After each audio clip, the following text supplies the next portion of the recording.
Archeological investigations **** transcriber's note, inconsistent hyphenation matches the original document. Obvious typographical errors have been corrected in this text. For a complete list, please see the bottom of this document. Smithsonian Institution Bureau of American Ethnology Bulletin 76 Archeological Investigations I Cave Explorations in the Ozark region of central Missouri 2. Cave explorations in other states 3. Explorations along the Missouri River bluffs in Kansas and Nebraska 4.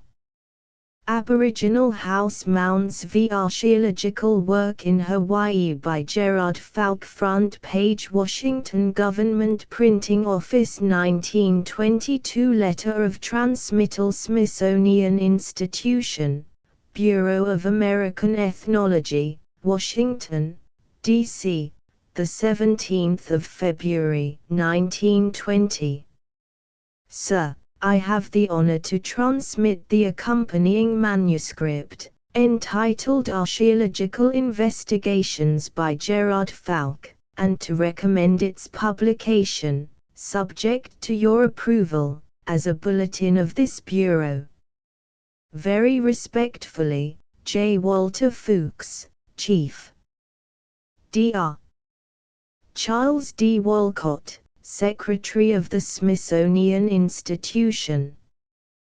Contents: I Cave Explorations in the Ozark region of central Missouri. Page Introduction 13 The Upper Current River 18 Shannon County 18 Bat Cave 18 Blue Spring, or Fishing Cave 18 Welsh's Cave 18 Big Creek Cave 18 Texas County 19 Smith Caves 19 Saltpeter Cave 19 Dent County 20 Mammoth Cave 20 Guttle Cave 20 Short Bend Cave 20 Money Cave 21 Saltpeter Cave 21 Watson, Twin, or Onyx Caves 22 House Mounds 22 Phelps County 22 Bates Cave 22 Another Bates Cave 23 Renault Cave 23 Marsh Caves 23 Wild Hog Cave 23 Shelters 24 Phelps Cave 24 Key Rocks 24 Jones Cave 24 Yancey Mills Cave 24 Lane Mound 24 Cairns on Lost Hill,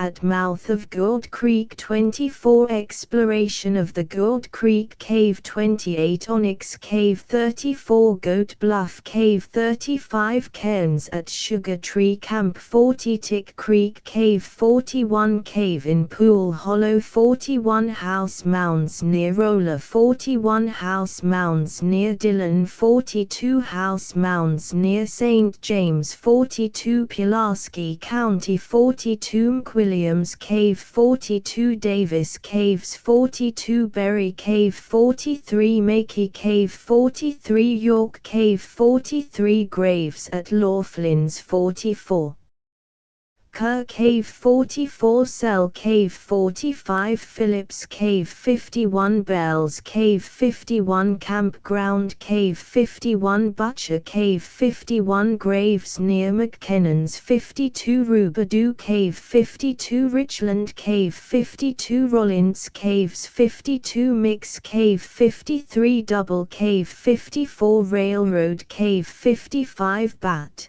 or Page Cave 55 Tunnel Cave 56 Brooks Cave 56 Riddle Cave 56 Lanes Cave 56 Dry Creek Cave 56 House Mounds 56 Rydens Cave 57 Saltpeter Cave 57 Miller's Cave 57 Ramses Cave 81 Graham Cave 83 Pillman's, or Spring Creek Cave 83 Woodland Hollow Cave 84 Walled Graves at Devils Elbow 84 Cairns on Helms Farm 87 Ush Cave 89 Clemens Creek Cave 89 Camden County 89 Along the Niangua River 89 A Fossil Cave 91 Miller County 91 Wright Cave 92 Wilson Cave 94 Bagnell Cave 94 Boat Cave 94 Luckenhof Cave 94 Jorgenmeyer Cave 94 Deerhof Cave 95 Cave near mouth of Tavern Creek 95 Bat Cave 95 Grave at mouth of Saline Creek 95 Starks Cave 96 House Mounds 96 Cairns 96 Maries County 96 Indian Ford Cave 96 Lackey's Bluff Cave 97 Hurricane Bluff Cave 97 Stratman Cave 98 Osage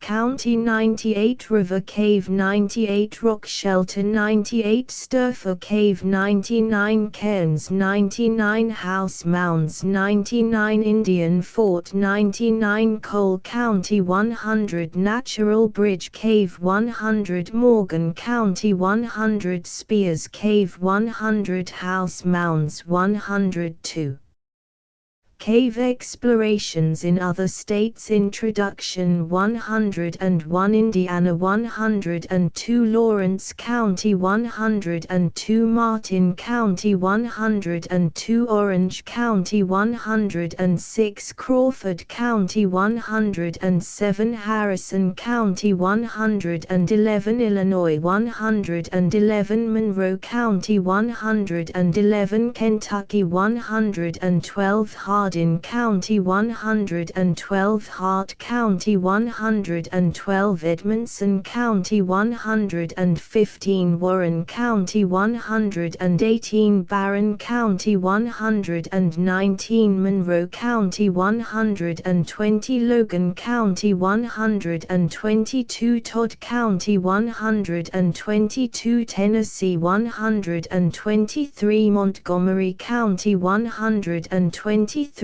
Sullivan County 124 Bledsoe County 128 Sequatchie County 130 Grundy County 131 Franklin County 131 Marion County 132 Hamilton County 133 Alabama 133 Lauderdale County 133 Colbert County 134 Jackson County 135 DeKalb County 137 Marshall County 139 3 Explorations along the Missouri River bluffs in Kansas and Nebraska vicinity of White Cloud, Kansas 151 Iowa Point 152 near the mouth of the Nemaha River 152 vicinity of Troy,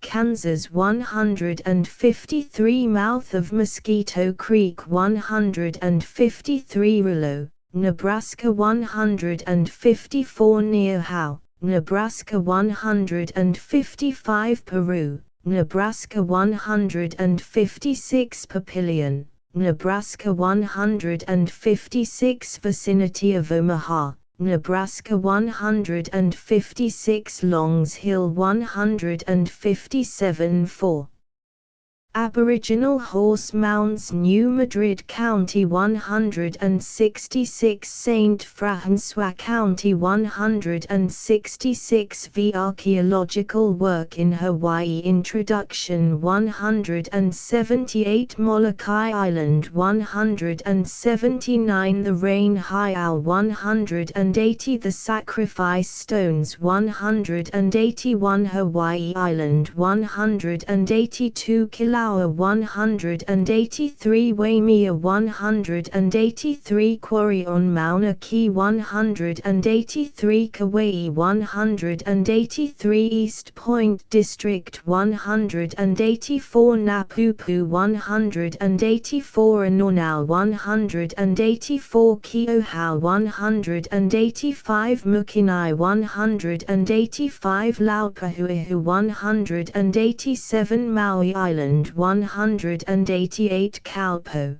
or Mokilau 188 Wailuku 188 Waihi 189 Burial places 190 in the Iao Valley 191 Kauai Island 191 Laiu 192 Wailua 192 Dune Burials 193 Waimea 194 Conclusions 194 Index 197 Illustrations Plates Page 1 A.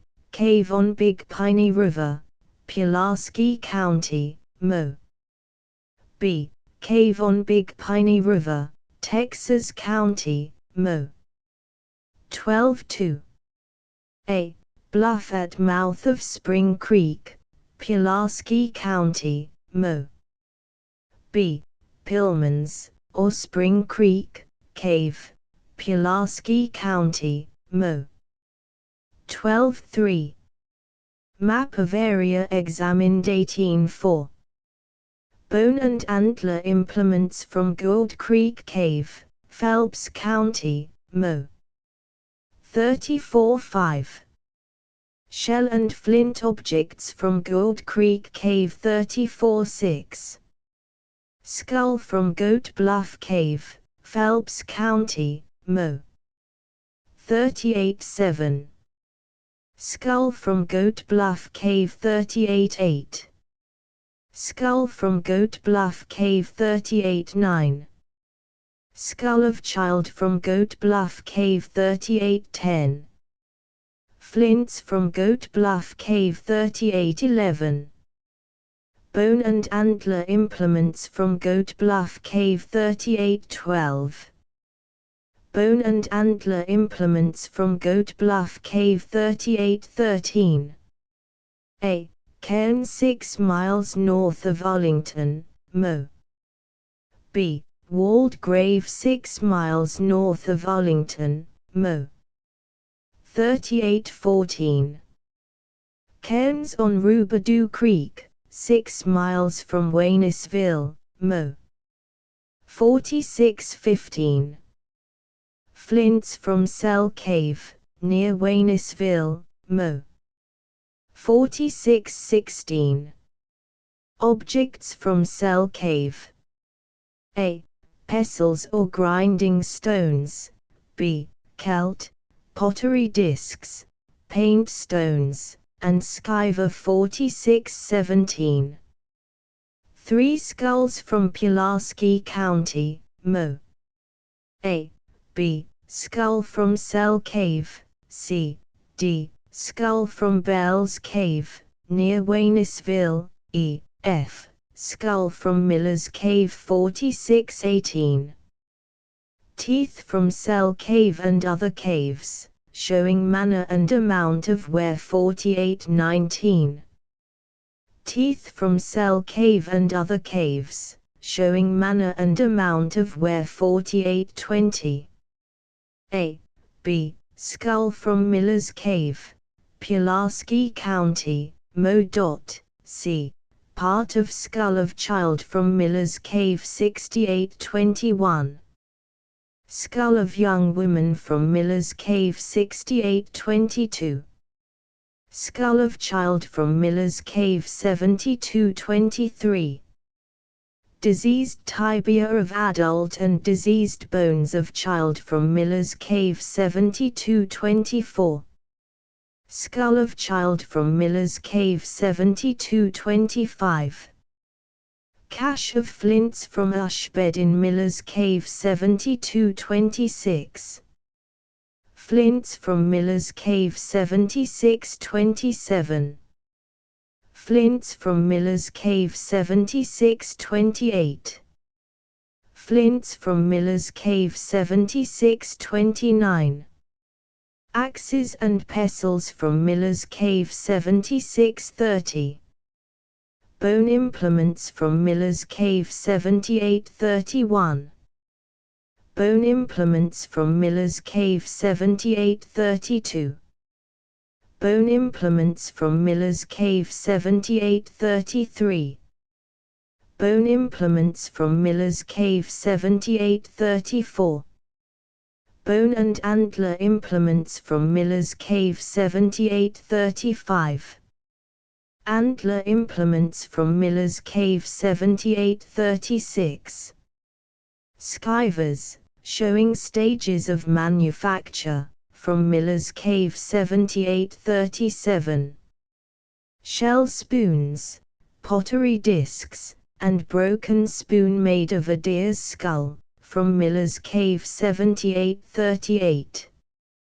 A. High-Owser and B. On Molokai Island, looking west.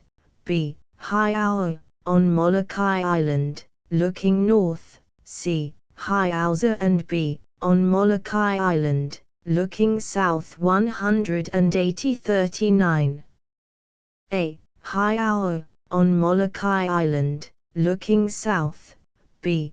Platform in High-Owl, looking southeast. C.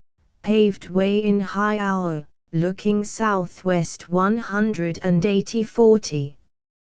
A. Paved way in High-Owl, looking north. B. Fireplace in High-Owl 18041. A. High-Owl. B. On Molokai Island, looking northwest. B. High-Owl. B. Showing stone paved interior, looking northeast 18042. A. The Rain High-Owl Molokai Island, looking west. B. The Rain High-Owl looking south 18043. A. The Rain High-Owl looking north. B. The Rain High-Owl looking southwest 18044. A. The Sacrifice Stones on Molokai Island, looking southwest. B. The Sacrifice Stones looking west 18045. A. The Sacrifice Stones looking northwest. B. The Sacrifice Stones looking south 180. Text figures 1. Outline of cairn. 1. At Lost Hill, Phelps County, Mo. 26-2. Outline of cairn. 2. At Lost Hill, Phelps County, Mo. 26-3. Pipe from cairn. 2. 27-4. Outline of cairn. 3. Lost Hill 28-5. Fragment of glass bottle from Goat Bluff Cave 37-6. Pot from Goat Bluff Cave 39-7. Grooved axe from Goat Bluff Cave 48. Perforated object of antler from Cell Cave 48-9. Rubbing or polishing stone from Cell Cave 48-10. Flints from Cell Cave 49-11. Incised figure in sandstone near Miller's Cave 61-12. Incised figures in sandstone near Miller's Cave 61-13. Plan of Miller's Cave 62-14. Clay pipe from Miller's Cave 69-15. Perforated bone object from Miller's Cave 79-16. Adze or gouge of dirt from Miller's Cave 79-17. Clay pipe from Miller's Cave 80-18. Columella bead from cairn. 4. Devil's Elbow 87-19. Columella bead from cairn. 5. Devil's Elbow 8720. Plan of Fossil Cave 9221. Section of Fossil Cave 9222. Perforator and knife from Right Cave 9323. Cross-section of Fort Deposit Cave at 18 feet 144.24. Cross-section of Fort Deposit Cave at 20 feet 144.25. Cross-section of Fort Deposit Cave at 22 feet 144.26. Cross-section of Fort Deposit Cave at 26 feet 145.27.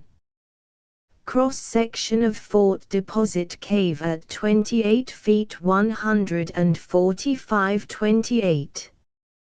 Cross-section of Fort Deposit Cave at 30 feet 145.29.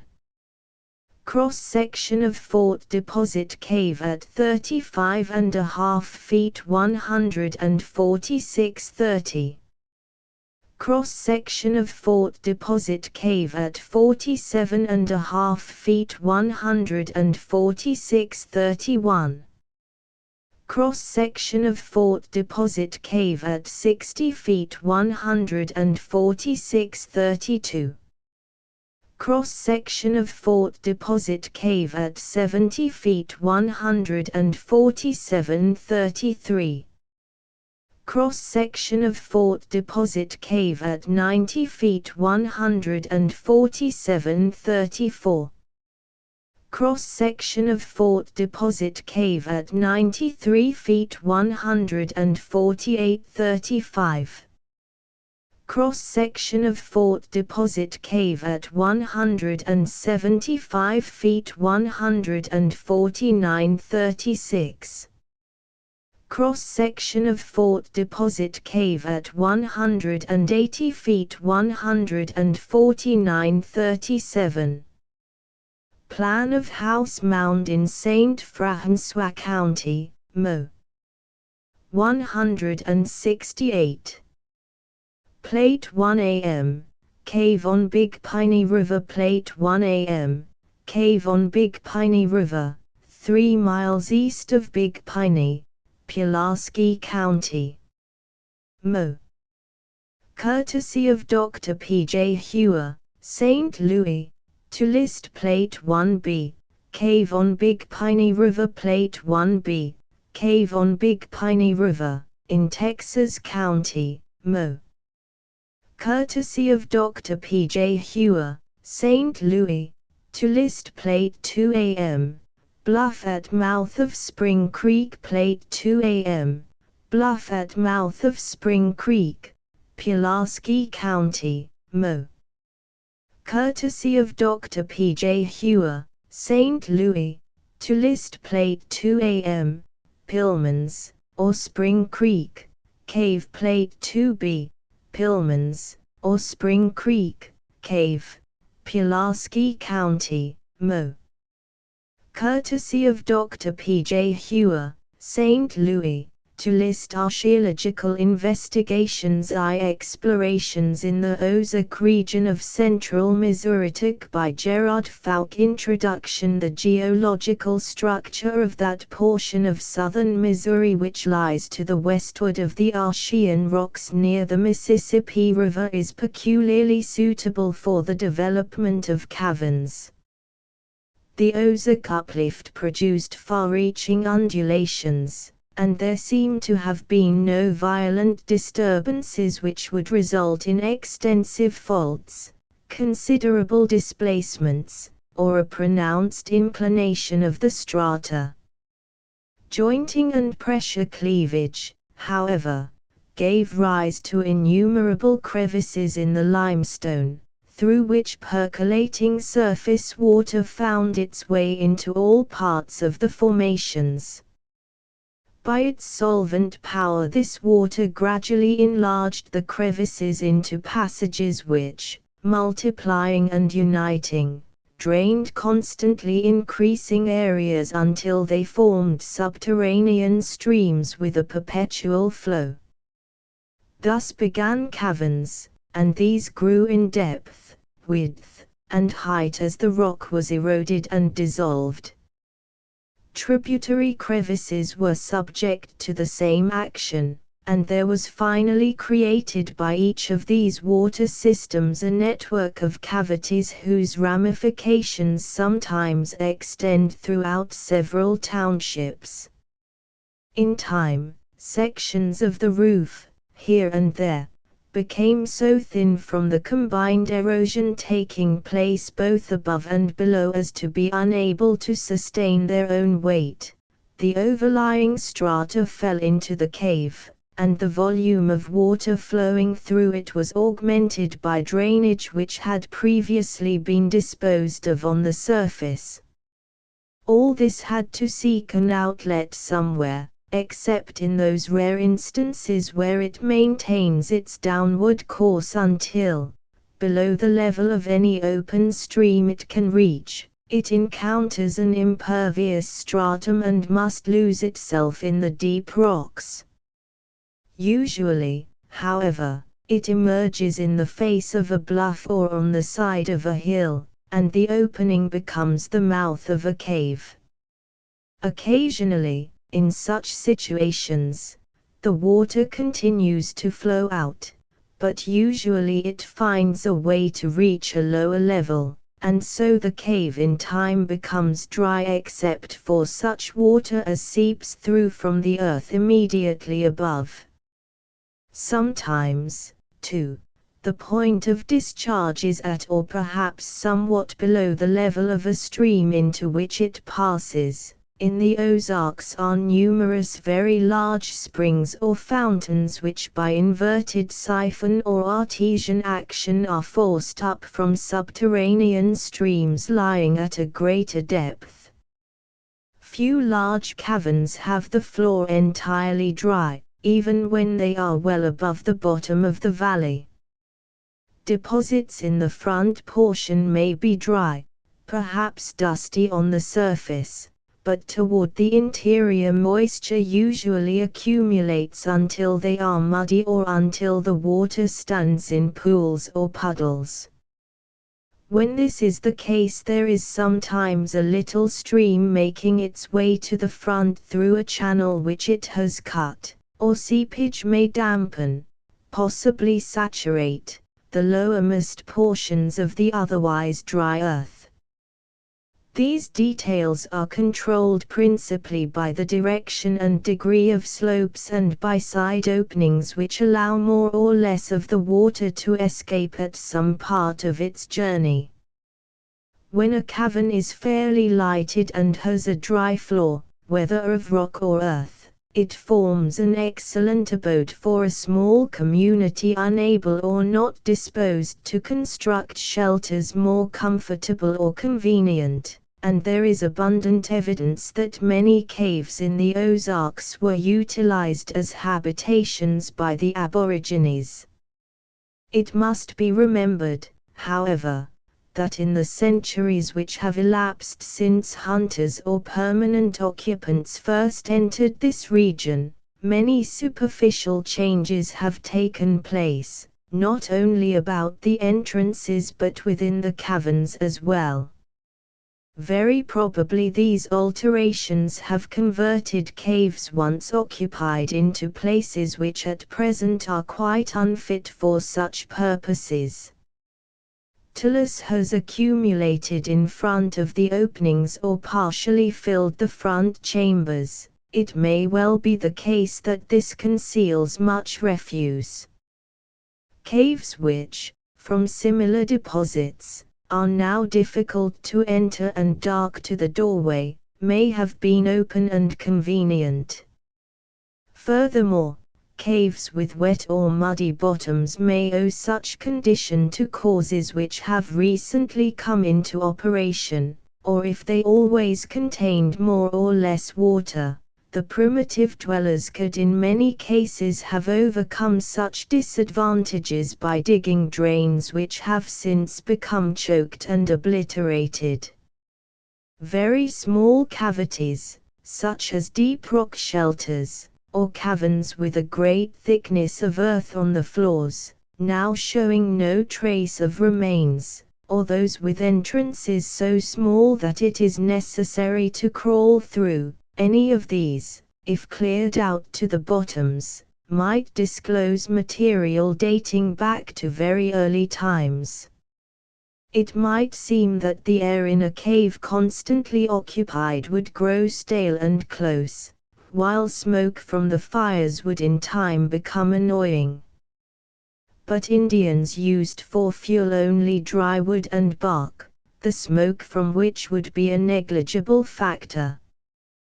The varying pressure of the atmosphere outside creates a current of air in or out which is usually imperceptible but which penetrates to the deepest recesses and ensures ventilation. In view of the very primitive conditions under which cave dwellers lived, as denoted by the artificial objects which they left, and the low mentality indicated by the skulls, Mr. W. H. Holmes suggests that a careful and extended study of these abodes may disclose a culture lower than that prevailing among outdoor dwellers in the same localities. As no effort would be required to secure warmth and shelter, and as food was abundant and easily procured, the people may never have advanced from savagery, or may have retrograded. None of these possibilities are taken into account when reporting upon the caves described in the following pages. The information offered is based entirely upon the present appearance of the places mentioned. To attempt more would be merely offering guesses. If caveman, using this term to designate the predecessor of any race or tribe known to history, ever existed in the Mississippi Valley, he would not find in any part of it natural features better adapted for his requirements than in the Ozark Hills.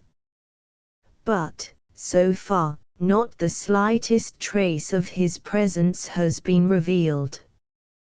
Products of human industry have been reported as occurring at great depths under other conditions, even at the bottom of the loess, though in all such cases there is some uncertainty as to the correctness of the observations. No similar reports have been made in regard to any cave yet explored.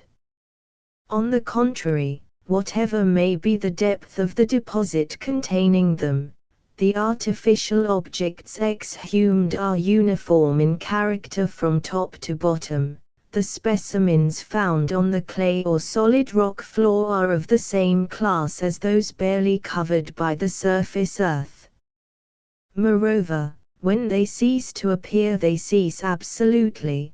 The rock was swept bare, or the clay was deposited, by the stream to which the cave owes its existence, and each is a part of the original formation. In these circumstances habitation would be out of the question. By careful search in the caves and rock shelters of which the Indian known to history availed himself, extensive and interesting museum collections can be made. To find an earlier man, it will be necessary to investigate caverns which he found suitable for occupancy and in which the accumulation of detritus, from whatever source, has been sufficient to cover his remains so deeply that they cannot be confused with those of a later period, and it may be necessary, also, to discover with them bones of extinct animals. Should such a place exist, it is extremely probable that there will be no outward indication of the fact. No examination of a cavern is complete or is to be deemed satisfactory unless a depth is reached where the geological deposits are undeniably of such age as to antedate the possible appearance of man upon the scene. This is not assured until the excavation has reached the original floor, which may be either the bedrock or the clay left by the eroding stream when its volume had become so diminished from any cause that it was no longer able to keep its channel cleared out. Unless a cave is almost perfectly dry, and few of them are, the bottom cannot be reached until all standing or soil water has been drained off. Notwithstanding the most explicit directions, a stranger without a guide is frequently unable to find a cave unless its position is plainly visible from some well-defined spot. The winding valleys and the multitude of ravines sometimes bewilder even those living among them. A few definitions of terms, or explanations of statements in the report, may prevent misunderstanding. Refuse signs, indications, evidence referring to habitation or occupancy, mean mussel shells, animal bones, burned or worked stones, broken pottery, wrought objects of bone or shell, flint implements, chips, or spalls, ashes, charcoal, in short, the material ordinarily found on the site of an Indian village, some or all of which are to be seen where the caverns have been used for shelter.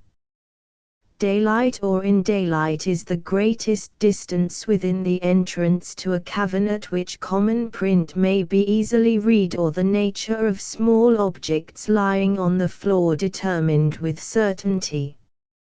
Drip rock, cave rock or cave formation are general terms including stalactite or stalagmite, also deposits of similar origin coating the walls.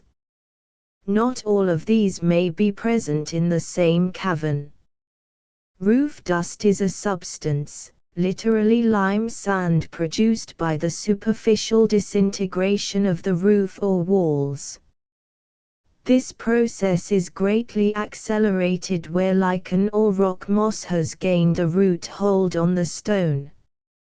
Roof dust in a dry cavern is the equivalent of stalagmite in a wet one.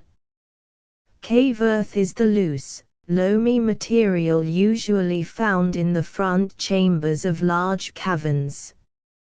It is made up of roof dust, sand, and silt washed from the interior, outside dust and vegetable matter blown in by the wind, with minute amounts of clay or soil carried in by animals. Gravel in a cavern is seldom noticeably water-worn, but is the angular debris resulting from the continued fragmentation of dirt nodules released by erosion of the limestone. A rock shelter or shelter cave is a room or recess formed by atmospheric erosion in the face, usually at the base, of a cliff. The depth from front to back, under the projecting or overhanging unremoved bedrock above, is generally much less than the length as measured along the face of the bluff. They are nearly always dry, more or less protected from storms, and when of suitable size and in a favorable location were much used as camping places. They are rather rare in limestone formations but frequent in massive sandstone. House mounds are small, low piles of earth, similar in all respects to those so numerous in southeastern Missouri and southward. Although they are usually described as standing in regular rows, they are in fact irregularly placed, though seldom as much as 100 feet apart in the same group. Measurements of caverns explored were made with a tape line, others were estimated by stepping, or in the case of elevations, by sighting, consequently are only approximate, but the figures given will in no case exceed the actual distance.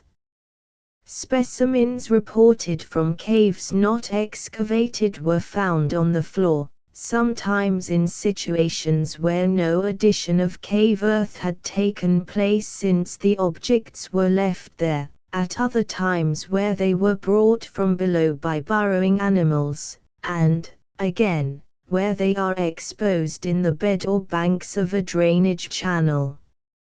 In no cave so far examined has any evidence been found to show that the Aborigines occupied any part of it beyond such point as was adequately illuminated from the entrance. No doubt they may, at times, have retreated beyond the reach of daylight and been compelled to dispel the darkness by means of fires, but such instances were rare and of short duration. Statements are sometimes made that specimens, usually flint implements, have been found far, possibly several hundred yards, within the cavern. Such objects do not predicate habitation at that distance. Primitive explorers may have lost them. It has been pointed out, too, by Mr. Delancey Gill, that a wounded animal, taking refuge in a cave and instinctively seeking its dark recesses, may carry in an arrow or spear whose point remains when the shaft has decayed. In the case of a large mammal, such as a bear or a panther, a number of arrow or spear heads might be carried in and be found close together long after the death of the victim. Cairns or stone-covered graves are of common occurrence, but with a single exception the rocks in all those visited or reported are more or less displaced. This is due to hunters digging out small wild animals making a den in them, to treasure seekers who believe that money is concealed in them, and most of all to persons who are curious to know what there is in there. The record of the investigations will be given by counties, beginning at the south and proceeding northward. Descriptions and notes of the sites mentioned will follow as closely as possible the same arrangement. A number following the name of a cave refers to its position as denoted by a corresponding number on the map, PL3. The Upper Current River. A number of well-known caverns, some of them quite extensive, exist along the head streams forming the Current River. As originally planned, the work included a thorough survey of this region, but owing to various causes it was only partially examined. Several large caves were reported as being along the river and its tributaries farther down than these researches were carried. Notable is one opposite the mouth of Sinkin Creek, which was described as dry and very large within, but it was also stated that it can only be entered through a sinkhole with the aid of a ladder or pole 30 feet long. Such a cave is not likely to have been used for shelter. Others, as they were described, seemed equally unfitted for this purpose. The only exception to this general rule is one in Spring Valley south of the Current and east of Sinkin. Such as were visited will be described in their geographical order. Shannon County Bat Cave, 1. This cavern is 6 miles above the mouth of Sinkin. It is near the top of a cliff, fully 300 feet above the river. The entrance is 30 feet wide and 10 feet high, within is a level earth-covered floor. Being very difficult of access, it was probably never inhabited. Blue Spring, or Fishing Cave, 1. This is situated on the Terrell Land, 4 miles below Acres Post Office. The entrance, 10 feet high and 20 feet wide, is almost at low water level. The river at flood height rises fully 20 feet above its top. 50 feet within is a spring or well, 20 feet across, whose bottom is beyond the reach of a line 60 feet long. It is said that eyeless fish of 3 pounds weight have been caught in this blue spring. Welsh's Cave. This is 4 miles below Cedar Grove. It can be entered only in a boat, and the entire floor is deeply covered with soft mud. Big Creek Cave. There is a cave at the mouth of Big Creek which is often used as a temporary camping place by hunters and fishermen. The water enters it whenever there is a freshet in either the creek or the river, so it could never have served as a place of permanent abode. Map of area examined. Plate 3. Map of area examined. Numbers refer to corresponding numbers in text. To list Texas County Smith Caves. 2. On James I Smith's land, on Big Creek, a mile above Niles, are 3 caves. One is merely a round opening 5 feet in width and height, soon narrowing to a crevice. It would not be mentioned except that in it was a sandstone slab such as mortars are made of. This bore no marks of use, but it had been carried in for some purpose, possibly by white men. The second cave, 50 feet from the first, has an entrance 20 feet wide and 4 to 5 feet high. Dry earth extends back for 40 feet, then come clay and fallen rocks, sloping downward toward the rear. The roof maintains its level as far as followed.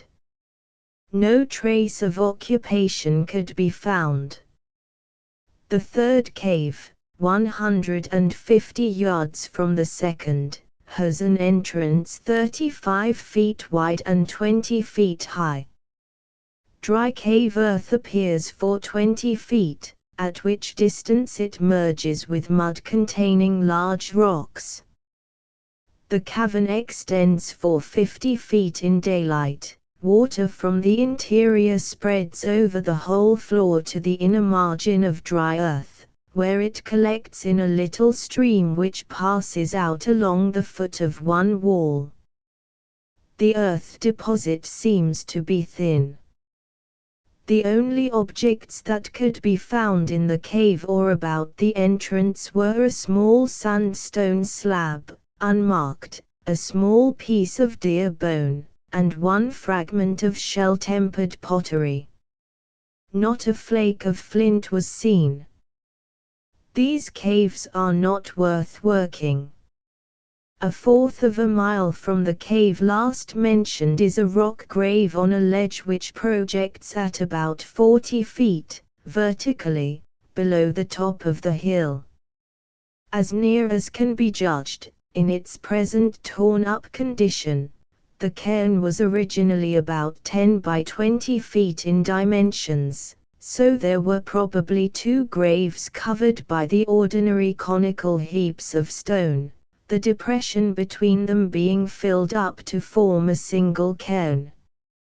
Saltpeter Cave, 5 miles west of Montauk, on Ashley Creek, is a cave noted for having 2 entrances which are separated by a triangular mass of rock, part of the original formation. This partition measures 30 feet across at the face of the bluff and terminates within 20 feet. The principal opening is 90 feet wide and 15 feet high. Dry cave earth extends back 90 feet, at which distance water constantly falls from the roof and flows along the foot of one wall through the minor entrance. The latter is 30 feet wide, 10 feet high, and its bottom is 10 feet lower than that of the main opening. The volume of water passing out varies with the seasons, but is sufficient at times to cover the entire floor of the side chamber and keep it swept free of earth and small gravel. In the front portion of the main cavern the dry earth is 5 feet deep in its thickest part, but as it has all been leached for obtaining the saltpeter or niter diffused through it, none of it is in the original position. Some earth has also been brought from farther back, leached, and added to the pile in front, and much of this has been hauled out for fertilizer. Near the main entrance is a large mass of breccia made up of small angular limestone fragments cemented throughout with stalagmite material. It projects several feet above the present level of the earth floor, so the character of the cavern must have changed greatly since this deposit was formed. The only artificial object found was a fragment, about an inch across, of dark, sun-tempered pottery. Owing to the extensive changes resulting from collecting the saltpeter, the cavern would not repay investigation. Dent County Mammoth Cave. The statement has been made that a large dry cavern, known as the Mammoth Cave, is in a bluff facing Current River, opposite the mouth of Ashley Creek. It could not be located, and residents in the vicinity assert that not only is there no cave near this site, but there is none known as Mammoth anywhere in the region. Some of them, however, had a vague idea that a cavern bearing the same name exists away down toward Eminence. It may be on Jack's Fork. Guttle Cave. There is a cave on the farm of Peter Guttle, 6 miles east of Salem. It is small, with very little level space in front of it, and water from the interior runs or seeps out of it, keeping the floor muddy throughout the year. Short Bend Cave. 4. Short Bend Post Office is 12 miles northeast of Salem. Half a mile east of it, in a bluff on the opposite side of the Meramec River, is a cave with an entrance 25 feet wide and about the same in height, the roof forming a fairly symmetrical Gothic arch. Were it not for the pile of talus in front, water from the river would pour into the cavern in extreme floods. These subside very rapidly, however, and have never percolated through the barrier. It is said that persons digging in a desultory way have unearthed bones which were assumed to be those of Indians because they were red. No description of them could be obtained, and they may not have been human bones at all. The floor is level and dry for about 80 feet back from the entrance, but no refuse of any kind appeared, except in the pile of talus outside, which showed a small quantity of flint chips such as would be left by hunting parties in repairing their weapons. Money Cave. This is 1/4 of a mile down the river from Short Bend Cave. It takes its name from the customary tradition that Indians concealed a large treasure here, the legend being authenticated by an Indian chief who told a white man that his people had buried much gold in a cave in this bluff, built a fire over the money, then filled the mouth of the cave with earth and rock. Some of the persons who opened many small holes in searching for the hidden wealth claim to have found ashes in this cave, behind the barrier, which is only ordinary talus. The floor is of tough clay, fallen rocks, and stalagmite, all of which, as well as the walls and ledges, were industriously dug and hammered for months by the treasure seekers. A cave with an entrance 15 feet wide, the same in height, and having a depth of 45 feet in daylight, lies between Money Cave and Short Bend Cave.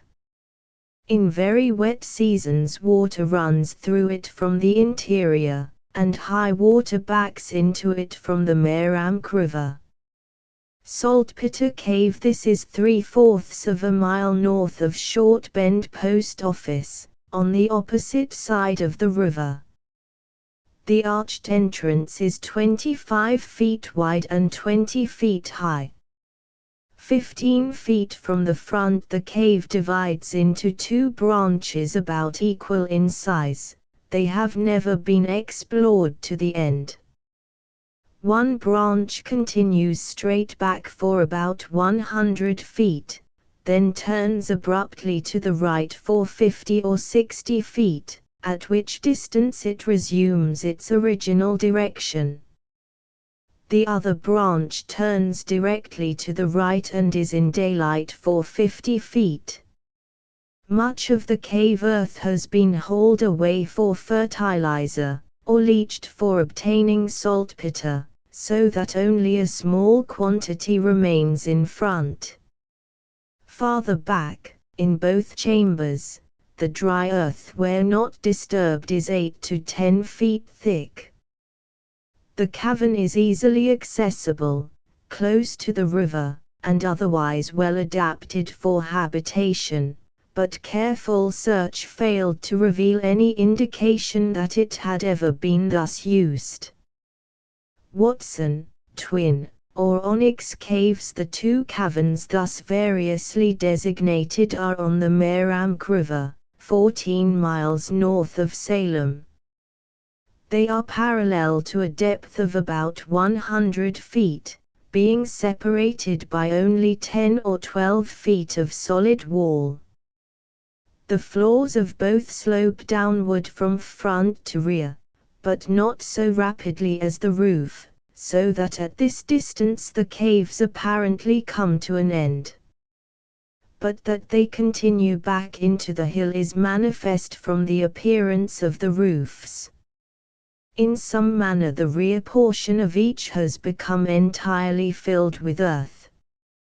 Probably they unite somewhere beyond this point. Either of these caves is of ample size to make an excellent shelter for a large number of people, but they are difficult of access, and no evidence whatever could be discovered indicating occupancy. In fact, this part of the Meramec Valley does not seem to have ever been permanently inhabited. Residents say that relics, even flint implements, are seldom found in the bottom lands, and this fact was commented on by persons who have learned how common such things are in other localities. Small, rough hematite axes, however, occur in considerable quantities throughout the region. The ore outcrops at various places and solid nodules or fragments are plentiful. Chert knives or spearheads are found scattered promiscuously, and, rarely, an object made of other stone may be picked up. Very few specimens of any description are symmetrical or carefully finished. House mounds. 5. On the Dent County Infirmary Farm, in Spring Creek Valley, a mile and a half south of Salem, is a group of house mounds, about 50 in number. They have not been much disturbed by cultivation. The creek and a drainage ditch have cut through several of them, but, as usual, there is nothing in the construction to show their purpose. Two similar groups are on the Short Bend Road, not far from Salem, another group on Peter Guttle's farm 6 miles east of Salem, and a fourth group, partly within the corporate limits of Salem, on the road to Rolla. Phelps County Bates Cave on the farm of J. W. Ryden, 6 miles southeast of Big Piney Post Office, is Bates Cave, of which every visitor to the region is speedily informed. It is entered with difficulty by sliding feet first down the inner slope of a pile of debris which fills the entrance almost to the roof. Once beyond this, there is ample space. On the hillside, above the mouth, is a vertical shaft, like a well, due to the widening of a crevice. Access to the interior of the cave may also be had through this by means of a long rope.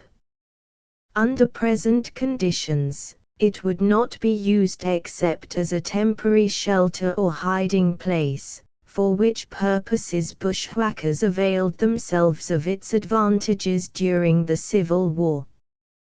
This cavern is renowned far beyond its merits on account of its famous ballroom where dances and picnics are held, artificial lights being placed on the walls. Possibly the manner in which it must be entered has something to do with its popularity. Another Bates Cave within a few rods of the cave above described is another, with an entrance 60 feet wide and 10 feet high. Cave earth, which is 5 feet thick above the bottom of a small stream coming from the interior, extends back to large rocks covering the floor. Beyond these are rocks, wet clay, and gravel. The cave earth seems to run for some distance under the receding walls. A milk house has been constructed in it, so that excavations are not permitted. Renault Cave 4 miles east of Edgar Springs, facing Little Piney, is Renault, RNN, Cave, on the farm of Charles E. Widener. The entrance is 50 feet wide and 10 feet high. Dry cave earth extends back for 65 feet. Then comes fallen rock for 100 feet or more. A little stream runs close to the north wall. Cave earth is 5 feet deep on the bedrock at the entrance and rises toward the interior. There is much refuse within and also on the slope in front of the entrance. Marsh Cave's a shelter cave on Henry Marsh's farm, facing Little Piney, 2 miles south of Yancey Mills, has a front 35 feet wide, 15 feet high, and runs back 60 feet. There is a wet weather stream bed through the center. Bedrock shows at the entrance, rising toward the rear for a few feet, then becoming covered with cave earth, which probably has a maximum thickness of 2 feet. There is considerable refuse scattered about, but it is doubtful whether the shallow deposit would repay investigation. Wild Hog Cave, a fourth of a mile from the above cave, is one known as Wild Hog Cave because in pioneer days these animals gathered here for shelter and protection. It is a small, tunnel-like affair, with a solid rock floor, and extends farther into the hill than anyone has ever dared to venture. Shelters, 2 small rock shelters near the Wild Hog Cave, may have been resorted to as temporary camping places.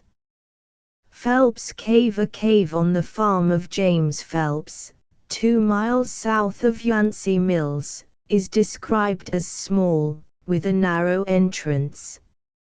Key Rocks near Yancey Mills. There is something known as the Key Rocks.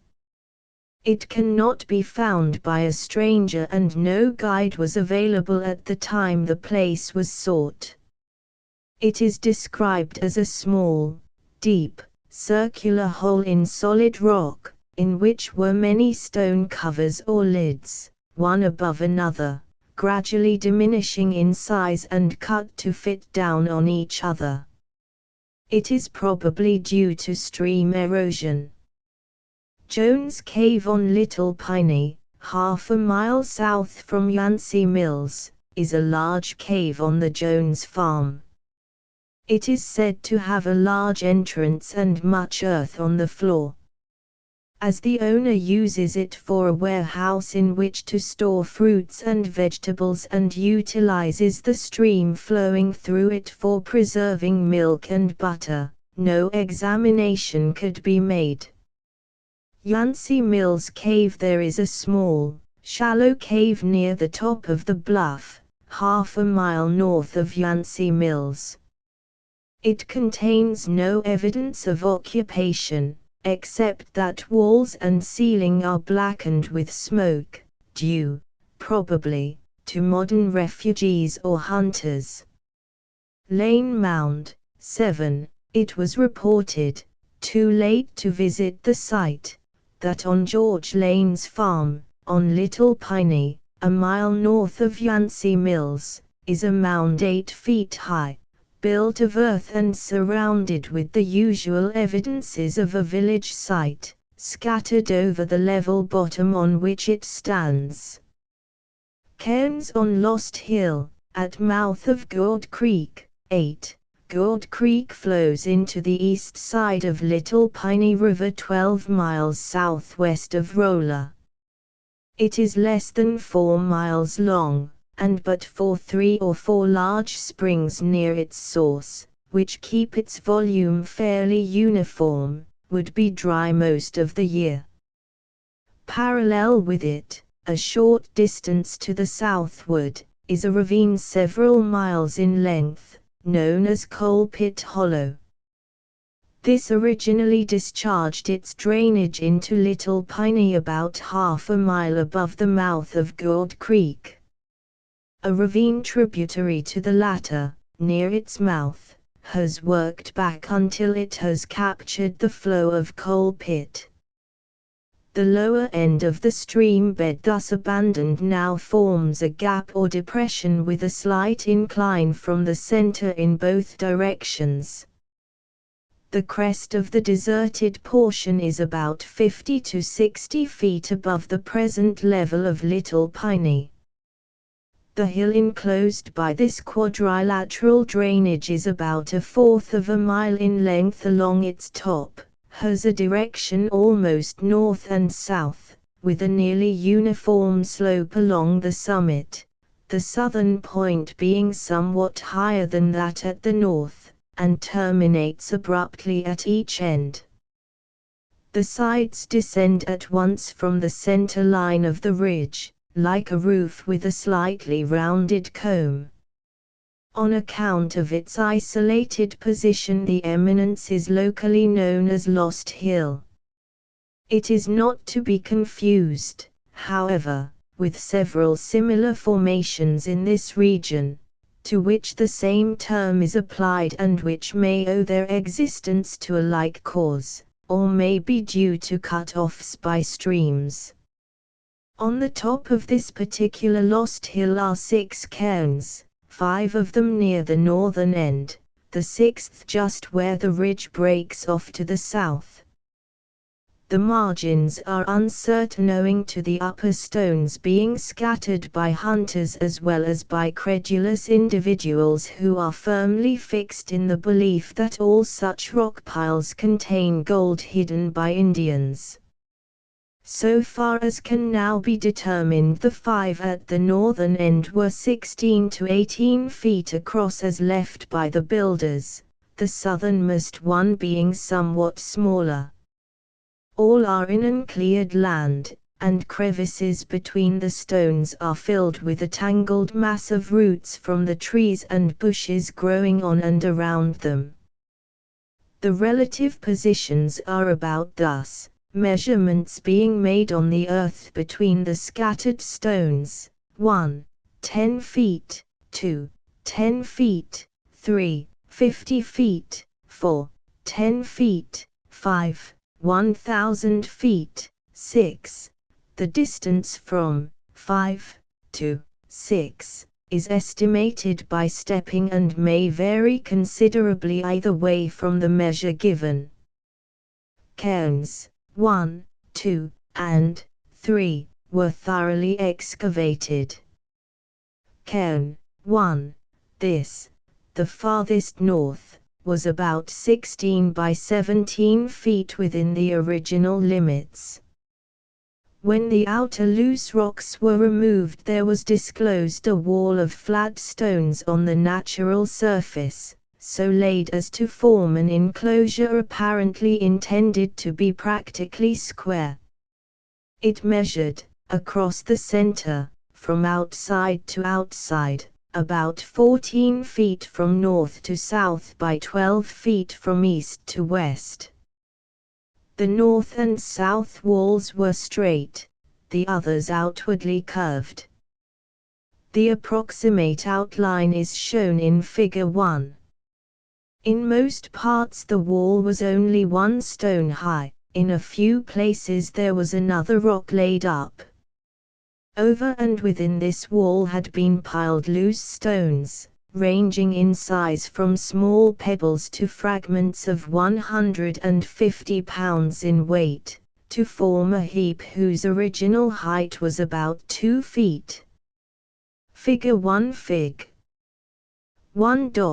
Outline of Cairn 1, at Lost Hill, Phelps County, Mo. To list when all these were cleared away, the space within the wall was found to measure 9 feet in each direction. 3 feet from the middle of the west wall was a fragment of a child's skull lying on the undisturbed angular gravel which forms the natural surface on this ridge, except where a small amount of recently decayed humus may be held by rocks and roots. Halfway between the center and the north wall was the top of an adult skull, with 3 fragments of long bones. These, which were much gnawed by rodents, were in black earth, evidently the former home of some burrowing animal. A foot north of the infant's skull were small remnants of an adult's skull, probably belonging with the piece first found. There were also some scraps of animal bones, much gnawed. Cairn 2. This measured from 16 to 18 feet across to the outer edge of the loose stones, and about 30 inches high. Under the top rocks was a rough wall similar to that in Cairn 1, but all the sides were nearly straight. The outline is given in Figure 2. The outside measurements, across the center, were 15 feet each way. There were more stones in this wall than in the first, mostly there were 2, and in some places 3, superposed. Figure 2 Fig. 2. Outline of Cairn 2, at Lost Hill, Phelps County, Mo. To list extending from north to south across the middle of the vault was a row of large slabs standing on edge with their tops leaning toward the east. Their inclination varied from nearly horizontal to nearly vertical, so it would appear that they were not placed thus intentionally but had settled irregularly. Probably they had formed the covering of a pen or vault, of poles or timbers, in which a body had been placed. Close to these inclined slabs, near the north wall of the vault, was the effigy pipe shown in Figure 3. It is made of a fine-grained sandstone and seems intended to represent a buzzard with an exaggerated tail, though the beak is more like that of a crow. This specimen lay between 2 flat rocks which were separated by a little earth and gravel, but there were no traces of bone with it or near it. Figure 3 Fig. 3. Pipe from Cairn 2. To list at a slightly lower level than the pipe were several flat stones standing at various angles. When these were removed, there were found fragmentary remains of at least 3 adults, lying in confusion, as if only the folded dismembered skeletons had been placed here. They lay on a floor of slabs which, in turn, rested upon undisturbed gravel. The facts observed are difficult to interpret, as the original order was so broken up, but it would seem that as a preliminary to the burial of bodies or skeletons, the superficial earth had been scraped away and a rough stone floor laid, on which the bundled or folded remains were placed and at least partially covered with earth and gravel.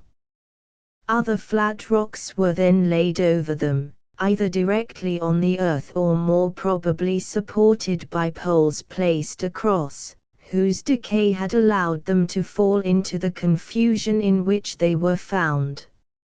A small flint knife was among the remains. The pipe, being at a little distance from these bones, would suggest another interment, but as no trace of such remained, it may have been placed as an afterthought or a separate deposit. From these skeletons, row after row of the slanting rocks continued to the inner side of the eastern wall. 2 feet east of the pipe was a skull on its right side, the back against a small flat rock. It was crushed flat, and only a small part of it remained. Possibly it had turned after burial, as fragments of other bones were found here and there toward the south from it, indicating an extended burial.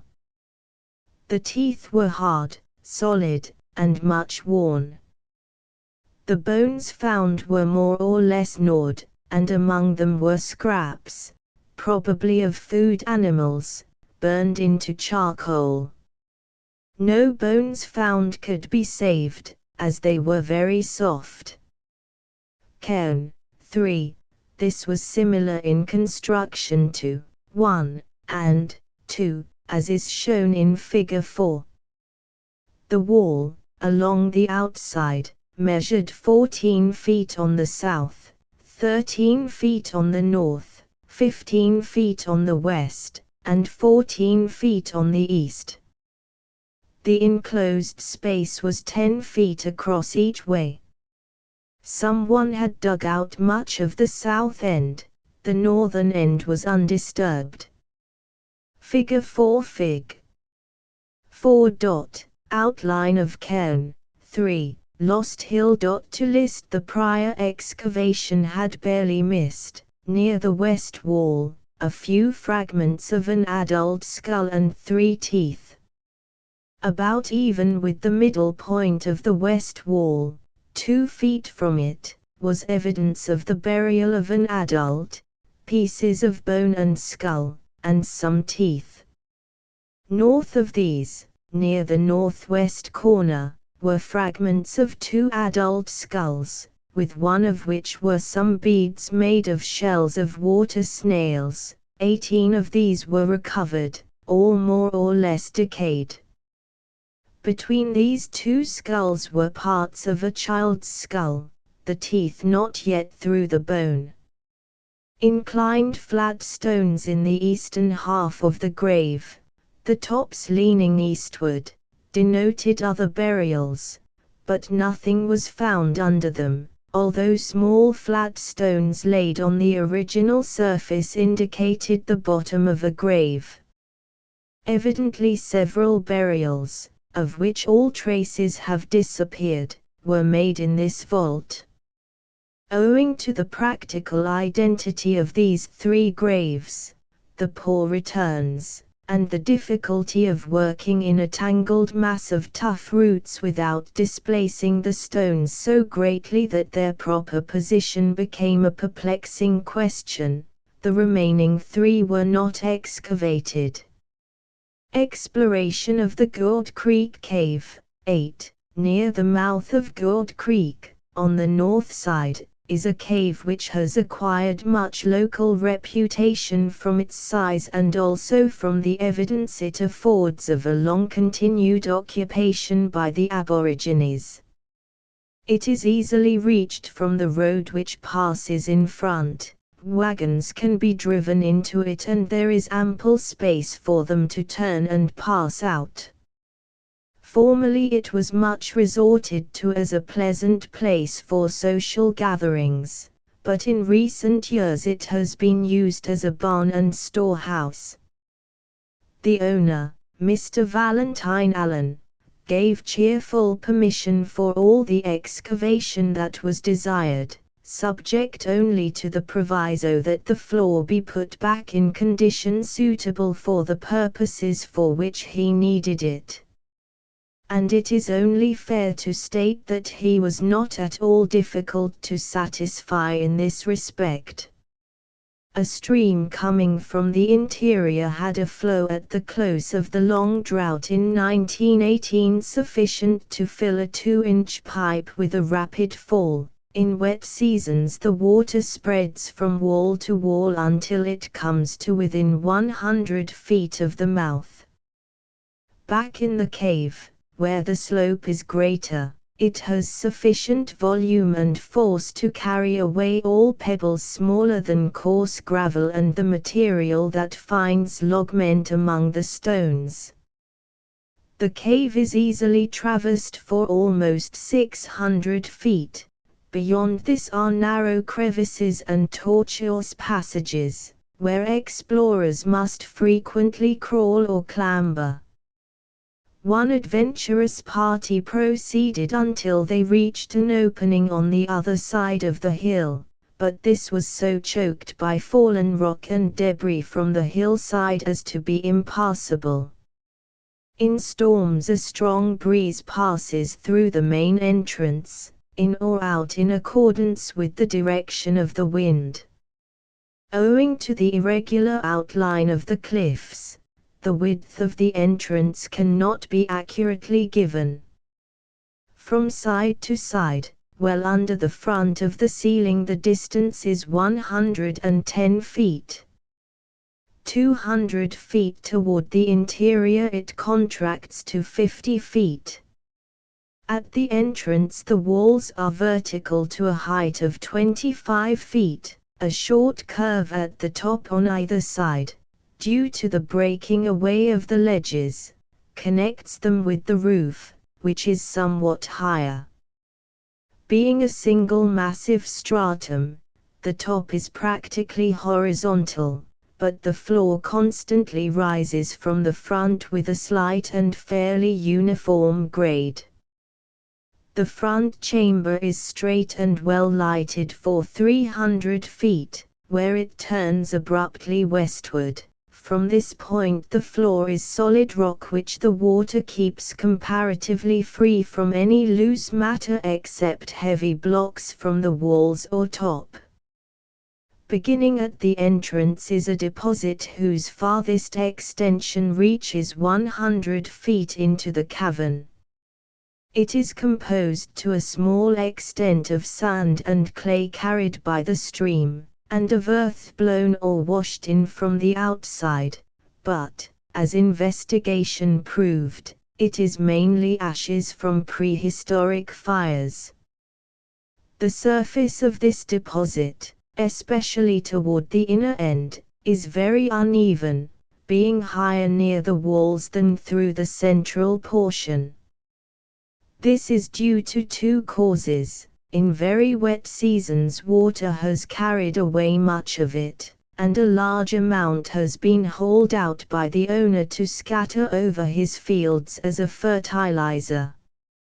He reports that in the course of this work he found quantities of pottery fragments, broken bones, flints, and 2 or 3 human skeletons, with fragments of others. This is the basis for the assertion, frequently heard, that many or very many burials had been made here. The only human remains which he saved are the complete skull of an adult, remarkably preserved, and apparently that of a white woman, a rather large lower jaw, of a man, a few long bones, and parts of skulls and jaws of 3 or 4 children. From comments made and questions asked by visitors while the investigation was in progress, it seems that bones and teeth of deer and other animals are mistaken for those of people. No human bones were uncovered in this work, except as noted below. There is a firm belief in the community that somewhere in this cave is concealed $100,000 in gold, 7 pony loads in all, which was put here by an old squaw, sole survivor of a massacre by which her tribe was exterminated. Much of the irregularity of surface noted in the deposits is due to the efforts of persons trying to find this money. Before starting the work, it was necessary to deepen the little stream, which had cut its way through the accumulation much nearer to the western than to the eastern wall of the cavern, in order to allow the water to run out of the lower end of the deposit. Thorough drainage of the whole mass was impossible, as water continually seeped in from the gravel bed farther up, a condition which could not be remedied. Bedrock was reached at a depth of 3 feet below the channel. The lower 2 feet of this distance was through a black, mucky substance which was so tough and sticky that removing it was like digging through a bog. Following the bedrock as a floor, the western side of the deposit was first examined. It had a width of 35 feet at the mouth of the cave, gradually narrowing inward for a distance of 75 feet, where it terminated at the level of the water. Its greatest elevation, at the side of the entrance, was about 10 feet, but this does not mean that its thickness was so much at any point, as the rock sloped upward quite as rapidly as the surface. So many stones were scattered through it, fallen from the sides and roof, or rolled in from the outside where they had broken loose from the cliff, that not more than 1/4 of the area could be excavated. These rocks varied in size from cobblestones to blocks weighing 3 or 4 tons. They were at all levels, some lying on the rock floor, others only slightly embedded in the earth. Yet the superficial accumulation extended under all of them except such as were in direct contact with the bedrock, proving that the cave was occupied throughout the period in which such downfalls occurred. An additional evidence of age is the fact that the usual debris, such as bones, flints, pottery, ashes, etc., lay in immediate contact with the bedrock where this has weathered to a chalky consistency from 2 to 4 inches in depth since these objects were left there. Owing to the uneven surface of both the bedrock and the deposits on it, the thickness of the latter varied from 1 to 3 feet, not including the muck, which last, however, disappeared at the level where the rock rose above the water line. But, whatever the depth, more than half the overlying material was pure ashes, either resting undisturbed on the fire beds, or piled in irregular masses, where they had been thrown to get them out of the way. The largest ash bed was near the wall. It measured from 4 to 7 feet across, with a very uneven outline, as if many fires had been made there at different times. The objects discovered included flint knives, spearheads, arrowheads, mostly broken, with many spalls and chips, potsherds, only very small pieces were found, animal bones, mussel shells, bone perforators, chert nodules, more or less flaked, 2 stone beads or buttons, a small fragment of a pipe, but no mortars, hammers, pestles, cooking stones, or hatchets, such as are usually found on the sites of Indian villages. None of the pottery was decorated, but most of it was cord-marked, though some of it was so smoothed and polished as almost to appear glazed. It varied through a wide range of color, thickness, and general appearance, and was noticeably deficient in quantity. In fact, the west side of the cave had less the appearance of a permanently occupied site than of a camping place which was used as a temporary resort by traveling or hunting parties, but at the same time the depth and amount of ashes showed that it had afforded shelter through a long period. The excavation on this side included all the space bounded by the ditch, the wall, the mass of rocks piled at the entrance, and the water-soaked earth toward the interior. The muck, and the large blocks scattered around, prevented a complete clearing out, but the part thoroughly examined had an area of about 600 square feet, perhaps a little more. No human bones were found, in spite of reports of their discovery and reburial by treasure hunters in the past, and there was wide disagreement on the part of visitors, who were also present when the bones were found, as to the number of such interments. All finally conceded that there was only one adult skull, though there was much argument as to the number of children's remains discovered, the person who was blessed with the largest memory insisting there were 13 all in a pile. There was also some discussion as to whether the remains were actually found near the west wall or had been carried over there and reinterred after being exhumed on the east side. These particulars are given merely to show how little reliance is to be placed upon the statements of perfectly truthful persons who do not observe closely, whose memory plays them tricks, who are not especially interested in the matter under discussion, or whose recollections naturally become jumbled after several years have elapsed. Work was next begun on the east side, at the edge of the drainage trench. Bedrock was reached as before, under 2 feet of muck, and was weathered until quite soft and of a yellowish hue, for 3 or 4 inches below its surface. An effort was made to keep on the rock as a floor, removing all the muck, but this was so water-soaked, so tenacious, and so filled with dirt and limestone gravel that it could not be managed with either pick or shovel. A little of the gravel had no doubt fallen from the roof, but nearly all of this mingled material had washed down from the interior, as it was entirely similar, except for its dark color, to that forming the floor farther in.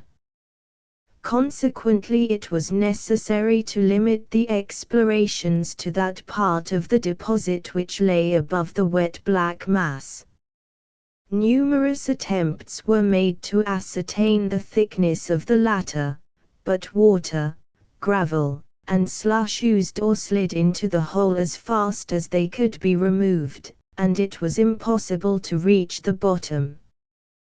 The eastward dip of the rock floor, as noted on the western side of the cave, no doubt continues entirely across. If such be the case, then the original drainage line was against the foot of the eastern wall. Later, because the channel was obstructed by talus, the stream was forced more and more to the west, saturating, up to the level of its final outlet, the earth and ashes which had accumulated. It may be, however, that either this line of drainage, or the mass of talus in front of the cave, is of comparatively recent origin. Such accumulations as those described would be impossible under present conditions. At any rate, this deposit of muck, then dry, started from the floor of the cave with the earliest occupation, for artificial objects of the same character that occurred in the dry deposit above were found in it to a depth of 3 or 4 inches. They may continue to the bedrock, but on account of the standing water no satisfactory observations could be made below the level indicated. Lying above the muck and, as intimated, practically continuous with it, was an accumulation of ashes with which here and there some earth was mingled, though the latter made only a small proportion of the entire mass, and was sometimes entirely lacking from top to bottom. They were principally in strata or irregular layers, lying undisturbed where fires had been made, but there were also many scattered piles, usually small, where they had been thrown to get them out of the way. The excavation on the eastern side began with a trench 25 feet wide. When this had been carried about the same distance toward the wall, rocks and earth rolled and washed in from the outside were encountered on the right, the side toward the mouth of the cavern. These reached from the bottom to the surface, and were continuous with the bank of talus. As results had been meager along here, the sides of the trench were turned to the northward and northwestward. The entire trench was 43 feet long and varied in width from 30 feet in the central parts to 18 feet at the extreme northern end. The left face reached, in its entire length, nearly to the drain. On the right side the eastern wall of the cavern was uncovered for 15 feet. It embraced nearly all the area not previously dug by others, except a triangular space at the east side of the entrance, filled with large stones, as just stated. Near the middle of the excavated area was a heap of large fallen rocks, fully a carload in all, some of them embedded in the muck, others barely penetrating the surface of the latest deposits. Ashes lay under and between all of them, proving this side also had been inhabited before the first of them had become loose, and that occupancy was practically continuous until the last one had fallen. The inmates, recognizing the danger, may have knocked these down. The greatest depth of ashes found in any part of the excavation was 7 feet, but it may have been greater previous to any disturbance, nor does this include such as may be present in the muck. There were unbroken layers as much as 8 inches thick covering spaces 5 to 10 feet across, many smaller, intact patches, and numerous masses, from a peck to a bushel in volume, removed from fire beds elsewhere. Charcoal among them showed that bark and dead wood, principally oak, was the main reliance for fuel.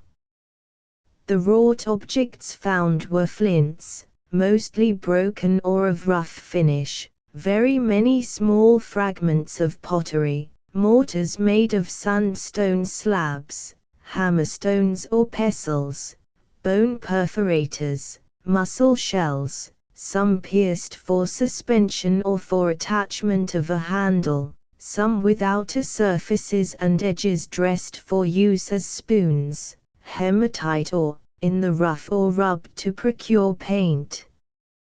There was a great abundance of bones from animals used for food, mostly deer, though elk, bear, many smaller mammals, turtles, tortoises, turkeys, and other birds were well represented. Singularly enough, when the plentiful supply of fish in all the streams of this region is considered, none of their bones or scales were found, although the ashes would have preserved them perfectly. Nor were there many burned rocks, in view of the amount of pottery and the number of bones which showed that they had been boiled. Perhaps such stones had crumbled or were thrown outside when near disintegration. There is a consensus of belief, or at least of statement, in the neighborhood that many human skeletons have been dug out close to the east wall. In the only part reached during this work, which took in about all that had not been searched by others, rocks lay along the wall, so large and so numerous that no graves could have been dug behind or between them. By careful and persistent questioning it was established that skeletons had been found in two places and a detached jaw in another. A human skull, which was very soft and fell to pieces when uncovered, was found on, and slightly pressed into, the muck at a point 15 feet from the wall. There were no other bones about it, though a rough stone hammer, whose presence was probably accidental, lay close by. A single human molar was lying among some ashes.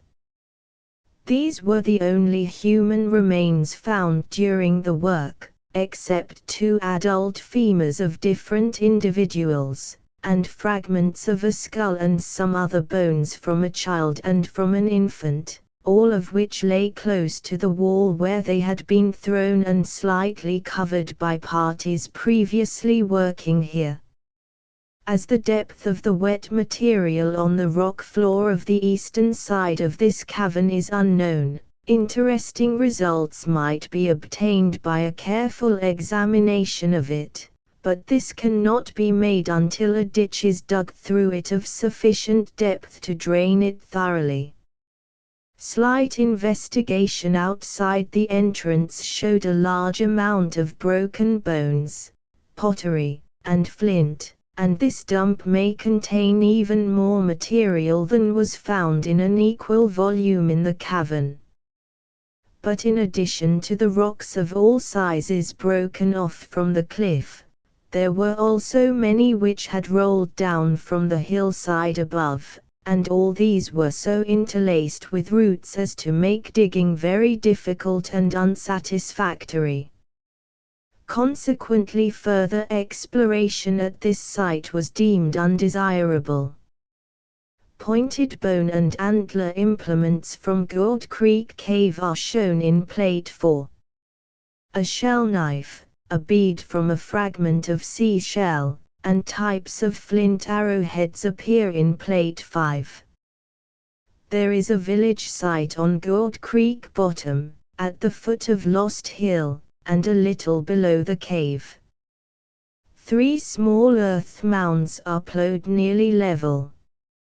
A small village site is located on the east bank of Little Piney, half a mile below Gourd Creek.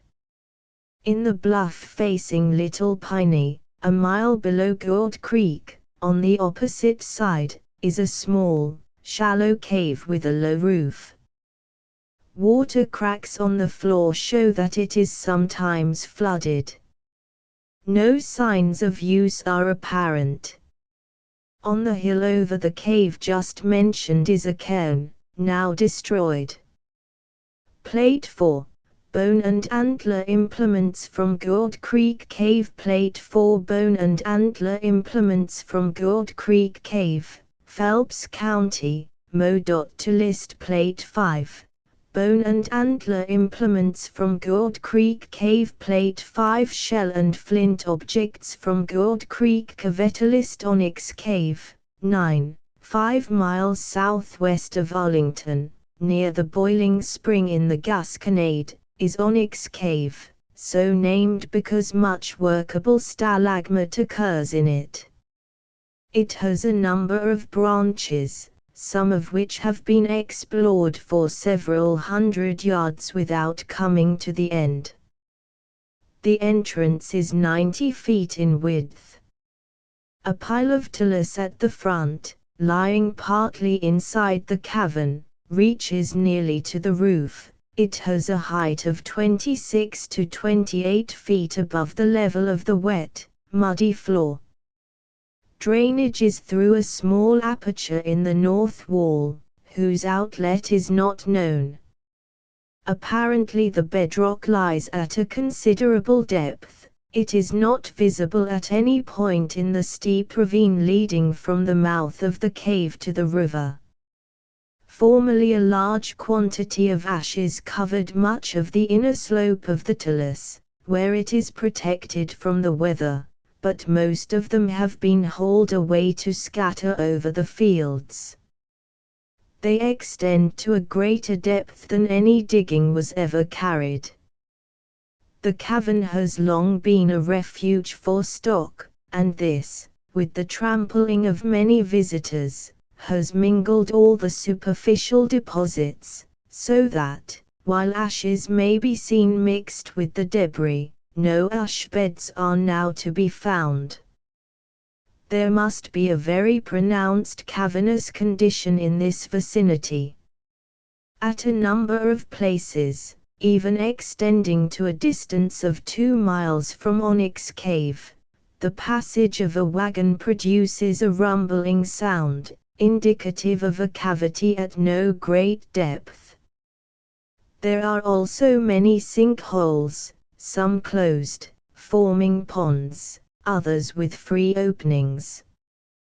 They are so numerous that no one of them drains any considerable area. The largest of these sinks measures from top to top of its slopes about 3/4 of a mile long and half a mile wide. Around much of its margin are vertical cliffs. There are few places where descent is practicable. It is 300 feet deep, perhaps more, for when the Gasconade, more than a mile away, is at flood stage, the water from it, backing through an underground passage, breaks in at 2 different points not at the same elevation, and covers the nearly level floor of the depression, about 15 acres in area, to a depth of 15 to 20 feet. Another sink, near this, is conical in form, 1/4 of a mile across and more than 200 feet deep. Goat Bluff Cave, 10. Goat Bluff Cave, 4 miles west of Arlington, on the left bank of the Gasconade, is at the foot of a vertical cliff 50 feet high, the slope above rising about as much higher to the crest of the ridge. A few yards to the west is a slight ravine through which, with a little effort, the top of the hill may be reached. In front, the declivity, while steep as earth will lie, furnishes fairly easy passage to and from the river, which lies 200 feet below. The entrance to the cave is an arch 30 feet high and 75 feet wide, facing a little east of south. The width holds nearly the same for 90 feet, whence it rapidly contracts to 20 feet, the roof meanwhile descending to 10 feet above the floor. The extreme rear of this chamber is nearly filled with large blocks of stone. At the front part the floor is several feet higher along the west wall than at the east, this condition being due to the combined action of accumulation from the ravine above mentioned and erosion by a little rivulet which emerges from a crevice 30 feet within the entrance and flows at the foot of the east wall. Beyond this the floor is practically level across the enclosed space, with a slight and uniform ascent toward the rear.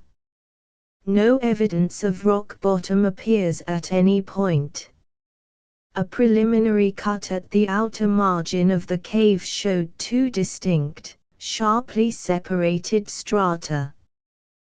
The lower is a red or yellow clay containing much angular gravel such as usually results from disintegration of limestone in which chert is abundant.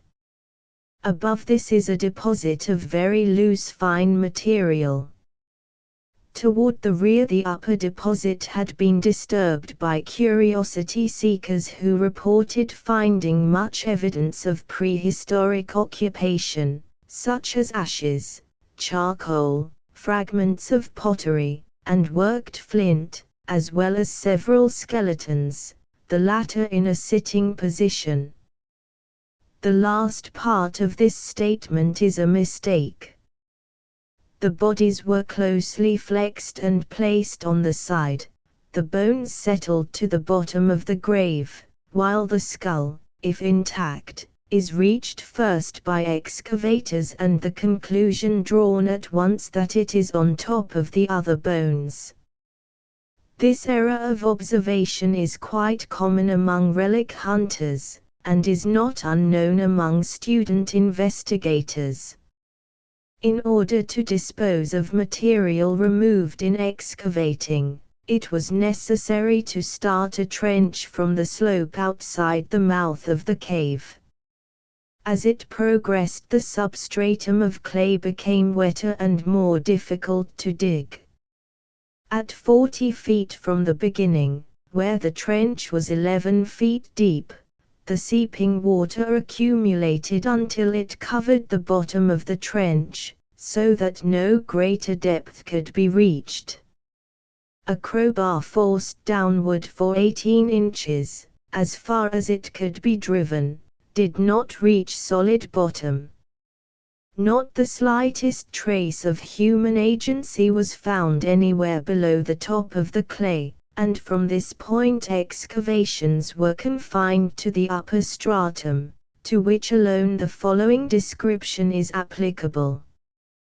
This deposit was composed partly of fine loose earth, probably carried in by the wind and on the feet of persons and animals, partly of roof dust, and partly of ashes. A considerable portion of it was roughly stratified in layers of varying extent and thickness, though much of it was irregular, and it was mingled throughout with campsite debris. Occasional layers of roof dust several feet across in any direction and of varying thickness, from a faint streak to 6 inches, so closely resembled ashes that many persons could not be convinced of its true character. Its occurrence in this manner indicates that during considerable periods the cave was unoccupied, or at most used only as a temporary refuge. The intermittent character of occupancy is also shown by the distinct segregation of numerous successive layers of kitchen refuse. About 10 feet within the point where a vertical line from the front edge of the roof would meet the floor, the skeleton of a very young infant was found above and in contact with 2 thick angular blocks of limestone weighing 300 to 400 pounds. These rested on the red clay and had fallen from the roof. The thickness of earth above the bones was about 3 feet. 10 feet farther in, on the clay floor, under almost exactly 5 feet of undisturbed material, were 5 flat stones. 3 were of sandstone, the largest about 25 pounds in weight, such as can be found in place only on top of the hill. They were carefully arranged for use as a fire bed. On and around them were potsherds, flint chips, animal and bird bones, and a bone awl. This was the greatest depth at which artificial objects were found, and their position shows them to be as ancient as anything discovered. Figure 5 Fig. 5. fragment of glass bottle from Goat Bluff Cave. To list at 25 feet in, an interesting find was made. 18 inches below the surface of the floor, in a mass of mingled charcoal, ashes, mussel shells, flint chips, and other aboriginal refuse, was a small piece of glass, apparently part of a bottle, shown in Figure 5. Above it and extending for several feet on every side was an unbroken stratum of root dust from 2 to 4 inches thick. Above this, in turn, were several thin, undisturbed layers of camp refuse, about 6 inches in all, and then 6 inches of the loose, incoherent surface earth. This discovery is susceptible of two interpretations. One is that between the date when Indians could procure articles from the whites and the date at which they abandoned this fireplace, there was time for the accumulation of the given thickness of disintegrated material from the roof, the cave, or at least this part of it, not being used meanwhile for a habitation, then for the accumulation of several distinct layers of camp refuse, and finally for the depositing of the cave earth over it all. This hypothesis is unreasonable. While the rate of formation of either roof dust or stalagmite is extremely variable, so that it is not safe to predicate a definite antiquity for objects found beneath even a considerable thickness of either. At the same time, the small area involved precludes the idea that a number of occupants sufficient to account for the volume of debris could have lived here unless we allow a much longer period than would necessarily elapse within the dates indicated. The other, quite plausible, interpretation is that the glass was dragged to the spot by a groundhog or other animal whose runway had become obliterated by settling of the loose material through which it was made. The only purpose of elaborating this subject is to guard investigators against attaching too much importance to an article found under such or similar conditions, whether it be a Paleolithic type or an object undoubtedly of European origin. 35 feet in, under 3 flat slabs whose upper surface was a little more than 3 feet below the floor, was an adult skeleton, on the back, knees flexed to the chest. The body had been laid in a cavity dug in the clay to a depth of 6 inches.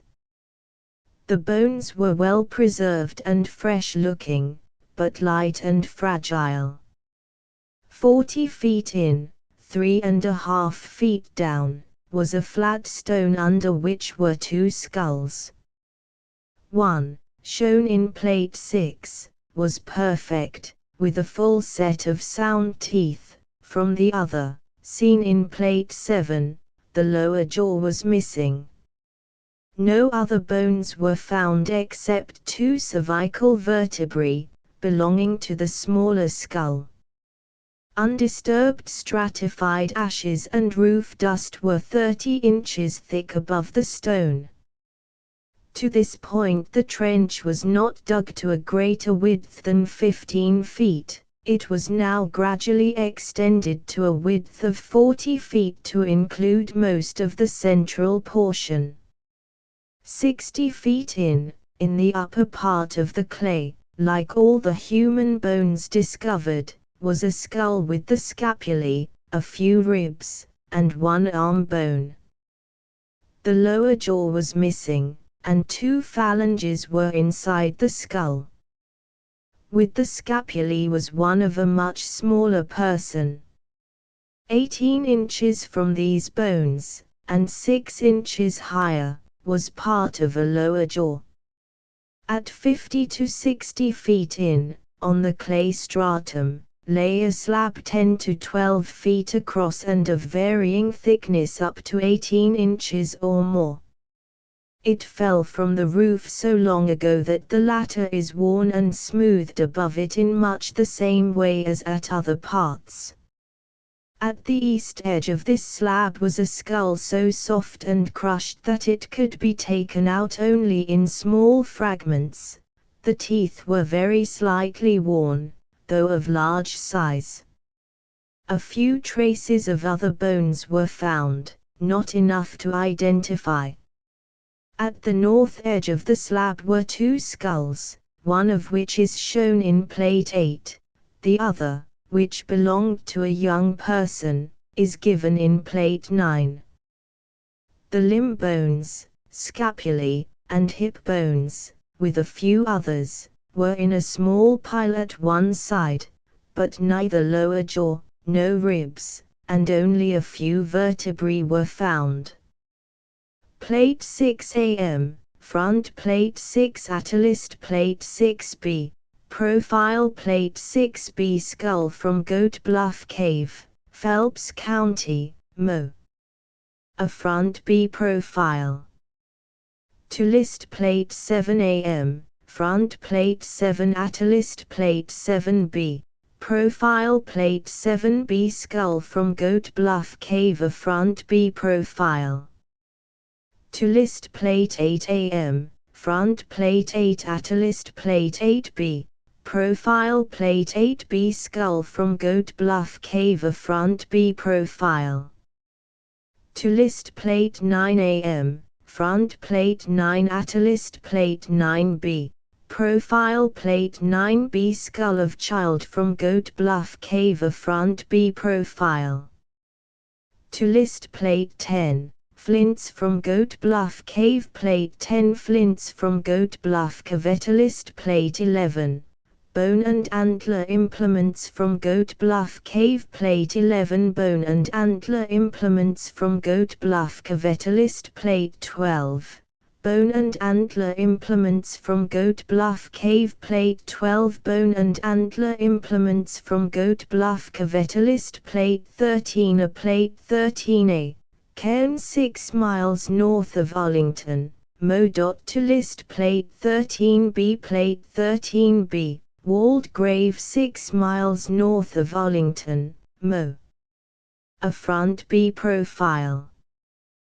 To list about 65 feet in, near the west side, an inverted pot which shows no marks of use was found in a mass of ashes filling a cavity the size of a half bushel, which had been dug in the upper deposit. Scattered here and there among the ashes were also some mussel shells and broken deer bones, but the presence of these was probably not intentional, as the whole arrangement seemed to have the nature of a votive offering. This was the only perfect vessel found in the entire course of the explorations. It is of the ordinary cocoanut form and is represented in Figure 6. 70 feet in was a skeleton. On the left side, the bones were soft and came out in small fragments. This was fully 6 feet below the present surface, but some of this earth was piled up from earlier excavations. Figure 6 Fig. 6. Pot from Goat Bluff Cave. To list beyond this point the ground had been dug over to such an extent that further examination seemed useless, and the work was concluded. Throughout the deposit of black earth, ashes, and roof dust were scattered irregularly arrowheads and knives of flint, some types of which are seen in Plate 10. Mussel shells, fragments of bones from food animals, bone perforators, some of which are shown in Plates 11 and 12, potsherds, hammers, pestles, 2 or 3 mortars, a grooved stone axe of granitic rock, presented in Figure 7, and an abundance of flint chips. There is a small cave near the top of the bluff facing the Gasconade, a short distance above the mouth of Little Piney.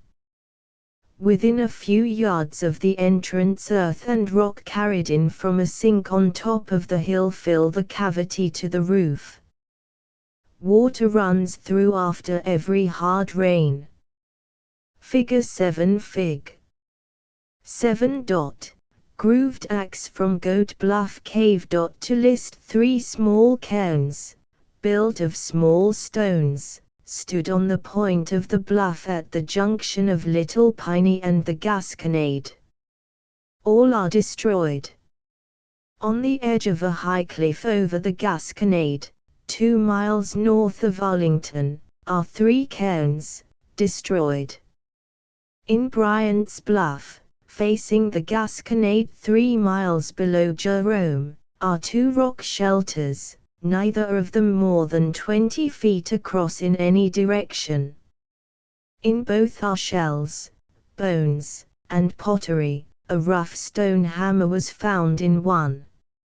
Exposure of bedrock on the outside shows that the earth deposit in either is not over 2 or 3 feet deep. On top of Bryant's Bluff are 4 cairns, all of them torn up. The extreme limit of the scattered stone is about 20 feet, so the cairns were probably 12 to 15 feet in diameter. At the mouth of Turkey Pen Slough, 4 miles north of Arlington, is a terrace with steep banks on 2 sides, next to the river and to the slough. On this stood a village. 3 house sites are plainly marked by the refuse around, and there may be others. Vegetation is very dense.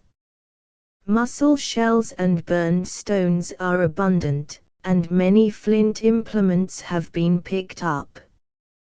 Cairns at Sugar Tree Camp, 11, 6 miles north of Arlington is a clubhouse known as Sugar Tree Camp. A short distance from the building is a high vertical cliff rising almost directly from the Gasconade. The top of this cliff, near the front, is of solid rock, almost bare of timber or brush, and in a row along it close to the edge are 7 cairns, all now so defaced that any attempt at investigation is useless. The smallest, at one end of the row, is of the common circular form, about 12 feet in diameter. 3 others seem to be of the same type, but their appearance may be due to their destruction. One is shown in Plate 13a. The other 3 are walled vaults. The largest, at the other end of the row, was built up like a foundation wall of sandstone slabs. It is rectangular in form, measuring on the outside 16 by 28 feet. All the walls are more or less destroyed. The small portion of one remaining is shown in Plate 13b. 2 walled-up graves reported on the first ridge north of Sugar Tree Camp, and 1 reported on the first ridge south, never existed. There is a small cairn on a high peak half a mile east of the camp. Tick Creek Cave in a ravine which joins Tick Creek about 2 miles from where the latter flows into the Gasconade, and about 12 miles north of Arlington, is a large cave known as the Saltpeter Cave. The opening is wide and high, but the mouth and floor are much obstructed by large fallen rocks and the bottom is constantly wet from wall to wall with running and seeping water. There is another entrance to this cavern around a corner of the bluff and much higher up on its face. This opening is small and the sloping passage from it to the cavern is almost closed in places by drip formation. It was never inhabited. Cave in Pool Hollow, 12, a mile east of Newburgh Ravine now known as Pool Hollow, but formerly called Straw Hands Hollow, opens into the right, north, side of Little Piney. 2 miles from the river is a cave at the head of a little cove. The entrance, facing directly south and visible from half a mile down the ravine, is 12 feet high and 75 feet across. The rear wall, where the cave makes a turn at 150 feet from the mouth, is plainly visible from the outside.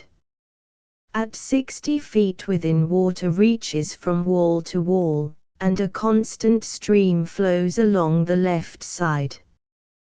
The talus at the mouth is of tough clay with many rocks scattered through it, and much of it has settled back into the cave. Water drips from many places in the roof, so that no part of the floor is ever entirely dry. Some broken flints and chips were picked up about the mouth and in front of the cave, but nothing else could be found. In dry weather there might be spots which would afford a resting place for campers, but no continuous occupancy was possible. House mounds near Rolla, 13, nearly 2 miles northeast of Rolla, is the beginning of a little valley which for a short distance is parallel with the Frisco Railway and close to the right-of-way. It then turns to the southward. Along this draw are numerous mounds, starting well toward its upper end and following its course for nearly a mile. They lie along either side, and reach into the tributary widenings. Most of them are on the flats, but they are also scattered along the hillsides, those farthest from the water having an elevation of about 50 feet above it. They vary from 30 to 60 feet in diameter and from 1 to 3 feet high. In all, they are scattered over an area of at least 100 acres. House mounds near Dillon, half a mile west of Dillon. A ravine heads at the Frisco track, goes south a short distance, then turns southeastward. Near the track begins a group of mounds which reach for fully a mile along both sides of the little stream. There are more than 100, most of them small, though at least one is 60 feet across and 3 feet high. House mounds near St. James, 14, at the northern border of St. James is a small shallow valley with a northern and eastern trend, practically parallel with the Frisco Railway, and for 3 miles or more not over a fourth of a mile from it at any point. Starting near the Soldiers' Home is a group of mounds which extend for fully 2.5 miles down both sides of the valley. Some are partly cut away by the stream, others are on the narrow flat bottoms subject to overflow with every hard rain, still others are built on the slopes to an elevation of 40 feet. They are somewhat larger than the average, a diameter of about 60 feet and a height of 3 feet being not uncommon. Pulaski County McWilliams Cave, 15, a cave on the McWilliams farm, near Jack Hinshaw's, at the upper end of the Big Eddy, near the south line of Pulaski County, has an entrance 8 feet high and 15 feet wide. There is a good light for 150 feet, at which distance the cavern turns. It is an excellent location for an Indian home, having a floor of dry earth, and a small amount of refuse was found, but the earth has been thoroughly dug over in the search for missing residents, some human bones rooted out by hogs having given rise to a belief that these may have been murdered and concealed here. Davis Caves, 15, facing Roubadoo Creek, on the farm of J. W. Davis, 3 miles north of Cookville, are 3 caves. The largest is 40 or 50 feet above the foot of the bluff. It has an entrance 30 feet wide, the roof being 8 feet high. It is well lighted to a depth of 120 feet, where it curves. No refuse was observed, but the situation is favorable for habitation. Another cave, near this, has an entrance 30 feet wide and 10 feet high. It is well lighted for 40 feet back. The third cave of this series is a rock shelter a short distance south of the second, and higher up in the bluff. All these appear to deserve an examination. Berry Cave, a cave on George Berry's land, in a ravine opening into the east side of Rubidoux Creek, 3 miles from Hannah Post Office, has a small entrance which is nearly closed by drip rock, the roof, walls, and floor being thickly encrusted. These deposits, which it is said are even more abundant farther in, seem to be rather rapidly increasing in volume. Makey Cave, 16. What is known as Makey's Cave is 7 miles south of Waynesville, on the west side of Rubidoux Creek. It is by far the largest open cave in this region, the entrance being 40 feet high and 100 feet wide. It extends across the head of a ravine, and if the loose earth at the sides were cleared away it would be found still wider. The entire floor is covered with a mass of rocks of every size up to several tons, except at one side of the entrance where there is a small amount of loose earth. The front chamber is 300 feet long to where the cavern forks. In one of these forks daylight extends for 100 feet farther, or 400 feet from the mouth.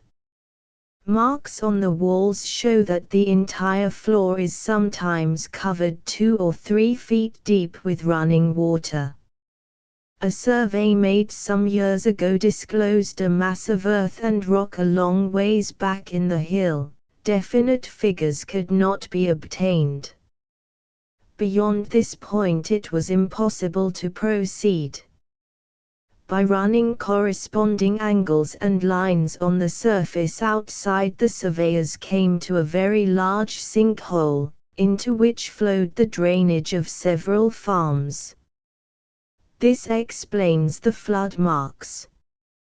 Clearly the roof of the cave had fallen in at this point. York Cave, a fourth of a mile east from Makey's in a bluff facing south on the left bank of Rubidoux Creek, has an entrance 40 feet wide, 30 feet high, and is in daylight for 150 feet. Cave earth extends for 100 feet from the entrance, and apparently continues from this point under the gravel and clay which have washed from the interior. It is on the land of A.L. Foote, having been in his family continuously since it was secured by government patent. The name is derived from Grandma Martha York, who was among the earliest white settlers in the region. Her home was on the opposite side of the creek, in a pioneer log cabin, the last vestige of which, except the stones of the chimney, disappeared before the Civil War. In the front portion many large rocks are lying on the surface of the clay floor and others are embedded in it, probably still others are entirely covered. Farther back the clay is mixed with gravel washed from the interior. This deposit is never entirely dry and in rainy seasons is quite muddy. The difficulty of removing or digging under the rocks, added to the certainty that water would be encountered before the bottom is reached, render useless any effort at complete excavation. The amount of refuse on the surface, however, is a good indication that such researches as would be possible in the upper layers, among the rocks, would disclose a large quantity of aboriginal remains of comparatively modern date. Graves at Laughlins, 17, on the Laughlin Goat Ranch, 6 miles southeast of Waynesville, a high narrow ridge level along the top and sloping abruptly on each side extends northward from the hills on the right side of Rubidoux Creek and terminates in a vertical cliff. Bedrock projects on the top and on both sides, and vegetation is so scanty that the crest is almost a bald. On the summit of this ridge are 7 cairns, the first one only a few feet from the edge of the cliff, the last one about 300 feet back, near where the ground begins to ascend toward the plateau. They are small, none more than 3 feet high, and all have a depression in the top where the stones have been thrown out from the center toward the outside by relic seekers and rabbit hunters. In 3 of them, flat stones remaining in place at parts of the margin indicate that an irregular square enclosure was constructed around the bodies, as in those examined at Gourd Creek. Possibly this feature existed in all of them at the time of their construction, but there was no evidence that any of them had been walled up like those at Sugar Tree Camp or the Devil's Elbow. Views of their present conditions are shown in Plate 14. Kerr Cave, 17, near the site of Kerr's Mill, on Rubidoux Creek, 5 miles southeast of Waynesville, is a cave at the foot of a bluff, the entrance 60 feet above the bottom of the hill. Viewed from the outside, it has the appearance of a rock shelter 40 feet wide and 45 feet deep. Above most of it, the stratum forming the roof is 15 feet high. Near the front, the successive overlying strata project in a hollow curve until at the face of the bluff the drop from the ledge to the talus immediately beneath it is fully 50 feet. At one side, near the rear, is a passage 5 or 6 feet wide, not visible from the front, extending back into the hill. Although the cave is usually dry, clean gravel in this passage shows that sufficient water flows through at times to prevent earth from accumulating, further evidence of which fact is found in the mud cracks of the floor and the ferns growing amid the rocks, large and small, which cover it. The place could never have been occupied except for temporary shelter, and there is no evidence that even this use was made of it. Cell Cave, 18, half a mile directly south of Waynesville, on the farm of Dr. W. J. Sell, is a cave located in the northern end of a ridge entirely detached from the surrounding hills. The entrance, facing northeast, is halfway up the point of the ridge, overlooking a fertile bottom along Rubidoux Creek. From the top of the ledge over the entrance, the hill has an easy upgrade for 1/4 of a mile to the summit, which is at an elevation of 250 feet above the creek. On top of the hill is the site of an Indian village where some mortars, grinding stones, and numerous flints have been found. The roof of the cave has partially fallen in at the entrance, forming a re-entrant curve 30 feet across and extending 11 feet inward. The large blocks from this, and from the stratum described later, were lying on and in the talus at the present front but did not extend to the red clay beneath. Some of the blocks could be reduced with a heavy sledgehammer to an extent that made it possible to roll them out of the way, but 24 of them had to be broken up with dynamite. The talus at its thickest part has a depth of 6 feet. It extends down the hill on the outside and has washed back into the cave, gradually decreasing in quantity, to a distance of 50 feet. The roof, at the front, is 5 feet above the talus. The thickness of the ledge forming it is only 8 feet, the slope of the hill starting from this line. Owing to the restricted width of the ridge, on top, the entire area draining over the ledge measures only 70 feet in width above the entrance, and narrows irregularly to a breadth of 30 feet at an outcrop 120 feet up the hill, or with an approximate space of 6,000 square feet.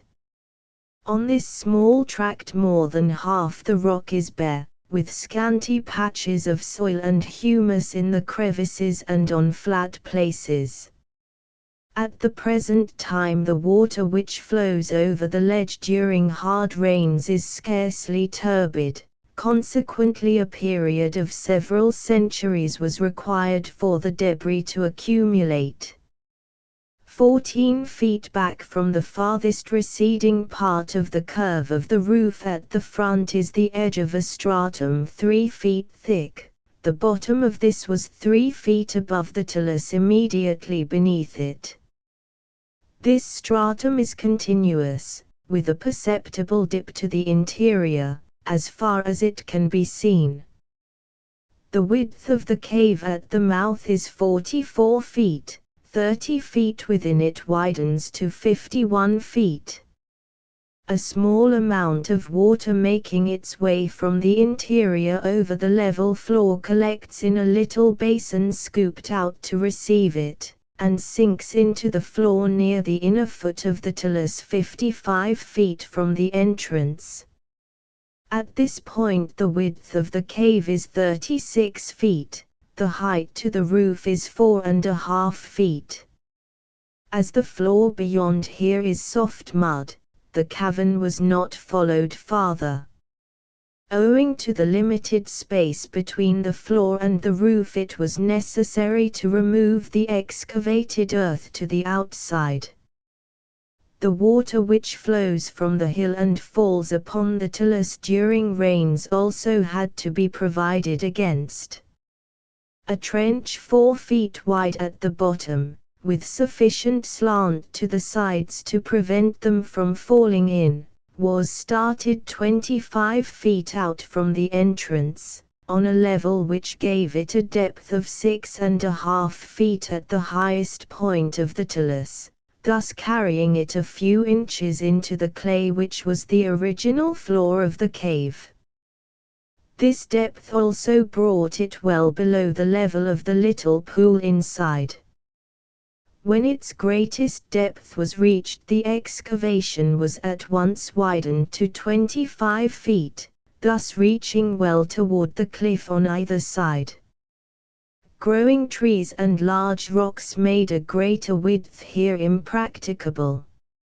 In the talus were flint implements, none small enough for arrowheads, some well finished, others roughly made, a few being shown in plate 15, 3 sandstone mortars and fragments of 4 others, probably 100 cobblestones used as hammers and pestles, some of them pitted on the sides, a few showing marks of much use.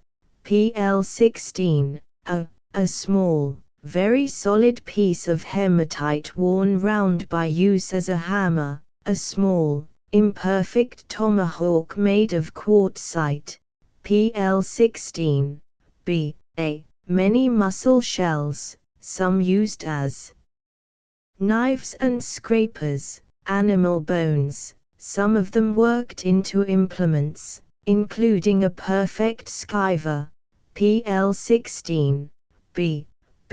several pieces of hematite and limonite used as paint stones, PL 16, B, C, many fragments of pottery, some of them worked into discs and perforated, PL 16, B, D, occasionally small deposits of charcoal, ashes, and burned earth. The meager amount of artificial material, and its random distribution, as if one piece was lost here, another thrown there, throughout the talus from the present surface to the underlying clay would appear good evidence that the cave was never used as a place of permanent abode, but merely provided temporary refuge at intervals extending over a prolonged period. Plate 14 A Plate 14b Plate 14 Cairns on Roubadou Creek, 6 miles from Waynesville, Mo. To list Plate 15 Plate 15 Flints from Cell Cave, near Waynesville, Mo. To list Plate 16 A Plate 16a Pestles or grinding stone list Plate 16b Plate 16b Celt, pottery discs, paint stones, and skiver objects from Cell Caveta list Plate 17ab Plate 17, skull from Cell Cave. A. Front. B. Profile Plate 17 CD Plate 17, skull from Bell's Cave, near Waynesville. C. Front. D. Profile Plate 17 EF Tallest Plate 17, skull from Miller's Cave. E. Front. F. Profile 3 skulls from Pulaski County, Mo. None of the pottery was decorated in any way, though most of it was cord marked. No piece was found which had a handle or a foot. Nearly half a bushel of pieces was found, fragments of many different vessels, with a range in thickness from 1/8 to 3/4 of an inch. If all this talus were examined, much material might be found, but the result would not justify the labor. 15 feet west from the east corner of the cave, 8 feet within the edge of the roof, 3.5 feet under the surface of the debris, which was a foot lower here than at the highest point, was a bundled or bunched skeleton, only small fragments of arm and leg bones, most of the lower jaw, a little of the upper jaw, and traces of skull were remaining. The bones were small but solid. They were packed tightly in the dark, wax-like clay, but there were no indications of a grave. The earth in contact with them could not be distinguished from that lying around them. The body had been crowded into the smallest possible space, with the head against a large stone. All the teeth were well preserved, some of them not at all worn. Small fragments of deer bones were found among the remains. These, also, were very soft and decayed. In fact, all bones found, whether human or other, in this wet, tough, heavy earth were nearly destroyed, and such portions as remained had but little more consistency than the mud in which they were embedded. Much care was necessary in order to get them out. 16 feet from the entrance, 13 feet from the east wall, 4.5 feet down, 18 inches above bottom, were part of a large femur and a few fragments of other bones too small and crushed to identify. 7 feet southwest of this femur, 14 inches lower, was a closely folded skeleton, the skull nearly north, the other bones toward the east wall. Some mussel shells, fragments of deer bones, and 2 flint knives were near the head. The body had been placed in a shallow hole dug in the talus as it existed at that time, some earth thrown over it, and small rocks piled on. The covering rocks were under 3 feet of detritus, washed in since they were placed there. Near the knees was a piece of antler, neatly perforated, with rounded ends, giving it the shape of a reniform bannerstone, Fig. 8. This may have been an ornament, an arrow shaft straightener, or the holder for a drill or a fire stick. Near it was a polishing stone deeply worn on both sides, Fig. 9. Figure 8 Fig. 8. Perforated object of antler from cell cave. To list 22 feet within the reentrant curve at the front, 20 feet from the west wall, at the bottom of the talus, was a skeleton, the skull in small fragments, which, however, were held in place by the tough clay. The teeth were worn below the enamel in places. 2 well-worked flint knives and 1 rough one, Fig. 10, were near it. The bones looked as if they had been thrown in, occupying only a small space, but probably a folded body had been laid in on the left side.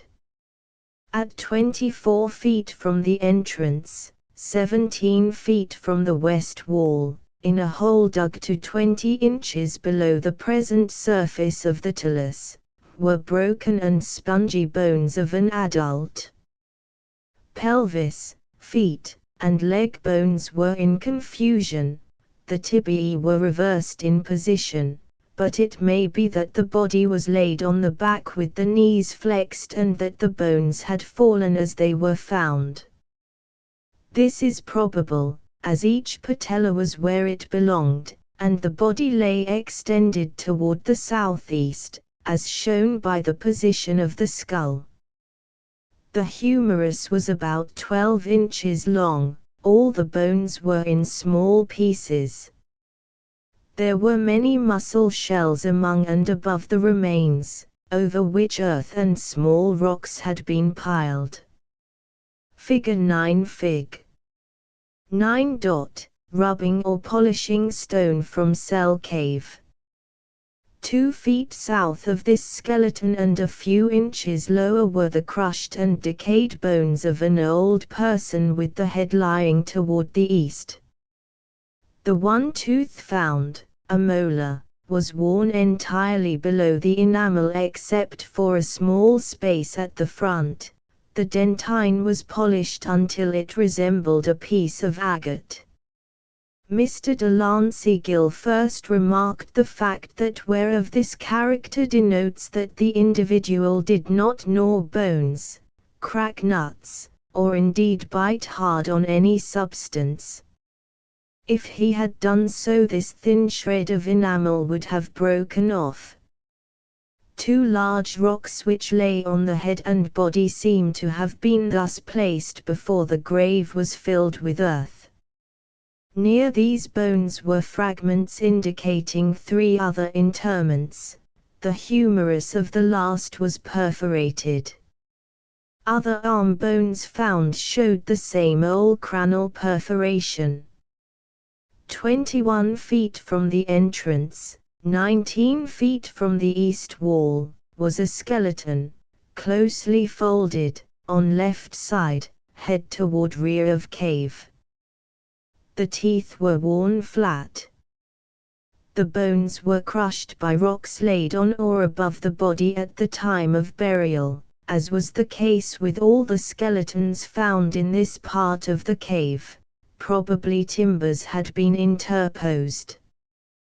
Plate 18AC, Plate 18D, Plate 18 Teeth from cell cave and other caves, showing manner and amount of wear. Tallest Plate 19, Plate 18 Teeth from cell cave and other caves, showing manner and amount of wear. Tallest near the surface, 18 feet from the entrance, 14 feet from the east wall, were the right half of a skull and of a lower jaw. A few small, scattered pieces of skull were found near them.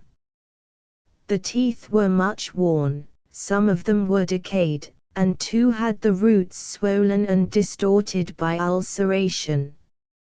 South of the skull were fragments of feet and leg bones, probably belonging with it.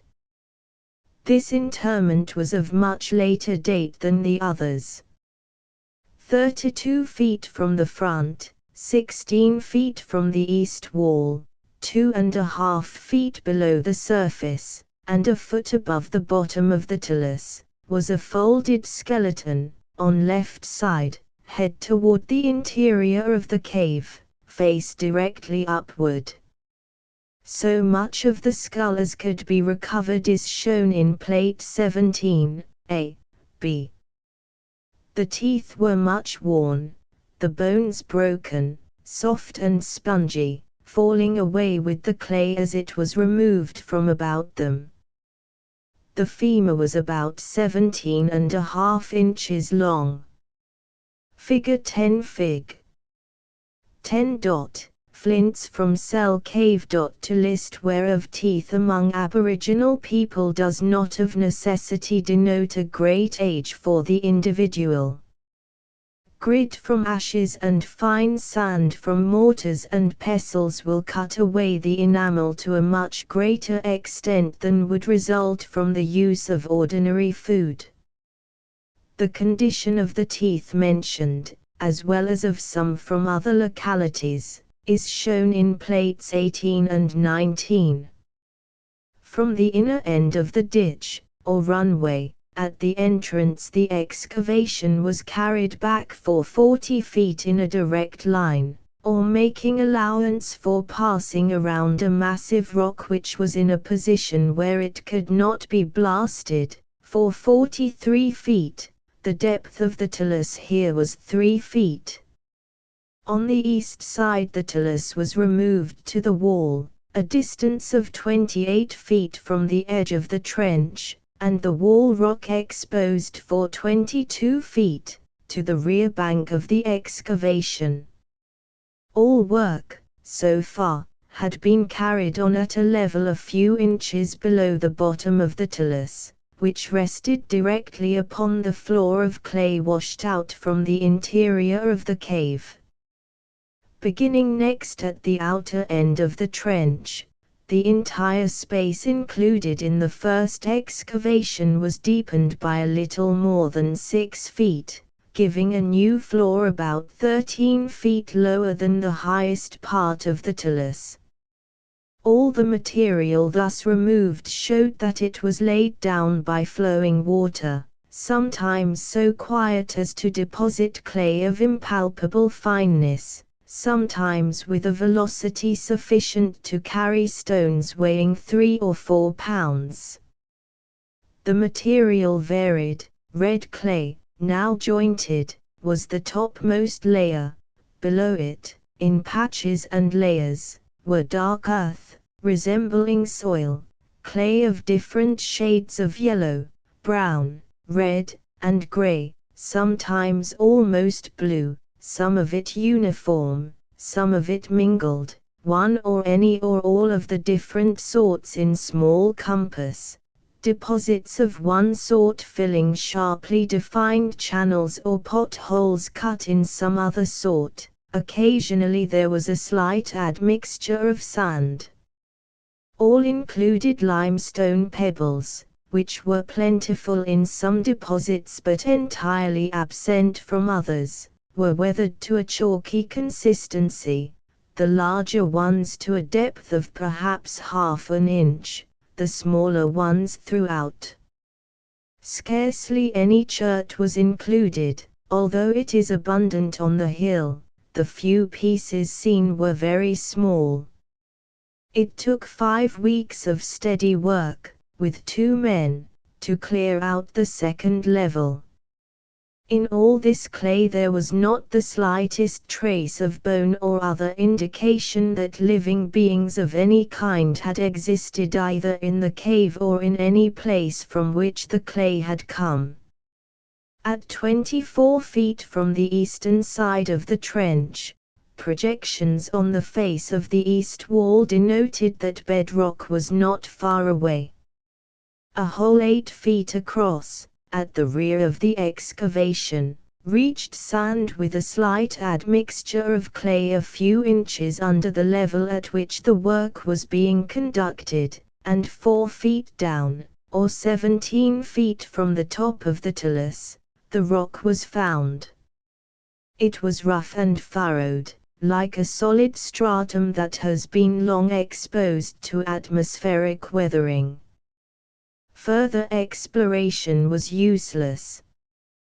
The sand results from disintegration of the Roubidoux sandstone belonging next above the limestone in which the cave was formed. None of this remains on the hill, it has all been carried away by erosion. There is not now any sinkhole or crevice above the level of the cavern through which the sand could have made its way. Such an opening must have existed at one time, on the slope at one side or the other, or farther back where the hill is now cut off. In either case, erosion has carried away its walls and filled up the channel leading from it, and thus obliterated its site. To accomplish this would require a long time, enough to produce a considerable alteration in the topography, and so to predicate for the bottom deposits in the cave an antiquity far beyond the possible appearance of man in the region. Phillips Cave. The Phillips Cave faces Roubidoux Creek near the Big Spring, a mile south of Waynesville. Access to the interior is possible only by crawling some distance on wet clay. Other caves in the same line of bluffs are either very small or almost inaccessible. No refuse appears about any of them. Bell's Cave, 18, in the upper part of the bluff bordering Roubidoux Creek just west of Waynesville, on the farm of Robert A. Bell, are numerous caves, most of them quite small. One, much larger than any of the others, has an entrance 27 feet wide and 12 feet high. The floor is of earth mingled with small rocks, and rises gradually toward the rear until at 70 feet it almost reaches the roof, although the open space enlarges farther in. The width of the cave varies from 19 to 32 feet. Several large rocks have fallen from the roof and walls at a comparatively recent date, as they lie directly upon the earth or are only slightly embedded in it. Shells and flint flakes occur in small amount, but the cave is so difficult of access that it was probably but little used. Some human bones, rooted out by hogs, were scattered over the floor, only a few remained, the hogs having chewed up most of them. Part of a femur belonged to a person about 18 or 20 years of age. A skull and part of a lower jaw, lying several feet apart but belonging to the same individual, were secured. They are shown in Plate 17, c. d. Few of the teeth remained, though all had been in place at the time of interment. Campground Cave. This is 3/4 of a mile west from Waynesville. It is small, with a muddy bottom, and could never have been occupied. Butcher Cave. Butcher Cave is 2 miles northeast of Waynesville. It has a small, low entrance, nearly closed by a pile of dirt gravel mixed with some clay, which has been carried by surface water from the slope above. Graves near McKennan's on a low spur, projecting about halfway up a high hill opposite McKennan's house, 2.5 miles northeast of Waynesville, are two of the ordinary stone graves or cairns, both small. One has been torn apart, the other is intact. They are mentioned only because in the one which has not been disturbed the stones are sunken at the center, affording good evidence that timbers were placed over the corpse before the stones were piled up. Rubadoo Cave, 19, in a vertical bluff overlooking the junction of Rubadoo Creek and the Gasconade River is a cavern with a high, wide entrance giving access to a large chamber which has several smaller but well-lighted rooms opening into it. There was formerly a considerable depth of earth on the rock bottom, but most of it has been taken out for fertilizer. What is left is dry near the entrance, but wet farther in. Although it would make an ideal Indian home, being easy of access and within a few rods of the two streams, there could be found no indications of such habitation, and owing to the small amount of earth remaining, the presence of many large rocks, and the close proximity of a large clubhouse on the public highway immediately in front, no excavation is possible. A cairn on the point of the cliff over this cave has been completely demolished. Richland Cave, 20. There is a large cave at the head of a ravine a fourth of a mile below the bridge over the Gasconade River, on the Richland and Hannah Road 7.5 miles from Richland. The entrance is 70 feet wide and 40 feet high. Daylight extends to a point 200 feet within, where the cave divides into two parts, both of which turn abruptly. Cave earth near the entrance on one side is scanty in quantity, damp and moldy, but beyond this it is dry, unevenly surfaced, and appears to have been somewhat disturbed. There is considerable refuse on and in the dry earth as far back as the inner end of the front chamber, and were it not for the many rocks, too large to be removed, which cover nearly the entire floor and would make excavation very difficult and incomplete, the deposits would probably repay investigation. Rollins Caves, 19, on the farm of Sam T. Rollins, 2.5 miles northwest of Waynesville, are two large caves. The first, in a bluff facing the Gasconade, half a mile above the mouth of Rubadoo Creek, is 50 feet above the bottom of the hill. The entrance, toward the northeast, is 45 feet wide and 36 feet high. The sides are parallel for 45 feet. At that point the east wall abruptly recedes for 12 feet and then continues in a curving line for 120 feet farther, to an outlet in the side of a shallow ravine trending toward the west. This opening, 13 feet wide, is filled nearly to the top with debris which slopes steeply for 40 feet into the cave. The west wall, at 45 feet, makes an outward curve to a branch which leads northwest for 25 feet and has an opening on the side of the hill 25 feet wide and 20 feet high. The talus at the front is 12 feet high and slopes steeply into the cave. Beyond this branch the west wall extends in a straight line to the small outlet at the ravine. The floor of the cave has a gentle incline from the bottom of the debris in the rear to the main entrance. No refuse could be found in the cave or around any of the three entrances, and the place would not be suitable for a shelter in winter as the wind, no matter from what direction, blows directly through it.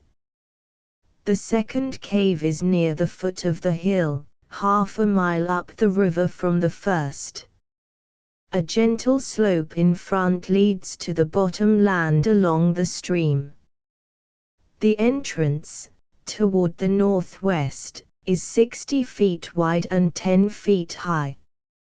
At 65 feet within is standing water. Marks in a channel along the west wall show that at times there is an outflow with a depth of a foot or more.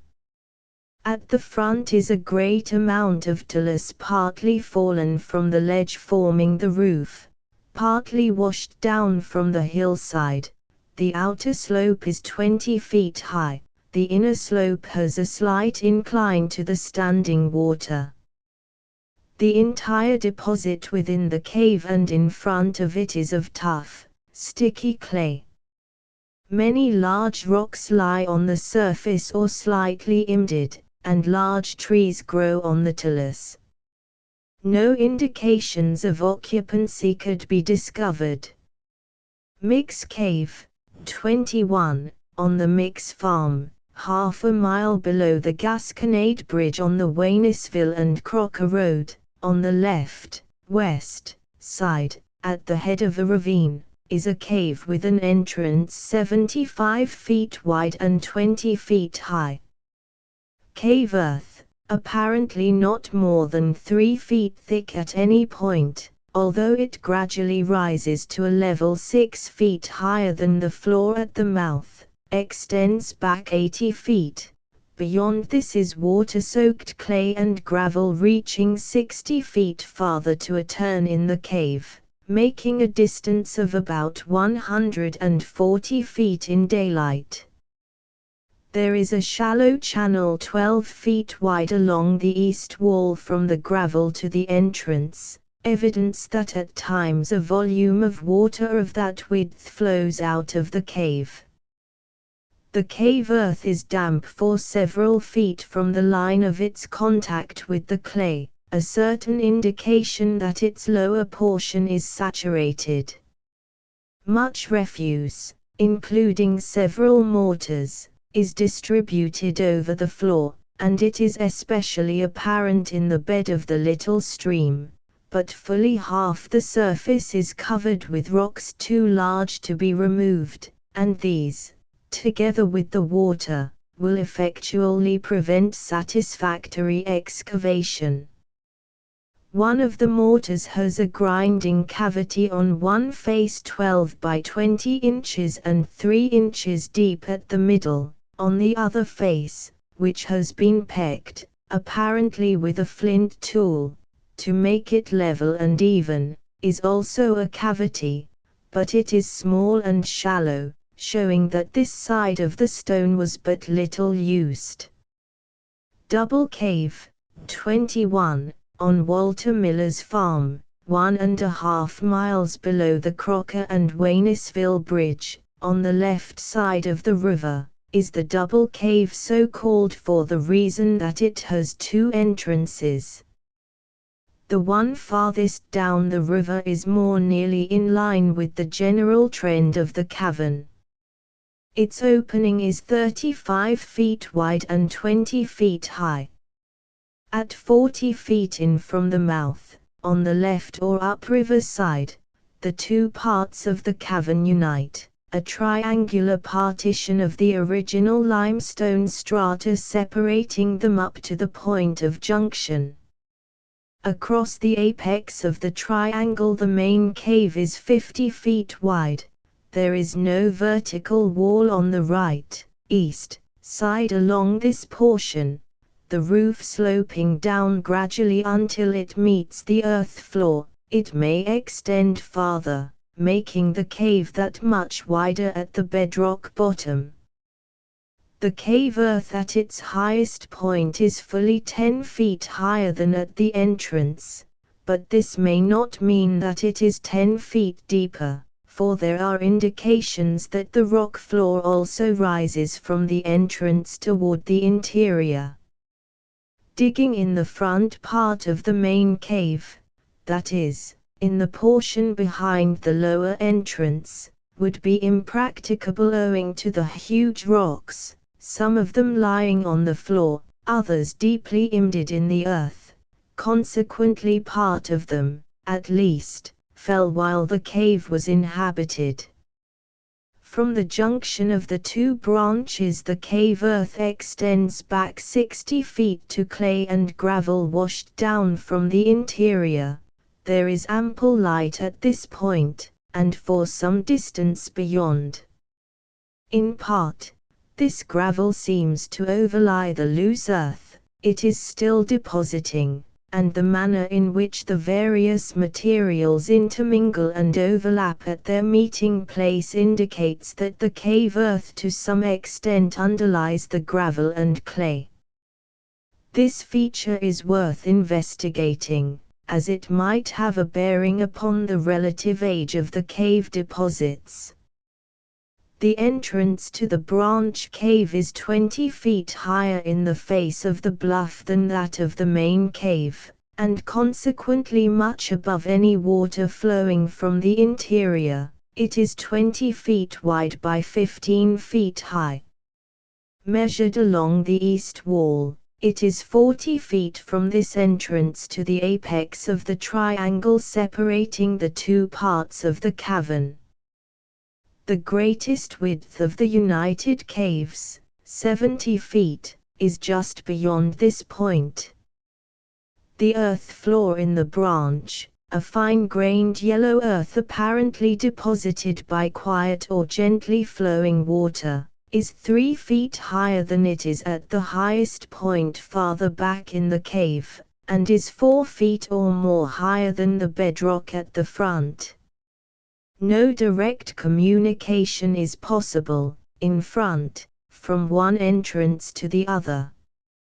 The only means of transference is by passing through the caverns around the triangular partition, or by going down to the talus from one opening and then up to the other, though only a few feet of descent is necessary. There is an easy passage to and from the Gasconade, which flows at the foot of the bluff, and a good path in either direction to the top of the hill. Very little refuse occurs, and the site is not worth examining. Railroad cave on railway property, north of the Gasconade River on the east of the Waynesville and Crocker Road, is a noted cave which runs clear through the hill and can be entered from either end. From the descriptions given, it certainly could never have been utilized as a dwelling place. Bat, or Page, Cave Bat Cave, so named because it formerly harbored immense numbers of bats, is on Robert Page's land, 4.5 miles from Crocker, near the Waynesville Road. The entrance is 40 feet wide and 30 feet high.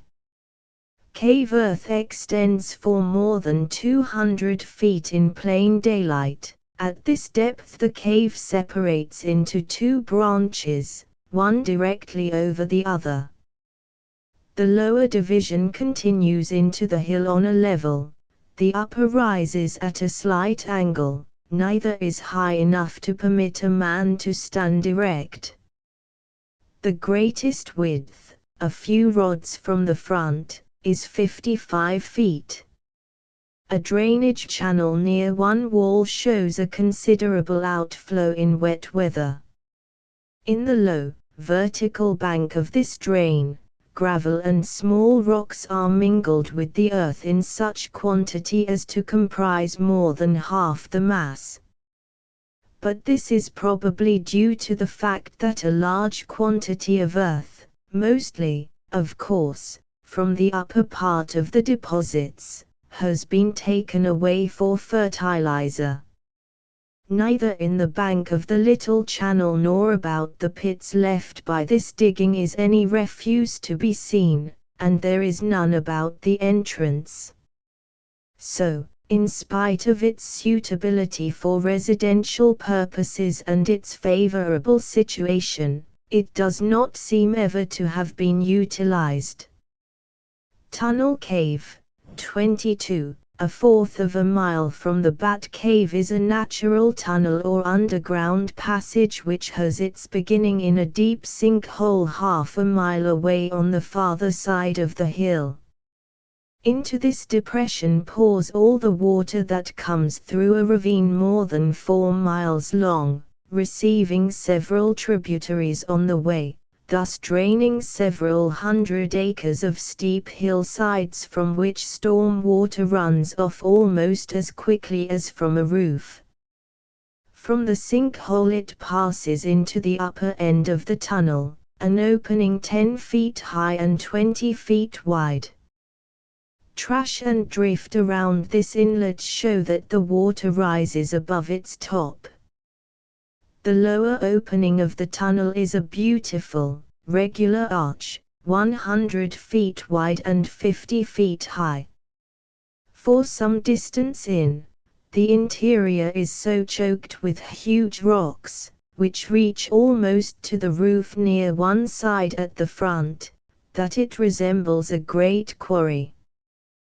Gravel, sand, and driftwood, including a large log 15 feet long, are piled on these rocks to a height of 20 feet. Brooks Cave, 11 miles southeast of Waynesville, has an entrance through a sinkhole in a level field. It is small and dark for some distance back, and was never occupied. Openings of this character are never the original mouths of caverns, they are due to the roof falling in at a point where it has become thin by wearing away from below.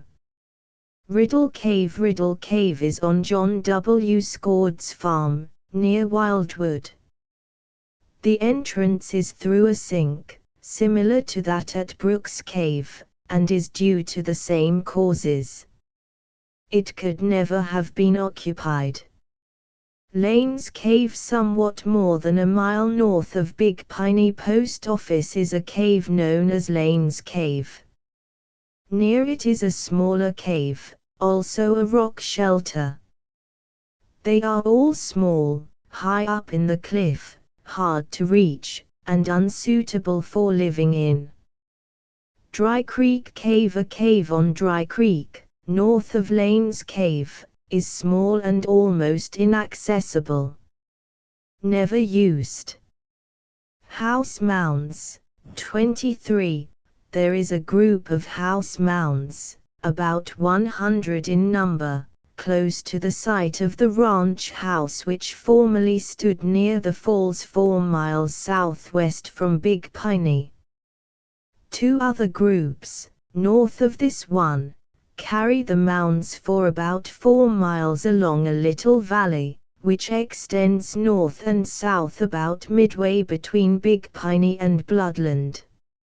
Most of the mounds, in all the groups, are on the slight slopes bordering either side of the little stream, which sometimes ceases to flow, but a few of them are on the narrow strip of level land along the banks.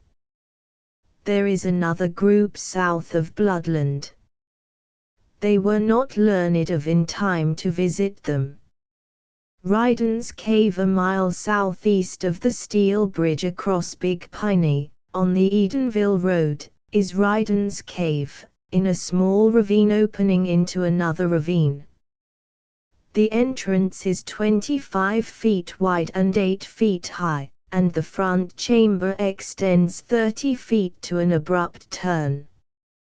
There are large rocks on the floor near the mouth and some cave earth and a small amount of refuse at the front.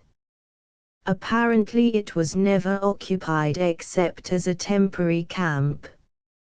Saltpeter Cave near Miller's Spring, 2.5 miles northeast of Big Piney, in a high bluff, is a large cave whose name is derived from the quantity of saltpeter collected from it in the early settlement of the country. Earth for leaching was removed to such an extent that bedrock is now exposed near the entrance and at several places within. In addition, many large rocks cumber the floor, Consequently, excavations would not yield satisfactory results, although refuse still to be seen in the cave and in front of it shows that it was a place of aboriginal habitation. Miller's Cave, 24, 3 miles northeast of Big Piney, is a cavern which from its position, formation, and surroundings is particularly adapted to the requirements of primitive people in search of a permanent shelter. It is situated in a bluff rising from the left bank of Big Piney River, 200 feet above the level of that stream and half that distance below the summit of the hill of which the bluff forms the front. It lies in 3 different tracts of land, but the greater portion is on the farm of Daniel S. Miller, who lives a little more than half a mile away. For 3 generations it has been widely known as Miller's Cave. It opens toward the southeast, the river at this point flowing north of east, and thus secures protection from the cold winds of winter, receives the greatest amount of light through the day, and has the advantage of sunshine at the season when this is most needed. Big Piney, like all streams in the Ozark region, is extremely crooked, and its bed is a continuous succession of riffles and pools, or eddies as they are locally known. In front of the cave is one of these pools nearly a mile long and at lowest stages fully 15 feet deep in places. Even now it yields an abundance of fish, turtles, frogs, and mussels, all of which are important items in the Aboriginal dietary. A fourth of a mile above the cave Big Piney makes an abrupt turn, coming to this point from the southeast. Here it receives the outflow from a large spring located at the foot of the hill, a fourth of a mile to the southward, which boils up in a pool 40 feet across and at its lowest stage discharges several thousand gallons every hour. Its volume responds quickly to a heavy rainfall and to the succeeding period of fair weather, although its level never passes above or below certain fixed points. A singular feature of this spring, one which has given it a wide reputation, is its rhythmic ebb and flow. With absolute regularity, regardless of atmospheric conditions, it swells for 6 hours, then subsides for an equal period, stages of high and low water occurring at the same hours every day. The extreme range of level is about a foot. Intermittent springs are not uncommon, but the regularity of this one is remarkable, particularly so as its action is not affected by changes in the volume. A dam was built below this spring by the father of Mr. Miller to furnish power for a mill. When the mill was not running, the noise of the falling water, reinforced by the echoes from the hills around, could be heard a long distance and gave it the title of Roaring Spring. The Indians had a name for it which was interpreted by the whites as Blowing Spring, but as there are no unusual currents of air in the vicinity, it is probable the proper translation would be Breathing Spring on account of its recurrent motion.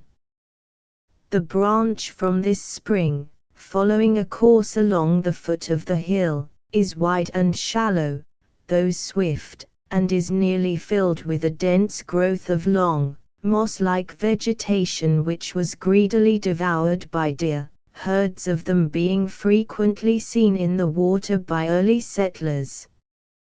From the mouth of the cave several hundred acres of fertile alluvial land can be seen along both banks of the river. In the bottom land lying nearest to the spring branch, which is itself entitled to be called a creek, and extending southward to Miller's residence, partly on an upper terrace, but mostly on the lowland, was a village site on which were formerly many small mounds which from the description were undoubtedly house mounds. Mortars occur in numbers, while fragments of pottery and flint, as well as many unbroken implements, were formerly abundant to a depth of several inches. On the opposite side from the cavern, in the angle formed by the abrupt turn of the river, is another village site. A ditch, with an interior embankment about 6 feet high, formerly extended in a curved line across the point. This fortification was about 600 feet long, coming to the river bank at either end. In the part thus protected were many low, small mounds placed close together but quite irregularly. These were probably house mounds. No trace of any of this artificial work is now apparent except that a difference in color may be seen here and there when the soil is freshly turned, all the earthworks having been plowed and dragged level as interfering with cultivation. A great amount of broken pottery, flint implements, and fragments of animal bones has been uncovered here. In fact, the field is known locally as the place where the Indians made their pottery. This site seems to have been occupied within historic times. After an unusual freshet some years ago, many round musket balls, such as belonged to the old-fashioned muzzle loaders, hundreds or 2 gallons of them is the usual version, were picked up where the loose soil had washed off. There is a local tradition, long antedating the discovery of the bullets, that a battle was fought here between the French and the Indians. On the hill over the cave are 3 cairns, but they have been so searched through that scarcely a stone remains in its proper place. There is also the site of a flint-working industry, a space 40 or 50 feet across being strewn with spalls, flakes, and chips. When, in addition to the sustenance provided by deer and other large game, there is taken into consideration the great numbers of wild fowls which frequented the rugged hills and numerous streams, the multitude of small mammals which found security in the myriad cavities and crevices in the cliffs, the abundant food supply in the river, and the further fact that so many mortars and pestles meant the utilization of nuts and the cultivation of corn and no doubt of other foodstuffs as well, it is apparent that the problem of mere subsistence was one with which the natives had but little need to concern themselves.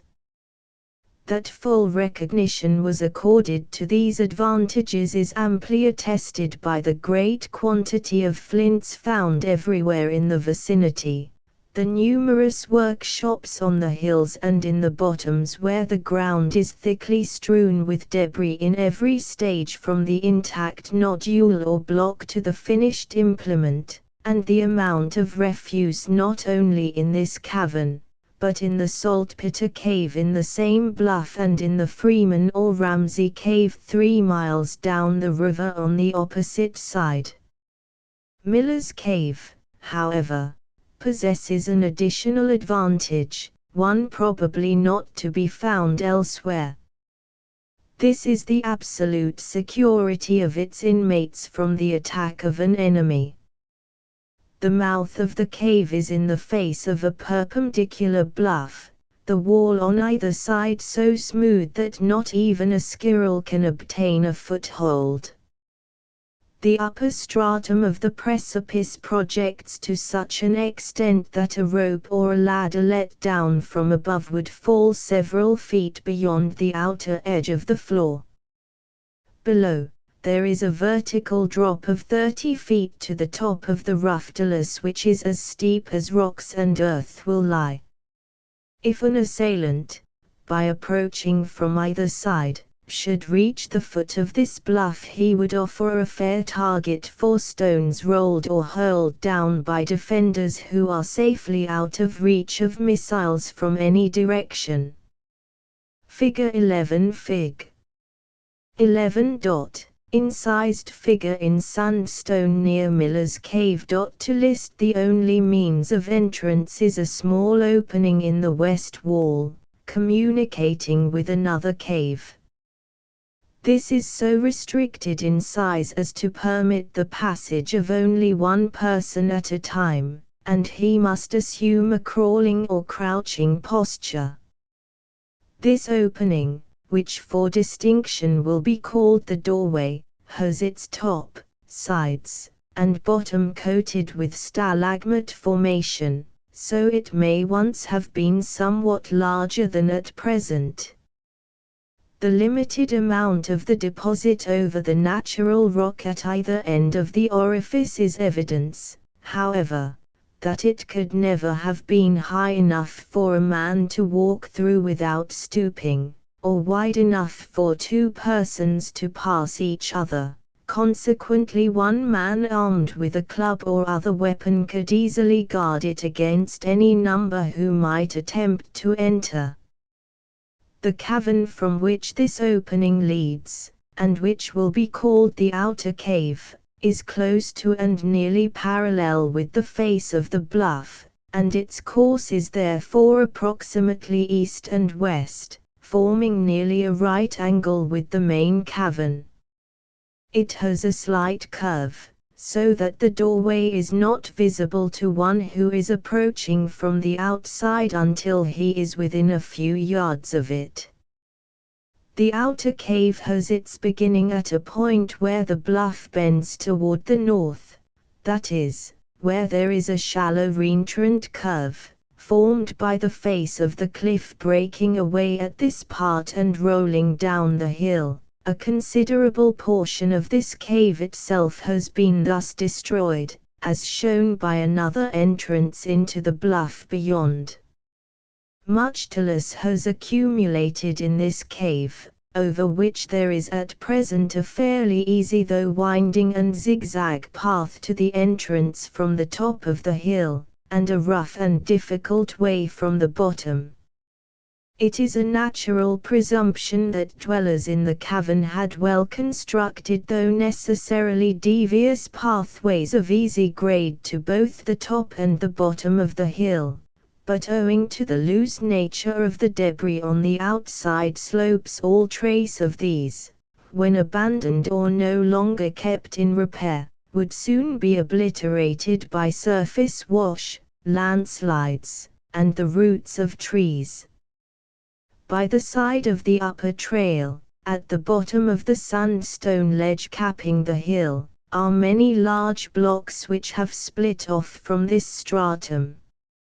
On the flat surface of two of these are about 25 figures, pecked into the stone apparently with a pointed flint implement. One of them measuring 6.5 by 30 inches, shown in figure 11, bears some resemblance to a flying bird. All the others are of uniform design, an oval or elliptical figure with a straight line or bar passing through an opening in one end. These vary from 4 to 18 inches in length. Two of them are shown in figure 12. Owing to the rough weathering of the stones, accurate tracings were not possible, but the illustrations give a fairly correct idea of the inscriptions as they originally appeared. Figure 12. Fig. 12. Incised figures in sandstone near Miller's Cave. To list the front part of the outer cave is partially filled with large rocks, gravel, and clay, which have fallen or been washed in. A window-like opening on the right, or south, side admits additional light. Near the inner end the cave divides, one branch going to the southeast and opening in the face of the bluff, the other turning north and terminating abruptly near the doorway, which is worn through its rear wall. A rough diagram, Fig 13, with some measurements is appended to show this cavern's peculiar structure. Feet. Width at mouth, A. 17 from mouth to window, B. 21 width of window, B, which has a very irregular outline 3 from window to where cave divides, C. 39 from corner of divide, C. to opposite corner, H. 13 from corner, H. to rear wall 11 greatest width, from B to F. 22 width from C to G. 10 from north wall near G. to face of bluff, D. 28 height at mouth from talus to roof, 8 height from floor to roof between C and G. 13 lowest point in the cave, near C. below entrance, A. 7 mouth, at D. lower than floor at C. 4 am. Small amount of refuse on the floor suggested use of the outer cave for residence or shelter, but excavations at several points uncovered bedrock, with very irregular surface, at depths of 6 inches to 2 feet, the earth containing very little refuse and no ashes. On the talus at the entrance, and also at the bottom of the bluff in which the caves open, is much refuse which the inmates threw out as rubbish. Figure 13. Fig. 13. Plan of Miller's Cave. To list the front chamber of the main cavern is quite regular in form, going straight back like a vault for 80 feet. Then turning abruptly westward with a width of 47 feet, the west wall making almost a right angle at the corner. The east wall abuts squarely against the rear, a narrow crevice leads eastward from their junction, but as this was filled with water and mud no exploration in it was attempted. The floor of the front chamber, from wall to wall, and from near the front to within 27 feet of the rear, was entirely of ashes, no earth being visible until the extremity of these at either end was reached. The floor of the western extension is covered with fine earth, washed in, which gradually increases in volume until it fills the cave to within a foot of the roof. It was not examined beyond this point.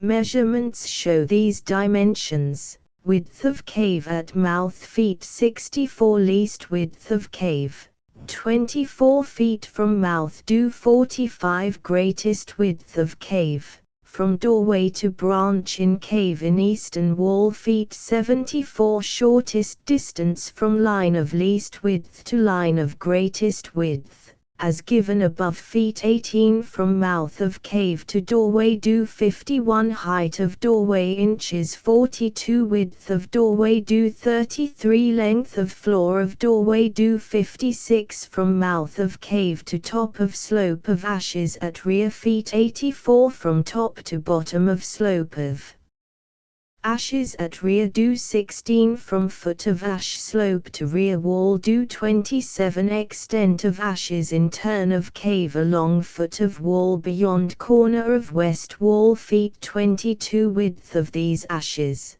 from foot of wall to the pool of water do 22, width of cave from corner of west wall to east wall do 56 from corner of west wall to rear of cave do 47, height of extreme front from floor at edge of bluff to most projecting ledge above feet 35, height from shelf or ledge near front of east wall to general level of roof feet 14. Height from ashes to roof at middle of cave do 10. This measure also represents the thinnest portion of the wall separating the main cave from the outer cave. The walls were, as is usual in caverns, somewhat irregular, there being a narrow bench or shelf along each side near the front, while projections and indentations alternated from front to rear. There were numerous small holes and crevices, enlargements of seams and joints by percolating water at an early stage in the cave's history. These furnish homes for various wild animals, and nearly all of them contain bones, sticks, and trash taken in by groundhogs and wood rats, which seem to find much pleasure in carrying such things from place to place. The work of excavation began at the extreme front of the cave, where the original bottom, a mixture of sand, clay, and chert gravel, had been exposed through removal of the ashes by winds and driving rain. Almost immediately rocks, large and small, fallen from walls and roof, were encountered and interfered greatly with the digging. In the upper foot of the clay were streaks of sand and ashes, among which a mussel shell and a flint chip were found, and the top of the clay was quite uneven, appearing as if carried and thrown here, as perhaps some of it was early in the occupancy of the cave, with the object of making a more even or level floor farther back. But this admixture was only superficial. Below it, the material had all the appearance of a running water deposit. A ledge extended along the east wall for 40 feet, with a width of 12 to 14 feet. At the inner end it was about 4 feet below the general level of the floor. At 8 feet below its top a second ledge projected from it, sloping toward the center, slightly for 8 feet, then more rapidly for 10 feet farther, where it merged into the bedrock. Then came level, nearly smooth rock for 18 feet, to the foot of the slope of the west wall, 14 feet out from that side of the cave. This was probably the original drainage channel. By the gradual erosion of new channels through the limestone and the consequent abandonment of old ones, subterranean drainage is continually altering its direction and force. In this way caverns may be left entirely dry, with bare floors, or may, especially if they receive the drainage of sinkholes, be partially or even entirely filled with debris thus carried in. Like others, Miller's Cave has undergone such changes. It was begun by clear water, enlarged by erosion and by breaking down of walls and roof. Presently clay, sand, and gravel were carried in. Finally the water no longer flowed through the front, but found its way out in some other direction. In time the deposits became sufficiently dry to afford a good site for camps and for permanent occupation. There is no way of ascertaining the rate at which these changes took place. It may have required many centuries to make an appreciable difference in appearance, or, on the other hand, the transition from one stage to the next may have been rapid. Along the foot of the ledge from the east wall the clay was only a few inches deep. Farther out on the ledge, and on the projection extending from it, were layers of red sand. Occasionally a small patch of it appeared along the western side. Probably it was washed in among the last of the natural deposits. There was considerable chert gravel mixed with the clay, making excavation as difficult and laborious as digging up an old, much-traveled macadamized highway. The surface of the ashes sloped upward rather rapidly for a distance of 29 feet from the front. Kitchen refuse, found in them from the start, contained many mussel shells, bones, including those of bear, deer, panther, turkey, and other large fowls, tortoise, turtle, fish, and various small mammals and birds, potsherds, broken flints, with the debris of chipping work, mortars, pestles, hammers, and mullers. Near the west wall, 14 feet from the mouth, embedded in the ashes and a foot below their surface, was a well-preserved cranium, shown in plate 17, E.F. There were no other bones, not even the lower jaw. It seems to have been thrown here and covered with the dumped ashes. At 18 feet from the mouth the rocks became larger and so numerous as to be almost in contact, projecting above the ashes and embedded in the clay down to bedrock. They extended for 22 feet farther in and to within 14 feet of the west wall. The clay attained its highest level at the beginning of this pile of rocks, having an elevation of 9 feet above bedrock. It became lower toward the interior, with its surface everywhere rough and irregular. The rocks were too large to be either moved or broken up, and owing to the condition of the roof an attempt to reduce them by blasting would have been attended with great danger. So they were perforce left in place and as much as possible of the clay between and under them dug away.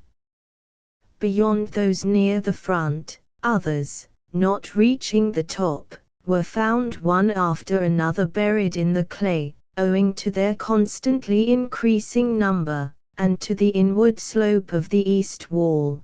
The limits of the excavation gradually narrowed, hampering the movements of the workmen, and it was necessary to handle the earth 2 or even 3 times to get it out of the way.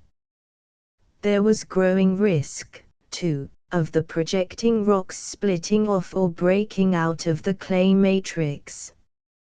As some of them weighed several tons, the danger became too imminent, and efforts to continue along the bedrock had to cease.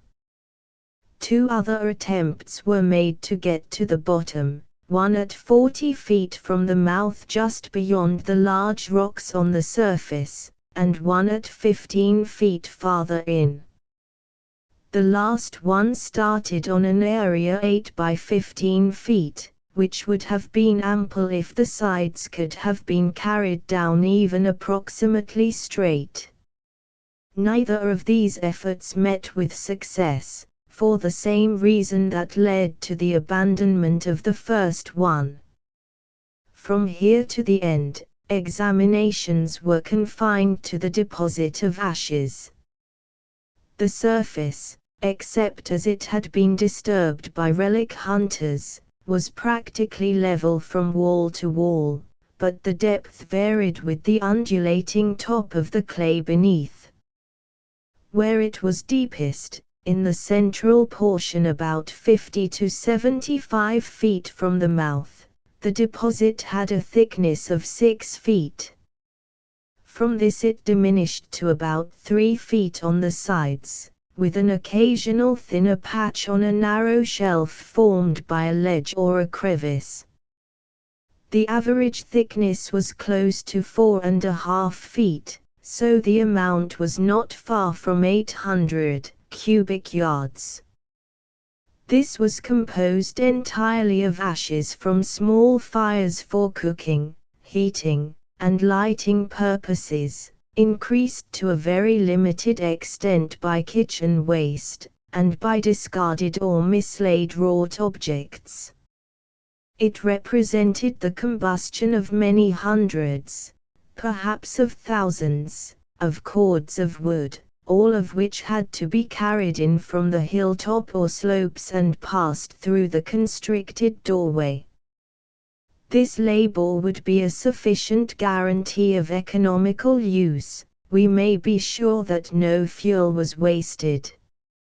If proof were needed of such a self-evident proposition, It would be found in the almost complete absence of charcoal, here and there, but seldom. A small mass of it showed that a burning chunk, covered up, had smoldered until the inflammable portion was consumed. Bunches or handfuls of coarse grass or small weeds had undergone the same process. Perhaps these had been used as kindling. In all the deeper parts the ashes had been dumped promiscuously, from fires made at other points. No camping fires seem to have been made along the middle of the cave until the depressions in the clay had been at least partially filled. The ashes in the upper 4 feet of the ash beds where these were deepest, and in nearly all the shallower portions, were stratified and usually level, though at the front and rear the strata followed the natural incline of the slopes. The first impression was that the ashes had been carefully spread out, or dragged, to make their surface even, but it was discovered, when shoveling some of them for the second time, that ashes may assume this appearance no matter how carelessly thrown. The ashes at the top, to a depth of 3 or 4 inches, were as fine as flour, and when shoveled back hung in clouds for hours at a time, to the great discomfort of the excavators, whose eyes, throats, and nasal passages were in a state of constant irritation. The stratified or laminated, hard-packed condition below the loose surface means, perhaps, that they were occasionally sprinkled and trampled by the occupants to prevent this trouble. Possibly they were covered with mats, skins, weeds, or leaves, in the parts where the inmates congregated. The loose, incoherent condition of the lower portions, which shoveled like snow, may denote that only a few persons dwelled here at first, who found ample room on the higher ground near the doorway.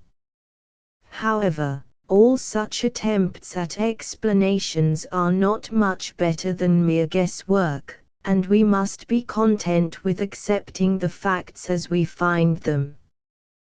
Where the ashes were white and packed hard, whether on the site of a fire or in thin layers where thrown, they contained very little extraneous material, whereas in the darker, more mixed material broken bones, potsherds, shells, and other refuse were abundant, while there was scarcely a cubic foot anywhere in which was not found a piece of flint or bone, sometimes several such objects, which had been intentionally altered from their natural condition.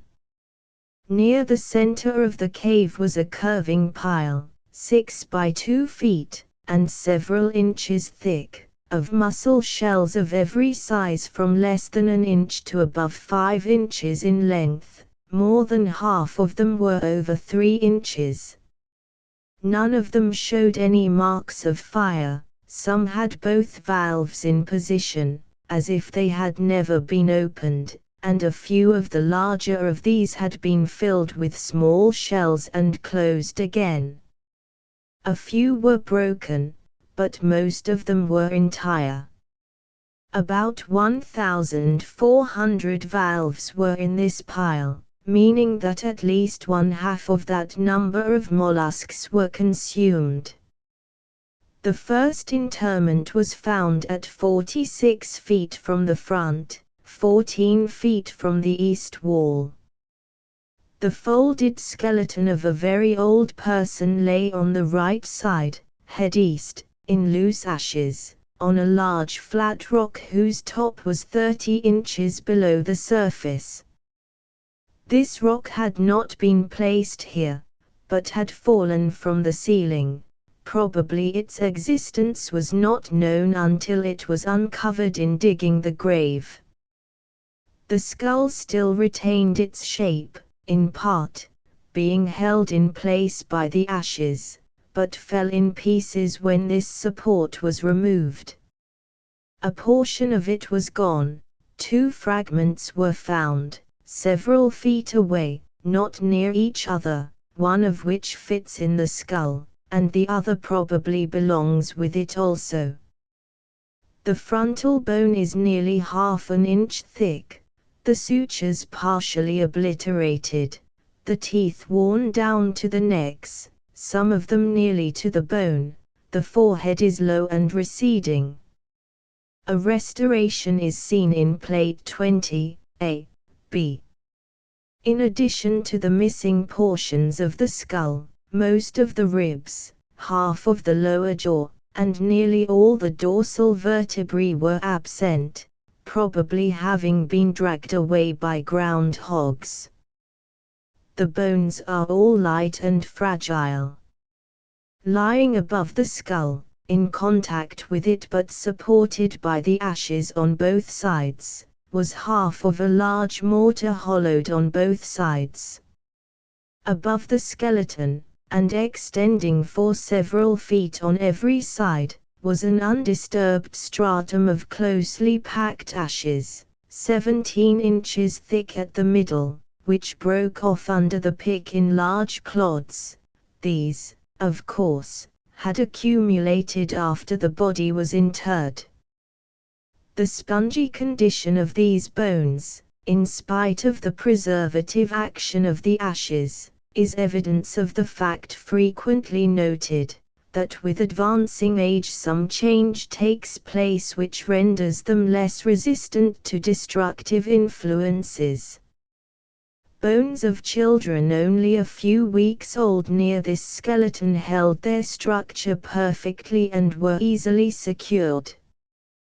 10 feet east from the pile of mussel shells, at a slightly lower level, was nearly half a gallon of snail shells which had been boiled, probably in soup. With them were a few pieces of bones. Scattered irregularly through the ashes were many cavities which somewhat resembled the postles so common beneath the mounds in Ohio. Some were barely an inch in diameter and a foot deep. From this size they varied indefinitely to the largest, which was a little more than 3 feet deep, reaching from about a foot below the undisturbed layers just under the loose surface ashes to within about a foot of the bottom. About is used advisedly, because at this point neither the top nor the bottom of undisturbed material could be determined with certainty. The lower 2 feet of this cavity was uniformly 7 inches across, above this it slightly expanded, funnel-like, to a diameter of 8 inches at the top. The sides of this, as of all of them, large or small, were as smooth and hard as if made with a postle digger or a boring tool. Strata of ashes, not changing their level or appearance in the least, were continuous around the margin. But the holes were not always straight. Some of them changed direction as if due to a crooked post or stick. Nearly all of them were rounded, even hemispherical at top or bottom, or both, like the bottom of a pot. They were not molds, for nothing could have been taken out of them without changing or destroying its form. If they had contained any solid substance like a post, it must have stood unchanged until the layers of ashes surrounded and covered it, and then must have so completely disappeared as to leave no trace of its existence. They were not formed by driving any object down, because in that case the bottom would not have been so regularly rounded and the ashes around the sides would have been more or less displaced. They were not due to burrowing animals.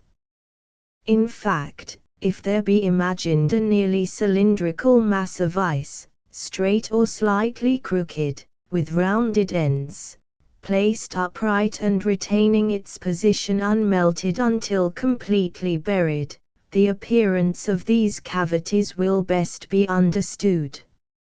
Some of them were filled to the top with fine loose ashes which occasionally contained fragments of bone, shell, and pottery. Sometimes they were nearly empty, with traces of decayed wood at the bottom, mingled with a little ashes and charcoal. In one was found a long, perfect bone perforator, shown at A in Plate 30. In another near the corner of the west wall was found the pipe shown in Figure 14. About 45 feet from the front near the east wall were 4 of them of different diameters and depths but all in a straight line within a space 2 feet long. These were in front of a crevice under an overhanging ledge where a man could not stand upright. Wigwams may have been erected in the cave, or at least skins stretched to prevent drafts or to confine the heat of fires in winter and perhaps to ensure some degree of privacy if this were desired, but there are no present indications of such shelters unless these holes were to secure them, otherwise their purpose or object is still unsolved. They would probably not contain posts for hanging things on when the walls afforded so many small crevices and holes into which poles better adapted for such purposes could be thrust. Plate 20 Plate 20A, B, Skull from Miller's Cave, Pulaski County, Mo. A, Front. B, Profile. C, part of skull of child from Miller's Cave, front view. To list Plate 20 Plate 21 Skull of young woman from Miller's Cave. A, front. B, profile. C, back. To list other holes or depressions, shallow, saucer-shaped, or dish-shaped, some dug in the underlying clay, others at any level almost to the top of the ashes, were fire pits or cooking places, containing charcoal and ashes. 2 such depressions were lined with a coating of gumbo half an inch thick, which, however, was not mixed with sand or shell. Pots may have been shaped in these.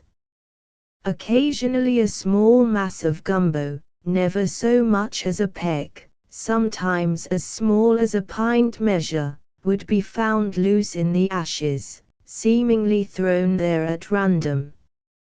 2 pieces were squeezed into a rough ball, one was patted or rolled into a flattened sphere with a rounded depression on one side. These were no doubt intended as material for making vessels, as was a roughly cylindrical mass of red clay and pounded shell as large as a quart cup, the biscuit of modern potters. About the middle of the cave a saucer-shaped depression, 4 feet across and 10 inches deep at the center, had been dug in the red clay. Ashes had been deposited to a depth of 2 feet over this space before the excavation of the hole was begun, and streaks of red clay lay at about this level all around the pit. Many rocks, large and small, apparently thrown in, were in this basin and above it. No fire had been made in it, nothing buried, and the upper layers of ashes extended across it unbroken. It forms another of the unsolved problems. Figure 14 Fig. 14. Clay pipe from Miller's Cave. To list in the den of a burrowing animal smaller than a groundhog was the frontal bone and upper portion of the face of a child of 8 or 10 years. 12 teeth are cut and others can be seen. It is shown in Plate 20. See part of a cervical vertebra lay at the top of the skull, and there were fragments of a few other bones. The ulna of a child, broken off at the wrist, was near the doorway in a mass of refuse in a groundhog burrow. For several feet in every direction around here the ashes were traversed by the tunnels and dens of these animals, some of them extending down into the clay. 25 feet east of the doorway, a foot below the highest layer of unbroken ashes, was the top and back of a thin skull. 60 feet from the front, 15 feet from the east wall, at a depth of 14 inches, was a partial skeleton, lying on the back. The right arm, folded, lay by the side, the left forearm across the pelvis. All bones from the atlas to the sacrum, except some bones of the hands and wrists and the left ulna, lay in such position as to show they had been interred with the flesh on, or at least while the cartilages held them together, but no trace of the skull, which had lain toward the west, or of any part of the legs or feet was present. Fragments of coarse cloth were adhering to the pelvis. The bones, which were almost like punk, were those of a young person, the caps of the long bones being separate from the shafts, but they were of good size, the humerus being 13 inches long. The left ulna, at least a left ulna, lay above where the face should have been, but some inches away, with one end near the surface. It is quite probable that groundhogs are responsible for the condition of this skeleton, and that some of the bones found scattered in the ashes belonged to it. About a foot under the bones, but not connected with the burial in any way, were 3 large pieces of a large pot. 4 feet east of this, a foot lower, was the skeleton of a baby, the humerus only 3.5 inches long. The bones rolled out with some loose ashes, and not all of them could be recovered. 13 feet from the east wall, 16 feet from top of rear slope of the ashes, 4 feet below the surface was part of a skeleton. The bones lay on a damp, close-packed bed of ashes 6 inches thick. They were closely folded, the femurs and lower leg bones being in contact, the skull, scapulae, right humerus, sacrum, and some of the vertebrae were missing. Such bones as remained were in their proper positions, except that the sternum lay in the pelvis and the elbows at the knees. All of them were in a space only 18 by 22 inches, measuring to the outermost points. The situation of such bones as remained indicated that part of a skeleton had been buried after the flesh had decayed, or had been removed, but while the joints were still united, and covered with loose ashes, whose settling had caused some sagging of the stratified ashes, a foot in thickness, which lay above them, there being no evidence that they had been disturbed since they were placed here. All were as light as cork and, except the left tibia, which was 15.5 inches long, fell to pieces when taken up. 8 feet east from the last skeleton was one of a very young infant, on left side, head toward the front of the cave. It was 2.5 feet below the surface, partly under a jutting portion of a large rock whose top was above the ashes. It lay on small angular rocks, with similar rocks over it. 2 feet west of this was the ulna of a child 10 years old. 16 feet from the east wall, 10 feet from top of rear slope, 2 feet under surface was another infant's skeleton, lying on the back, head toward the mouth of the cave. The femur was only 4.5 inches long. 15 feet from east wall, 8 feet from top of rear slope of ashes, a little more than a foot below the surface, was the closely folded skeleton of a woman between 20 and 25 years of age. It lay on the right side, with the head east. The bones were in perfect condition, even the coccyx being intact. All the teeth were present, solid, and symmetrically set. Unbroken strata of ashes a foot thick above this skeleton sagged somewhat owing to settling of loose ashes thrown around and over the body at time of burial.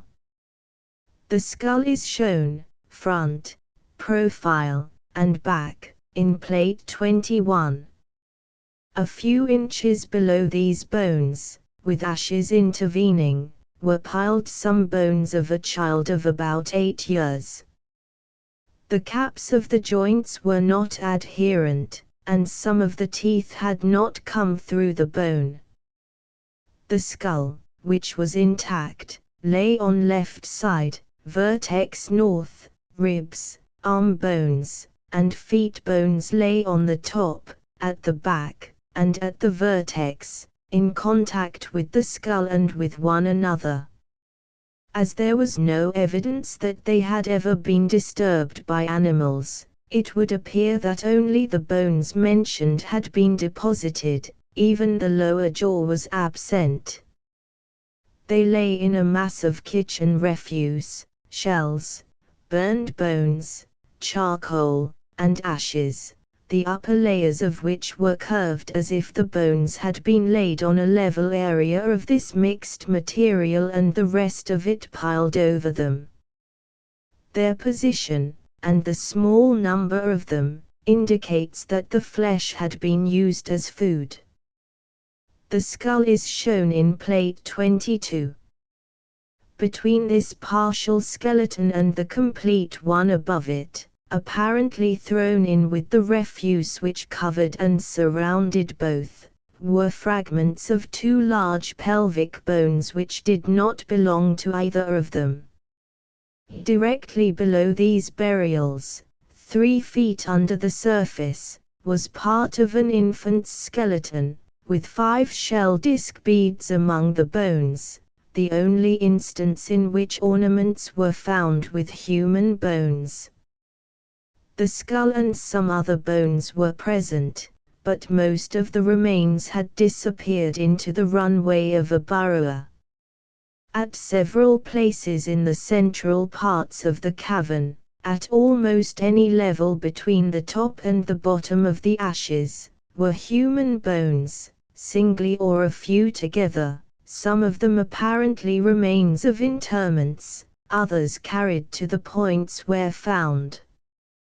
Most of these scattered bones were of children or infants, but now and then larger ones were found, notably 2 large adult tibiae which were a foot apart. While a few of them may have been thrown in with the ashes, most of this confusion resulted from the activity of rodents, though some of it was due to desultory former investigations. At one point was the perfect lower jaw of a child 8 or 10 years old, with it were a scapula and some vertebrae which may have belonged to it, also some ribs, vertebrae, and arm bones of an infant. 2 or 3 of them bore marks of fire, especially an ulna of a child which was completely charred. 4 feet from east wall, 4 feet below surface, at the beginning of the slope to the rear, was the skeleton of a child less than 2 years old. It lay on left side, head east, legs bent, one arm folded with hand by head, the other along the body, just such a position as would be assumed by a sleeping infant. Some of the teeth were cut. All the bones were in place, though soft and brittle. Above them was an unbroken stratum of ashes. 4 feet west of this, 2 feet higher, was the skeleton of a still younger child. 16 feet from east wall, at the beginning of slope to rear, near the bottom of the ashes, was an adult's skeleton, extended on back, head west. 3 rocks, weighing from 75 to 300 pounds, were placed over the body. Most of the bones had disappeared from decay. The middle third of one tibia was much enlarged by disease, as shown in plate 23. 11 feet east of this, 4 feet below surface, was an adult skeleton, folded, on right side, head toward rear of the cave. The bones were spongy and soft. Portions of the feet and legs, most of the pelvis, the left arm, and some of the vertebrae were present, but there was no trace of right arm, skull, or shoulders. A slab weighing 100 pounds or more was set on edge just where the head should have been. One tibia, the only bone with both ends remaining, measured 14.5 inches. Near the wall, just beyond the break of the slope, was the entire skeleton of a dog so old that its teeth were rounded and smooth. It had been killed by a spear thrust entirely through its body, from the right side, both scapulae being penetrated. The holes are 3/4 of an inch in diameter. The skull of a fox was found near this, higher in the ashes. 15 feet from east wall, halfway down the slope, 18 inches under surface, was the skeleton of an infant only a few days old. No trace of pelvis or right leg remained, though all the other bones were well preserved.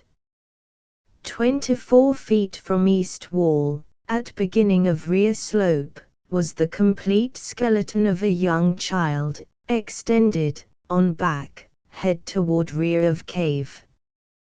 The bones showed evidence of disease, as may be seen in plate 23. The skull is shown in plate 24. 19 feet from east wall, 13 feet from foot of slope, was a hole 4.5 inches to 5 inches in diameter, 21 inches deep, extending into the loose dark earth underlying the ashes. The bottom of the hole was muddy, being at about the level of the standing water, and contained charred and decayed remains of oak wood.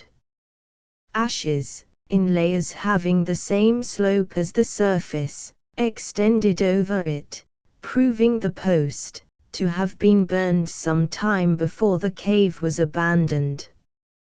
Plate 22 Skull of child from Miller's Cave A, front, B. Profile Etylist Plate 23 Diseased tibia of adult and diseased bones of child from Miller's Cave Etylist Plate 24 Skull of child from Miller's Cave A, front, B. Profile Etylist Plate 25 Cache of flints from ash bed in Miller's Cave Etylist west of the doorway a ledge, projecting from 4 to 6 feet, extended to the west corner. It was covered 2 feet deep, or less, with ashes containing the usual refuse. Large rocks lay on this, or had fallen over it to the clay lying against its lower part, or into the ashes on the clay. Near the west wall were 4 holes in an almost straight north and south line. The first one was 29 feet north of the doorway, 18 inches deep and 7 inches in diameter. In it was the clay pipe shown in Figure 14. Number 2, 5 feet from 1, was 24 by 9 inches, no. 3, 2 feet from 2, was 26 by 7 inches, no.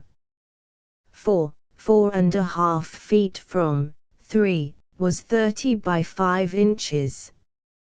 14 inches northwest of no. 1, was another hole, 15 by 3 inches.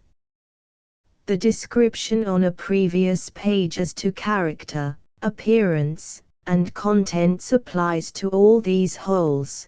The ashes extended above all of them in continuous layers. A little to the west of no. 1, was a small pile of crumbling fragments of sandstone and limestone used in boiling food. Near no. 4, a foot under the surface, on the slope, 15 feet from the water, was a small pile of charcoal on which lay a human scapula, some vertebrae, fragments of ribs, most of a humerus, and most of a femur of a person not fully matured. They were of good size, but the cap fell away from the humerus when it was moved. Some of them were without marks of fire, others were charred, while a few pieces were burned to cinder. As the mass was surrounded by clean ashes, it could not be determined whether the charcoal had been burned where found, or had been carried here. Whichever it was, the bones had been thrown on the pile.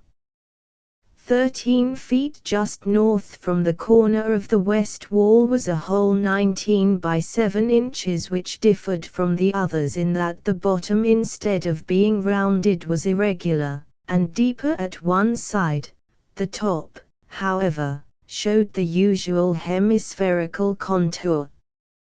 2 feet from corner of west wall, almost under a point projecting from it, 4 feet below surface, was a cranium from which the upper jaw, one orbit, and part of the right parietal were missing. With it were a lower jaw, a clavicle, a sternum, the bones of the left arm, and some phalanges, all in good condition, except the ulna, which was broken. No other bones were present. The skull lay on right side, face toward the wall. The arm bones were on it, and the other bones by it. With and around them were some deer bones. The entire lot had the appearance of being thrown together here at one time, and it would seem that the flesh of all of them had been eaten. 14 feet north from the corner, halfway down to the water, in the wet earth at the bottom, were human bones evidently placed here entire, but so decayed and broken that nothing could be ascertained except that it seemed a closely folded body or skeleton had been deposited. The teeth were worn down to the gums. The refuse behind the corner of the west wall was cleared away as far as the conditions would permit. The amount of water at the rear of the cave varies with the rainfall. Sometimes it almost disappears, again it may be fully 2 feet deep, but at all times the earth and ashes near it are saturated above its lowest level. Consequently, on account of the mud, excavations could not be carried fully to the end in either direction. As scarcely anything was found in the last few feet, this omission was not important. The entire distance worked over, from the front margin to the line where no further advance could be made, at 14 feet from the water, was 91 feet. No spot that could be reached throughout this length was left undug.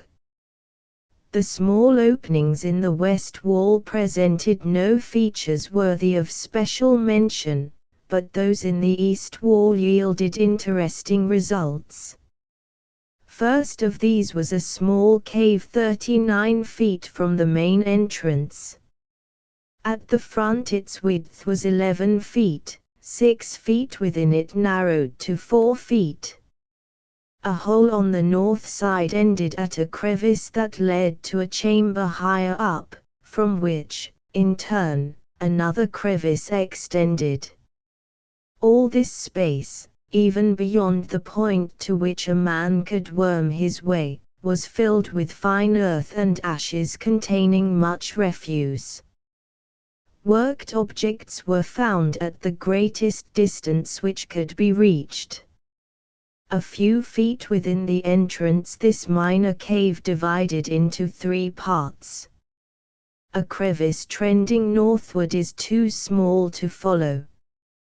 The 2 others extend in a general easterly direction. The central branch, the left of the 2, also closes within a few feet. Neither of these contained anything but natural earth.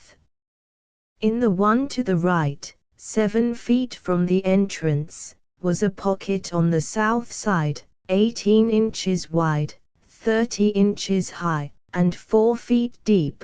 It was filled with ashes containing bone and shell, but no worked object except a flake scraper. At intervals, within the next few feet, were 2 mortars, a much-used pestle, some bone awls, and flints, all of them in places where it was scarcely possible for a man to sit erect, as the tunnel-like cavity, circumscribed by solid rock, was nowhere as much as 4 feet in diameter. At its narrowest part it measured only 3 feet high and 18 inches wide. At 20 feet the cave opens into a well-like enlargement, 5 by 6 feet, and 5 feet high. Bone and shell in small amounts were found here, and among them the skiver shown at D in plate 36. From this well-like cavity 3 branches start, one continuing in a direct line east, one to the north, and one to the south. The east, middle, branch is only 24 inches high and 17 inches wide, with solid rock all around. It contained ashes, with a little refuse, as far as a man could reach. The branch to the north is entered through an opening 3 feet high and 31 inches wide in a thin wall of the original rock, just within which it widens to nearly 7 feet, holding the same height of 3 feet. Within this doorway, on the red earth bottom, were a small mortar and a grinding stone worn by much use. Both were stained with red paint. A foot farther in was part of a skiver, and 2 feet beyond this was a large knife of white chert almost as clear and compact as chalcedony, shown at A in plate 27. Ashes continued in the north tunnel for 26 feet from the entrance, beyond which no further progress was possible. Before this point was reached, the refuse which had been continually decreasing in amount no longer appeared. The tunnel leading from the well toward the south is 19 inches high, 3 feet 9 inches wide. At 3 feet it branches, 1 fork, 2 feet high and 17 inches wide, turns eastward and curves to join the east branch from the well. The other branch continues south, but soon closes. In it were found a small piece of an adult's skull and the hip bone of a young child. The floors in all the branches of the small cave were covered from 3 to 12 inches deep with a reddish mixture of sand and clay, on which were ashes filling the space above almost to the roof. In a few places refuse was found in this silt, of the same general character as that in the ashes, but in very small amount. This is not significant. Such remains were dragged down by animals, which range everywhere. the two deposits are quite separated and distinct. The clay and sand on the rock bottom came from disintegrated rock on top of the ground outside, or at any rate from some level higher than that where they are found now.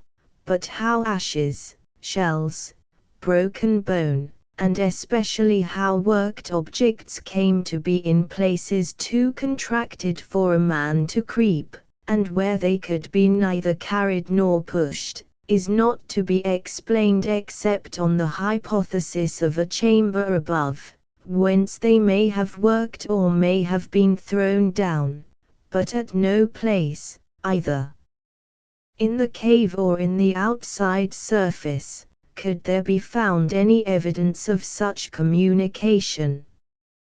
55 feet from the mouth of the cave, in the east wall, is a crevice into whose lower portion extended the red clay of the cavern floor. It branched into various tortuous divisions, all of which were filled with ashes containing a large proportion of refuse. It appeared at first that all this had settled in, or been thrown in, from the main cavern, but one branch, having a very irregular outline, was in such situation and trend upward at such an angle that it could not have been filled from below. As in similar cases previously noted, however, no other opening to it was to be found. The smallest workman cleared it out to as great a distance as he could crawl and use a trowel, but did not succeed in reaching the end of the deposits. At the bottom of the crevice were groundhog burrows extending between loose rocks, under ledges, and into the red clay. All these were followed as far as they could be, and found to contain quantities of refuse. There was also a considerable amount of fine dark earth in the burrows, showing they have another outlet somewhere. Occasionally a mass thrown out by a shovel or a trowel contained more refuse than ashes. There was nearly everything which was found elsewhere in the cave, and almost every shovelful contained something worth preserving. Near the rear of the cave, erosion of the lower part of the eastern wall formed a rudely triangular recess or cavity 30 feet long by 7 feet deep at the widest part. The upper margin of this was below the surface of the ashes, so that its existence was not suspected until these had been removed from in front of it. The roof was 5 feet above the rock bottom, the entire space being filled with loose material. The upper 2 feet of this was clean ashes in which were great quantities of refuse, so much that it had all the appearance of a general dumping ground. Below this depth, patches of fine dark earth were mingled with the ashes and refuse. The latter continually decreased in quantity, until at a foot above the bottom they ceased altogether, the lower portion of the deposit consisting of nothing but earth. The pure ashes were slightly damp, and the moisture increased with the depth until at a foot above the bottom the earth was saturated and could no longer be removed with tools. The refuse in the ashes consisted of animal bones, entire or in fragments, broken flints and pottery, mussel and snail shells, and numerous wrought objects. These continued, though in smaller amount, where the ashes were mingled with earth, though bones and shells were soft owing to the moisture, and could be removed only in fragments. Among them were the flint shown at A in plate 28, and the hematite axe, at A, plate 29. The latter was at the lowest level to which the ashes extended. Perhaps its weight caused it to settle below the place at which it originally lay. Near the middle of this chamber, 2 feet from the rear wall, lying at the bottom of the mixed ashes and earth, were 12 entire and 3 broken leaf-shaped blades. They were not closely piled, or arranged in any order, but seem to have been hastily or carelessly laid or thrown on a small space. Another was found a foot away. They are shown in Plate 25. Plate 26 Plate 26 Flints from Miller's Cavetolist Plate 27 Plate 27 Flints from Miller's Cavetolist Plate 28 Plate 28 Flints from Miller's Cavetolist Plate 29 Plate 29 Axes and pestles from Miller's Cavetolist. Here and there among the refuse were found the upper jaw, with left orbit, of a young person, a fragment of an occiput, perhaps belonging with the above though not lying near it, fragments of the skull of a young child, half of an ulna of a child probably 12 years old, a small fragment of the lower jaw of an adult with 1 molar remaining in it, which has been burned until black. These fragments were all in such position and condition as to show they were not carried in by animals, were not disinterred from graves and placed here, were not in any way accidentally present, but had been gathered up with the refuse and thrown in as a part of it. The broken or burned condition of these, as well as of other human bones found at random among the ashes of the main cave, are presumptive evidence that dwellers here sometimes devoured the flesh of human beings, and the fact that a majority of such bones are those of children indicates that it was not eaten through a belief that the valor and skill of an enemy could be thus absorbed by the victor, but that it was used as food, like the flesh of any other animal. Such conclusion may not be justified, but the facts are not readily accounted for otherwise, except on the equally repulsive hypothesis that the inmates of the cave were brutally indifferent to the bodies or skeletal remains of their fellows. Omitting this question from consideration, however, there is still ample evidence that the inhabitants of Miller's Cave were in a low state of savagery, or, if the phrase be preferred, in a very primitive stage of culture. There was a remarkable paucity of articles used as ornaments or for personal decoration, and the few that were found were simple and crude, being only rubbed stones or rough pieces of bones which were possibly intended for beads or pendants. The pottery, while strong and serviceable, was plain in form and devoid of any ornamentation or design except that a few pieces showed impressions such as would be made by scratching or pressing with the end of a small stick or bone. Nearly all of it was cord-marked, though some was smooth, one red piece appearing almost glazed. It varied much in thickness, hardness, and color. Most of it was dark gray, some red, occasionally a piece yellowish or nearly white, due to the different clays of which it was made. So far as observed, it was tempered with shell. The shards were small, as if when a pot was broken the fragments were still further demolished.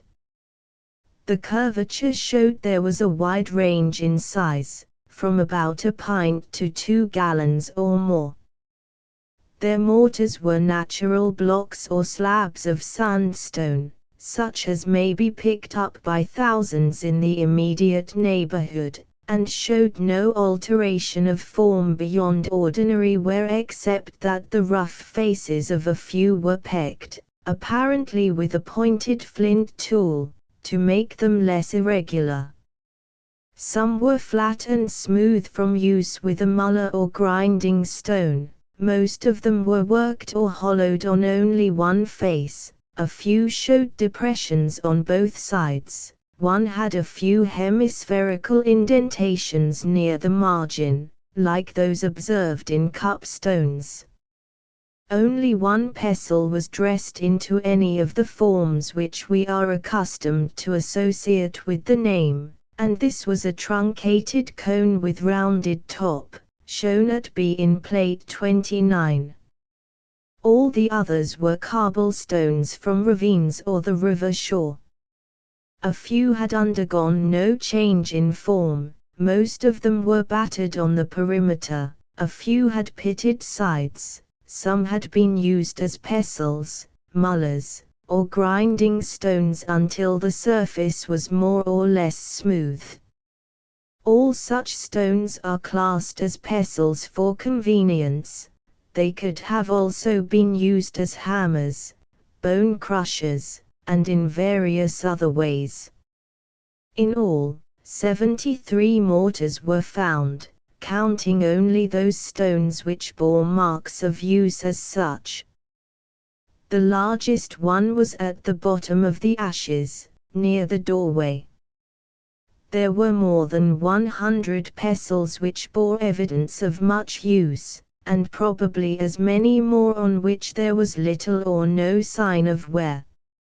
As the cavern was not of sufficient size to provide living quarters for many families at any one time, 10 or 12 at the most, the large number of these utensils may imply that the inmates would not use an object which had previously belonged to someone else. Among the flint implements there was a wide range in the character of stone, the shape, and the degree of finish, although the variation in size was quite limited. Very few of them may be classed as either large or small. The longest, shown at A in plate 28, measured 5½ inches, few were more than 4 or less than 2 inches. Tapering stems predominated. The principal forms are shown in plates 26 to 28. Only 3 arrowheads were found, but this was to be expected, as arrows would be used only out of doors. One of these of clear, fine-grained pink and white chert, shown at B in plate 28, so far surpasses in delicate finish any other specimen secured that it is probably exotic. The large number of cores, blocks, spalls, and flakes shows that many implements were made and repaired here. But, while a few specimens showed that their fabricators were masters of the chipping art, most of them were roughly finished.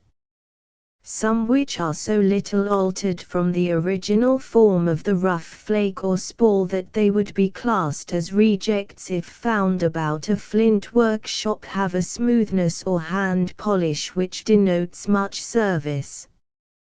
There is the possibility, of course, that hunting or traveling parties from some other part of the country may have availed themselves of the shelter, either when it was temporarily unoccupied, or as guests of those living in it, and that these, also, may have left some small articles when they departed. However this may have been, all the objects from the top to the bottom of the deposits, in dry ashes or in sticky mud, in crevices or branch caverns, on the red clay, the barren muck, or the bedrock, all, if we may except the few flints of superior workmanship, are identical in general character, that is to say, any object from any part of the deposited material had its practical duplicate at various other points on different levels. Only 3 grooved axes and 3 pestles were found. They are shown in plate 29. Along with a cobblestone used as a pestle. Plate 30 bone implements from Miller's caveta. List Plate 31 bone implements from Miller's caveta. List Plate 32 bone implements from Miller's caveta. List Plate 33 bone implements from Miller's caveta. List Plate 34 bone and antler implements from Miller's caveta. List Plate 35 antler implements from Miller's caveta. List Plate 36 skivers, showing stages of manufacture, from Miller's caveta. List Plate 37 shell spoons, pottery discs, and broken spoon made of a deer's skull. From Miller's caveta. List The cave was especially rich in objects wrought from bone and antler. A few of these are shown in plates 30 to 36 and Figure 15. Figure 15 Fig. 15. Perforated bone object from Miller's cave. To list Plate 36 illustrates 4 stages in the manufacture of skivers. It shows that instead of being always rubbed down from its natural form, the bone was sometimes split by blows of a stone hammer until complete, subsequent smoothing probably resulting from use, as shown by the implement at C. When skivers were broken, the ends were dressed down for other uses, as observed in the upper row of Plate 32. Shell spoons, knives, and scrapers were abundant. Some are shown in Plate 37, along with perforated pottery discs and the bowl of a spoon made from the frontal bone of a deer. Figure 16 represents the only adze or gouge form implement found. It is made of grey chert, the edge highly polished. In Figure 17 is shown a broken clay pipe, identical in form and material with that in Figure 14.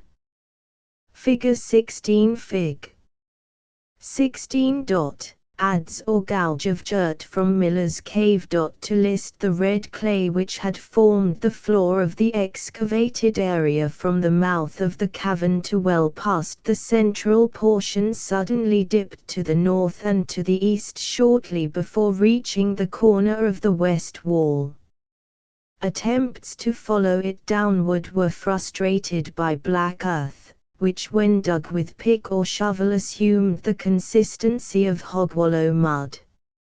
For a space of 4 or 5 feet inside the doorway, whose floor was about 3 feet higher than the average surface level in the cave, the ashes were not more than a foot thick, the clay rising to this extent.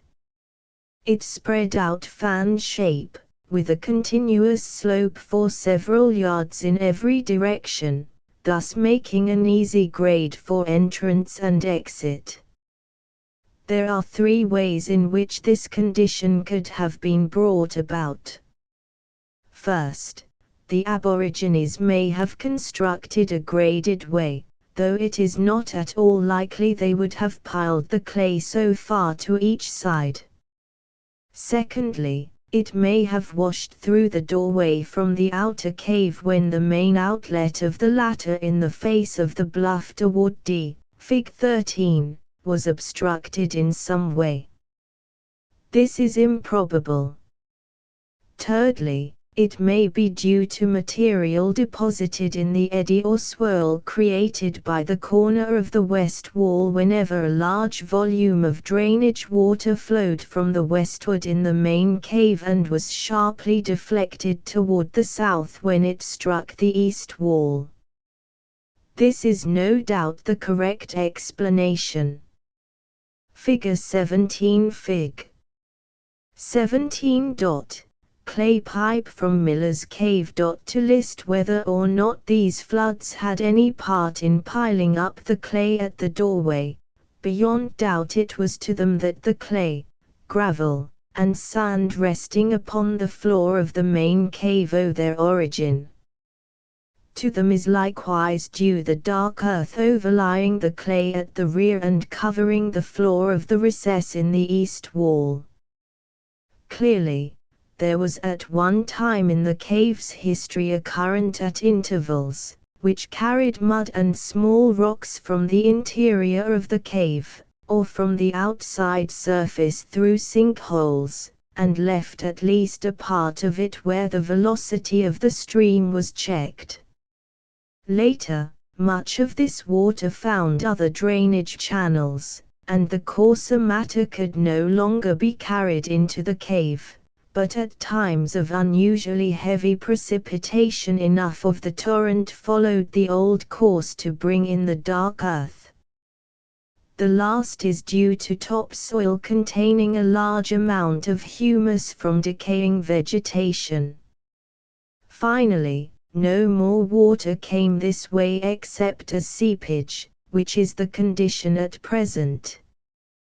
The pool at the rear may be entirely empty in dry seasons, and after heavy rains may contain a depth of 2 feet. This water now has a greasy-looking scum and a sour, unpleasant odor. The cave was inhabited before the water had entirely ceased to flow through it. This is proven by the alternation of refuse and silt in the recess under the east wall. Kitchen waste would be thrown here, and when the water rose sediment would cover it. There was then dry ground near the doorway, and the water in the pool, having an outlet toward the east, through the crevice, was fit for use, except, perhaps, when turbid. On the rear slope, 18 feet from the water, the excavation was carried to the level of the bottom of the pool. The lower 2 feet was mud, and at the bottom water oozed in. Scattered through this muddy earth was much charcoal in small fragments, and for a short distance it also occurred for a few inches below the surface of the red clay. This charcoal was carried in by the water at the same time as the earth with which it was associated, and must be due to fires on the hill outside. At any rate, it did not come from any fires made within the cavern. No refuse or worked objects of any kind were found in this black earth, except in the recess in the east wall, as described, and in the upper portion immediately under the ashes. Such as existed outside the recess may have become mixed in the same way, that is, by being thrown on the top as it existed at the moment and being later covered by the water, or it may have worked in from the ashes above.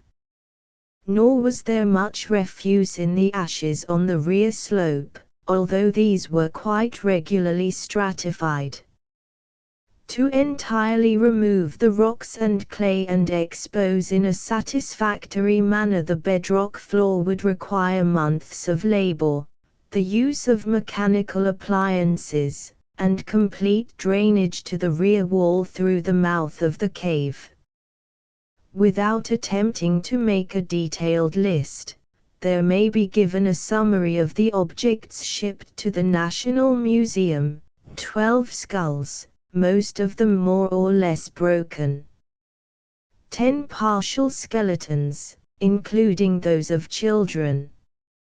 8 fragments of skulls from different individuals not included in the above. 74 objects of shell. 711 worked flint objects, knives, scrapers, cores, etc. 10 grooved axes, tomahawks, and flint hammers. 10 mortars. 40 pestles, stone hammers, rubbing stones, etc. 413 wrought objects of bone and staghorn. 2 clay pipes.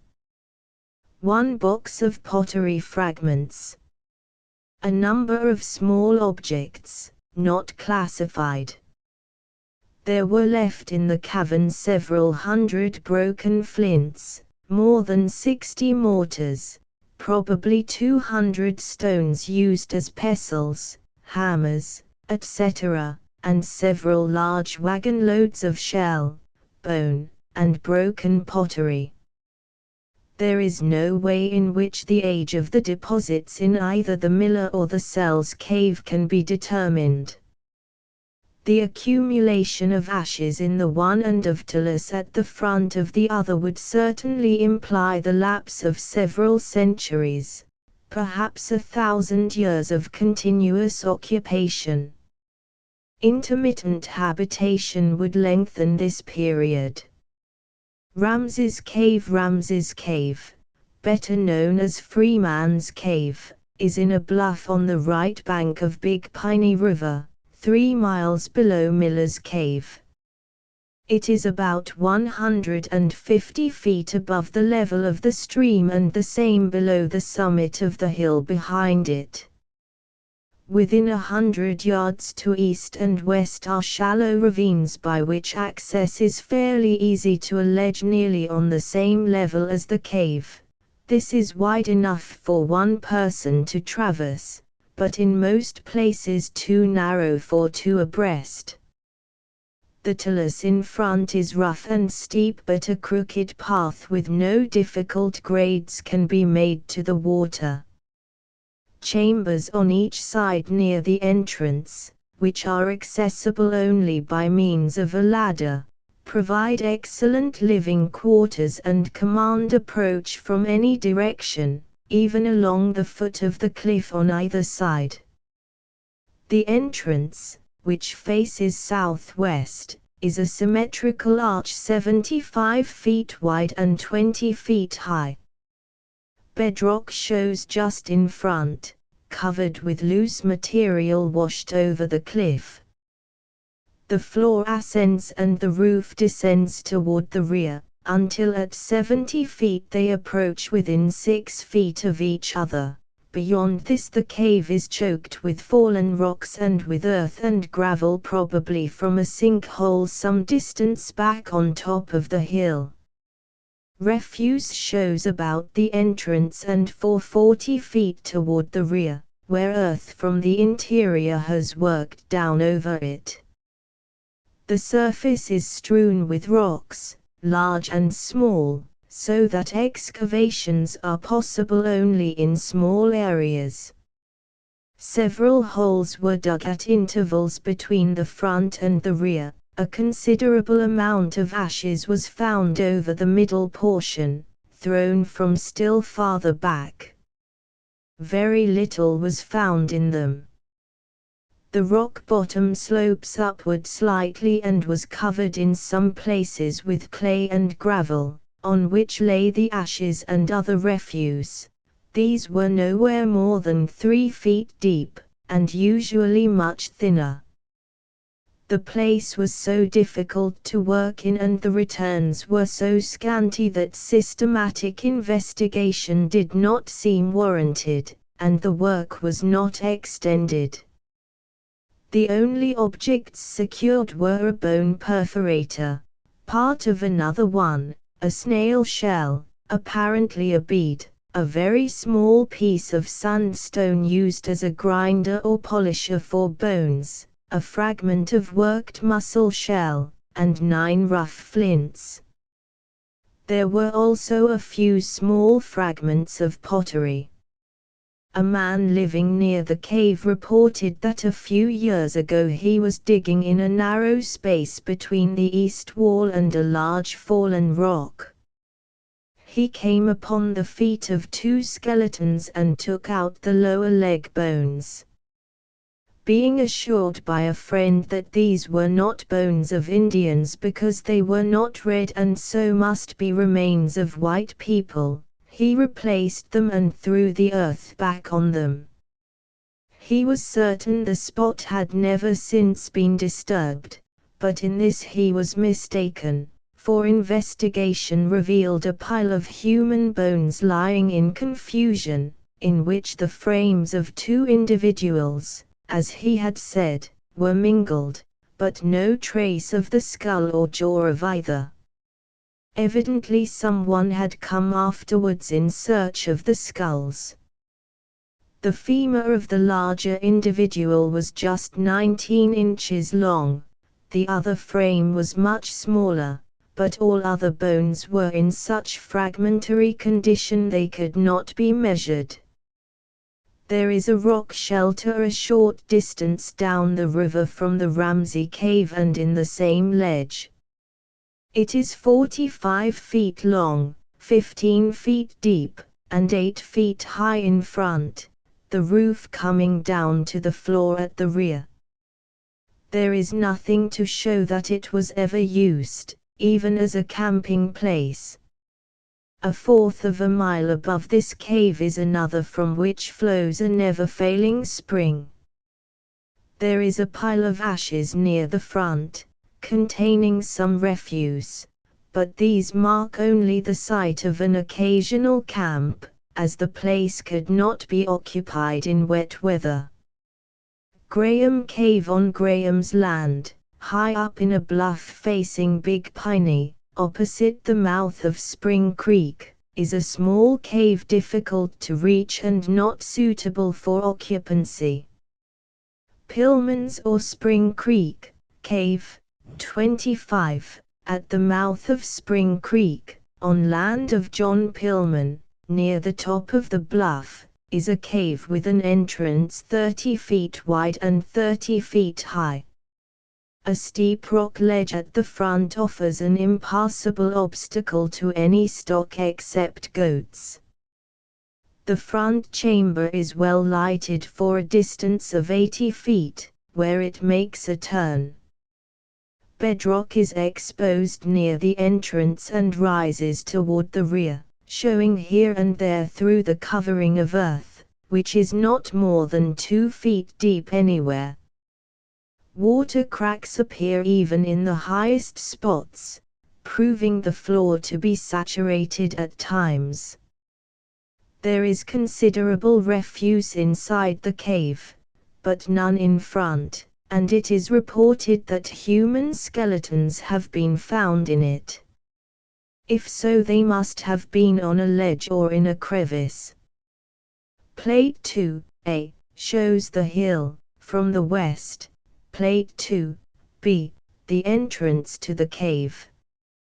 Two large cairns stood on top of the bluff above the cave. So far as can be determined in their dilapidated condition, there seems to have been a row of stones enclosing a definite area, but it is impossible to ascertain with certainty whether this was the case. On a lower ridge, to the north, are 3 similar but smaller cairns. These are constructed entirely of sandstone slabs, and there was plainly some sort of system used in placing them, but, as in the case of the first, it cannot now be determined whether there was a continuous wall, and, if so, whether it was more than 1 stone high. A village site is reported in the river bottom on David Thomas's farm on the Big Piney, near Moab. There were cairns, now totally destroyed, at 2 places on the ridge over which passes the road from Devil's Elbow to Spring Creek. Woodland Hollow Cave, a minor ravine, known as Woodland Hollow, opens into a small unnamed creek a mile above its junction with Big Piney River at the Devil's Elbow. In the west slope of this ravine is a large cave, named from its location. Through the middle part the floor is muddy, along the wall on the left, dry cave earth, with a width of 20 to 30 feet, extends for 70 feet from the entrance, its surface 4 feet above the level of the wet floor. A smaller amount of dry earth lies along the opposite wall. The sides of the cavern recede at the bottom, the dry earth passing under them. No estimate can be made as to the total depth of the deposits. At the mouth of a groundhog burrow were 2 bone perforators, potsherds, fragments of bones, and pieces of worked flint, including 2 knives, which had been thrown out by the animal. 2 mortar stones were found on the margin of the dry earth. The cave belongs to Philip Becker, of St. Louis, who peremptorily refused to allow any examination whatever to be made, the only case in the whole region where cheerful permission was not given for any amount of excavation desired. 3 cairns, all demolished, stood on the Stewart property, half a mile from Woodland Cave. There is a cairn on top of Lost Hill, half a mile south of Blue, or Shanghai, Spring on Big Piney. Walled graves at Devil's Elbow, 26, 3 miles above the point at which it passes out of the hills into the bottom lands on its way to the Gasconade. The Big Piney River doubles on itself with an abrupt curve, which raftsmen have named the Devil's Elbow. For more than a mile above and below this bend the stream flows in opposite directions in nearly parallel east and west channels around the foot of a spur from the highland to the west. Into the elbow, on its outer curve, 3 ravines from the east and southeast open within 1/4 of a mile. They form the boundaries of 2 very narrow ridges or hogbacks which terminate in precipitous slopes near the river. For some distance back from the points the limestone bedrock crops out, a slight accumulation of earth in the crevices supporting a scanty covering of weeds but being insufficient to permit the growth of trees or bushes. Hence the term balds by which they are locally known. The ridges have a gradual and nearly uniform slope toward the summit of the hill, which lies half a mile to the eastward.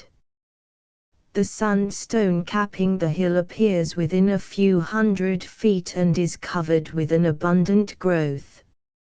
On the upland are many large trees. The ridge farthest south, on the farm of Joseph Ross, has 5 stone graves along the crest, numbered here in their order from the bluff.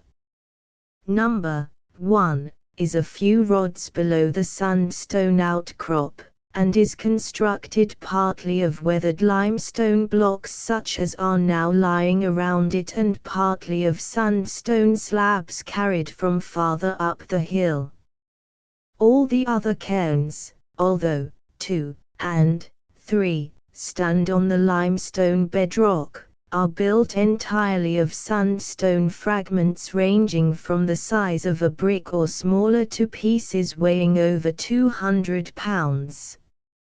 At first sight the cairns appeared to be only piles of stones thrown together, but more careful inspection showed that each burial place was outlined by a wall, laid up with as much regularity as was practicable with the material at hand, and enclosing a space approximately square. Measuring from face to face of their walls, the spaces between these cairns were as follows: 1 to 2, 21 feet, 2 to 3, 19 feet, 3 to 4, 36 feet, 4 to 5, 34 feet. Not one of these walls was intact at the time of examination. Hunters had torn away portions of all of them in pursuit of small animals which had sought refuge among the stones, and such parts as were not thus injured were more or less displaced by roots of trees penetrating in every direction the soil which had accumulated in the open spaces. So far as could be judged in their chaotic condition, The first step in their construction was to lay a row of slabs around the area required, then another row upon this, and the work was continued in this manner until the desired height was reached. As a rule, the stones were so laid as to break joints and to interlock at the corners, for greater stability, but in a few places this was not done. If a stone, once laid up, did not fit as it should, the builders apparently did not take the trouble to replace it with another better suited to the requirements. Seemingly, care was taken to build in such a manner that each outer face should be vertical, and in a straight line from corner to corner, but the inner side was left rough and irregular according to the shape and size of the blocks, no attempt being made to even it up. If timbers of any kind had been laid across the top, resting on the walls, there remained no indication of the fact. However, the bodies may have been protected at the time of interment by small vaults or pens constructed of poles, whose decay would allow the stones to settle, and of which no traces would now be left.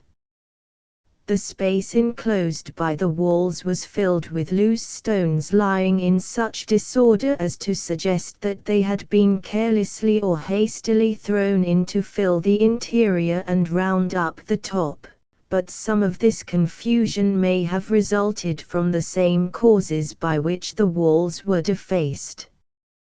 It does not appear that any stones had been piled against the outside of the walls to assist in retaining them in place. Such as were found in this position were either thrown there by the present inhabitants or had fallen from the top. Two of the cairns, the second and the third in order, were so torn up and overgrown that no investigation of them was attempted. The three others were fully examined.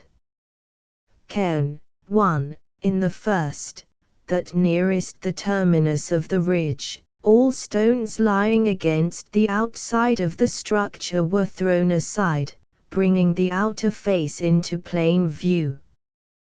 The enclosure thus revealed resembled the rude foundation of a small building. Measuring from corner to corner, the north wall was 14 feet long, the south wall 16 feet, the east wall 14 feet, the west wall 13 feet. The walls were as straight and the corners as square as they could well be made with surface rocks not trimmed or dressed from their natural rough condition. The space within was next freed of stones. The topmost were 3 feet above the outside level, though no doubt higher when first piled. The inside measurements were: north wall 10 feet, south wall 10 feet, east wall 9 feet, west wall 9 feet, all measurements being approximate, as no definite boundaries could be determined. The south wall was practically destroyed, the others were not much injured, but no longer plumb, as they undoubtedly were when constructed. The east wall was in best condition, the outer face was nearly vertical, the top of the highest stone remaining in it was 28 inches above the bottom of the lowest. The general appearance of the wall indicates that it was somewhat higher. After the stones were thrown out, there remained a deposit of loose material, composed to some extent of very scanty soil and of humus from decayed weeds and leaves, but principally of disintegrated sandstone which had settled or washed in. Its thickness above bedrock was about 16 inches. All this was carefully examined. Near the center, a few inches above the natural bedrock, were some fragments of human bones which seemed to belong to two adults. Another adult body, or skeleton, bundled or closely folded, had been placed against the south wall, which had partially fallen in on it. Pieces of long bones, including heads of 2 femurs, the ends of the bones at an elbow, phalanges, and a fragment of rib were found in a space less than a foot across. Nothing more of them remained and nothing else was found. Cairn 4. The 4th grave in order was worked out in the same manner as the first. On the outer face the north wall measured 14 feet, the south wall 15.5 feet, the east wall 16 feet, the west wall 14 feet. The interior lengths were, north wall 12 feet, south wall 11.5 feet, east wall 12 feet, west wall 11 feet. Figure 18 Fig. 18. Columella bead from cairn 4. Devil's elbow. To list near the center were a few fragments of bone, with a columella bead 4 inches long, perforated lengthwise. It is shown in Figure 18. To the east of these, also to the south, were other fragments, indicating, in all, at least 3 interments. Cairn 5. In grave number 5 the walls on the north and the south were entirely torn out except some stones in the bottom row of each. The upper portions of the east and the west walls were also gone. For this reason the rocks lying outside the structure were not removed. The north wall, outside, was 15 feet long, the south wall, 14 feet, the east wall, 16 feet, the west wall, 14.5 feet. The corresponding inner measurements were, north wall, 10 feet, south wall, 10 feet, east wall, 12 feet, west wall, 12 feet. But as the position of the corners was uncertain, these figures are no doubt somewhat in error in either direction. Figure 19 Fig. 19. Columella bead from cairn 5. Devil's elbow. To list the central portion had never been disturbed, the stones lying as they were put originally, except for a possible settling due to their weight. The top of the rounded heap was about 4 feet high. This justified the hope that something might be discovered beneath them. But although the entire space within, up to the fairly defined inner faces of the walls, was thoroughly cleaned out down into the untouched gravelly subsoil, no trace of a bone or other indication of a burial was found. The only artificial object was a section 3¼ inches long of a columella perforated lengthwise, apparently lost by the wearer, as it lay on the natural surface. This is shown in Figure 19. Cairns on Helms Farm. To the north of the Ross Farm, on the ridge which is owned by Daniel Helm, are 3 stone graves made of shapeless limestone blocks such as cover the surface around them. One of these is about 300 yards from the bluff, on a knoll capped with the sandstone, the others are at the break of the ridge. All have been opened, 2 of them practically demolished. Those on the end of the ridge are only 14 feet apart, measuring from their adjacent margins, and were about 16 and 20 feet in diameter as built, both being somewhat widened now owing to the stones having been thrown outward from the central parts by hunters. Each was probably 3 feet high. The smaller, being least defaced and nearly free from timber, was entirely removed, except a small portion along one margin, and the earth beneath it examined down to the bedrock. There was no sign of a wall, but one that would stand could not be made with stones rounded by weathering. Remains of at least 3 bodies were found. One was laid in a crevice, only a few fragments of the long bones were left. With scraps of bone from another body were 4 teeth worn almost to the roots. They were not close together, but this was due to small burrowing animals which had scattered them. Of the third body, a few pieces of arm and leg bones remained. By itself, loose in the earth, was a single molar, not in the least worn, and with a very small root. So far as appearances go, it seems the bodies were laid on outcropping rock, or in crevices, and stones piled on them without any attempt at order or arrangement. The graves on the Helm Farm are merely piles of stone, such as are found in various states. Those on the Ross Place are of the same type as the cairns on Lost Hill at the mouth of Gourd Creek in Phelps County, but of a more advanced form. In both places flat stones were laid to enclose the burials. At Lost Hill, however, there was seldom more than a single layer, while at the Devil's Elbow a regular wall was built, 7 superposed slabs being observed at one point with a certainty that others had been placed above these. They are not of the same class as the walled graves found in earth mounds along the Missouri River. In the latter, the inner face of the wall was as smooth and regular as it could be made, the outside being rough and upheld by stones and earth piled against them, while in those on Big Piney care was taken with the outer face which, it seems, was intended to be left exposed to view, while the inside was rough and hidden by stones thrown in.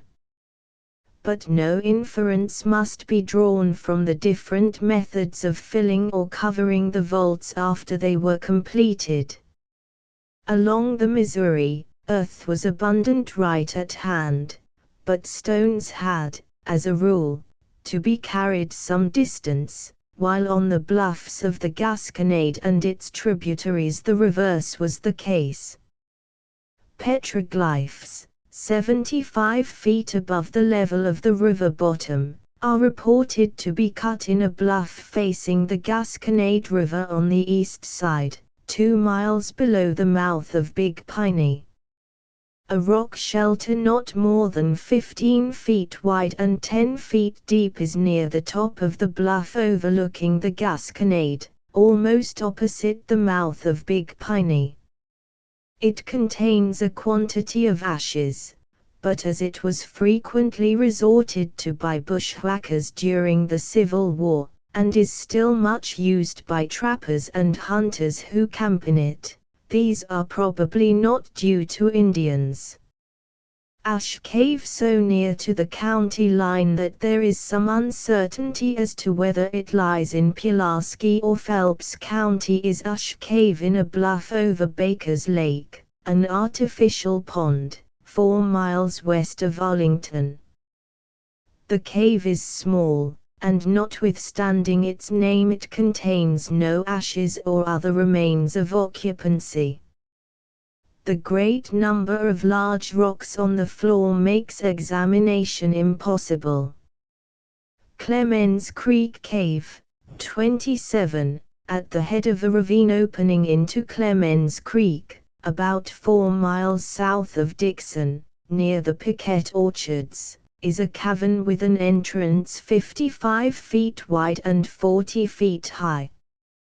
The depth is 110 feet to loose rocks and clay, partly from the sides and roof, partly washed in through side caves and crevices. There is a small amount of cave earth along one wall, but it is damp, moldy, and covered with a growth of minute green fungus. Most of the floor, however, is of clay strewn with loose rocks and swept over by water at times. There is no refuse, and the cave was never fit for habitation. Camden County along the Niangua River, 28. It is widely known that many caverns exist along the Niangua River and its tributaries, in Camden County, especially in the vicinity of Hahetonka, or, as it is locally termed, Tonki. This is one of the showplaces of Missouri. The name includes a post office, a store, a school, an immense spring coming out at the foot of a cliff, the creek formed by this spring, a lake of several hundred acres, made by damming the creek, a picturesque ruined mill with the usual accessories of such a building, numerous caves, and a magnificent, but unfinished, residence crowning one of the hills. This has already called for an expenditure of $500,000, and at least double that sum, additional, will be required to complete it in accordance with the original plans. Whether it be due to the national appreciation of architectural beauty or the national appreciation of ability to do things in a large way, the palace seems to impress most visitors more than the remarkable combination of natural features. The principal caves in the vicinity have distinctive names, as Onyx, there being two thus called, Robbers River, this because there is a stream in it which can be crossed only in a boat, bridle etc. Others are named for the owners of the land, or from some peculiarity, as Dry Bunch Morgan on Holt. Many are not deemed of sufficient importance to have specific titles. All those named were visited, as well as a number of the others. A detailed description is not necessary. Not one of these caverns has ever been occupied unless as a temporary shelter. Some are flooded at intervals, either from the outside or by interior drainage. Some have very restricted entrances and are dark at the front. Some have rock floors or muddy bottoms. Some can be entered only by clambering over talus to an opening at the bottom, or near the bottom, of a sinkhole. Some shallow cavities, which under different conditions would be available as rock shelters, are in places difficult of access, remote from water, or otherwise unsuitable.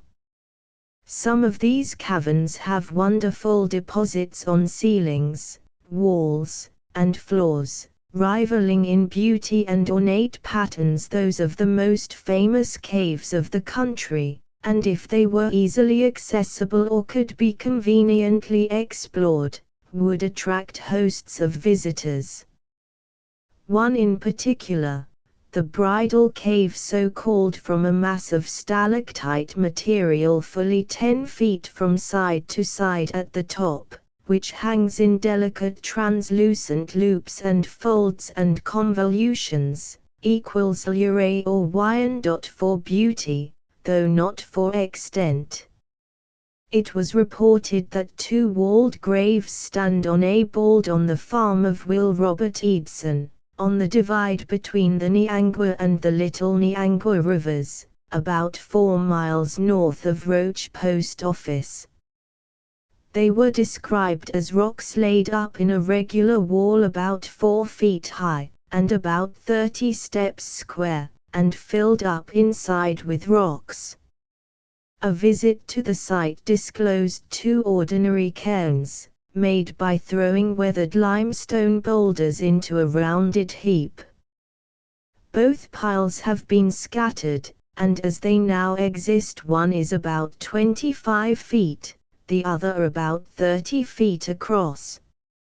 Such exaggerated, misleading descriptions are common, and result in much fruitless investigation. Several caves are reported in the vicinity of Toronto, in Camden and Miller counties, especially the Coakley Cave, 4 miles from Brumley on the Lynn Creek Road. From the descriptions given by informants, none of them appear to be suitable for habitation. Many cairns exist on the ridges in this region, especially on high points overlooking valleys. All of them were built up with chert or limestone blocks, and all are more or less torn up. So far as could be learned, there is no sign of a wall in any of them. In the present state of knowledge, Camden County offers no inducement for archaeological research. A fossil cave. 29. The geological deposits in this region comprise 3 principal formations which are named in the state report as the Jefferson City Limestone, the Rouberdou Sandstone, and the Gasconade Limestone.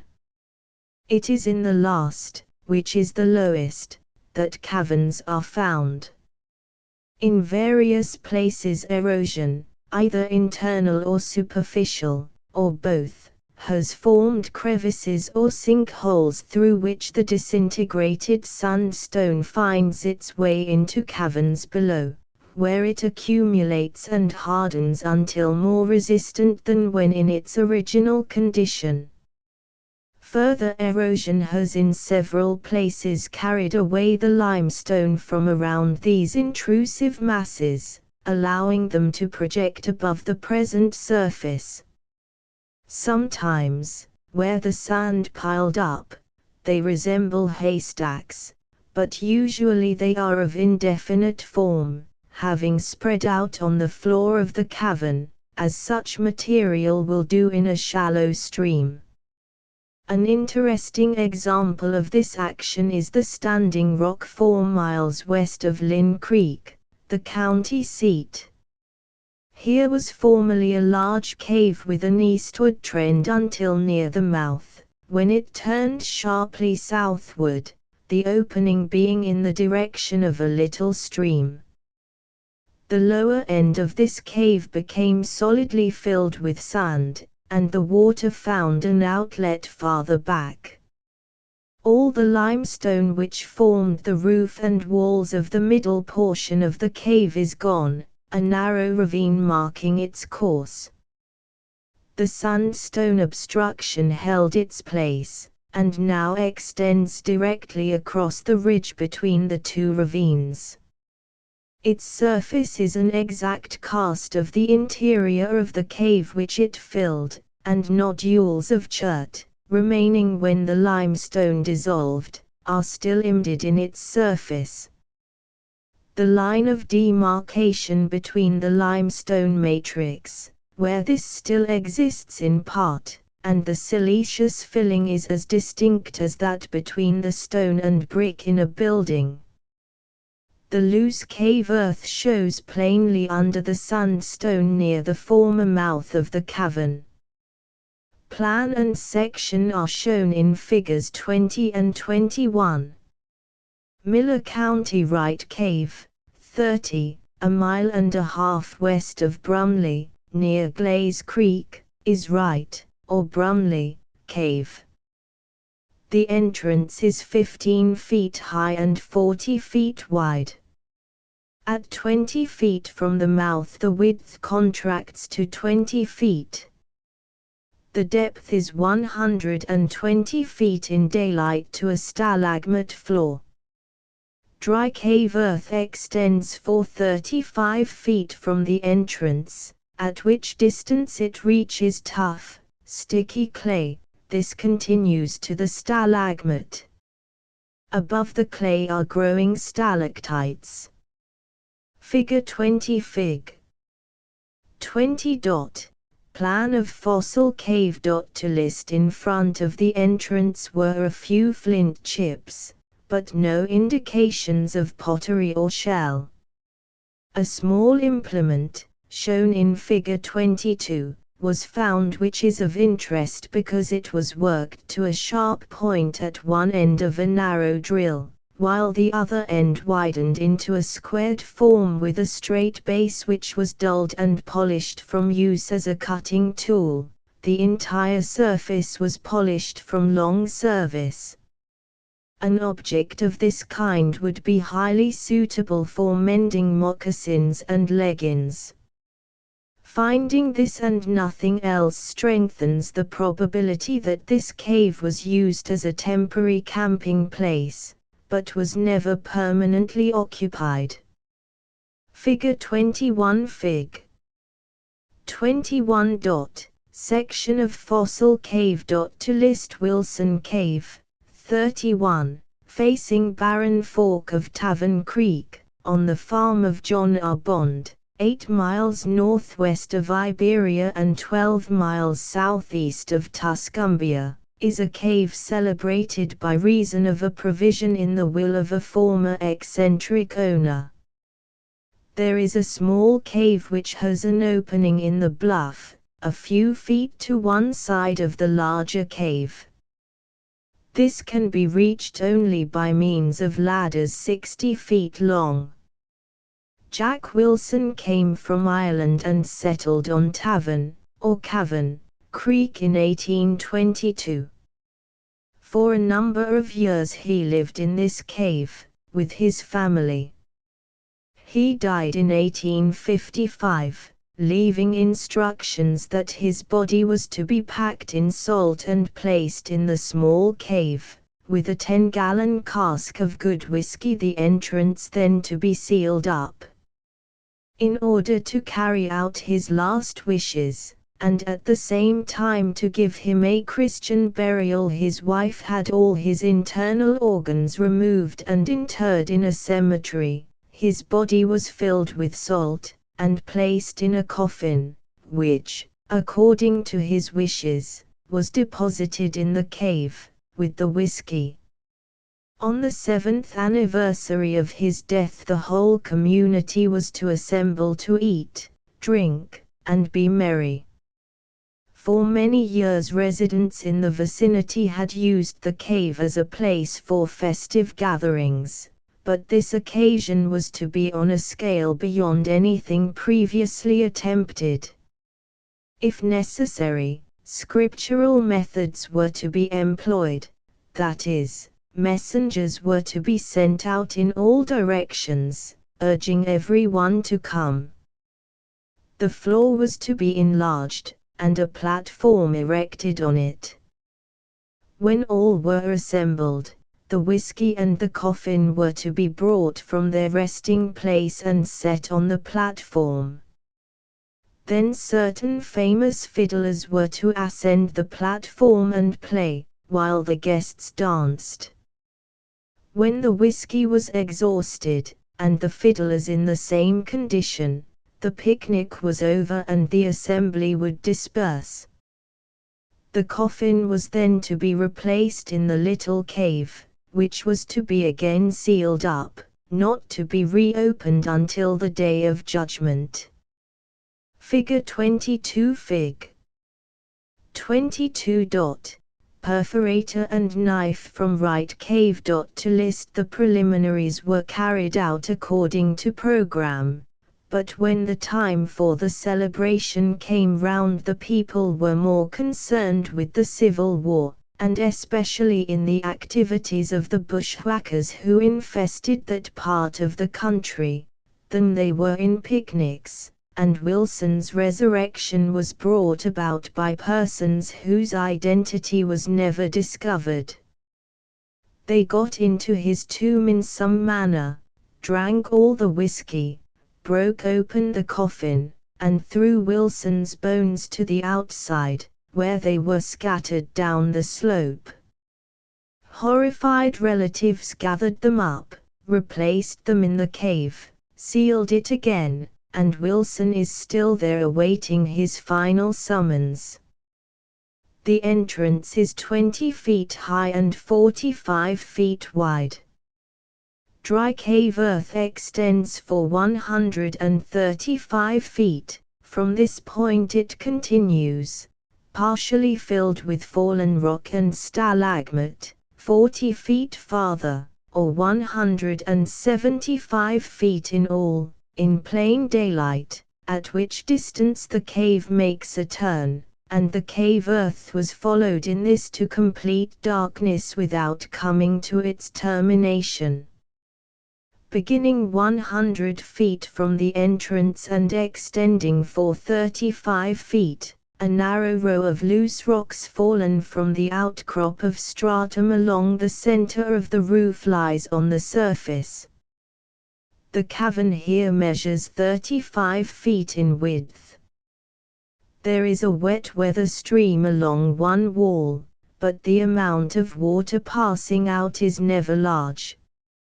Solid bedrock, with patches of cave earth on it, is exposed, in slightly rising strata, for 10 feet from the little bluff at the mouth. Within this it is hidden by the earth which gradually rises to a height of 6 feet, but some of this rise may be due to increased elevation of the rock floor. The entire cave can be easily cleared out to the stalagmite, and it would be advisable to remove at least portions of this in order to ascertain what may lie beneath it. Refuse appears in considerable quantity in the bottom of the little stream bed and under the receding walls, and likewise a small amount outside the entrance.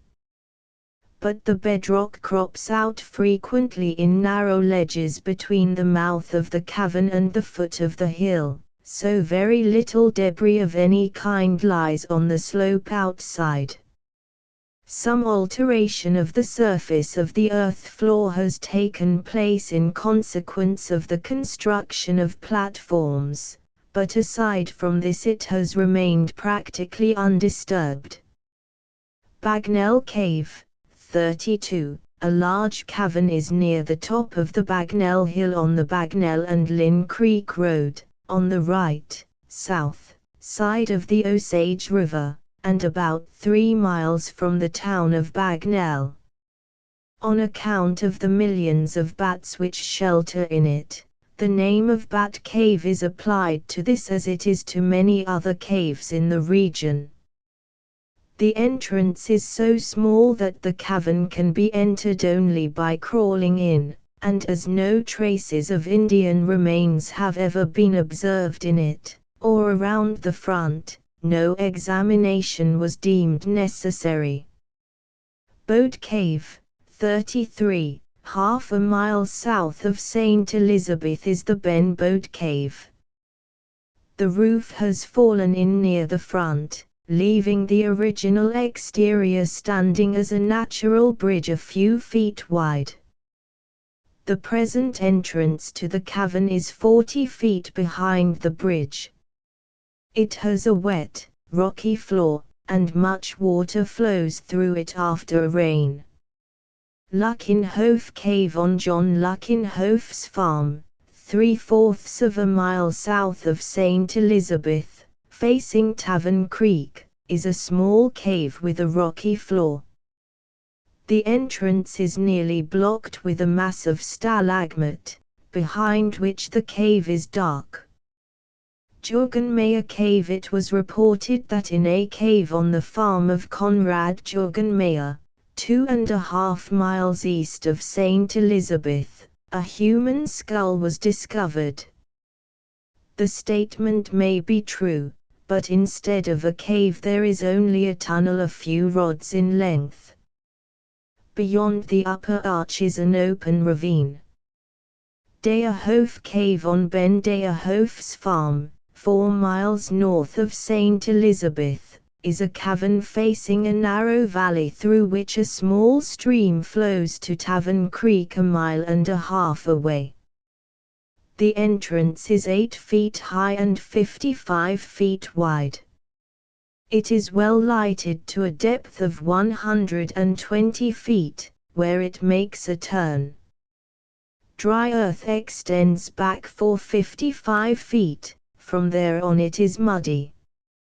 A small stream flows along one wall, from the wet portion of the floor to the entrance. With a little ditching this could be made to drain off all the water, forming a dry bottom to the rear wall.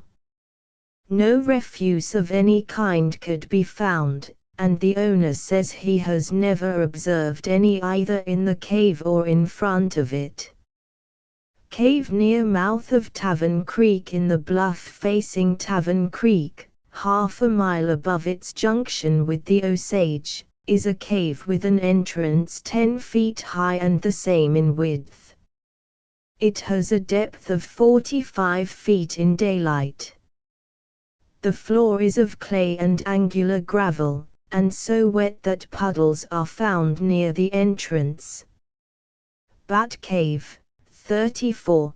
This is in a bluff facing the Osage, a mile south of the Rock Island Railway Bridge. It is not accessible except by means of a ladder or stairway fully 60 feet long. The roof overhangs the entrance, and the floor projects over a shallow rock shelter which reaches for a few rods along the foot of the bluff. A small amount of water seeps from the entrance. Persons who explored the cavern years ago, there is no way to reach it at present, say it divides into 3 large chambers, mostly dry, and with floors of solid rock or of earth containing much rock. Grave at mouth of Saline Creek, 35, 4 miles below Tuscumbia, on the left bank of the Osage, is the mouth of Saline Creek which comes in from the north. On the lower, east, side of their junction, on the farm of Charles Tillman, is a low spur projecting toward the creek. On this is a pile of stones, all that remains of a vault or box grave which formerly existed there. Mr. Tillman says it was originally 35 or 40 feet across, a mound or rounded heap of stones, those about the top being larger than those nearer the base. Needing rock for various purposes, he procured them from this pile, beginning at the top to remove them and proceeding outward. In the course of this work he found that a wall had been built up to a height of about 4 feet, forming a practically square enclosure. The space within was filled and the structure entirely covered with rocks of various sizes. He removed the stones as he reached them, and consequently did not notice whether the outer face of the wall was straighter or smoother than the inner face, or whether there was any particular difference. In all, he took away not less than 40 wagon loads of stones. On the level top of the hill from which the spur extends is a village site, where mortars, pestles, quantities of flints, and much broken pottery have been found, but no shell. Stark's Cave, 36, 6 miles south of Eldon, on a farm now owned by George Irvin, is a cave which is continuous with a small ravine leading up to it. The entrance is 45 feet wide and 16 feet high. A small stream flows from it, along the foot of the left, northern, wall. This skirts a thin deposit of damp earth, which lies along the southern wall, gradually narrowing as it extends inward, until at 50 feet it runs out at the edge of a shallow pool reaching nearly across the cave. The bottom, except for the earth mentioned, is rocky. The cave was never fit for occupancy. House mounds in an old history of Miller County mention is made of a large group of small mounds on a certain man's farm, without giving the locality. It is believed by old residents that this man lived at one time 2 or 3 miles west of Ulman. If they existed, they were no doubt house mounds. Cairns. Several graves, in a group, were formerly on John Tillman's land, 6 miles south of Eugene. The stones have been entirely removed. When the ground was plowed, bullets were found under the sites of the cairns. Maries County Indian Ford Cave, 37. This is a fourth of a mile up the river from the bridge crossing the Gasconade, 2.5 miles east of Vienna. It is near the top of the hill at the head of a shallow ravine. The entrance, 35 feet wide, can be reached conveniently only near one wall, as a pile of talus immediately in front completely closes the opening. Behind it the roof is 7 feet above the floor. If this accumulated material, which has increased somewhat in height within the memory of men now living, were removed to the level of the floor, the main chamber would be amply lighted to its end, a distance of 150 feet. There is a gradual downward incline from front to rear, the floor sloping more rapidly than the roof. After hard rains, some water runs into the cavern from the inner slope of the talus, otherwise the floor is perfectly dry for 65 feet, then becomes wet, and near the rear wall there is standing water. It is apparent that a former drainage outlet in this direction is now choked with sediment, brought down perhaps through a branch opening. At 25 feet within the entrance the cavern is 25 feet wide, at 65 feet the distance across is 35 feet, with both walls sloping away like a low-pitched roof and loose earth filling the space under them. At the rear wall the width between the two branches into which the cave divides is 40 to 50 feet. The floor here is clay, with numerous little puddles. Some pottery, bone, and much shell, but no flint chips, are scattered on the floor and for 50 or 60 feet down the slope outside. The cavern would make an excellent habitation and is well worth excavating. Lackey's Bluff Cave, 38.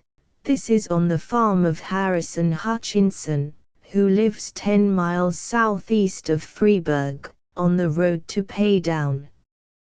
It is near the top of a bluff facing the Gasconade.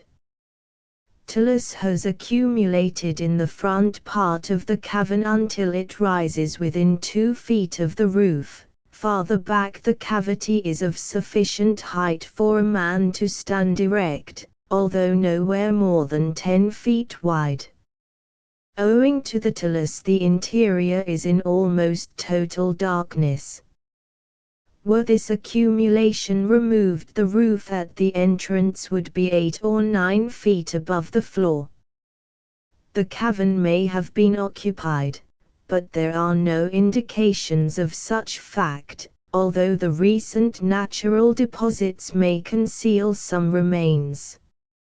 Hurricane Bluff Cave, half a mile below Lackey Bluff, opposite the lower end of an island in the Gasconade, is a rock shelter 85 feet in length, 15 feet high in front, 6 feet high at the rear, and 15 feet deep along the middle portion, wedging out at either end.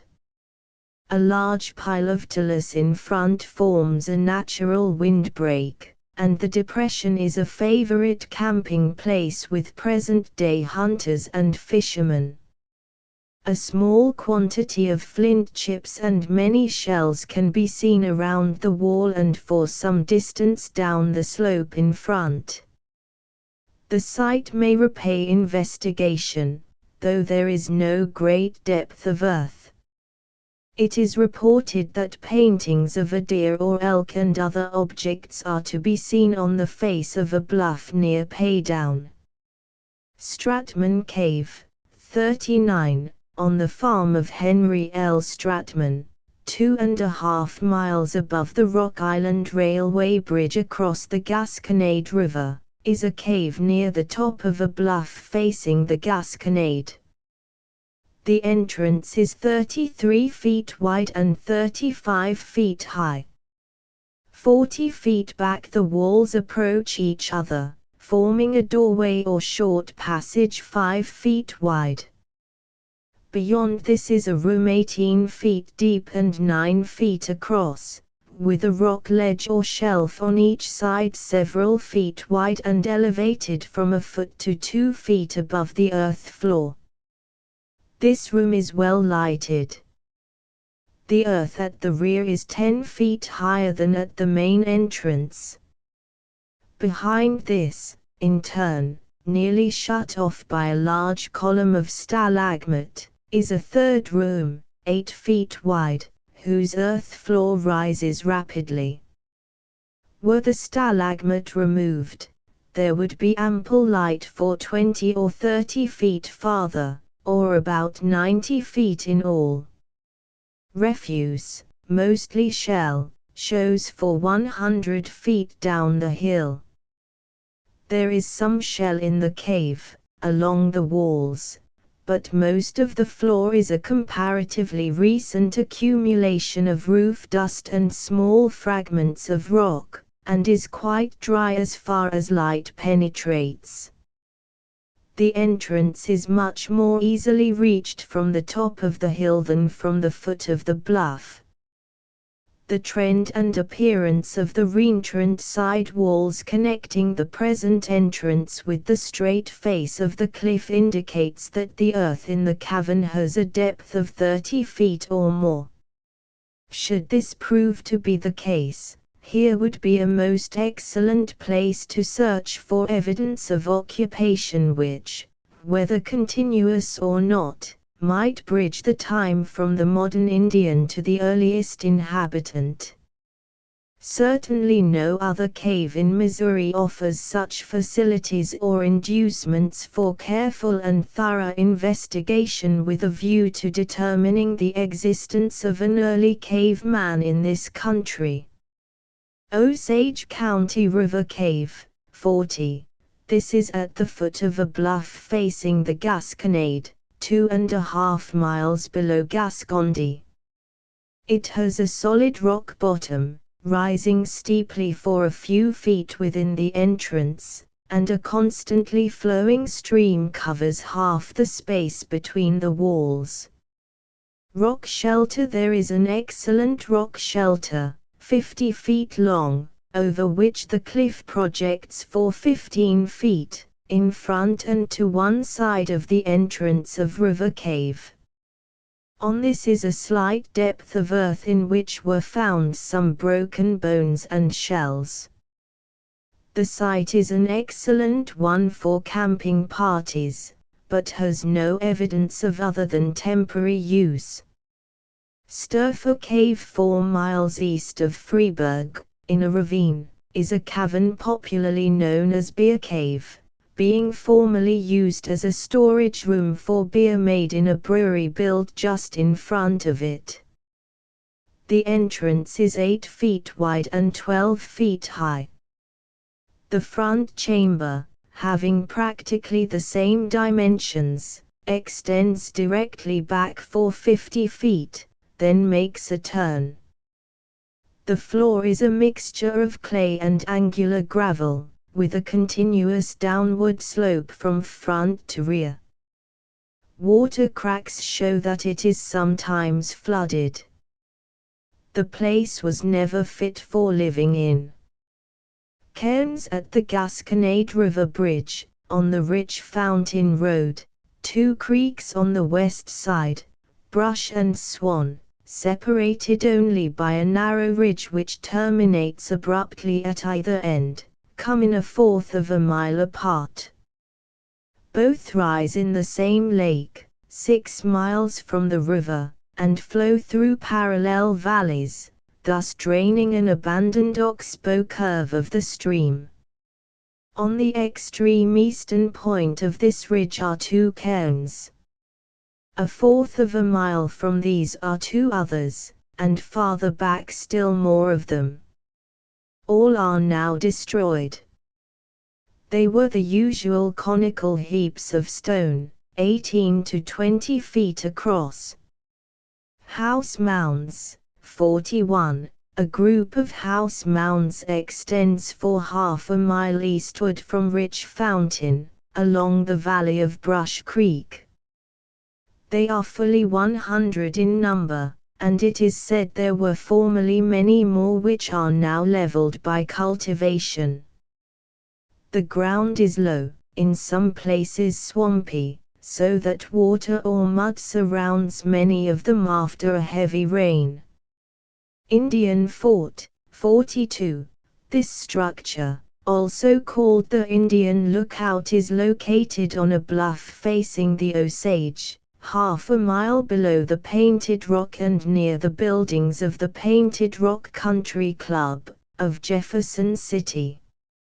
Except for a slight projection or offset at one side, which contains an opening or doorway, it was practically identical in appearance with the vault graves along the Missouri River bluffs, described in Bureau of American Ethnology Bulletin 37, or else with those on Big Piney River in Pulaski County. It is formed of sandstone slabs, once laid up in a wall but now scattered in confusion as if fallen or thrown down.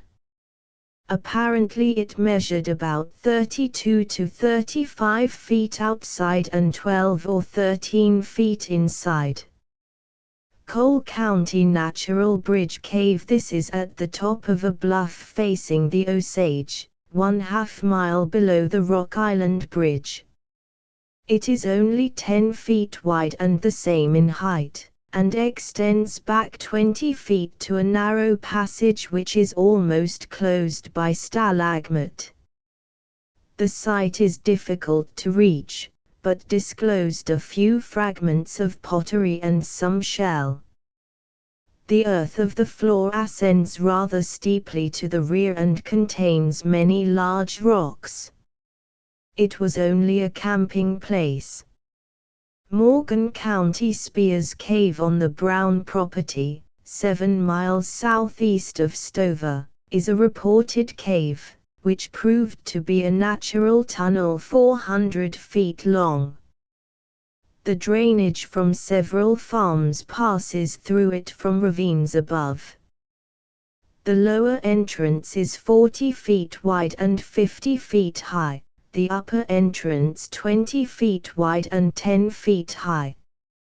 Natural bridges and tunnels of varying lengths and widths are rather common in this part of the Osage Valley. House mounds, 43, southeast of Stover, beginning at the edge of the town, is a group of house mounds extending over an area having a very irregular outline, but fully half a mile across in any direction. They vary from 20 to 35 feet in diameter and are scattered promiscuously at intervals of 25 to 150 feet. The surface on which they are built reaches over a succession of small knolls and ridges with slopes of 4 or 5 degrees. Most of them are along the sides of a wide, shallow valley draining northward, and of 2 or 3 small tributary depressions coming into it from either side, though a number are also to be found beyond the slight watershed which separates this drainage area from that to the southward. They exist in woods, meadows, and cultivated ground, so that some of them retain their original form, others are flattened and widened, while still others are barely traceable. Probably some have been entirely effaced by plow and harrow. to cave explorations. In other statistic introduction, certain conditions are to be taken into account in deciding whether a cave afforded a desirable permanent shelter to primitive man. It should be accessible, the floor should be dry, at least fairly level, and sufficiently free from large rocks to allow the inmates to move about freely. The entrance should be large enough to permit free passage and to light the interior to a distance that would ensure protection from the elements. Temporary shelters or camping places might be deficient in some of these particulars and still be resorted to frequently, but if there were opportunity for choice, a man with intelligence to select a cave in which to live continually would, it is fair to assume, look for one possessing such features. If such conditions, once established, were free from the mutations of time, the explorer would have but little difficulty in deciding upon a suitable site for his labors. But limestone, more than any other solid rock, is subject to constant erosion, crumbling, and falling, while the soil and loose fragments resulting from such action move downward year by year over the slopes and into any cavities where they can find their way. In the course of centuries, the entire aspect of a cave may be so altered as to bear no resemblance whatever to its original appearance. Consequently, a careful study must be made of the immediate surroundings, in order to determine what topographical changes may have occurred since the earliest time within which it is probable that man may have existed in that locality. Should the floor, at present, be of solid rock, or covered with only a slight layer of earth, or have a stream flowing over it, or show by marks upon the walls that it is subject to inundation either from adjacent streams or by surface water which finds its way in through sinkholes, or be in such situation as to make it apparent that the original bottom was thus flooded in comparatively modern times, even though such may not now be the case, in any such event excavation would be labor wasted. On the other hand, all the necessary requirements for a convenient residence may now be present, and yet result from causes which have begun to operate within the historic period. In other words, there are very few cases in which the present appearance of a cave is to be deemed a certain or even an approximate indication of its actual state a few thousand years ago. There is only one way to determine whether extended excavations may possibly result in satisfactory returns, and that is to sink shafts or run trenches in the superficial deposits. Indiana. The cave region of this state extends from Owen and Morgan counties to the Ohio River. The caverns and sinkholes gradually increase in number and size toward the south, until they culminate in Wyandotte Cave, second only to Mammoth Cave of Kentucky in extent, and in the so-called valleys of Harrison County, which are in reality nothing but sinkholes several square miles in extent. Some of the caverns are described in detail by W. S. Blatchley, the state geologist, in the 21st Annual Report of the Survey, 1896. Very few of those mentioned by him are at all suitable for permanent occupancy, though several would afford excellent shelter except in the rainy season, at which time most of them have the floors muddy or perhaps covered with water for weeks in succession.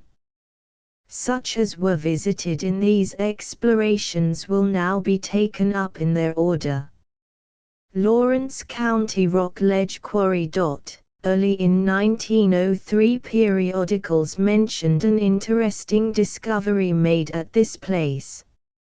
According to the report, workmen in excavating a cut for a railway found an old cave entirely filled with stalagmite matter. In this, 10 feet below the former top of the cave, the cut did not extend to the bottom of the stalagmite, were discovered some bones which were pronounced by several physicians to be those of a human being. Among them was a jaw tooth, molar, and part of a skull. Correspondence failing to elicit any satisfactory information, a visit was made to the site. The cave could not be traced in either direction from the railway cut, but it had plainly served as an outlet for several large sinkholes on the hill above it. Nothing could be learned here regarding the matter except that the objects had been found and were then in the Museum of the State University at Bloomington. This place was next visited and the specimens inspected. There were many fragments still embedded in the matrix, which was travertine rather than stalagmite. No exact determination of them had been made, but only casual inspection was needed to see that none of them could be human. The jaw tooth was from a peccary, the human skull was the carapace of a tortoise. Shiloh Cave. It was reported that, although the entrance to this cavern, 7 miles northwest of Bedford, was in a sinkhole, the floor was level and accessible. The opening is almost at the bottom of the sink, whose slope is quite steep. After every rain the water runs in, and while the floor is level, as stated, it has a constant stream of water flowing over it and is in absolute darkness. Donahue's Cave. Although water flows continuously from the entrance, the amount of discharge was said to be small and the cave floor level and covered with earth, while the cave itself was large and well lighted. The approach, however, is quite difficult.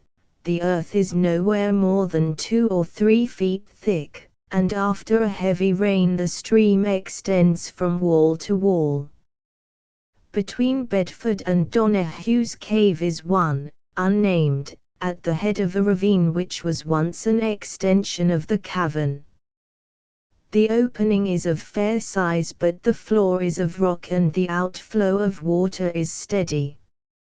Just outside the corporate limits of Bedford, to the south, is an opening in the cliff at the head of a deep ravine, more in the nature of a rock house than of a cave.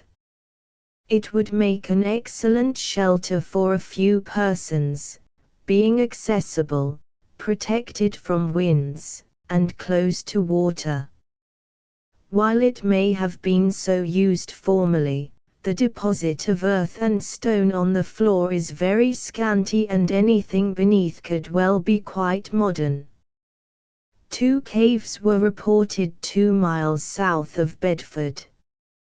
One is a small opening from which a stream issues, flows across a meadow, and enters the other cave, which is much larger. They are parts of one passage, the roof between these openings having broken down, and the stream is the same which finds its outlet at Donahue's Cave. Several other caves in the vicinity of Bedford were visited. They are all small and of no importance from an archaeological standpoint. Donaldson's Cave. The mouth of the cave is found at the head of a deep gorge worn through the limestone by a good-sized stream which flows from the cave and down the gorge to the broader valley beyond. Many centuries ago the cave extended the full length of the gorge, and the waters of the stream flowed directly from its mouth into the valley. The roof of the underground channel finally became so thin that it collapsed. The gorge was then started, and as the centuries went by grew in length, the cave becoming ever shorter by the continued falling of the roof. 3 passages open directly into the mouth of the cave. The right-hand passage has the level of its floor about 5 feet above that of the entrance, while the opening on the left is 12 feet above the level of the stream and very difficult to enter without a ladder. The middle passage extends straight back from the common vestibule or main entry. The latter is 25 feet long, 21 feet high, and 18 feet wide, but at its farther end is reduced to the narrow middle passage between great masses of limestone. The water in this passage is waist deep and explorations must be made by wading or in a light canoe. 100 feet within is a magnificent cascade, where the stream rushes and leaps down a narrow passage with such violence that the noise is plainly heard at the entrance. The right-hand passage for the first 100 feet is about 10 feet high by 15 wide, with a clay bottom and a roof on a level with that of the vestibule. It then expands into a large room, 230 feet long and 40 feet wide, which lies east and west at right angles to the entering passage. This narrows at the west end to 20 feet, and at one point the outer air flows in through a small opening in the roof. From near the small end of the room a narrow passage starts off to the southward and can be traveled for 200 feet. When it becomes too small for further advance. Along this passage a small stream flows, disappearing through a hole in the floor near the entrance to the larger room. Other than this, both right and left passages leaving the main entry are dry. The passage at the left of the main entrance to the cave is about 150 feet long by 20 broad, and contains no points of especial interest. W.S. Blatchley.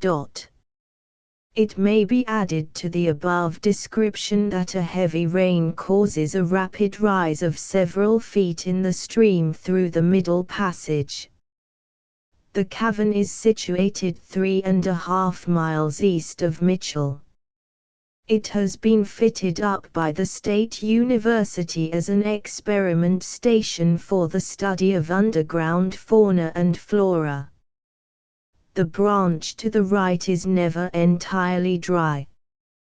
Throughout the year water trickles or seeps over the stones and keeps the mud soft and sloppy, while after extremely heavy rains the water may be 2 or 3 inches deep for a short time, enough to keep all the earth washed from the floor for 50 or 60 feet from the entrance. The northern or left branch presented a smooth, solid floor of rock at the beginning. The roof is about 13 feet above the floor, being a flat stratum broken by a joint seam along which there is a slight fault. A ledge of friable sandstone 3.5 feet thick lies next below the roof. The disintegration of this gave a dry covering to the clay earth which covered the floor almost to the extreme edge of the rock overhanging the stream and gradually rose toward the rear, where it entirely filled the space from floor to roof. The distance between the side walls is 8 feet at the mouth. They diverge slightly, and at 65 feet are about 12 feet apart.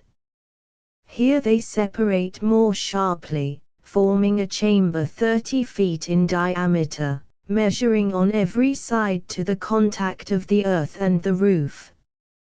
At the extreme rear, a slight wash or depression in the earth revealed the top of a vertical solid wall, thus marking the limit of the cave in that direction. It seems, however, to extend farther to the east and the west than it can now be followed. In fact, the indications are that at one time a considerable cross-cavern extended along this line. The work of clearing out this branch began at the entrance. The superincumbent earth was removed by a trench whose boundary was the solid rock on each side until the cave widened to more than 8 feet between the walls. Then a width of 7 to 9 feet was excavated midway between the sides, the entire trench having a length of 92 feet, or reaching nearly to the vertical wall at the rear. For about 60 feet the earth was removed to the rock floor. At this distance the floor dipped. The bottom of the trench continued to follow the same level it had held to this point, in the belief that the dip in the floor was due to a crevice or slight erosion channel and would soon disappear, bringing the rock to its normal position. This was not the case. Several holes were dug, the deepest one 3 feet, into the mingled clay and rock, without finding any evidence of a solid bottom. The conclusion seemed certain that the passage leading from the entrance of the cave to the large room at its farther end was only a tributary or branch of a cross cave extending in an east and west direction, as intimated above. Professor Eigenmann, of the State University, reached the same conclusion through surveys not connected with this work. Under the circumstances, further digging seemed useless, for if this should be a cross cave, the bottom would probably, almost certainly, be on a level with the stream now flowing through the central passage, while if it should prove to be only a cellar-like deepening, it would not be utilized for a habitation. At 30 feet from the entrance the accumulated earth had a thickness of 6 feet, from there it rose gradually to the roof at the end. At 37 feet, in a pocket of coarse sand on the rock floor, such as settles in a gentle current, were 4 fragments of bone. There is not enough of them to identify with certainty, but they seem to belong to a deer, a turkey, and some bird about the size of a quail.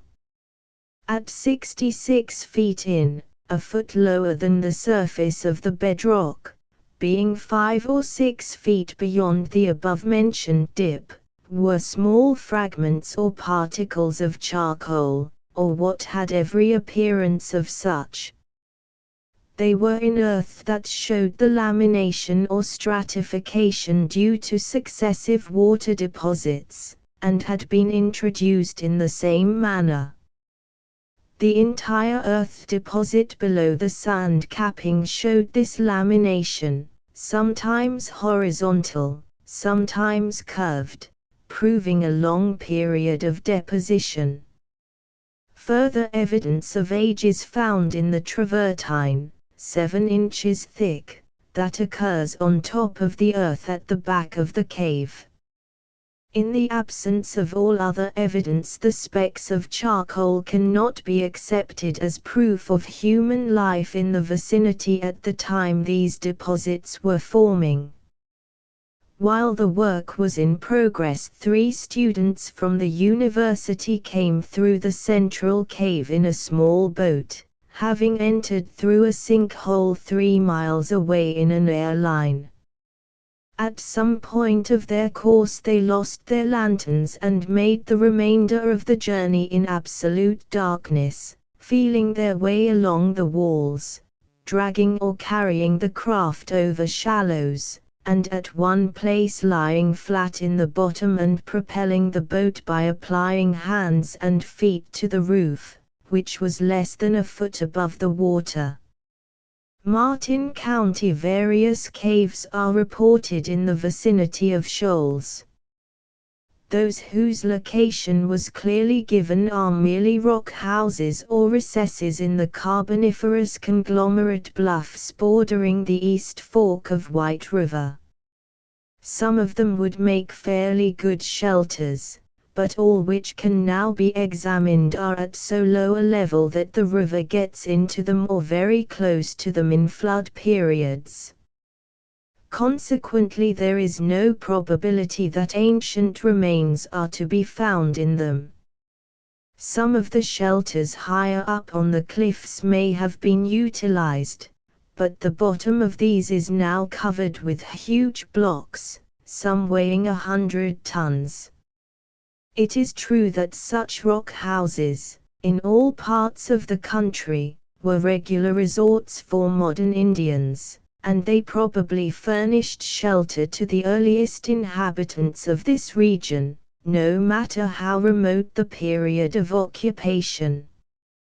But owing to their open front and the exposed situation of most of them, it is quite possible that the wind may remove the fine material falling from roof and sides almost as fast as it is deposited.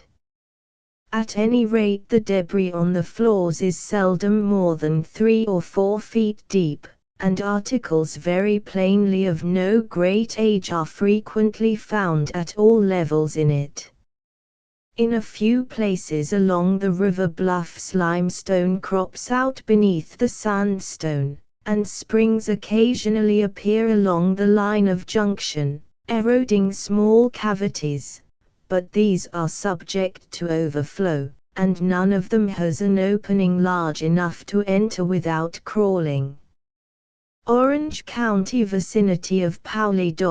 From this town 6 caves were visited, all that could be located by diligent inquiry. None of them has any particular designation except Mill Cave, which is so named because the stream issuing from it furnishes power for a flour mill. The water covers the floor at all seasons. 1. Though quite small, could have been occupied at a former period, but the roof and front fell in some years ago, entirely closing it. A third has a small entrance on a hillside. A steep and rough descent was followed beyond reach of daylight without coming to a level bottom. The other 3 are very small with rock bottoms. French Lick Springs.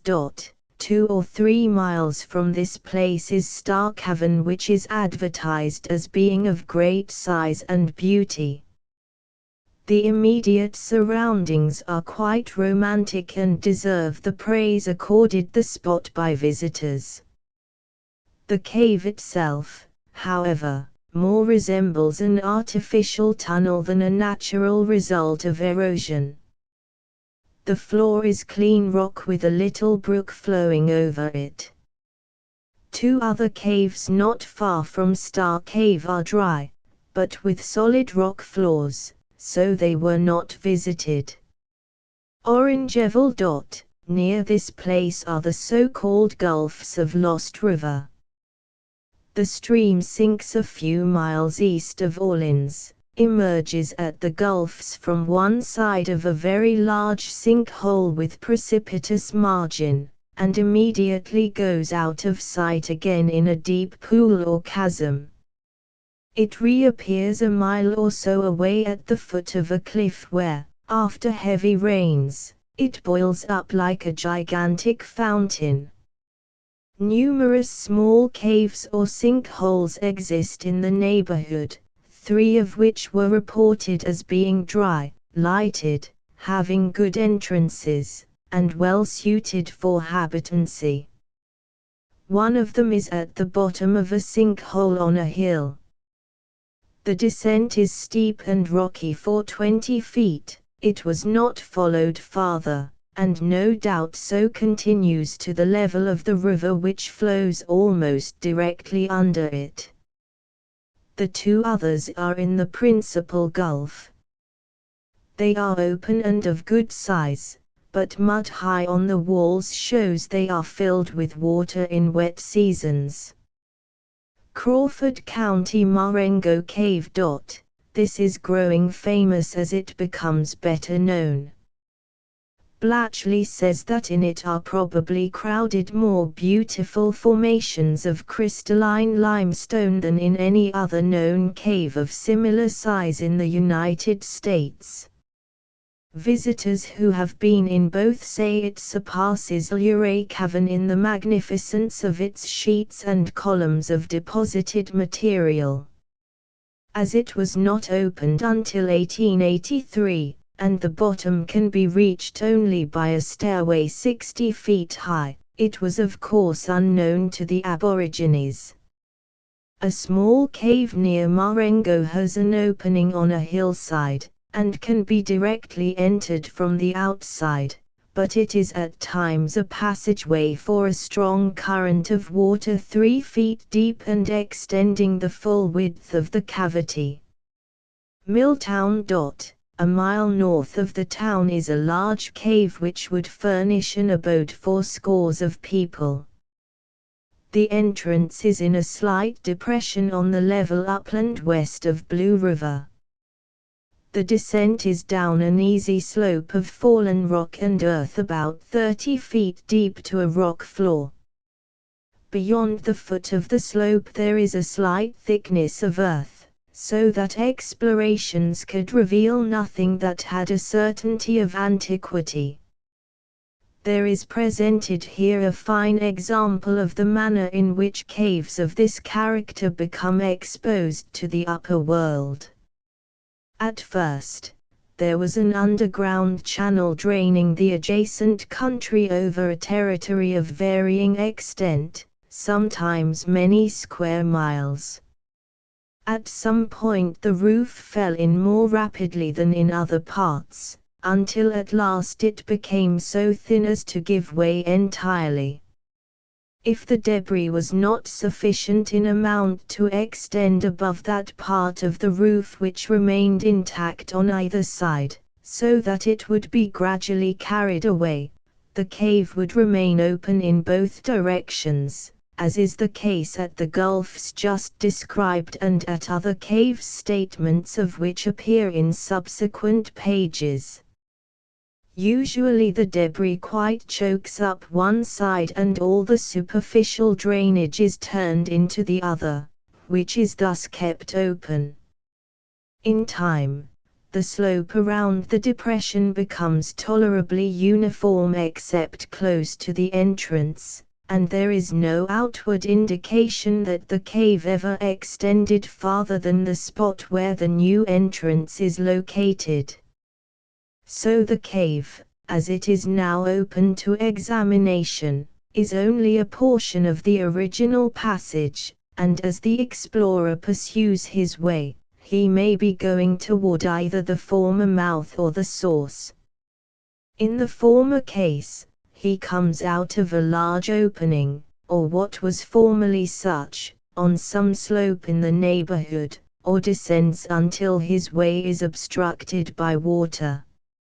In the latter, he may find his way shut off by diminishing passages, or he may descend to lower levels through newer drainage channels cut by the streams which have been reversed and forced to carve other outlets for themselves. This change occurred in the Milltown Cave a very long time ago. Standing on the debris, several feet within the entrance and beneath a part of the roof now perfectly dry and showing no marks of percolating water, is a stalagmite 31 inches in diameter, which has weathered to a depth of 3 to 4 inches from atmospheric influences alone. Cave. So much has been printed concerning this celebrated cavern that no mention need be made of its interior features. The place seems excellently adapted as a habitation for primitive people. It is situated on a hill at whose foot is the bank of Blue River. 5 miles away, as the road runs, is the Ohio. The backwater sometimes reaches up the tributary for more than 10 miles. The flint-bearing stratum of the Harrison County Aboriginal quarries outcrops a short distance away and appears at several points within the cave. The country is extremely rugged, and good springs occur frequently. Game was formerly abundant in the hills, and Blue River still rewards the angler with various species of fish, many of them of large size. A former race, presumably the modern Indian, did much work within the cave. Tons of travertine or stalagmite, the so-called alabaster, have been quarried from some of the deposits, while a large number of flint nodules has been dug out of the cave earth where they fell from the disintegrating limestone. Some of this labor was carried on more than a mile from daylight. The mouth of the cave was formerly almost closed by a mass of talus.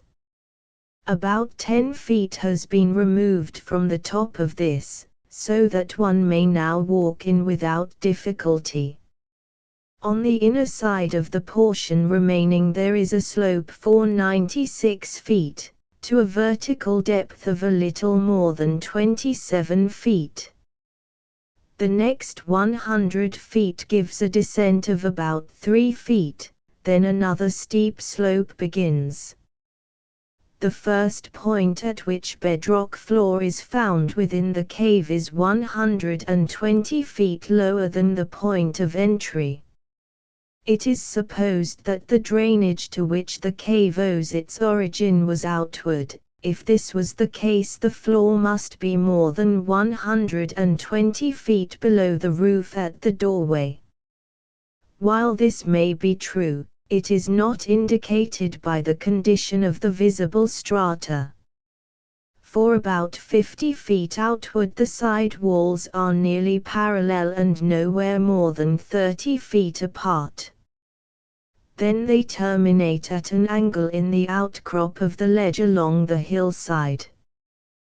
The appearance and condition of the upper strata, together with this narrow separation of the side walls outside the cave, produce the impression that at a period not very remote the roof of the cavern reached to the outcropping ledge in which the walls end. Even though the rock floor should be at the great depth supposed, there is a possibility that an earth floor could be found below the detritus which has accumulated since the roof fell in or has worn away. To test the matter, a shaft was begun at a point 16 feet in front of the doorway. This was as near as such work could be done without interfering with the advent of visitors, and allowed a margin of 30 feet toward the outer slope. The shaft, 6 feet in diameter, soon passed into a compact mass of red clay filled with rocks of various sizes. At 14 feet down this was broken by an irregular stratum averaging a foot in thickness, of coarse sand or fine gravel with a slight admixture of clay, such as would form in a running stream. Its slope was inward or toward the cave. As there are sandstone ledges on the hillside above, this sand may have come from them, but, if so, it is singular that none appeared elsewhere. At 18 feet down was a mass of travertine measuring nearly 3 feet across and from 6 to 12 inches thick. It had formed around the lower part of a stalagmite 18 inches long, and the bottom of the whole formation rested horizontally on clay. This gave the excavators hope that an earth floor had been reached, as the stalagmite was vertical and resembled in all respects stalagmites in the cave. But it was soon found to be a foreign inclusion, and the same confused mixture of clay and stone continued below as above. Various fragments of stalactites and stalagmites were found as part of the detritus. These, especially the vertical one, seem to confirm the supposition that the roof reached out this far at a period which is quite recent as compared with the age of the cave. To a depth of 25 or 26 feet, the task of excavating was as tedious and difficult as digging up a much-traveled, rocky road, the earth being dry enough to scour the shovels. Then the earth grew moist and within 2 feet was muddy. Cavities appeared, into some of which a switch could be thrust 3 or 4 feet. Where such a cavity extended under a large stone, stalactites were in process of formation. Soon the earth began to work into a soft mud under the feet of the workmen, and at 32 feet particles and small clods were noticed falling from the sides of the shaft. A foot lower this breaking away became more decided. It may have been due merely to the loose condition of the wet earth allowing unsupported portions to fall from the freshly exposed surface, but there was also the risk that the softer earth was sliding under the weight of that above. The workmen, 2 of whom were experienced well and cistern diggers, declared the risk too great and demanded to be brought to the surface. The depth reached by this shaft was at least 5 feet lower than at any point inside, within 200 feet of the mouth of the cave. The material, with the exception of the sand layer, was almost identical from top to bottom, there being no apparent difference other than increase of moisture in the lower part. The only explanation suggesting itself at present is that the chasm is filled with large loose rocks up to a point near the bottom of the shaft, that debris from the hillside above has covered these more rapidly than it could settle in the crevices and cavities among them, and that water which makes its way downward finds some obstruction to its free passage out at the bottom of the chasm. The only safe plan of excavation seems to require the removal of all the earth between the side walls to a depth below the mud. If the rock bottom, or any solid bottom, is at a depth of 120 feet, there is small chance that man lived in this region at a time when it was easily accessible. Saltpeter Cave. This is about 600 yards northwest of Wyandotte Cave. The entrance, in a side of a ravine, is 5 feet high and 19 feet wide. Once within, a gigantic room expands, 220 feet long, 75 feet wide, and 10 to 30 feet in height, with smooth flat ceiling and earthen floor, the latter descending and with its edges much encumbered with fallen rock. W. S. Blatchley. From the description given, this would seem an ideal site for research. Unfortunately, the bottom of the ravine is not more than 5 feet lower than the top of the talus at the entrance. This slight elevation is the only barrier which keeps the surface water from flowing in, and while the ravine seldom has any water in it, there would be enough after a moderate rain to drown out the diggers who were working below its level if the bank were removed. Little Wyandotte.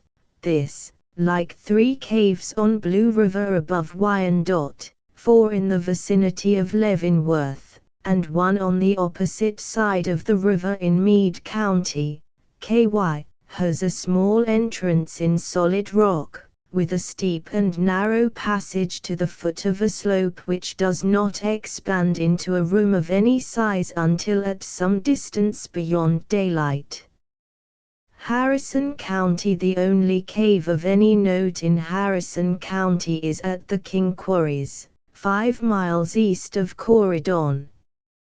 It has 2 outlets, one at the foot of a little cliff, through which a fine spring has an exit, the other in the face of the cliff, about 10 feet higher and a little to one side. The latter discharges more or less water after every rain. The drainage of several large sinkholes is through the 2 openings. The owner says mud has accumulated to a depth of 3 feet on the floor within his remembrance, due to cultivation around the sinkholes, which causes the soil to waste. Illinois. Monroe County. Mammoth Cave. The so-called Mammoth Cave of Illinois is near Burkesville, in Monroe County. An opportunity was afforded to visit it while engaged in the cave work.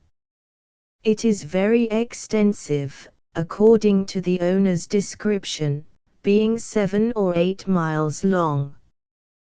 The mouth is at the bottom of a sinkhole, and the cave is now reached by a narrow stairway 40 feet high. Formerly it was necessary to clamber down the walls, stepping from ledge to ledge with a foot and a hand on either side. Then a ladder was made, said to have been 50 feet long, and, with more frequent visitors, the stairway followed. The crevice is very short, a mere crack, apparently made by water working its way down from the bottom of the sink. All the drainage within the rim goes into the cave, and it accumulates in the rainy season until the floor is covered. A farmer living near says he has seen the water from the cave rise until it covered the bottom of the sinkhole. As similar depressions are numerous in the vicinity, probably the combined inflow is greater than the cave can carry away. The floor has been leveled and a close pavement of large slabs laid over the muddy portions. No one has ever heard of human remains being found anywhere in the cave. Kentucky. Crossing the Ohio River from the southern Indiana Cave region, the counties of Kentucky lying in the belt of lower Carboniferous limestone were next visited. No cave that seemed worth examining could be heard of above the extreme southern portion of Hardin County.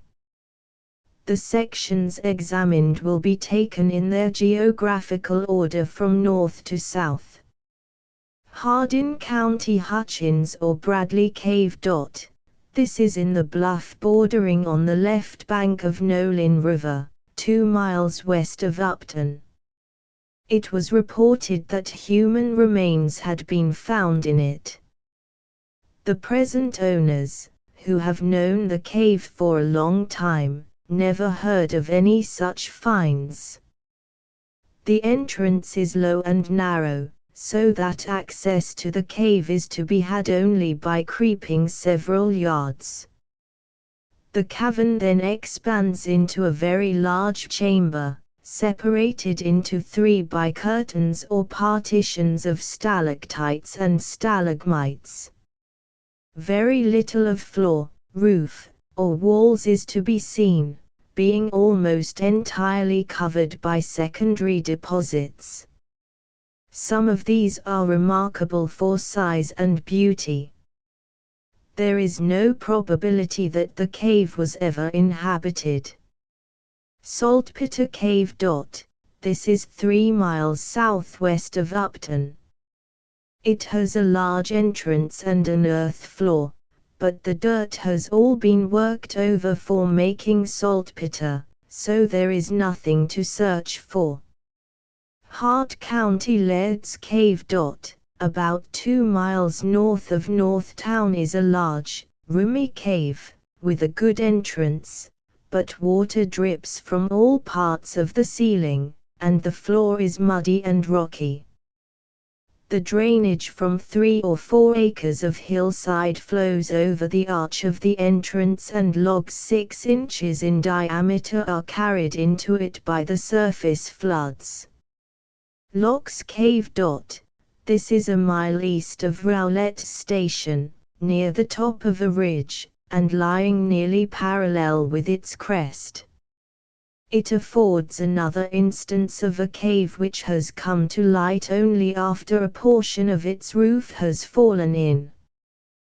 The detritus entirely conceals the opening at one end. The other end is entered by going down the fallen rocks over a slope of 15 or 20 feet, which leads to a bottom strewn with rocks. In such cases there can be nothing under the loose material, because the cave had no entrance until this had fallen in. Garvin Cave. This cavern, which is 3 miles southeast of Munfordville, has an opening at the bottom of a sinkhole, requiring a rope or ladder for descent. Harlow Cave. This is 3.5 miles southeast of Munfordville. It is a very large cave, apparently, as the slope down the debris is more than 40 feet high, to a rocky shelf, beyond which the descent was followed some yards without finding any indications that a level bottom was near. It is another illustration of the fallen roof. Wynn's Cave. 3 miles south of Rowlett Station is a large sinkhole. Stones thrown into the vertical shaft at the bottom can be heard striking the sides for 3 or 4 seconds before coming to rest. Wash. Rowlett Cave. On the old Lewis Martin Place 1.5 miles west of Rowlett Station, a section of roof, 20 or 25 feet across, has dropped into a deep cavity. The sides are still insecure. The descent to a spring under what appears to be the original roof is somewhat more than 40 feet. The ceiling is not more than 6 feet high. Steffes Cave. 4 miles southwest of Munfordville, between 200 and 300 feet in length of the roof of a high and wide cave has fallen in. Ice remains in this cave until May or later every year. Joel Buckner's Cave. About 10 miles northeast of Munfordville is a large cave with the entrance on a hillside. The roof has evidently extended several rods farther out than at present. The front part of the cavern is wide and high, but is now nearly filled with debris. The roof slopes at about the same angle as loose material within, there being not more than 3 feet of space between the two at any place nearer than 30 feet from the present mouth. Rocks thrown back showed the same uniformity of slope to continue at least several yards, and the depth there to be about 20 feet below the top of the detritus at the mouth. This cave was suitable as a habitation before the material now choking the mouth had accumulated, provided water was obtainable. The nearest spring now is more than a mile away. An exploration would require, as a preliminary, the removal of several hundred cubic yards of compacted rocks and clay. Harry Buckner Cave. Half a mile north of the cavern last named is another with a very narrow entrance. The floor, which slopes downward, is solid rock in part, and the place is not adapted for occupancy. Cub Run Cave. Cub Run is a little settlement 12 miles west of Munfordville, near the Edmonson County line and about equidistant from Green River and Nolin River. 2 miles in a direct line south of the village is a cave or rock shelter which has much local notoriety from the fact that 3 skeletons were found in it. They were embedded in mixed ashes and earth and accompanied with several pestles, bone perforators, 3 flint knives, a small celt, and part of a clay pipe stem. One of the skeletons was that of a child not more than 8 or 10 years old. It has been pronounced the frame of a white child on account of the shape of the skull, but is more probably Indian, as the 3 were found together. 2 of the bodies had been laid side by side, the other was near their feet at a right angle to them. In the back of the child's head is an incision somewhat over an inch long. The skull is slightly fractured downward from one end of this cut, and the corner or angle thus formed in the bone is pressed outward. A flint implement found almost in contact with the skull fits closely into the aperture and may have produced it, as the form of the wound could have been thus caused. The cavity or chamber of this cavern is about 100 feet across in each direction.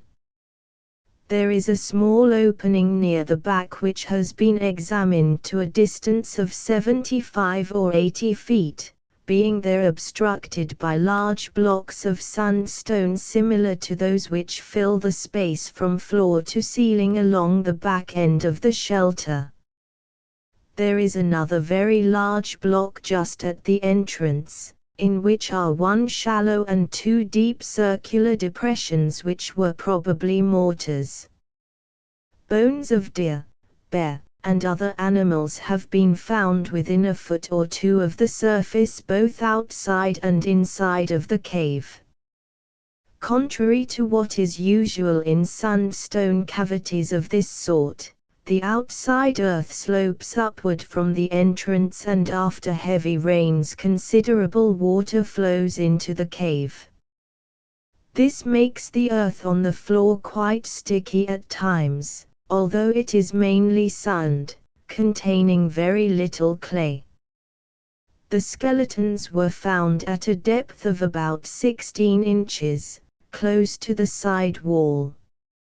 A small trench dug where they were unearthed showed, in succession, a layer of ashes 4 or 5 inches thick and not more than 3 feet across, a foot below the surface of the floor, a few inches of earth, a layer of ashes an inch thick, at 2 feet, below this, yellowish undisturbed sand, apparently fallen from the sandstone roof, and continuing to the rock floor, which was about 32 inches below the top. Another trench was dug about midway across the cave and the same distance from the front as the skeletons were found. This was on or close to the line of heaviest drainage into the cave and the earth was so wet as to be very sticky. A few little patches of what appeared to be ashes but which had not resulted from fires made on the spot, 3 or 4 broken mussel shells, and a chip of flint were found in the first 18 or 20 inches.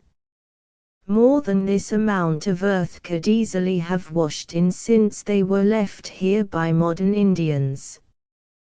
Below this level the earth contained not the slightest object of human origin, to the rock floor which was found at a depth of 6 feet. On the rock was nearly pure sand, probably the result of disintegration. Some clay lay on this, then the mixed loam, sand, and clay composing the outside soil. It would appear that this cave was utilized as a place of shelter at irregular intervals by Indians in tolerably recent times, that at least one of those found, perhaps all 3, had died or been killed during a somewhat protracted sojourn, and that only a slight covering of earth, if any at all, had been placed over them. Two similar caves are within 8 or 10 miles, but were not visited. Edmonson County Mammoth Cave. 4 miles from the entrance, saltpeter workers have dug down to a level where the amount of loose rock rendered further excavation too expensive. In many places walls of stone are piled against the sides of the cavern. They were among the earth that was removed and have been so piled to get them out of the way. As far back as Chief City, 3 miles from the mouth of the cave, the floor is littered with fragments of canes, reeds, and saplings, which, from the appearance of the ends, were broken, twisted, or bruised off with blunt tools like stone hatchets. Most of those remaining are lying on massive loose rocks now forming the floor, though the ends of some are seen projecting from beneath stones much larger than 2 men can lift. It is possible the latter have recently slid or slipped from higher up the slopes, but the indications are that they have dropped from the roof since the time of these early explorers. If this be the case, it points to a considerable antiquity for the remains, because no such downfalls are known to have occurred since the cave was first explored by white men. So much work has been done about the entrance of late years for improving the approaches that excavation would be useless, even if allowed, unless carried to a depth of more than 20 feet. Such work would greatly interfere with the plans of the management. White's Cave. This is about 3/4 of a mile from Mammoth Cave. The entrance, quite small, is near the crest of a ridge, and the floor descends abruptly. Only a narrow chamber exists within reach of daylight, and the cave is wet all the time a short distance back. Colossal Cave. It is said to be 4 miles from Mammoth Cave, but is really only a little more than 2 miles. The present entrance is entirely artificial, the descent to the floor being about 120 feet. The original entrance was in a crevice which explorers descended by means of ropes. It is said that another entrance is known to one man who, however, has to crawl a long distance. Salt Cave. This is 4 miles from Mammoth Cave, though belonging to the same company. The entrance is at the bottom of a conical sinkhole draining about an acre. Not much water runs into the cave from this cause, as the surface slopes outward from the margin except on one side, where a ridge leads to the hills. A spring which comes out near the top of the sink falls over a ledge at the bottom into the entrance to the cave. It is said that this water soaks into the ground within a few rods and that just beyond are large, dry rooms, well adapted for habitation, which formerly contained many evidences of Aboriginal occupation. Exploration is impossible now, as the entrance was effectually closed some years ago by throwing in logs, brush, rocks, and earth, in order to protect the formations from relic hunters. The water from the spring falls directly on and flows into this, and cannot now be turned aside. Even if it could, all excavated material would have to be carried up a steep slope and deposited in the field surrounding the sinkhole. Dixon's Cave. It is supposed, with good reason, that this was at one time connected with Mammoth Cave. It can be easily entered, through a large crevice, where the surface rock has fallen in. Approach to the bottom is down a steep and rugged slope of about 60 feet vertically. Within, no earth is visible, it having been entirely removed by saltpeter miners, who left the rocks piled in great rows from side to side across the cavern. Mammal Cave. This is so named because a tusk was formerly exhibited at the hotel which was reported to have come from here. It was afterwards learned that the specimen was imported from another state. The cave is small and damp, not suitable for living or even for stopping in. Proctor's Cave. This is 6 miles from Mammoth Cave. The present entrance is artificial and so far as could be learned the cave is a recent discovery. Haunted Cave. The name is given to commemorate the fact that human bones were found in it. Physicians, it is said, pronounced them bones of a white person. The cave, which is on Green River, some miles below Mammoth Cave, was not visited, as the entrance is described as a crevice through which a man has difficulty in squeezing his way, while the interior is nowhere more than 8 feet wide. The cave soon connects with another narrow vertical crevice which reaches the surface at the top of a ridge. Briggs's Cave. About 6 miles west of Cave City, and 4 miles west of north from Glasgow Junction, is a cave on land of Ike Briggs, which was described as fit for habitation. Its entrance is in a small sinkhole, on a hillside. The approach is easy, and entry not difficult, but the cave receives the drainage of several acres and the floor is always muddy. Poyner's Cave. This is a mile east of Briggs's. While a large cave, the entrance is at the foot of a sinkhole an acre in area. It is necessary to stoop for some distance on entering, and the bottom here is rough and wet. Farther in it is dry and roomy, so much so, that people in the neighborhood use one chamber as a ballroom. This part is some distance beyond daylight. As in all caves which are entered from a sink, it would be very difficult to dispose of any excavated earth, as it would have to be carried up the steep slope to the outside. Short Cave. Chaumont is a station on the road to Mammoth Cave, 3 miles from the Glasgow Junction. The cavern, which is so named from its limited extent as compared with Mammoth, is a mile from the station. The entrance, reached by a winding way along the ridges, is on one side of an irregular depression comprising 3 or 4 acres.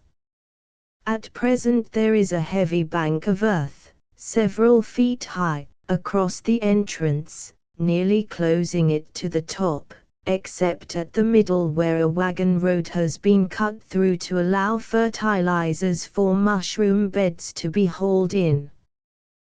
This earth, so it is stated, was not there when the cave was discovered, but has been carried from the interior partly by saltpeter workers, and partly by the present owner in order to cover up some rocks and to make the floor smooth and level. In front of the cave and of the earth piled at the entrance is a level space of 25 or 30 feet to a deep sinkhole. Some water and mud, in time of wet weather, runs into the front part of the cave, but its effect is not noticeable for more than 30 or 40 feet. Beyond this is a reach of more than 200 feet of perfectly dry level floor. It was not so smooth before some grading was done for the mushroom beds, but was at no time rugged or difficult to travel over. At 300 feet from the entrance is a slope about 20 feet high, at the foot of which begins another floor so dry as to be dusty in places. Whether this apparent thickness of 20 feet is of earth, or earth and stone mixed, or is indicative of a dip in the rock floor, is not known, as no excavation has ever been made except for the plant beds. There is a slight descent, not more than 3 or 4 feet, from the entrance to the point where the flood water seems to reach. This is seemingly due altogether to the wash. The width of the cave is about 50 feet, and notwithstanding the partial closure of the entrance there is sufficient light as far back as 200 feet to enable one to read ordinary print. So there is ample room within reach of daylight for several hundred people to gather without inconvenience. The owner, Captain J.B. Briggs, who lives in Russellville, has granted permission to make any excavations desired, provided the floor be left in good shape when done. It is evident that any satisfactory examination will demand a large expenditure. If only a preliminary trench were made, the necessary slope would require a considerable width at top, while if anything should be disclosed that called for extensive research, the earth must be wheeled or otherwise removed to the sinkhole in front, and the whole floor brought to a nearly uniform level. So far as appearances go, this cavern is better adapted for occupancy than any other which has been examined. The depth of earth shows it to have been open for a long period. If nothing can be found here, denoting extreme antiquity of man, it would seem useless to make further search in central or western Kentucky. Bear Creek. A very large rock house is on the right bank of Bear Creek, 3 miles above its mouth. It would afford good shelter to a large number of people, except in rainy seasons when they were most in need of it. After heavy storms the creek covers the entire floor. Other rock shelters exist along Green River above and below Bear Creek. They are not worth investigating. Some are flooded, others difficult of access, still others become muddy after rains, while in none of them is there any great depth of earth. Warren County Crump's Cave. A mile north of Smith's Grove is a large sinkhole, from one side of which extends a cave nearly a mile long. There is abundant room and a good light near the front, and it is reported that quantities of ashes were formerly to be seen on the earth a short distance in. A considerable outside area drains into the cave, and the floor at the present time is everywhere so wet as to be quite muddy. Much water also falls from the roof. A hydraulic ram, not far from the entrance, formerly forced water from one of these falls to the farm residence. A descent of 6 feet, over large rocks and wet earth, brings one to the nearly level floor, 40 feet from the mouth. The amount of flood water running into the cave is indicated by a gully 4 feet deep and the same in width, while trash and driftwood litter the floor from wall to wall for more than 100 yards. Thomas Cave. This is a mile north of Bowling Green. The roof of a cavern has fallen in and forms a high mound of rocky debris, down which a path winds on each side, giving access toward either end of the cavern. There is scarcely a possibility that it was ever occupied. Mill Cave. 3 miles south of Bowling Green, a stream emerges from the foot of a slope, flows 100 yards through a canyon-like open channel, and disappears under a cliff. This is another instance of an open cave due to a falling roof. The open end is large and forms an excellent shelter for cattle. On either side of the stream, under the cliff, is a shelf or projecting ledge, covered with loose stones. Neither is 2 feet higher than the water level in a wet season. Barron County Payne Cave.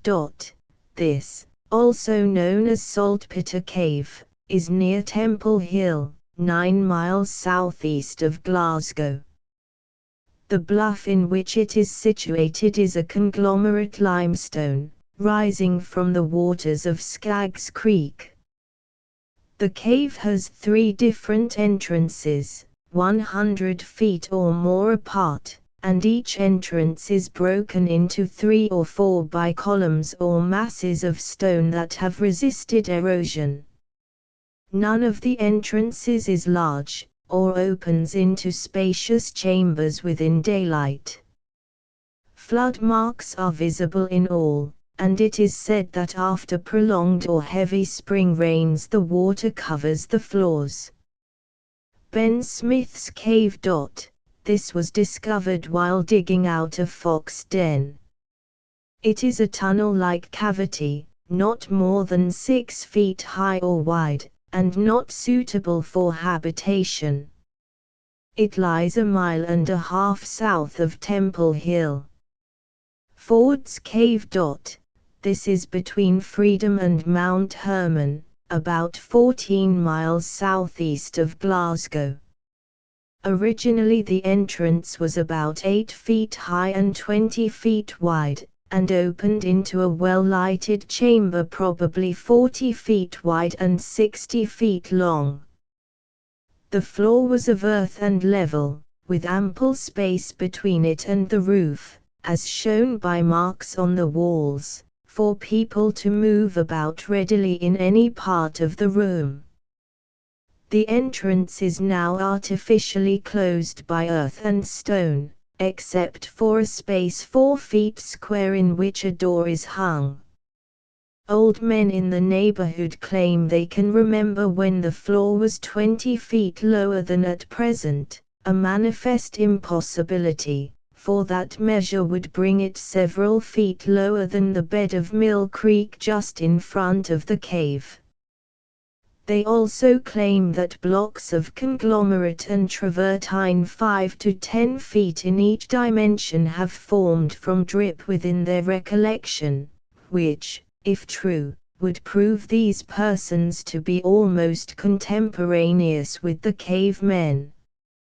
The more probable statement is also made by them that in early days saltpeter workers dug up and leached all the earth in the cave, filling the entrance and the narrow space before it with the leached earth from the front part of the cave and throwing that from farther back into the cavities and pits left by the prior workings.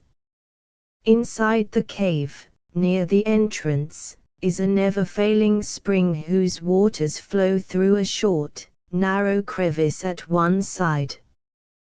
While easily accessible, the water does not reach any of the earth floor.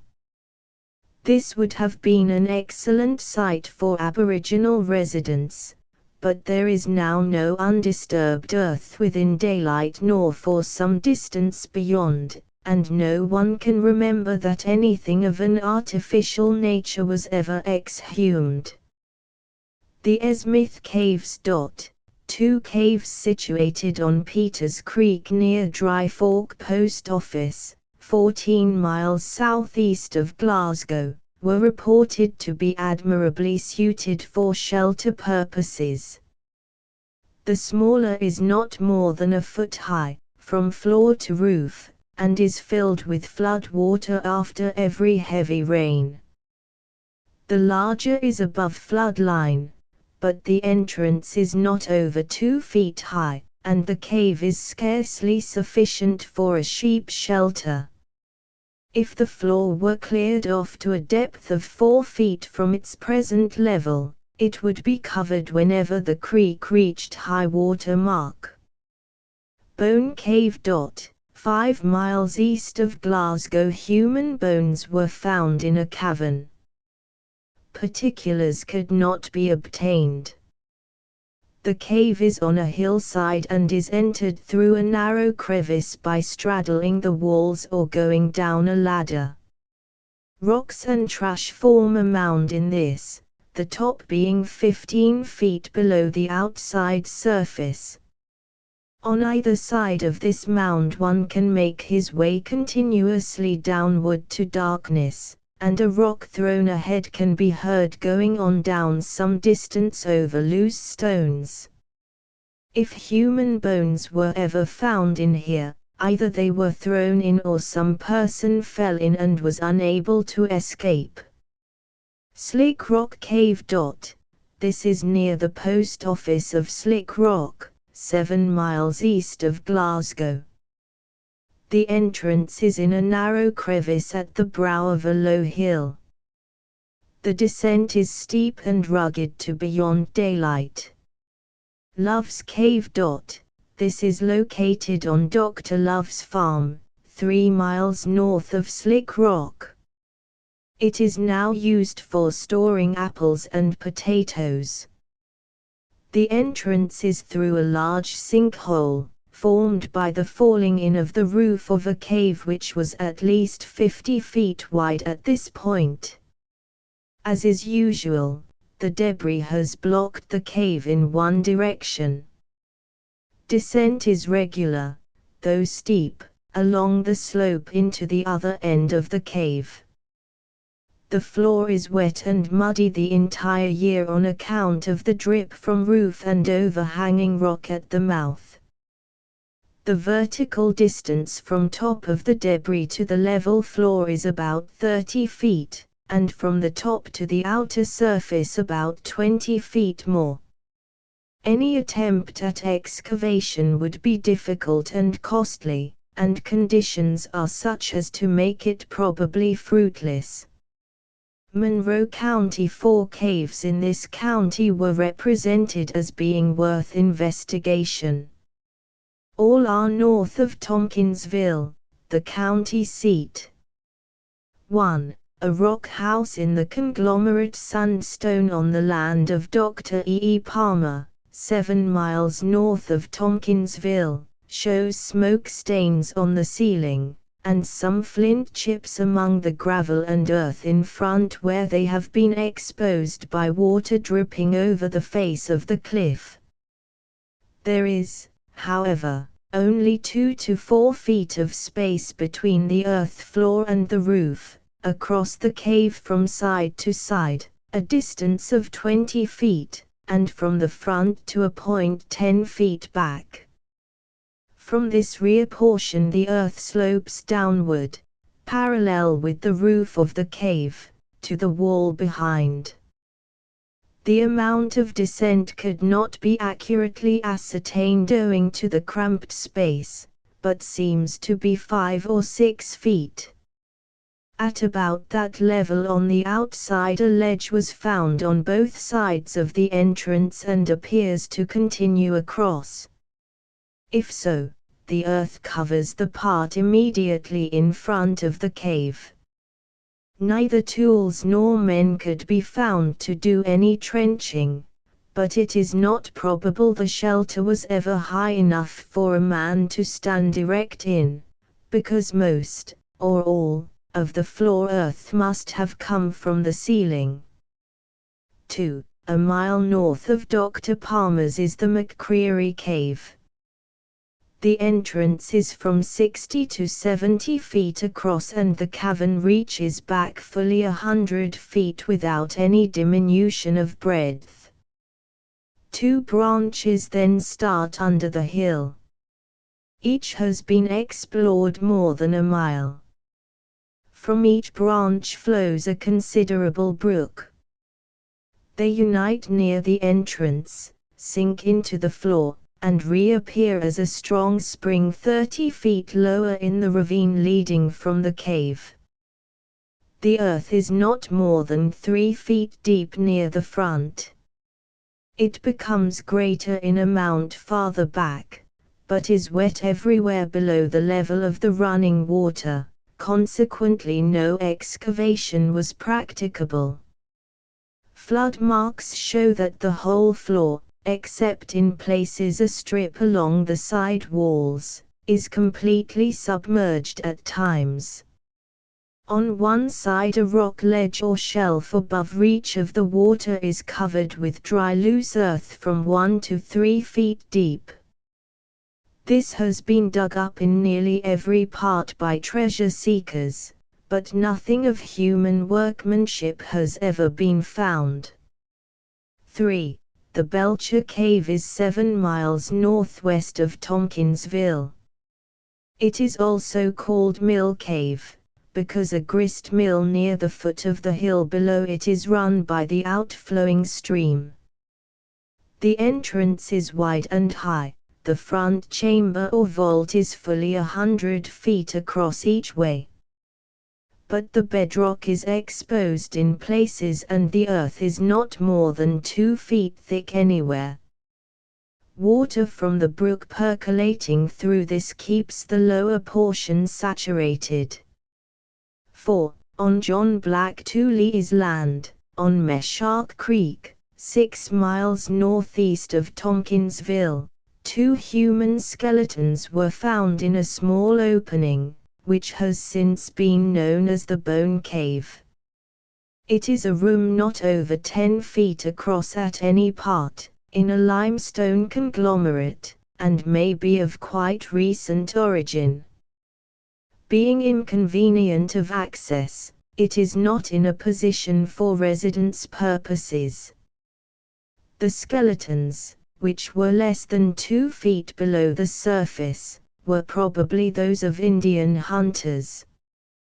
The material in which the little cave is formed will crumble easily in cold weather, being rather wet from the soil water soaking through the hill above it. There are other caves in this county, but from the descriptions they do not seem at all suited even for temporary camping needs. Logan County. Very little limestone appears in Logan County, the surface rock being mostly conglomerate. A reconnaissance was made here, however, from Russellville to Diamond Springs, to investigate a broad valley which was reported to extend in a general north and south direction from the Ohio, near Brandenburg, toward the Cumberland. It was also claimed that beds of drift gravel exist at a considerable elevation above the little creek now flowing through the valley and that rock shelters are numerous at various levels. As there is an abandoned drainage system, different from the present, somewhere in this part of Kentucky, which has never been traced, the place seemed worth a visit. The result was disappointing. The valley is due entirely to causes now at work. The gravel beds result from weathering of lower coal measure conglomerates. The rock shelters are shallow, or with a thin covering of earth on the floor, or subject to overflow. None was found that offered any incentive for examination. Todd County. On the farm of Mr. Robert Glover, 3.5 miles southwest of Trenton, is a cave known generally as Bell's Cave from a former owner. This forms the outlet of a large sinkhole, all the rainfall of 6 or 8 acres draining out through it. The entrance is wide and deep, with an easy descent to the level floor. It was for a long time a shelter for Indians, for there is a layer of ashes more than 6 feet in depth, 50 or 60 feet long, and about 15 or 20 feet wide. These represent the probable original dimensions, but the top has been leveled for a dancing floor, and the drainage water has cut away a large part of it, depositing the material farther back in the cave. 6 feet of vertical face is exposed at one place by the water, but the ashes extend still deeper. It is said that bone needles, animal bones, antlers, mussel shells, different from any in the creek now, burnt rock, and much broken pottery were found in leveling the top. A very fine polished flint kelp 12 inches or more in length is also reported. One human skeleton has been found, either at the edge of the ash bed or a few feet away from the edge. The floor is covered, where the earth is washed off, with flint nodules and fragments, and the slopes outside have considerable on the surface. The gullies washed along the slope are paved with nodules like a macadamized road, and in a few places the streams have cut into them so as to show a foot or more at the lower part of the bank, so filled and packed with nodules that a knife blade could not be thrust in more than 2 or 3 inches. But there is no evidence of Aboriginal quarrying. Probably the Indians dug nodules out of the gullies, for chips are found above and on each side of the mouth of the cave.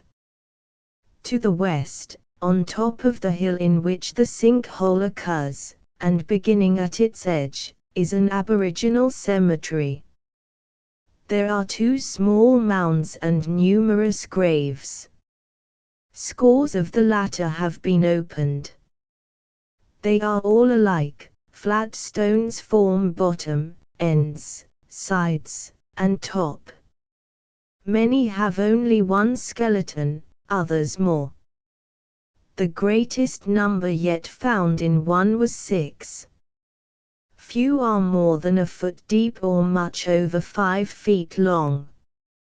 About 1 in 10 contains relics of some sort, in 2 or 3 entire pots. Beads, arrowheads, and gorgets occurred. I opened 3, 2 contained 1 body each. The face of one was down, but all the other bones of this and all the bones in the second grave were so decayed that no statement of their position can be made. In the third grave, which was 2.5 feet deep, the deepest yet found, were 3 bodies. 2 lay with faces north, the other, behind these, with face south. The grave was 24 inches wide and less than 6 feet long. Most skeletons, it is reported, were doubled up. Often the graves were not over 3 feet long and 10 to 16 inches wide.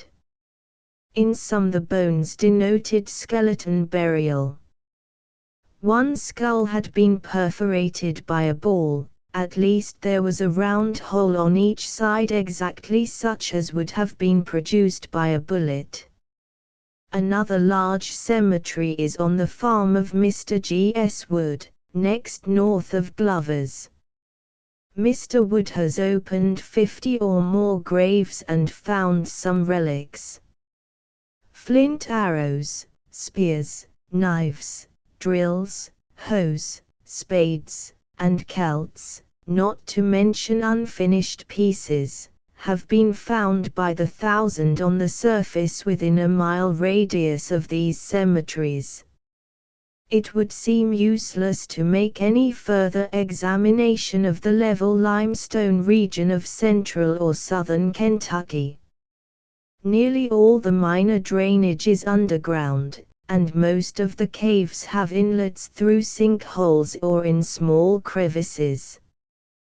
The water supply is scanty except along streams, and in such situations the caves are usually, for various reasons, of such character as to preclude a continuous occupation, or one extending to a very ancient date. Search is more likely to be rewarded in the mountains where an ample water supply is always at hand. Tennessee, Montgomery County, Dunbar's Cave. 3 miles east of Clarksville, a large cave has been fitted up as a summer resort. The earth has been leveled around the entrance, both inside and outside, floors laid for picnics and other gatherings, booths, refreshment stands, and places of amusement erected, and the surrounding grounds somewhat improved. On account of all this, the place has become quite noted. At present there is from 15 to 20 feet of loose stones and earth on the solid rock floor, and a strong stream makes its way beneath them.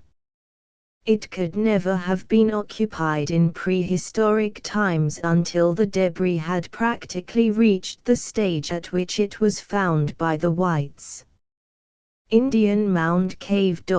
A report was received to the effect that the mouth of a cave on the Stewart County line, about 18 miles west of Clarksville, had been closed by a rock wall, and earth piled against the outside of the wall, also, that tool marks are quite distinct in a chamber which is plainly of artificial origin. The rock wall is the stratified rock, in place. The earth in front has washed down from the hillside. The tool marks are water channelings, and other remarkable things mentioned in the report are equally natural. The entrance is a narrow crevice. Sullivan County, Linville Cave. This is 4 miles almost directly west of Bluff City. Apparently it is of great extent. 4 large sinkholes connected with it are scattered over an area of several hundred acres. There are 3 principal openings. The largest is near the top of a knoll or low hill, and is due to the falling in of the roof. The sunken part has an area of about 30 by 60 feet. Usually, in such cases, the debris entirely fills one end of the cavity thus made, obscuring that part of the cavern, the other end being kept open by surface drainage. In this case, owing to the dip of the strata, some 8 or 10 degrees, and to a change in direction of the cavern at this point, both ends may be entered from the fallen rocks and earth. At one side the descent is precipitous and winding, over and among large fallen rocks. No level place is reached in daylight. At the other side the descent follows the natural dip of the strata, and no level space can be found from which the entrance is visible. This part, also, is filled with rocks, large and small, from the roof and sides, and was never habitable. 50 yards from the main entrance is another much smaller cave, on the slope of the knoll. It is at the bottom of a crevice 10 feet deep. The floor is level, but only a few square yards in extent, the sloping roof reaching it within 10 feet. As there is considerable drainage into the cavity from the hillside, it is probable that this floor, at least the upper portion, is of recent origin, and that the earth extends downward indefinitely toward the subterranean stream. West of the knoll on which these openings are found is a valley 2 or 3 miles long. Timber shuts off the view toward its head. This is drained by a constant stream which, after winding from side to side of the little vale, flows under the knoll. The hole where it disappears is small, but as no rock floor is visible it may lead into a large cavern, and there is no doubt that all the sinkholes in the vicinity as well as the two openings above described eventually have the same outlet. Excavations would be difficult and useless. Thomas Cave. In the face of a steep hillside, near the south-left bank of the Holston, 3 miles east of Bluff City, is a room with a nearly level floor 10 by 18 feet in the longest measurements. A narrow passage, high enough for a man to walk in, branches off to the right but soon begins to diminish in size and at 100 feet becomes too small to crawl through. The debris in front of the cave is piled to a height of 16 feet above the present floor, and the highest floods of the river reach to about the same level on the outside. The rapid disappearance of the surface water which finds its way in indicates an underground passage to the river, so that a solid floor would not probably be reached above the ordinary water level. Archeological Cave. This is 1.5 miles southeast of Bluff City. It was reported to have a level earth floor, not more than 4 feet below the accumulation outside. While this was formerly the case, cultivation of the hills around now causes a great amount of surface water to flow over the little bluff into which the cave opens, and this has carried nearly all of the loose earth away through some underground channel. The descent for upward of 30 feet is steep and rugged. It was not traced farther. Morrill Cave. On the south side of the Holston River, 2.5 miles east of Bluff City, lies the farm of E.S. Woolley. Except for a narrow strip of river bottom land, the surface is broken and rocky, the highest point being some 400 feet above the stream. Beginning near the brow of the river hill, the central portion of the farm is in a depression whose very irregular rim or watershed surrounds an area of more than 100 acres. All the water that falls within this space drains into a sinkhole, the bottom of which is but little above flood stage of the Holston. On the south side of this sink is a vertical bluff 120 feet high, from whose foot emerges a stream that after a winding course of 50 or 60 yards disappears in a small opening on the east side of the sinkhole, and finally comes to the surface at the foot of the hill, near the river. Its volume is sufficient, even in time of severest drought, to turn the undershot wheel of a large mill. The course of the stream above the point where it is first visible is through a cave which has been traced to the foot of the Holston Mountains, 3 miles away, and there are many unexplored branches. Chambers are known with a cross measure of 100 feet or more, and some of them have a height nearly as great. Stalactites and stalagmites, some of them possessing unusual size and beauty, are abundant. The sinkhole is due to the falling in of the roof of the cave, which could no doubt be followed to the river if it were free from obstructions in this direction. North of west from the mouth of the cave is another opening, partly in the same strata but 40 feet higher, the dip of the rock being 10 or 12 degrees to the southeast. This was so blocked with talus which had fallen from the cliff and washed down the side of the sinkhole that it was necessary to creep nearly 40 feet from the entrance, down a moderate slope, before coming to a point where it was possible to stand upright. From here progress to the junction of the two caves, about half a mile from the entrance, is easy except where fallen rocks interfere somewhat. Early in the Civil War a large amount of saltpeter was manufactured here. A dam was constructed just within the mouth of the main cave, and in the pool thus formed boats were used to transport the material from the interior. The workmen not required for handling the craft usually preferred to walk through the upper cave to the place where the earth was procured. The combination of natural features at this place is unusually favorable to Aboriginal habitation.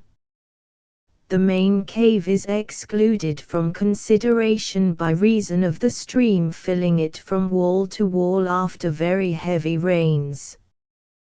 The upper cave, however, showed, beyond the debris choking the entrance, a level floor, cumbered, it is true, by fallen rocks, but apparently quite suitable for a dwelling place were these removed. Although opening toward the north, its position so far below the summits of the surrounding hills protects it from winter winds. The creek assures an ample supply of clear cold water. Mountains, refuge for game, are in sight in various directions, while the Holston River is less than a quarter of a mile away. In order to remove the debris, a point 3 feet below the lowest spot on the floor was selected on the slope outside.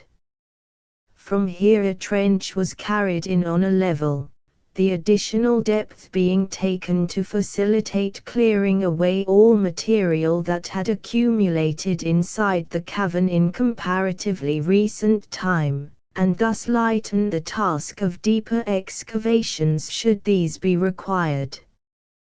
The trench needed to be only wide enough at the bottom to allow room for running a wheelbarrow, but owing to the great amount of broken rock, loosely held together by a small quantity of earth, the sides continually gave way, so that by the time it was safe to pass through, the trench was 25 feet wide at the top and 24 feet deep at the mouth of the cave. The rocks were of every size from small pebbles to blocks weighing more than a ton each. Nothing whatever of artificial character, not even a flint chip or fragment of charcoal, was unearthed until at a point 4 feet inside the farthest projecting stratum of the roof. Here was found a prehistoric stone wall whose outer side and top had been entirely concealed by debris. On the inner side the upper portion was visible, owing to the fact that the owner had gathered a quantity of loose stones to construct a wall farther down the slope. Previous to this the ancient wall was entirely covered by the detritus, and even after this partial exposure its true nature was not suspected. It was about 6 feet high, built up of rocks of various sizes and shapes loosely fitted together, earth from the outside surface being used to level up in places where the stones would not bind properly. The largest rock in the top layer weighed about 800 pounds.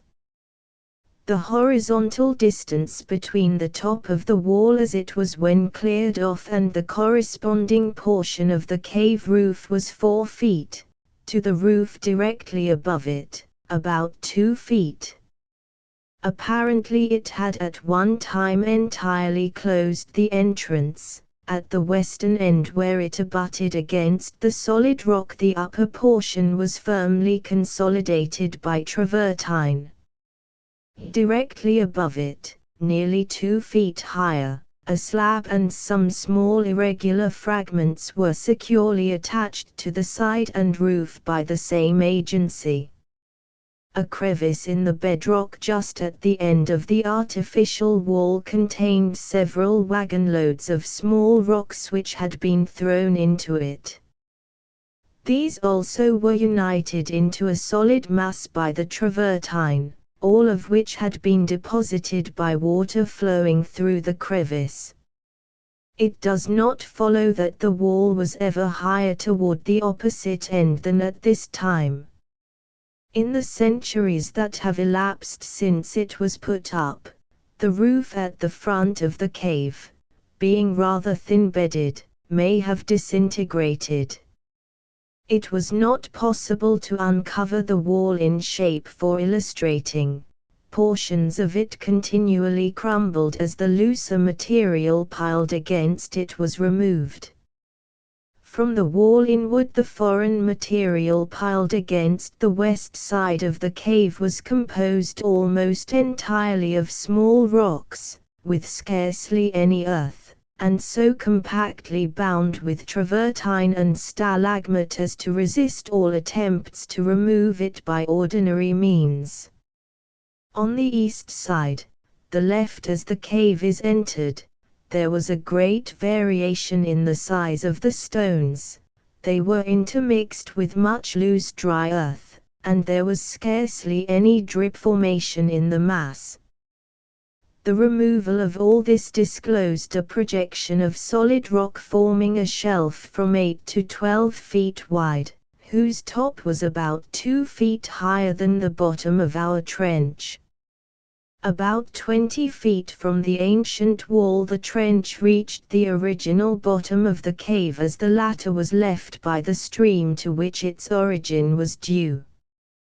This was the tough red or yellow clay, filled with water-worn stones such as appear in all gullies or ravines in this region.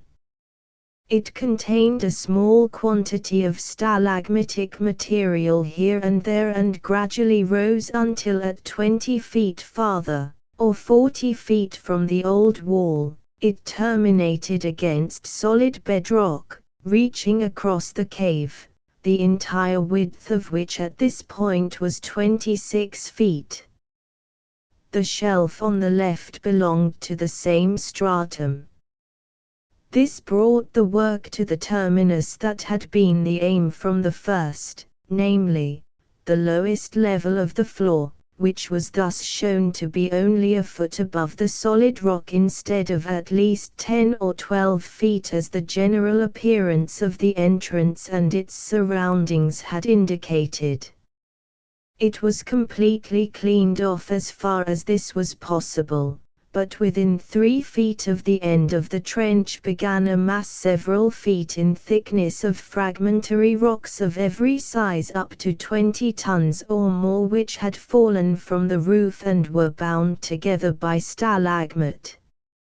Altogether, more than 300 cubic yards of material were removed.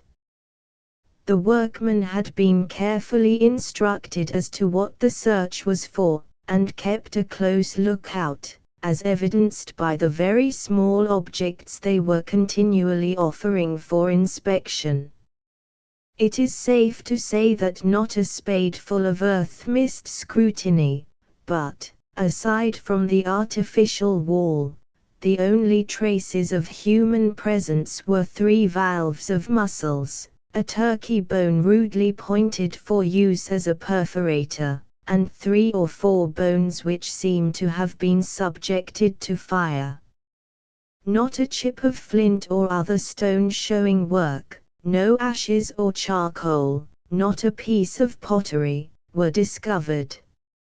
If aboriginal burials were made in the cave, and the wall is almost definite proof of such fact, they are either on the floor under stalagmite or in crevices now concealed by fallen rocks.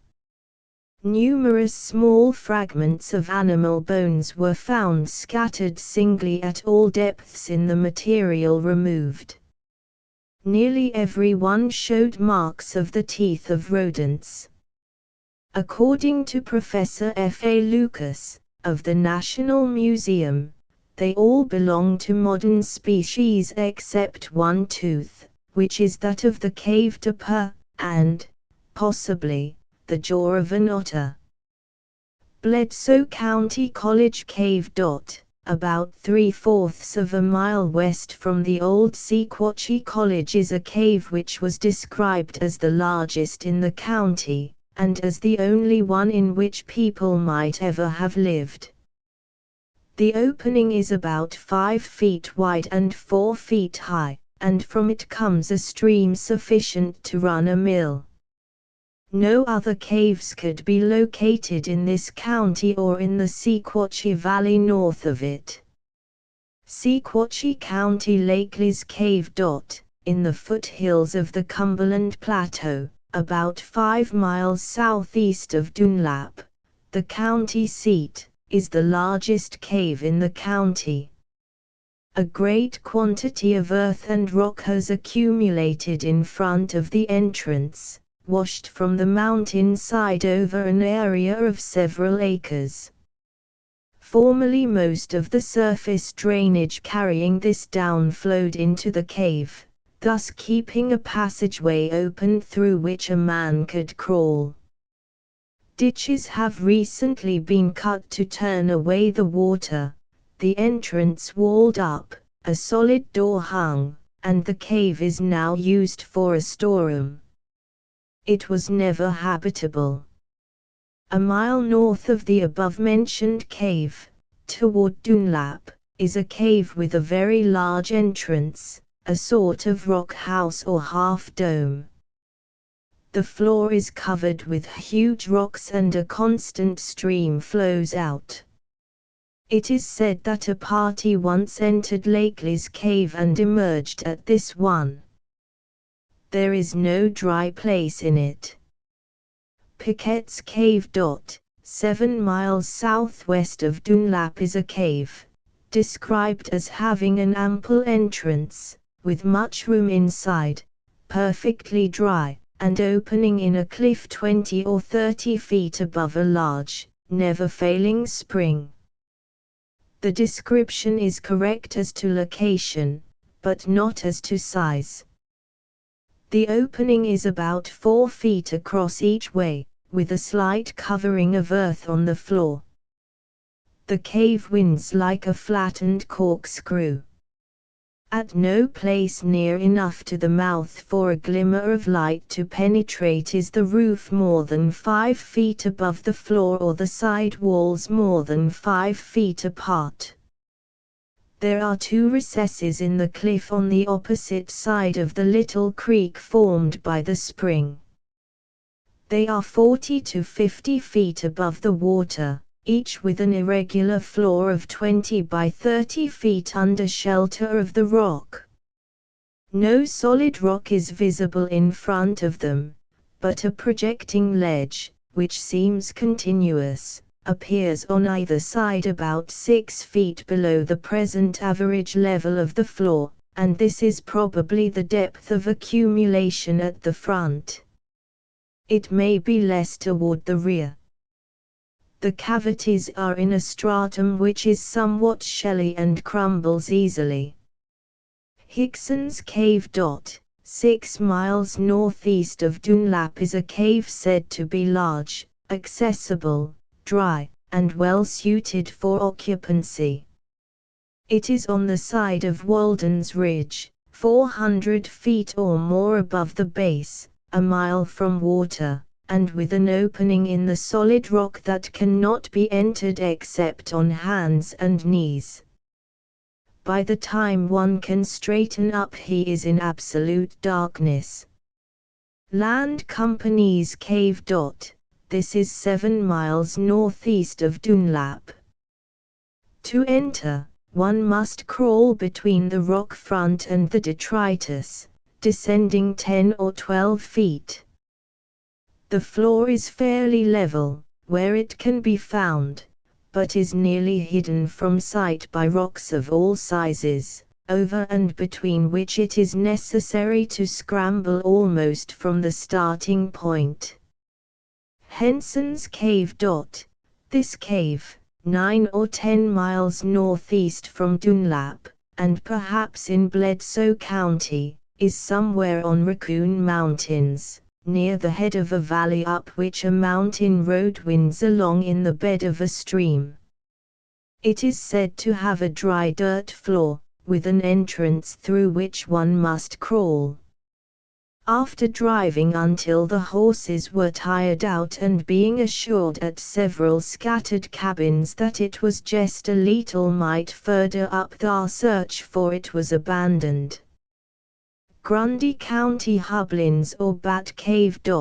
Numerous caves and rock shelters are reported in the region about Beersheba Springs.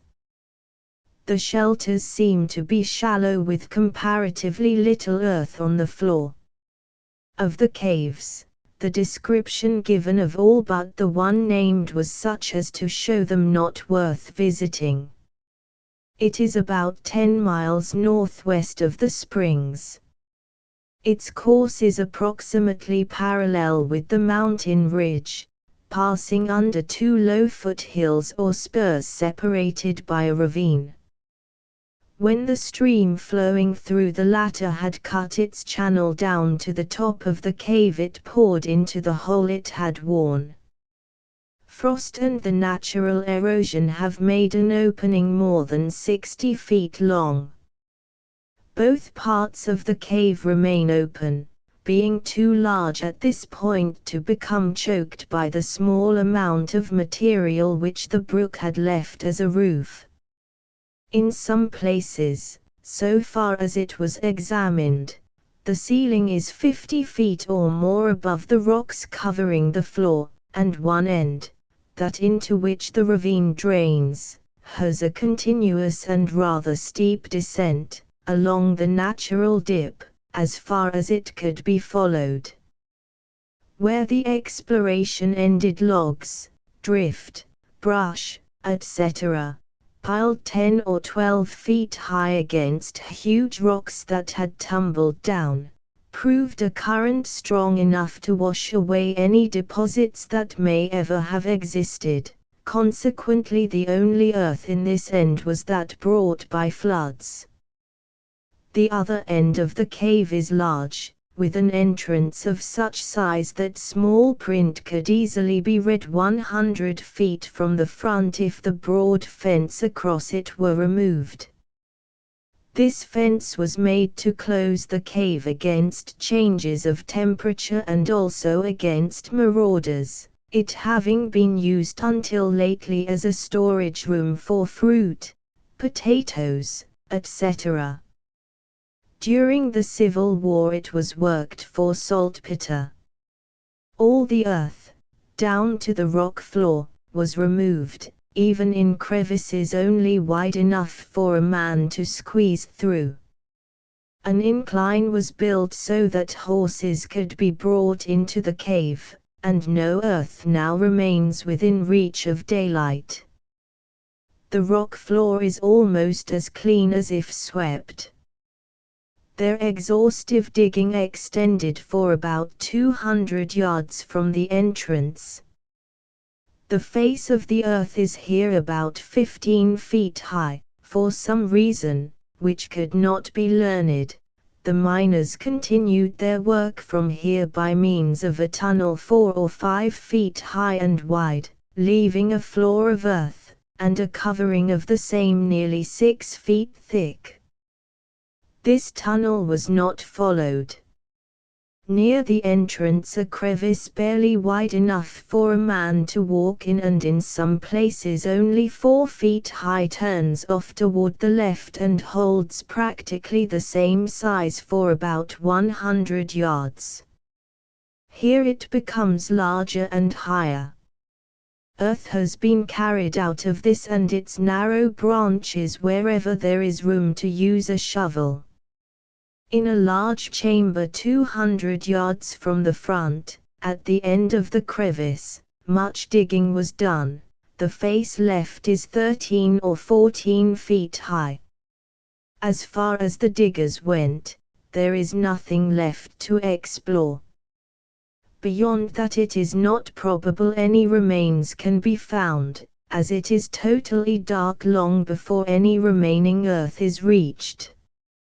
Franklin County. Several caves were reported in the vicinity of Swaney and Monteagle. They are objects of curiosity to students and summer residents who frequently visit and make tours through them. They have thus acquired a fame much beyond what is justified by their real interest. They seem to be wet, or with contracted entrances and front chambers, or difficult of access, and, so far as could be judged by the descriptions given, none of them is worth examining. Marion County accounts caves. There are 2 of these, both with high and large openings, on the right bank of the Tennessee, 2 miles above Shell Mound or Nickajack. One is in the face of the bluff, the entrance 50 feet above the river bottom land. Huge rocks lie in front and over nearly all the floor. Surface water flows in at the entrance and after winding its crooked way among the rocks sinks at a point 25 or 30 feet below the top of the debris in front of the entrance. This indicates an open way to the river, so the bottom of the cave is probably down nearly or quite to the water level. The second cave is 100 yards above the first. A little stream, whose head is in a valley, nearly a mile away, flows around the foot of the bluff and into the mouth of the cave. When the Tennessee rises to flood height, the backwater comes into the bed of this stream through the cave before submerging the low ridge between it and the river. Caldwell's Cave. This is on the right bank of the Sequatchie River, a mile above its junction with the Tennessee. It is said that formerly a man could walk into it easily for 20 or 30 feet and then crawl 50 or 60 feet farther. This is probably an error of memory. By stooping one can now go in about 10 feet from the edge of the roof, and with a pole feel where the floor and roof come together, nowhere more than 10 or 12 feet beyond. It is said, also, that this accumulation results from throwing in earth to prevent foxes from having a den in the cave. A small hole might thus be closed, but it is too much to believe that the people now living around here would carry in many hundred cubic yards of earth for any such purpose. Human bones are reported unearthed near the surface. At least bones of some sort were found which the discoverers supposed were human. The entrance to the cave is more than 25 feet in width, and about 25 feet above the floodplain of the Sequatchie, or only 15 feet above extreme high water. It is in the only exposure of rock for nearly half a mile along the bluff. On either side of the opening the walls are solid, down to the alluvial earth, but in front of the cavity only detritus can be seen from top to bottom. For this reason it is improbable that any solid bottom could be found above the level of the river.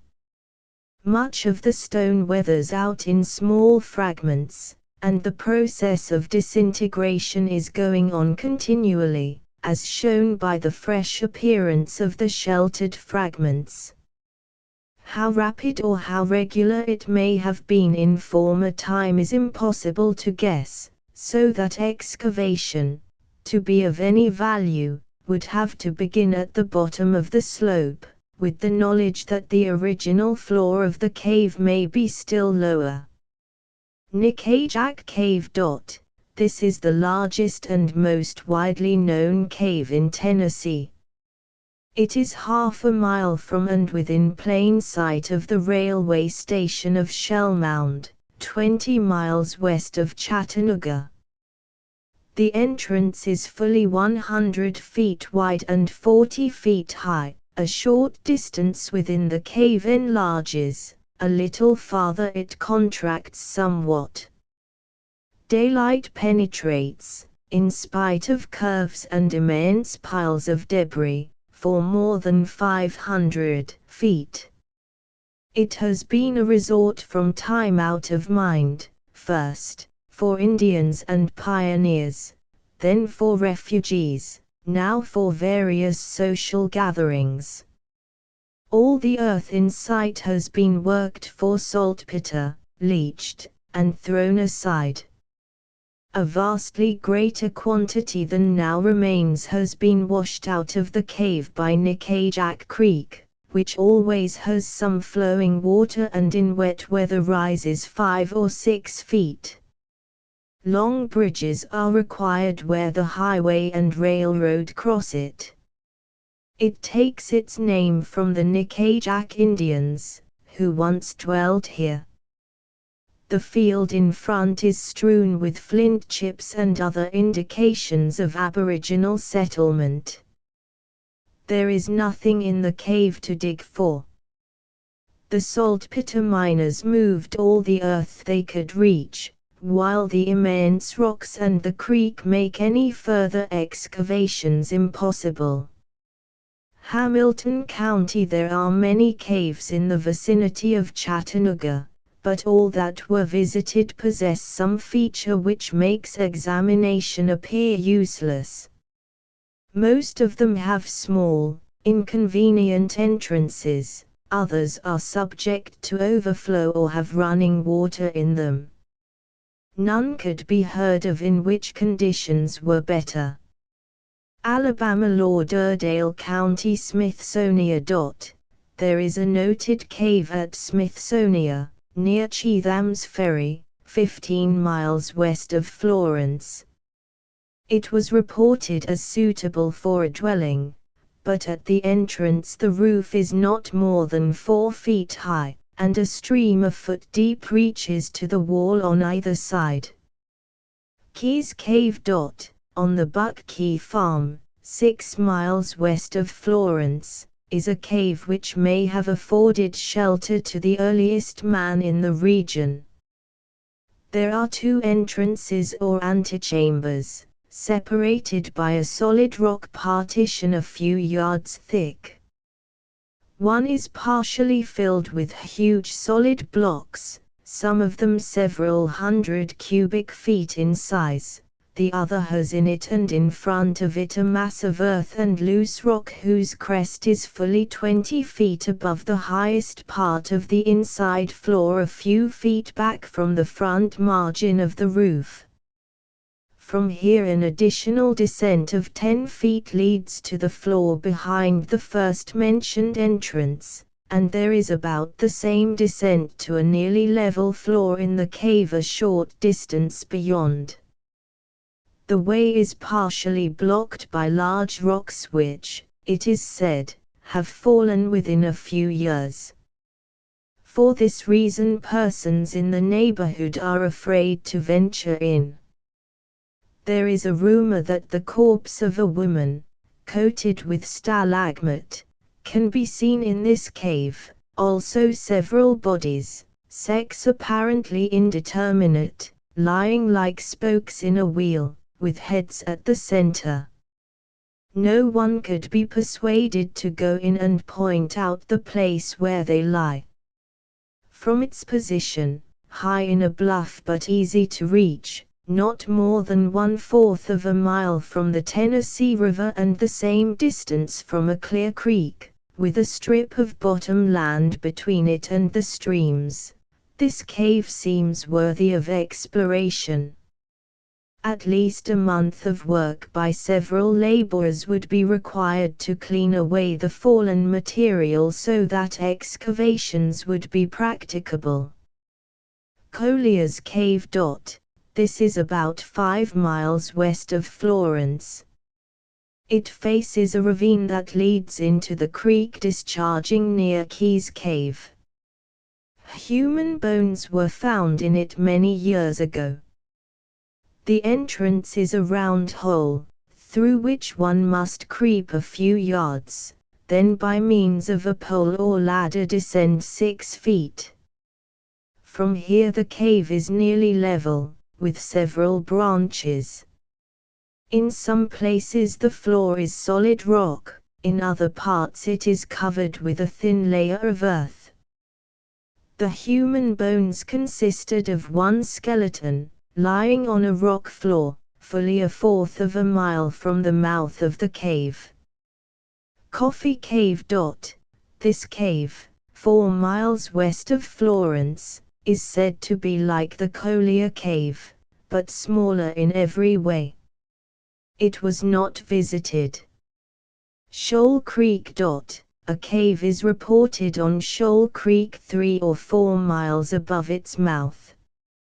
No one could be found who knew its location more definitely or was able to give a clear description of it.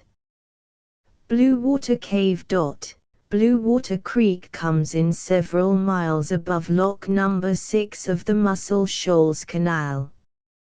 A cave is reported to be near its mouth, but the only caves anywhere in that vicinity, so far as anyone living or working there knows, are a small hole a mile below on the canal, into which a man can crawl, and one some 3 miles up the creek, reached by climbing down a sinkhole in a field. The opening to the latter results from fallen rock. Colbert County Newsom Springs.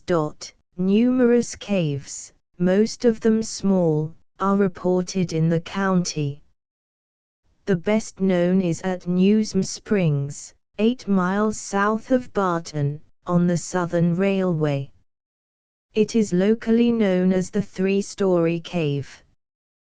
The lower story is a cave from which water always flows. The second story is directly above the first. The two have no connection, unless far back in the hill. The floor of the upper cave is mostly rock. It is now fitted up by some people in the neighborhood as a camping place, where they spend a part of each summer. The third story is an excavation for a cellar under a house recently erected.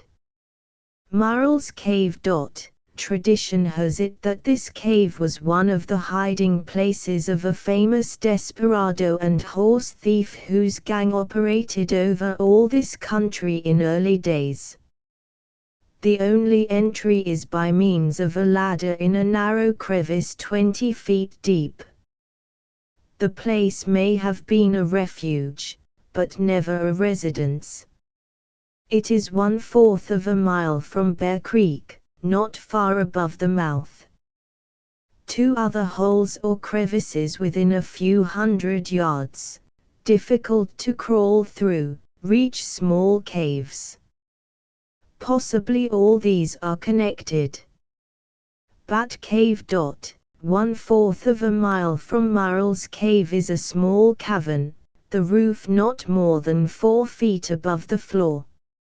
It has been inhabited from time immemorial by myriads of bats. Several tons of guano have been taken out for fertilizing purposes, but no evidence has been discovered that it was ever a habitation for humans. Pride's Cave. In the river bluff a mile from Pride Station is a cave in which a fisherman has made his home for several years. There is a rather thin deposit of earth on the floor which may have recently accumulated. Chetham's Ferry. Near the landing some boys, while hunting a few years ago, discovered a stone wall across the mouth of a small cave. Tearing it away, they found within some human bones, flints, pipes, including one with a lot of stem holes and fragments of pottery. All these were on top of the earth or only a few inches below it. Various excavators or relic hunters have failed to find anything more.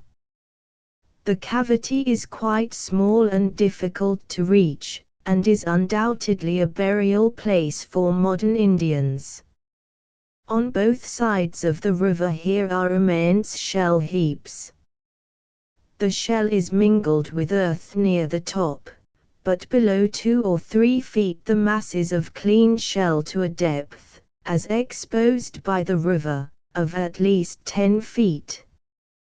The bottom of the deposit is not visible, being concealed by mud piled against it in high water. The old ferryman says it is 20 feet deep. Although the shell piles are built up higher than the bottom lands to the rear or on either side, they are submerged several feet in great freshes.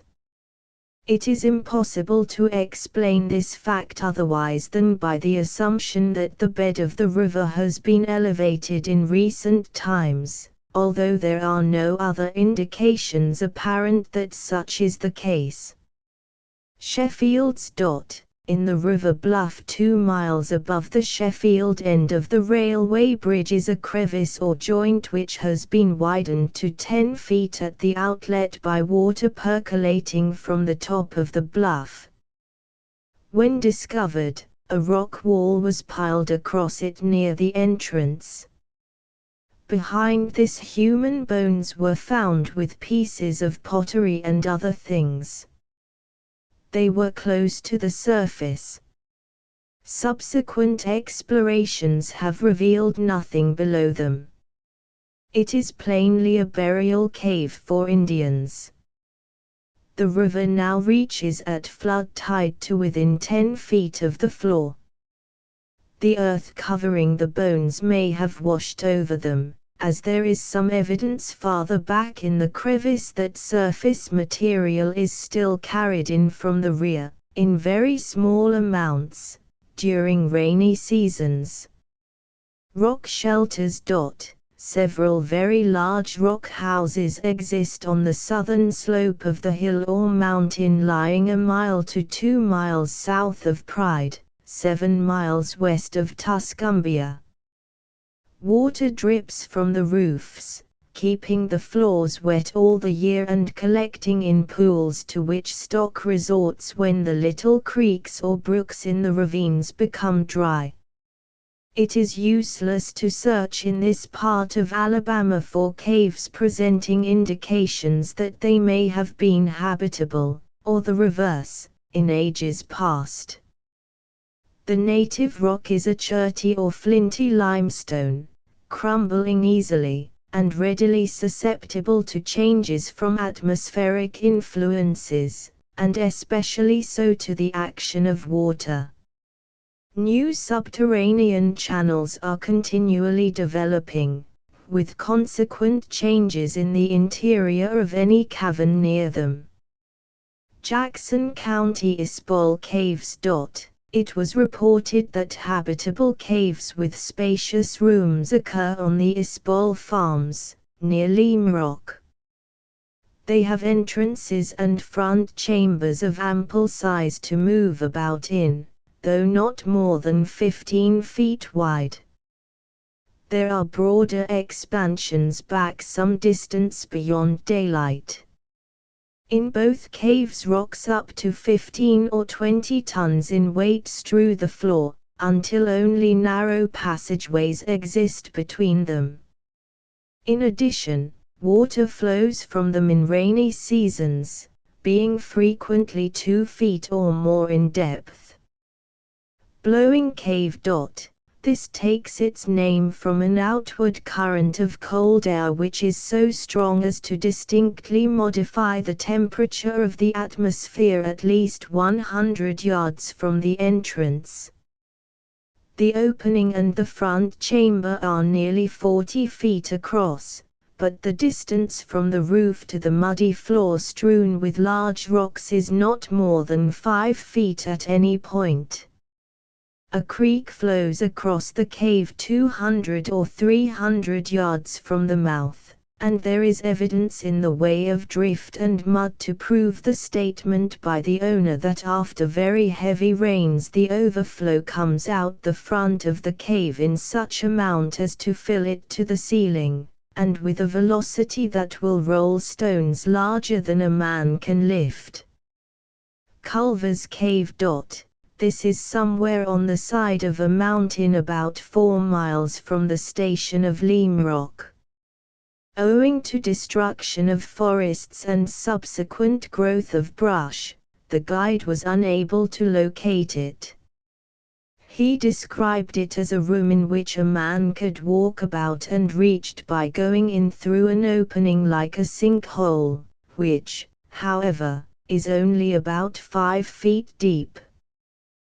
The locality, a rugged, barren hillside, near the head of a cove, is not one in which it is probable a cave would be used for any purpose. Harrison's Cave. This is 2.5 miles west of Limrock. It has a large, high opening, an easy approach, and is quite accessible, being at the foot of a mountain with level bottom land in front.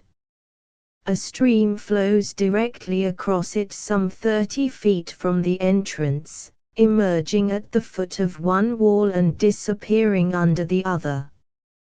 The earth bank on each side of the stream is about 5 feet high, indicating at least that depth of deposit on the rock floor. As the latter is not visible, the amount may be much greater.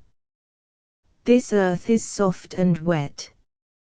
In rainy weather, water from the interior flows along the floor into the little stream.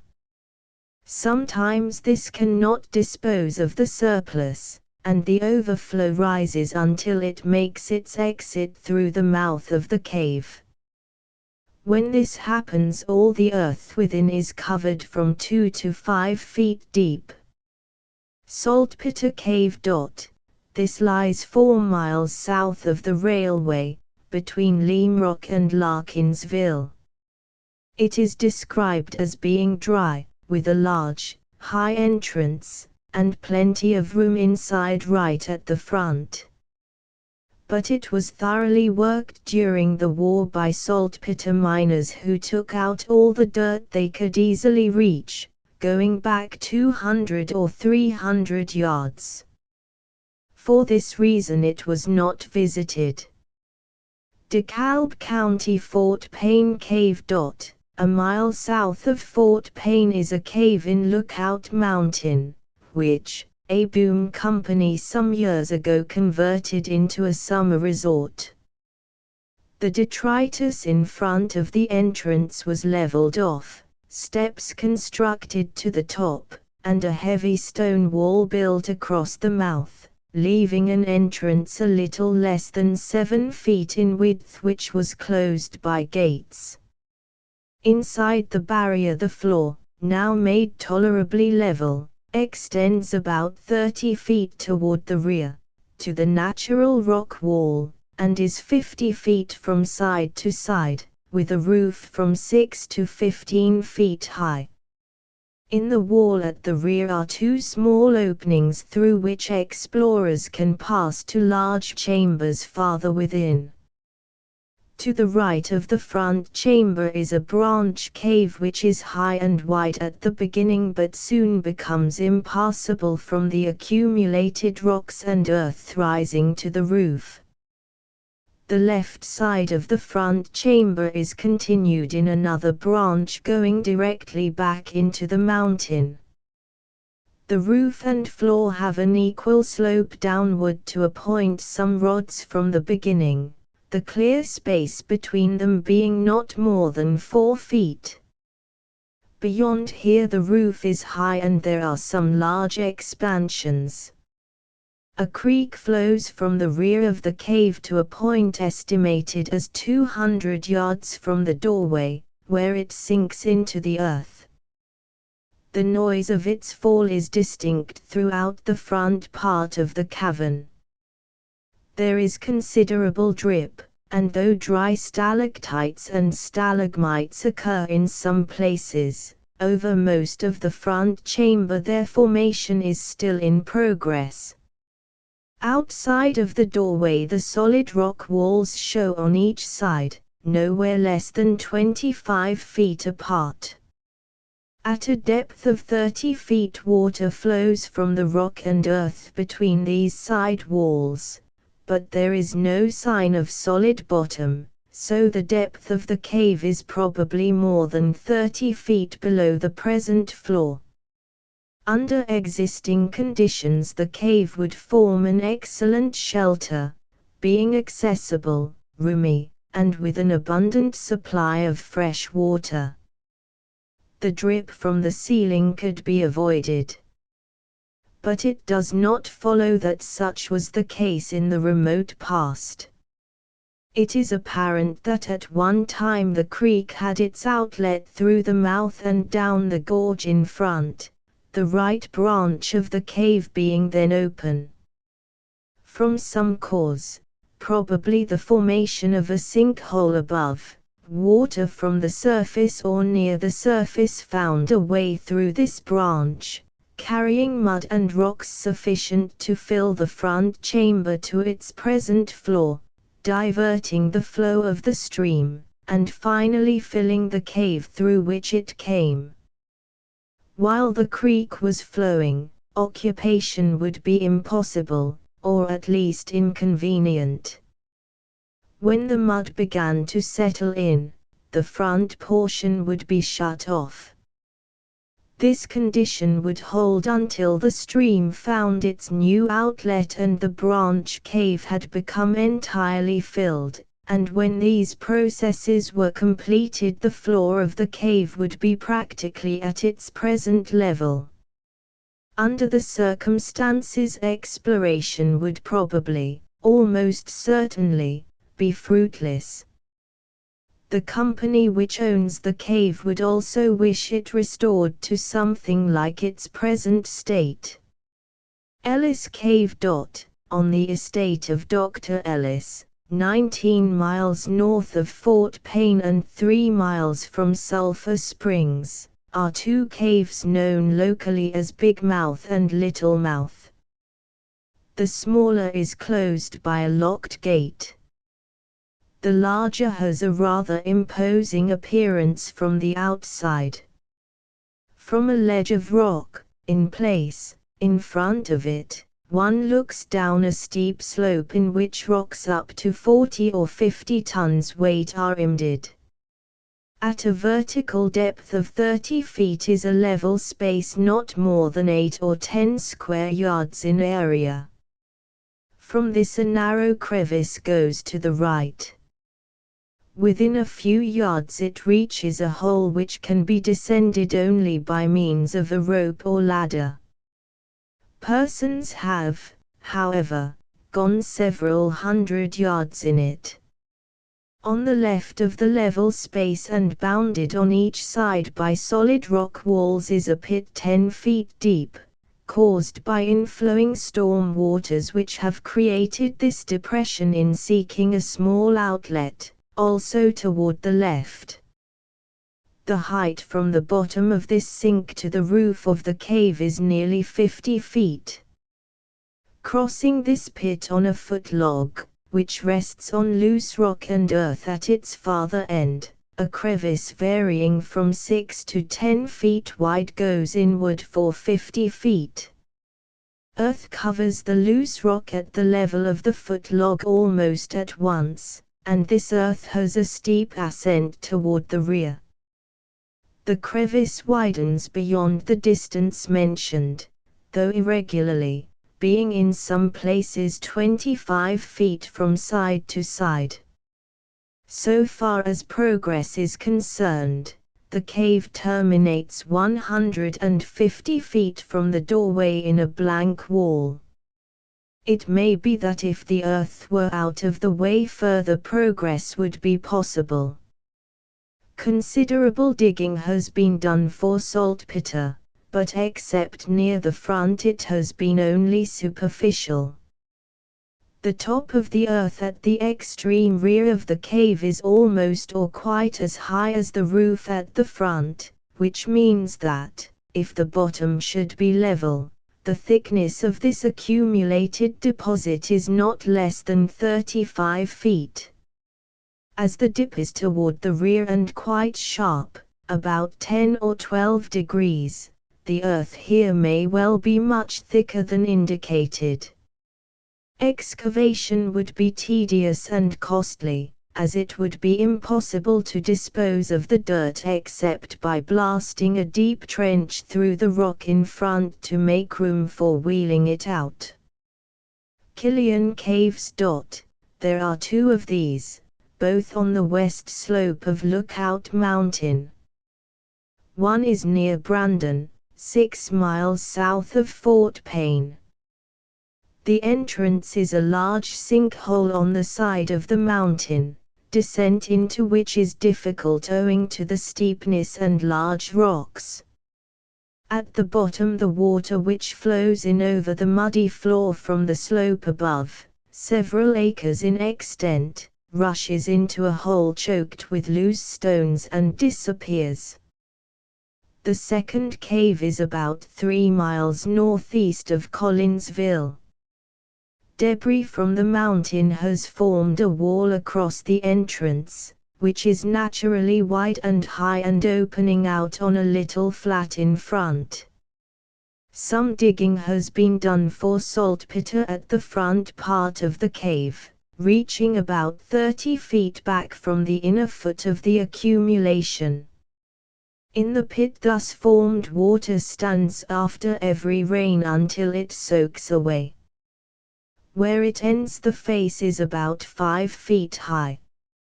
On top, farther in, there is much travertine or stalagmite. In some places it extends entirely across the floor. In other places the floor is bare. There is constant drip, and in one room there is a little gully, where surface water in wet weather, entering from a small branch cave on one side, has cut an exit through the earth at the foot of the wall on the other side. The hole in which it disappears extends beyond the rays of a lamp, and a stone thrown in goes down a slope several feet in length. Very little working is needed to reduce any of the earth to soft, slippery mud, hence no excavation was possible. Marshall County Fearin Cave.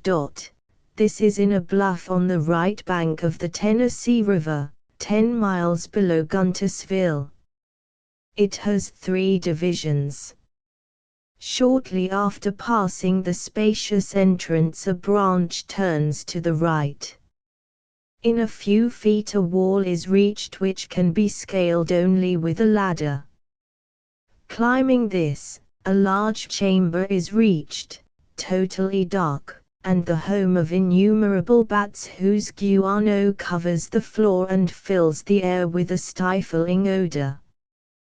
This branch comes to light again more than a mile away on the side of the mountain.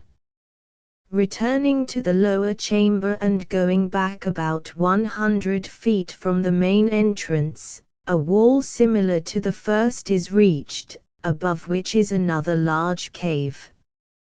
Bats never inhabit this, and the floor is of loose dry earth.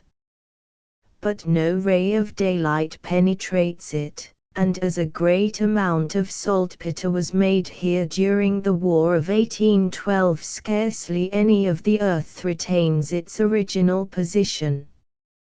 During the Civil War the floor of the lower or main cave was also dug up for making saltpeter, and much of the leached earth piled in front of the cave.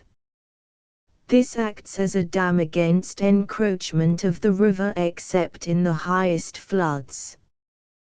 There seems, however, to be a passage between the cavern and a spring under the river bank, for water appears on the floor as soon as it reaches the same height outside, and the two surfaces maintain a constant level until the freshet subsides. On account of these facts no excavations were made. Hardin's Cave.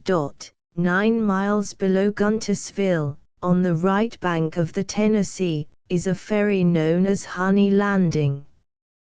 It is at the lower end of a steep bluff which forms the river front of a high hill or mountain, as such elevations are called here. a few feet above high water mark a narrow ledge or shelf projects, which can be reached only from a point on the side of the hill just above the ferry.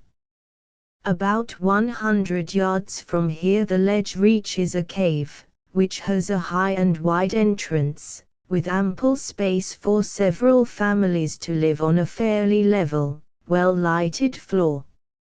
If the cave were dry, it would be an ideal primitive home.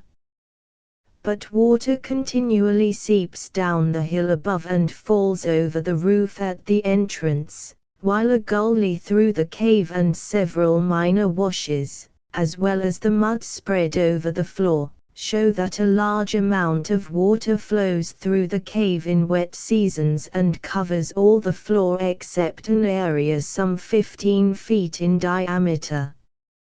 This is dry on top, but would be muddy at a depth of 3 or 4 feet, the level of the bottom of the gully, so no exploration was attempted. Wellburns Cave. 6 miles northeast of Guntersville is a cave in which many human bones have been found. It is only a burial place and could never have been used as a dwelling. The entrance, barely large enough to crawl into, is at one side of the bottom of a large sinkhole due to the falling in of a cave roof. It receives all the rainfall of more than an acre and is nearly choked with mud and driftwood. It may have been somewhat larger at one time, as there is a tradition that a deer was chased through the cave, coming out at Bailey's Cave, a mile away. Within a few rods the water sinks into the earth, and the floor of the cave, rising beyond this point, is dry. It was on this dry earth, not in it, that the skeletons were found. The floor is uneven, at some places permitting a man to stand, and at others rising to within 3 feet of the roof. Explorations cannot be made, as there is no method of disposing of the removed earth. Bailey's Cave. This cave is 7 miles northeast of Guntersville. The entrance is high and wide and there is a large, well-lighted area within, but the cave is flooded every time Town Creek gets out of its banks. Bailey's Cave is the other end of Wellburns Cave, as persons have gone through the hill from one to the other. Bernard Cave. This cave, which is also called Alford's and is still more commonly known as Saltpeter Cave, is on the left bank of the Tennessee 10 miles below Guntersville and opposite the Fearin property. The entrance is at the foot of a bluff overlooking a strip of bottom land 1/4 of a mile wide, but the opening is above any flood that has occurred since the country was settled. At the foot of the slope is a bayou filled with tupelo gums. Between this and the river the ground can be cultivated. The cave is so straight and the walls so smooth as to look like an artificial tunnel. The entrance is in plain view from a point 380 feet back, and the change of direction, even at that distance, is very slight. The saltpeter miners started at the entrance and removed all the earth lying from 3 to 6 feet higher than the present floor, which is nearly level. They carried their work along the surface of a stratum of gravel, sand, and clay, which is so compact as to be difficult to remove with a pick, and seems to belong to the stream which carved out the cavern. The face where they quit work is 5 feet high, and the earth is quite dry, breaking down in angular fragments and separating from the walls so freely as to leave no residue on them. Its original depth at any point, however, may be very easily ascertained by noting the different tints or shading of the wall rock, the lower part, which was protected by earth, being distinctly lighter in color than that above, which was exposed to atmospheric weathering and, for a time, to the smoky torches and candles of the workmen. The distinct lamination of the saltpeter earth, as shown in the face, proves it to have been laid down slowly and intermittently in still water. It could not be determined whether this was due to the river in flood periods, or to a gentle stream from the interior whose volume varied in accordance with weather conditions. There is also a small channel along the top of the earth, filled with gravel and sand, as if the overflow of a stream far back in the mountain had been diverted in this direction after the laminated deposits had become dry and settled. The walls are 10 feet apart near the entrance, but are not more than 8 feet elsewhere, and in some places the width narrows to less than 3 feet. They also have an inward slope at the bottom, so the cave is either shallow or else so narrow at no great depth as to be uninhabitable. This fact, and the character of the material deposited by the ancient drainage stream, make it hopeless to expect result from exploration. McDermott's Caves. There are 2 caves 100 yards apart, in Browns Valley, 11 miles southwest from Guntersville. The larger has a descent of 21 feet from the front to the general level of the first floor. All this part is well lighted. The drainage from several acres of the mountainside above pours over the roof at the entrance and runs down the inner slope. It has worn a gully, and the first level it reaches is quite muddy. Leaves and trash 3 or 4 inches deep are piled on and against the loose stones toward the side where the water seeks an outlet. It has worn a crooked channel along this side of the chamber, and falls into a hole which at a depth of 10 or 11 feet below the floor makes a turn and passes from sight. So it is certain that soft wet clay extends more than 30 feet below the level of the entrance.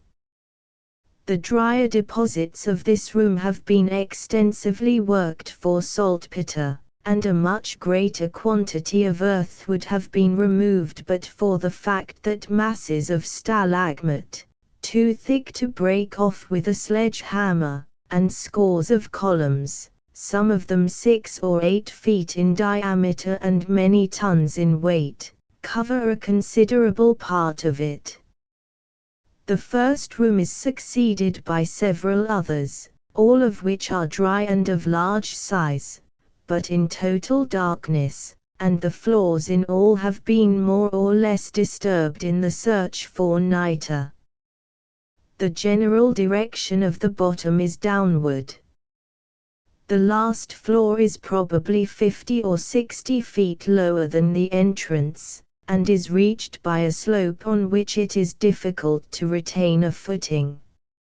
In nearly every part the earth is covered by stalagmite, much of it so heavy that the miners could not remove it, but were compelled to dig under it as far as they could reach, and in no place is a rock floor to be seen.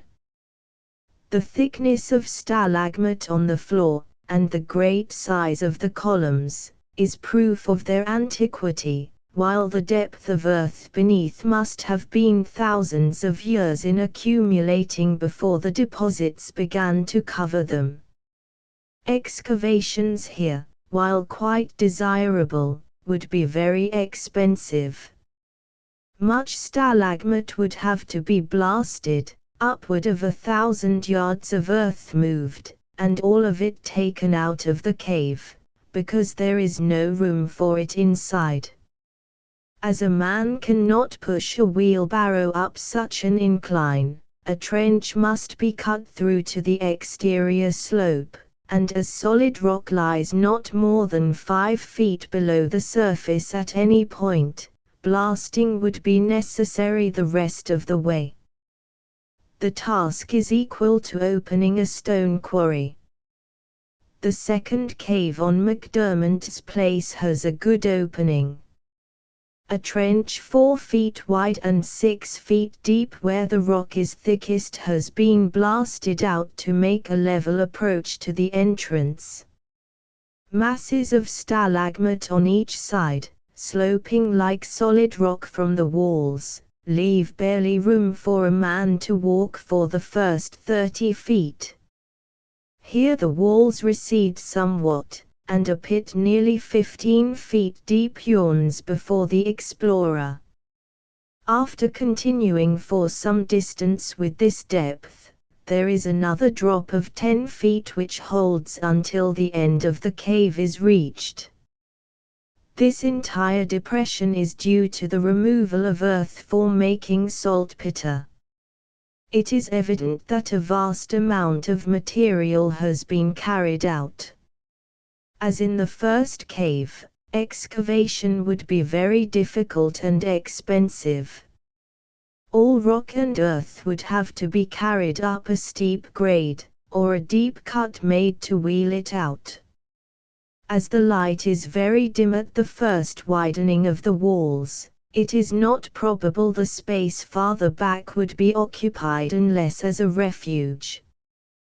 Both caves were eroded by water running into the hill, and the end of each is abrupt, the roof being higher and the walls farther apart than at any point nearer the entrance. The original outlets are now filled with earth, and apparently have been so for ages. Fort Deposit Cave. 6 miles below Guntersville, the highway to Huntsville crosses the Tennessee River at Fort Deposit Ferry and passes out through a narrow valley between two bluffs. Less than 100 yards above the landing, on the north, or right, bank, is a large cave from which the spot takes its name, there being a tradition that it was used by General Jackson as a storage room for supplies during the Creek Indian War. On either side the bluff is vertical to the water's edge, making the cave now inaccessible except by boat. In front of the entrance the rock is worn in ledges which can be easily ascended. Figure 23. Fig. 23.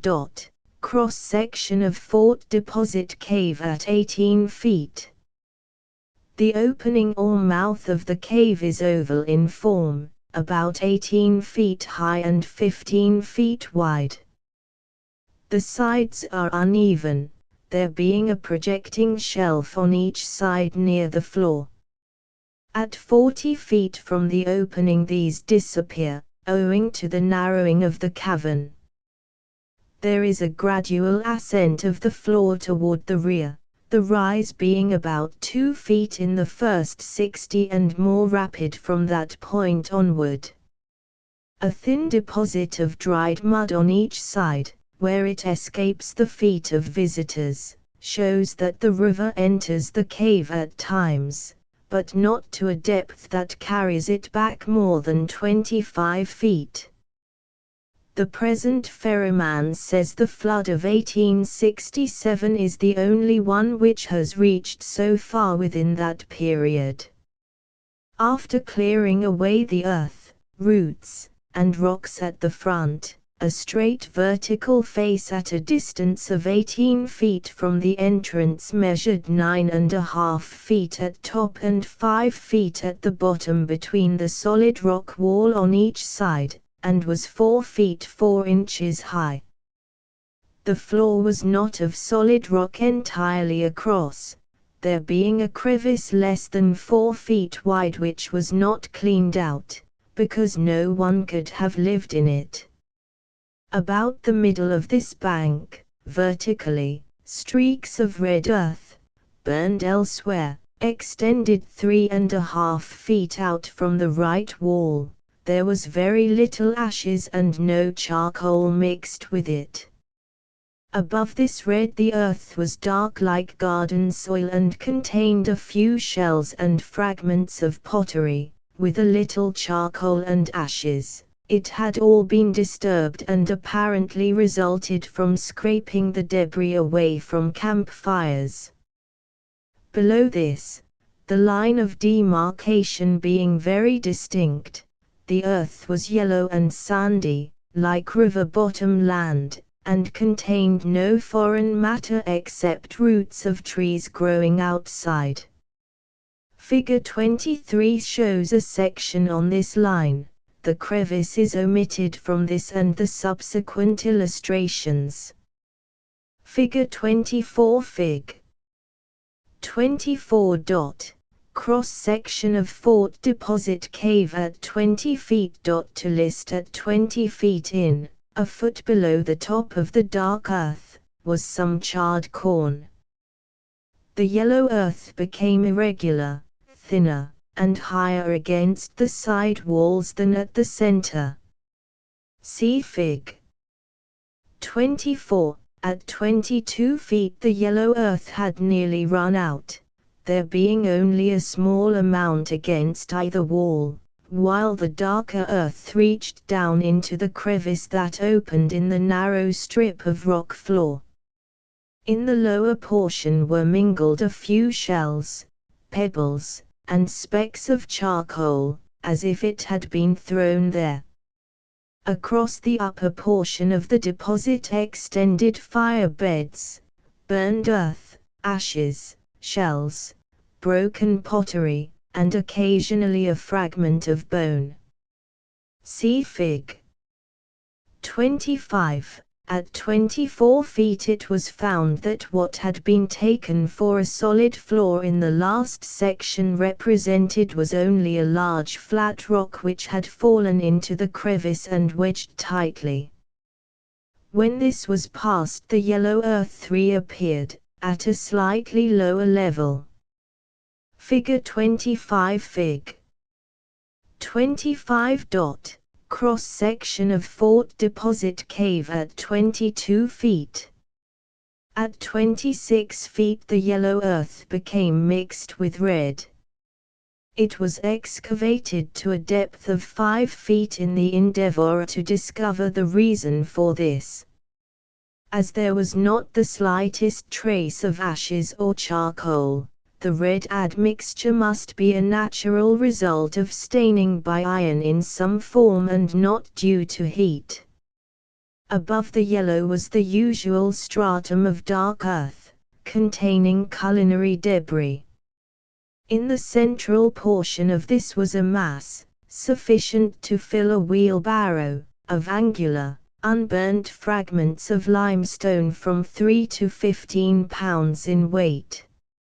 On the surface of the dark earth were some 10 or 12 fire beds, reaching from wall to wall, the edges overlapping and interlacing in so confusing a manner that the exact number could not be made out.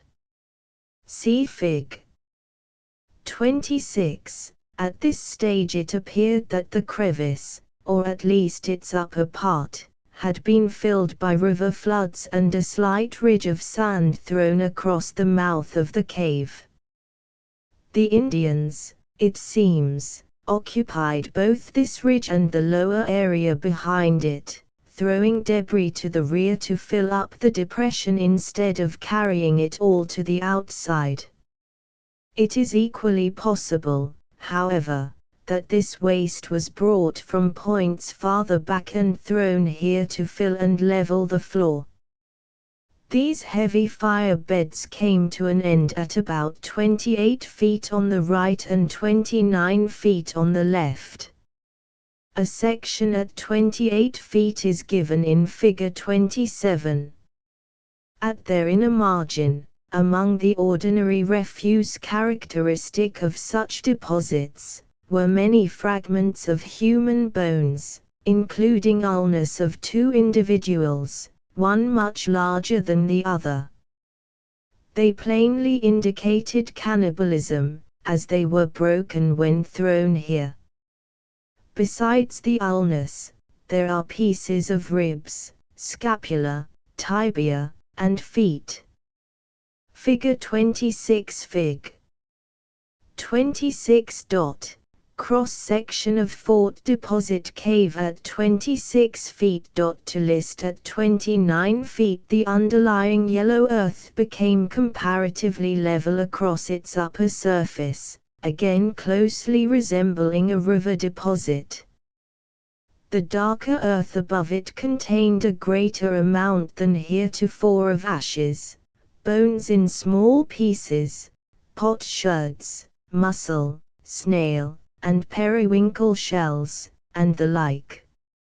More charred corn was found along here. Figure 27 Fig. 27. Cross-section of Fort Deposit Cave at 28 feet. At 30 feet the yellow earth began to rise, and at 32 feet it was very little more than 3 feet lower than the top of the highest ashes. A section at this point is shown in Figure 28. At 35 feet the strata became quite regular and uniform from wall to wall. The dark earth, next above the yellow, measured 3 feet in thickness at the center, and while showing by its admixture of ashes, etc., that it had been thrown here, had evidently formed the floor for a considerable time.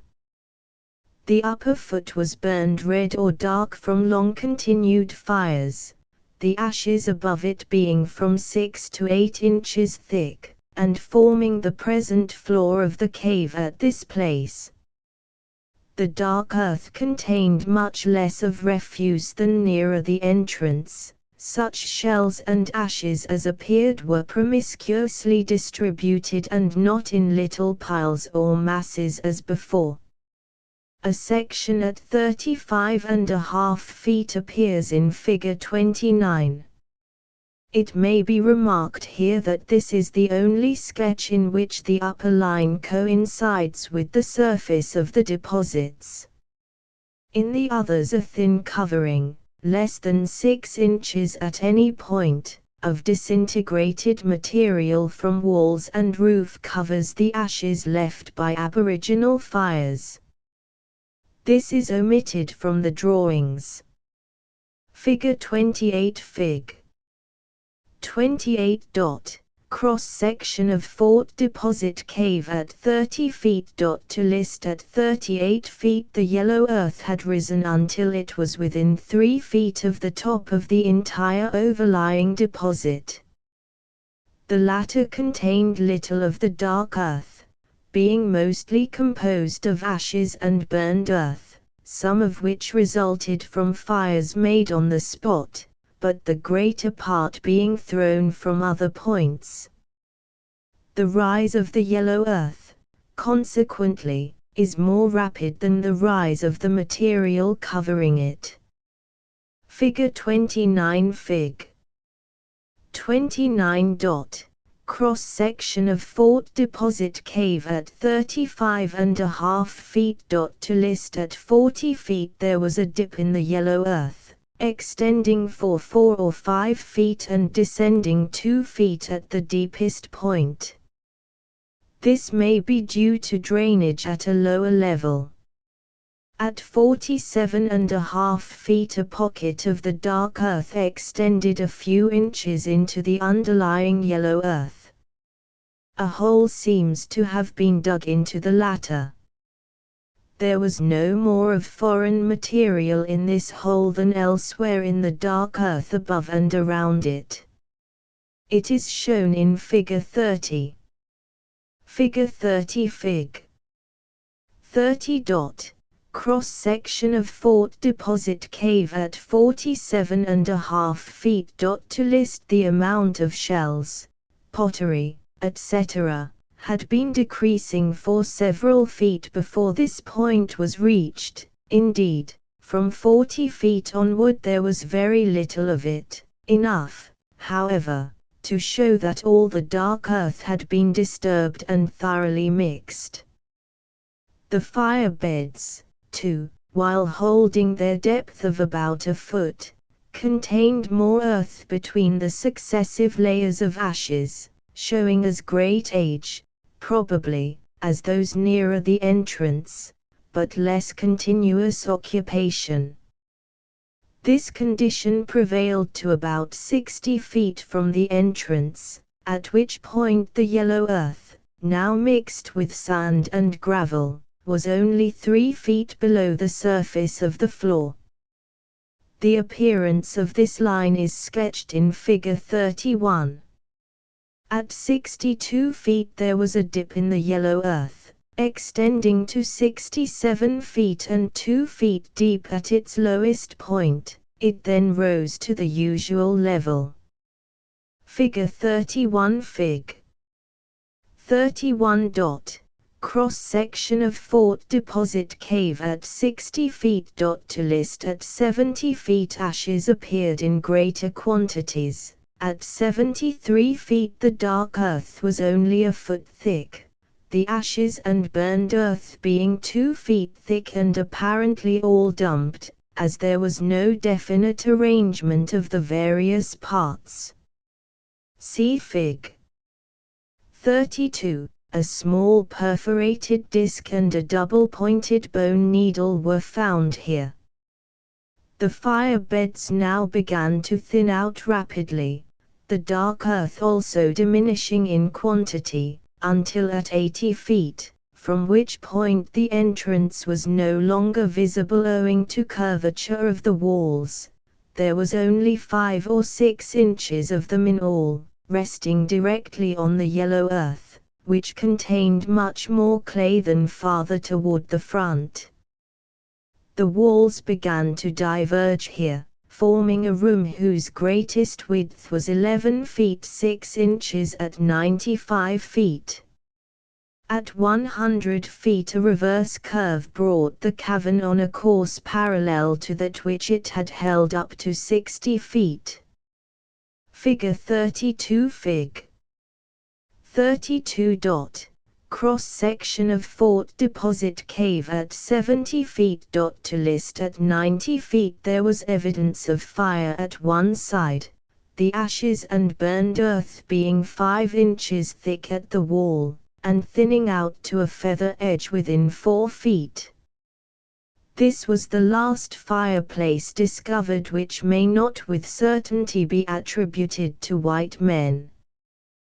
The yellow earth, presenting no evidence of having been disturbed since originally deposited, reached from the superficial layer of loose dry earth to the bottom of the trench, a depth of 4 feet 8 inches. Below this point the walls were less than 4 feet apart, and the space filled with gravel, as shown in Figure 33.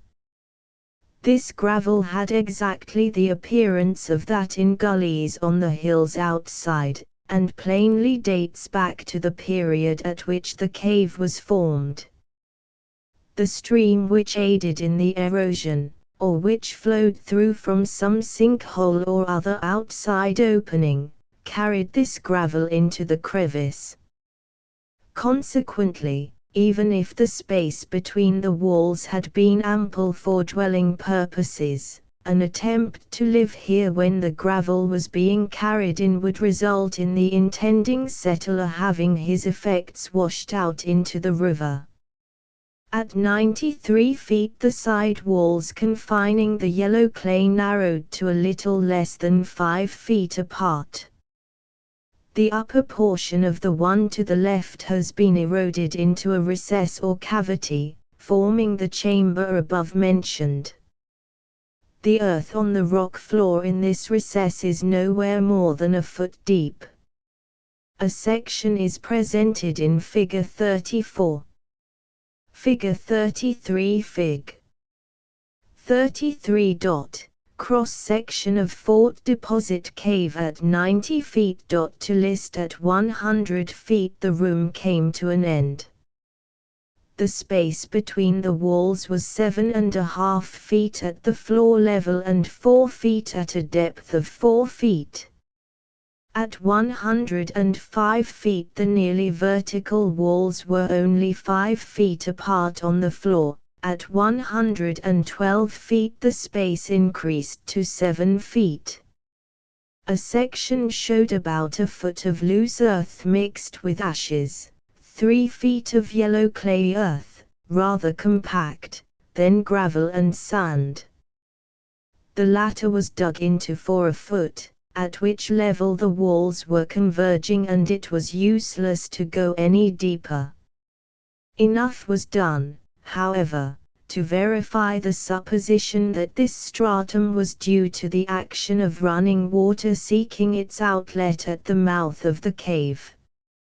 At 103 feet, at the bottom of the yellow clay and on top of the gravel, was a chalcedony pebble about 2.5 inches in diameter. The material is foreign to this locality. It had plainly been used as a hammer stone, and is the only object of human origin found anywhere below the dark earth. There was not the slightest evidence of any disturbance of the clay in which it rested. Figure 34 Fig. 34. Cross-section of Fort Deposit Cave at 93 feet. To list at 120 feet the side walls were only 5 feet apart. At 125 feet they again diverged slightly, and a recess on the left forms a chamber 12 feet across. At 150 feet they had drawn into 8 feet at the widest interval. A section showed loose dry earth, some of it cemented by drip from the roof until about as hard as lump chalk, then compact clay earth, also with travertine in small lumps, below this the gravel and sand. The latter, at this point, seems to have been deposited in the last stages of the formation of the cave. Occasionally, along here, a small patch appeared that seemed to be ashes, but none of it was more than 6 inches below the top of the ground, and the substance may not have been ashes at all, but the fine white limestone dust that wears off from the stone. There was nothing in the trench, at any depth, after the chalcedony pebble, that could possibly be due to human intervention, except these small patches of ashes, if ashes they are. At 165 feet from the entrance the cave made its fourth turn and expanded into a chamber about 15 feet wide. Along the sides of this and in the various crevices opening from it were great quantities of clean ashes, plainly enough thrown there from fires made in the central part. The gravel came to within 3 to 5 feet of the top, being quite irregular.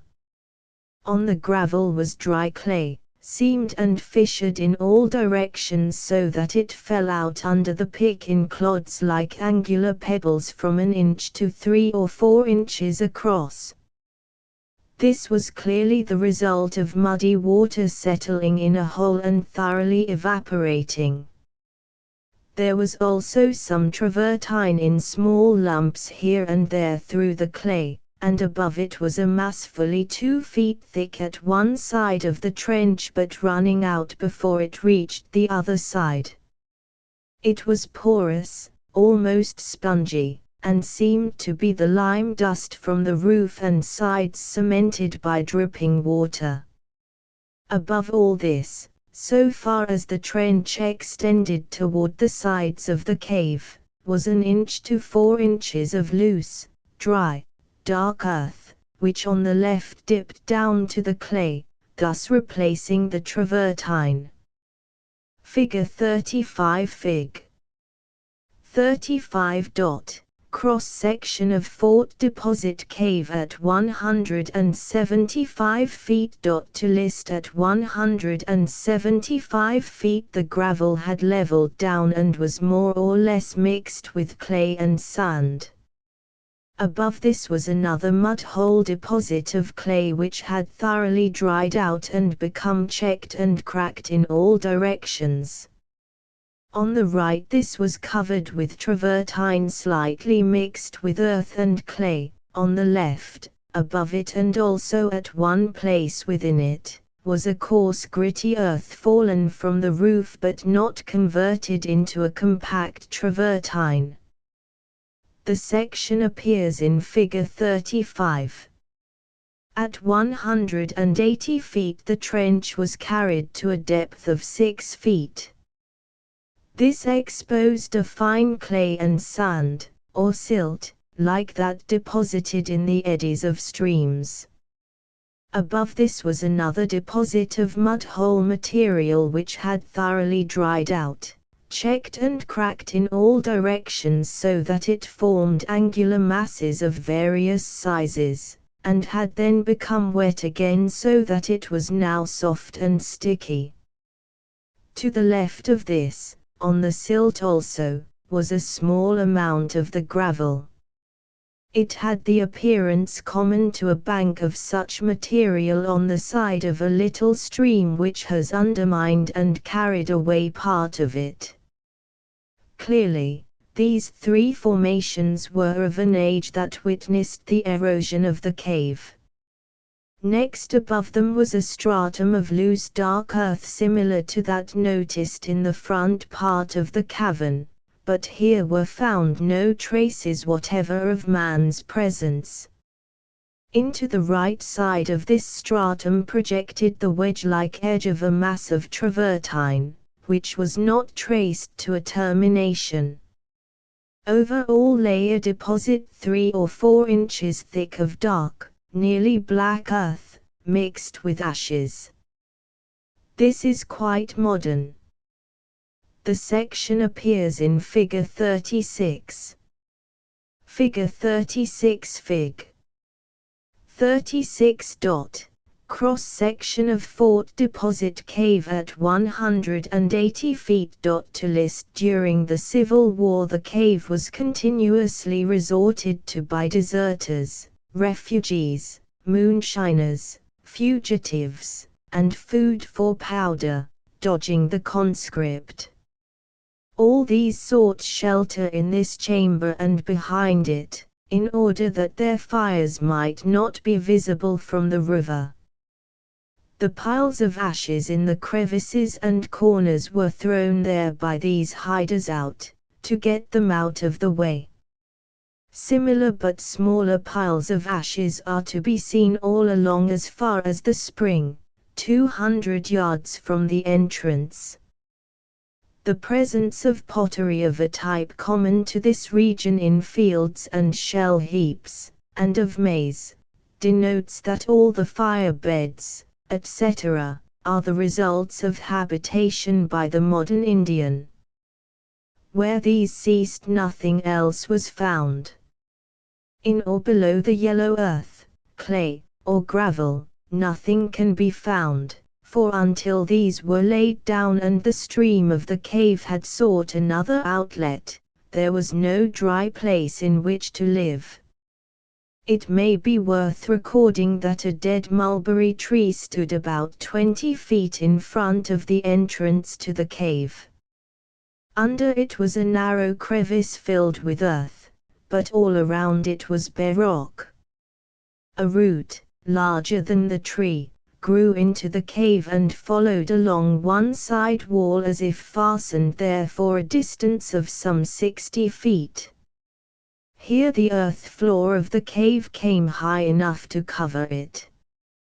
This root was exposed for 160 feet in the trench, or 180 feet from the tree. At this point it was 3 inches in diameter and turned aside into a crevice. As the root could not have grown in the open air, It furnished proof that much deposited material has been carried out of the front portion of the cavern and away from the ledge since this tree was a sprout. 3 explorations along the Missouri River bluffs in Kansas and Nebraska at Ark vicinity of White Cloud, Kansas about 4 miles southeast of White Cloud, Kansas, is the Taylor Mound from which Mark E. Zimmerman and William Park took 56 skeletons, or portions of skeletons, in a space not more than 6 by 20 feet. This was clearly an intrusive communal burial of skeletons carried from some other point and interred in the mound, which owed its origin to persons who had piled it up at some previous time.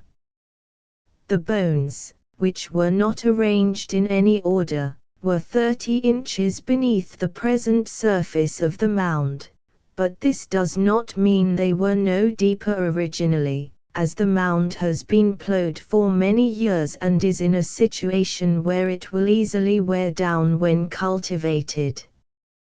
A few feet away, at a depth of 7 feet, other bones, or fragments of bones, were found in a mass of burned clay. A cremation had taken place at some point away from the mound, and the resultant burned earth, with so much of the bone matter as was not destroyed by the fire, was carried here and buried. The depth in this instance is not significant. The earth is loose and very easily dug. Besides, the grave pit was near the margin of the mound and earth had washed down over it from above. Some stones, carried from neighboring ravines, have been exposed by the wear due to erosion from natural causes and from cultivation. The main portion of the structure is still intact, and it is probable that no deposits belonging to it at the time of its construction have been unearthed. A systematic exploration, showing the original construction as well as the alterations resulting from later burials, is much to be desired. While this is the largest mound in the vicinity, and is claimed to be the largest mound in Kansas, it is not different except in size from many others within a few miles. All of them are made of the same earth as that which lies around them, a light, sandy loess which is easily removed with a shovel, requiring no picking or other loosening. In fact, it is almost as easy to dig as loose sand would be. Sometimes there are flat limestones in or around the graves. Similar slabs are found not far away in the ravines. Not far from this mound is a large lodge site, one of the so-called Buffalo Wallows as they are commonly known. These are the ruins of Aboriginal houses. The general construction is the same, the only practical difference being that some are square in outline, others round. This difference is not always apparent prior to the excavation. In the making, a pit was dug, square or round as desired, and the earth thrown out on every side. Posts were then set around the margin of the excavation, and the house built in the same manner as those with which we are familiar from accounts of early travelers. Many of them have been examined by Zimmerman and Park, who found masses of hard-burned earth in which are cavities and depressions due to the burning of straw, grass, twigs, and poles, used in the construction of the houses. This results from the destruction of the houses by fire. Sometimes the floor has a layer of this burned material which is evidently due to the falling in of the roof. Most of these are on the hilltops, but some of them are on narrow ridges leading from the highland to the creek or river bottoms. In the latter event there is always a village site on the low ground bordering the stream. The relics gathered up on these village sites are in no wise different from those found when the lodge sites are excavated, and also are of the same character as those picked up on what are no doubt modern village sites in the vicinity. This fact militates against the idea that the lodge sites are extremely ancient. Iowa Point on a low hill, cut off on every side by steep ravines, is a small mound containing a kissed grave. The bottom of this, which was dug slightly below the natural surface, was covered with a pavement of limestone slabs. The grave was roughly oval or triangular in outline, measuring about 7 by 9 feet. Around it was a wall of similar stones, set in contact and sloping outward at an angle of about 40 degrees from the vertical. There was nothing whatever in this grave. At the edge of the mound was a box grave 5.5 by 2.5 by 2.5 feet, the longer axis on a radial line. It was made of small flat stones built up like a wall, the only grave of which I could learn that had any resemblance to the vault graves farther down the Missouri.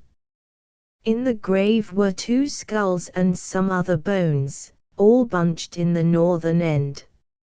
Near the mouth of the Nemaha River, Lewis and Clark, in their journal, mention that when camped near the mouth of the Nemaha, one or both of them went to an Indian village about 2 miles up the stream.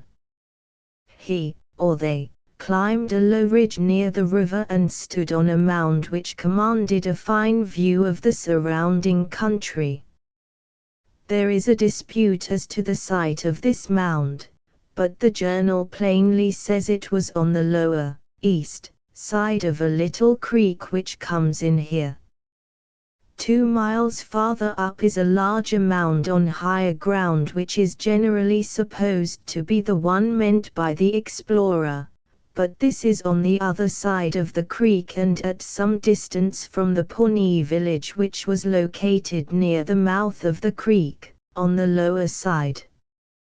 The ground where this village stood is covered over a space of several acres with the ordinary debris of an Indian settlement, and it is significant that all the relics found are so similar to those which are called ancient when found in the lodge sites, that no one could determine from inspection which kind came from which place.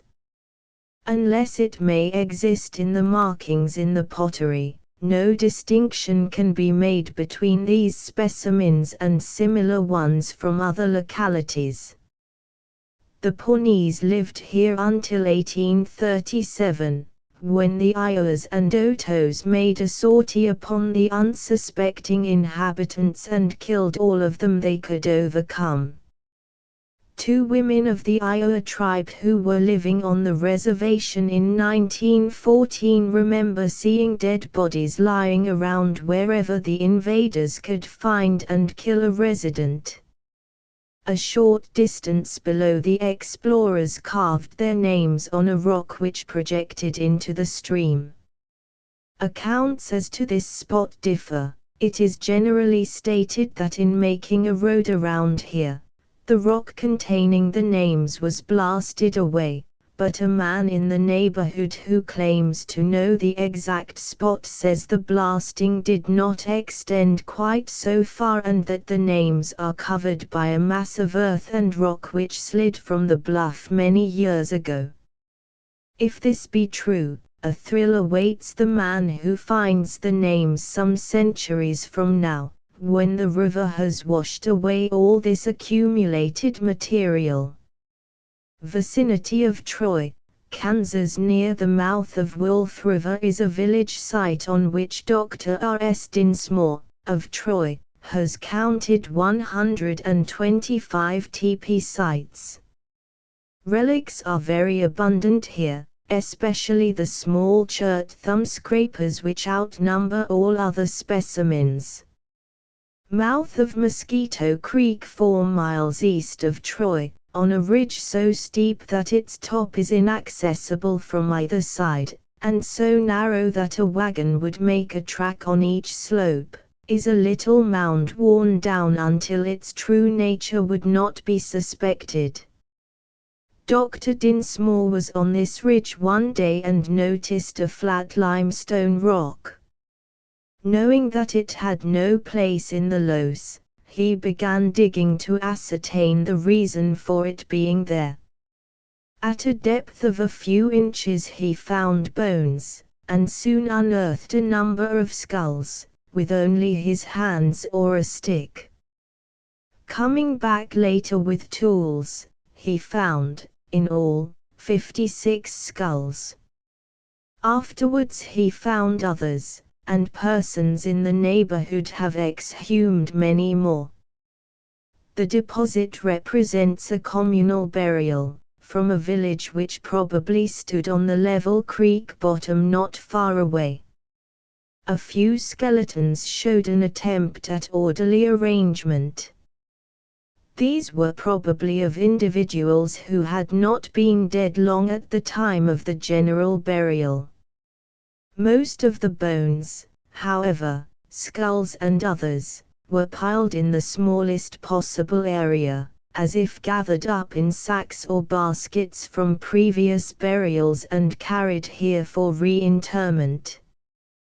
The soil is so loose as to be easily dug with the hands, like sand, but at the same time so fine and close-packed as to shed water almost like a roof.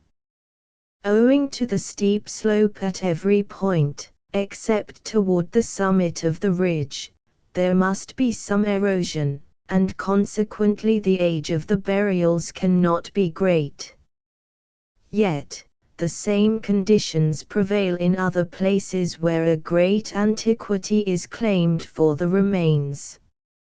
Frost necessarily disintegrates the soil to some extent. The wind or rain carries away the loosened portions, and this process is continuous.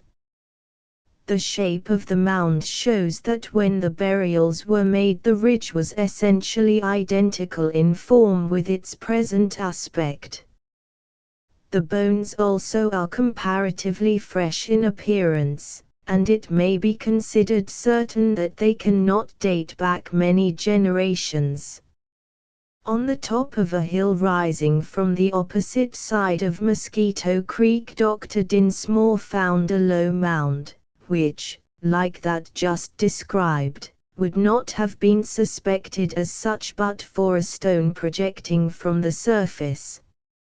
Under this stone, with 8 inches of earth intervening, was a skull so completely mineralized that it appears to be carved from a block of limestone. No other portions of the body to which it belonged remained, though traces in the surrounding earth showed that at least the larger bones and perhaps the entire skeleton had been deposited. Bones in other parts of the mound were in their natural condition, that is, they were not altered from their ordinary appearance, although only in fragments. It is remarkable that this entire cranium should thus change while all the other bones, even the jaw, had disappeared. The description of this find is from Dr. Dinsmore, who has the skull in his office. Possibly he may be in error in stating that traces were found of other bones belonging with it. These may have belonged to another individual. The soil is ordinary sandy loess, containing lime but not in such quantity as to account for this alteration. Perhaps the skull may be from an older burial somewhere, the petrifaction having taken place before it was buried here. Rouleau, Nebraska. Particular attention was paid to conditions a mile north of Rouleau, where it is reported that human skeletons were found in the Kansan drift. It was not the intention of the discoverer to have it understood that these remains were in undisturbed drift, but such is the impression that has gained credence. At the settlement of the country by whites, the road constructed across a ravine here, on the section line nearest the river about 3/8 of a mile away, followed the natural contour and the crossing was made without difficulty. Since then a deep washout has worked its way to some distance above this point, making a long bridge necessary. From the head of the washout to the Missouri River the banks are vertical, or nearly so, on each side of the little stream. It was in the bank on the south side that the bones were found. It is stated they were 7 feet under the surface. If so, there must have been a mound above them, for the lowest excavation does not reach over 5 feet below the present level of the ground, and at that extends slightly below the bottom of the grave. Within 40 years the Missouri River, which is now more than a mile away toward the Missouri shore, flowed at the foot of a slight bluff terminating the slope from the highland toward the west. There was formerly a steamboat landing on the upper side of the ravine. On the lower side is a triangular area of about an acre, bounded by the bluff, the river bank, and the ravine. This was an excellent location for an Indian village or camp.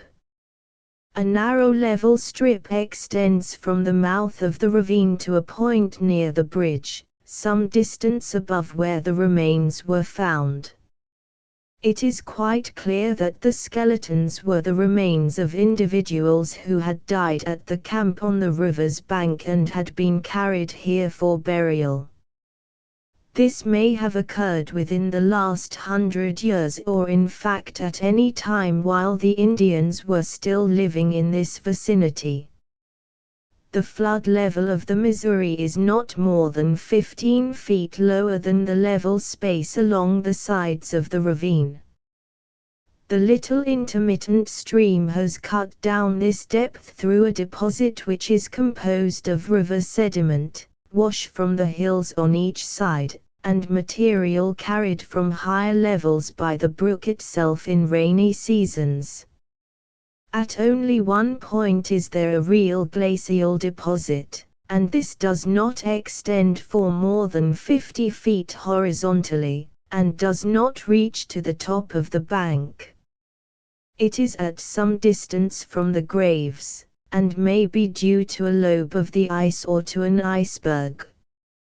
However formed or deposited here, it has no relation whatever to the skeletons.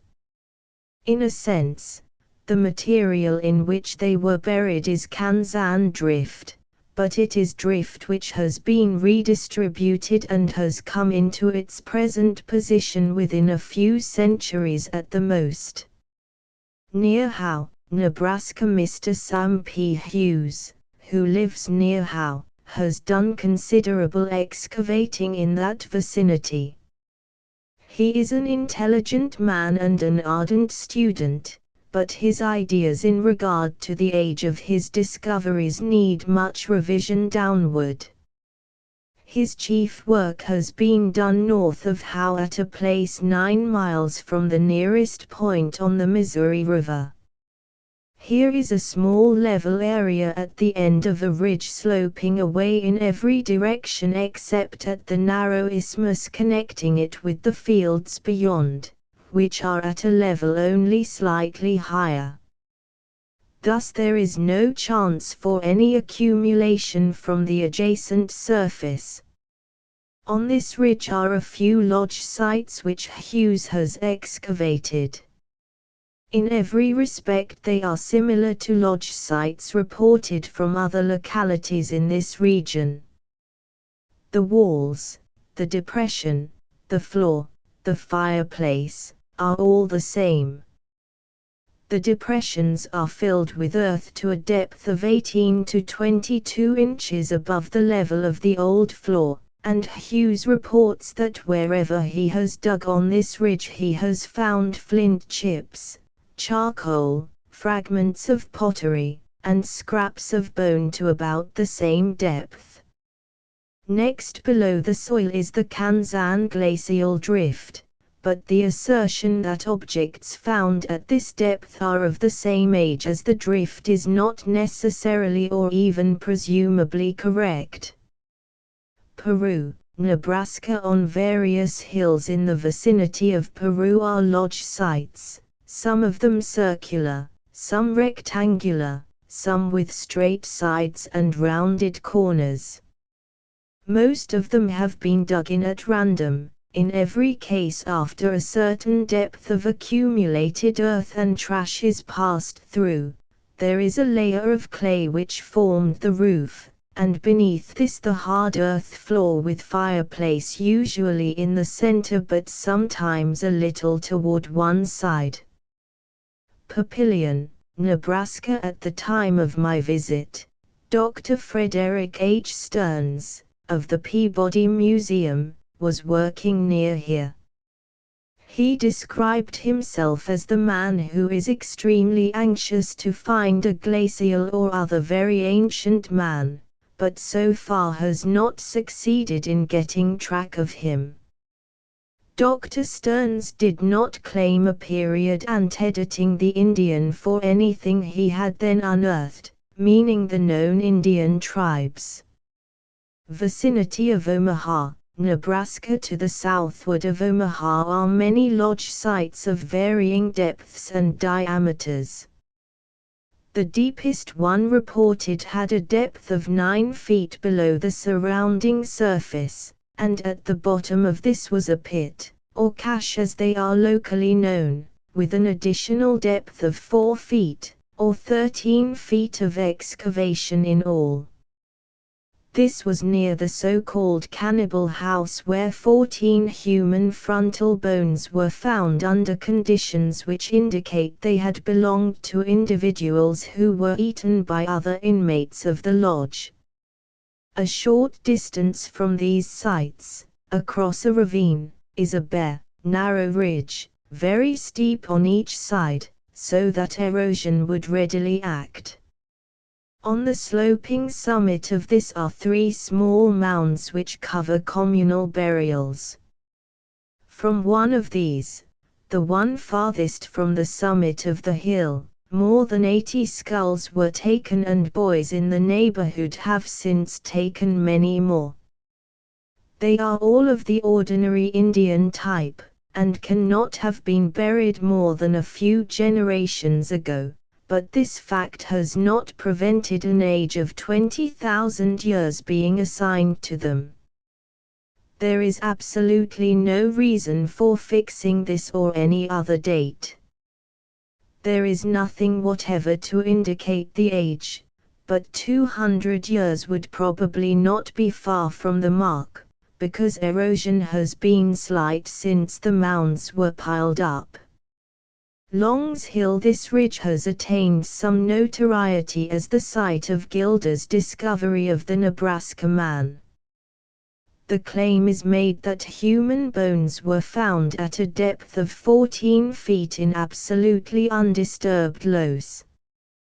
The hill is a narrow ridge, facing the river on one side and a deep ravine on the other. It is somewhat winding in its course and is connected with the more level land in the rear at about half a mile from its end. A wagon road up the point, from the river bottom to the hilltop, shows undisturbed loess the entire distance. There is no possibility of accumulation by wash or in any other manner except decaying vegetation on any part of this ridge. Along the crest are several small mounds. Some of these, as shown by excavation, cover graves, and the presumption is that all of them mark burial places. It is needless to make any resume of Gilder's report, as it is so well known, further than to say that he found burials and fragmentary human bones at various levels from 2.5 to 14 feet. At 4.5 feet were burned bones lying upon burned earth and mingled with it. This layer, burned hard as a brick, served to prevent water from penetrating the earth immediately below, and it is in this earth that the deepest remains were found. There are 3 ways, and only 3, in which they could get there. 1, they were washed in when the loess was deposited, as claimed by the discoverers and by some of the Nebraska geologists. In support of this view is the assertion that the bones were water-worn. On this point I cannot venture any opinion, as I have not seen them. But I have found bones in mounds and in other situations where such wear was impossible, and yet having the smoothed and rounded appearance characteristic of such action by water or the elements.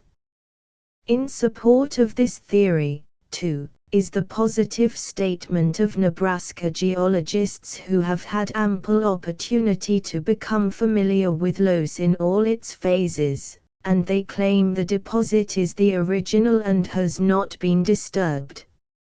It is necessary for these advocates, however, to tell where such fragments of bones could have come from and how they could have been washed to the place where found, when all these bluffs were covered with water, as they had to be at that time. 2. The bones could have been carried by rodents into their burrows or runways, as Ridley, V.C., K.A. suggests. In this case the material in contact with the bones would have to be somewhat different in appearance and consistency from that which lay a few inches, or perhaps only an inch, away. The Nebraska men say this was not the case. 3. There may have been an excavation or pit similar to that in which the Hurons buried their dead.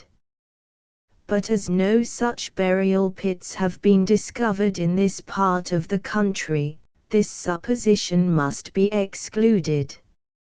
A corollary to the last is that a deep but small pit similar to the so-called caches in the lodge sites may have been dug here and the bones thrown in.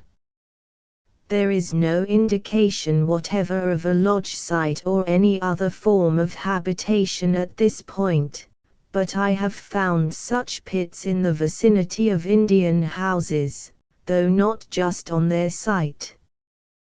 The deepest one I have ever found was 10.5 feet and less than 6 feet in diameter. There would be no difficulty in digging into this loose material as far as an excavator cared to go, until he had reached a depth at which he could no longer get the loosened earth to the surface of the ground. As mentioned above, a pit south of Omaha had a depth of 13 feet, or only 1 foot less than is claimed for this, or rather for the greatest depth at which it is claimed fragments of bone were found. The objection made to this theory is that the earth thrown out of the hole was unmixed, presenting throughout the appearance and consistency of loess as it occurs where exposed in ravines or on slopes in the vicinity. It is contended that if any previous excavation had been made here and filled up afterwards, the mixed earth would be easily distinguished from that which was not removed, and that the line of demarcation would be easily discernible. As a rule, this is true, but when dry loose earth of homogeneous consistency is thrown out of a pit and then thrown in again without becoming mixed with any other, it is sometimes impossible to distinguish it at a later excavation.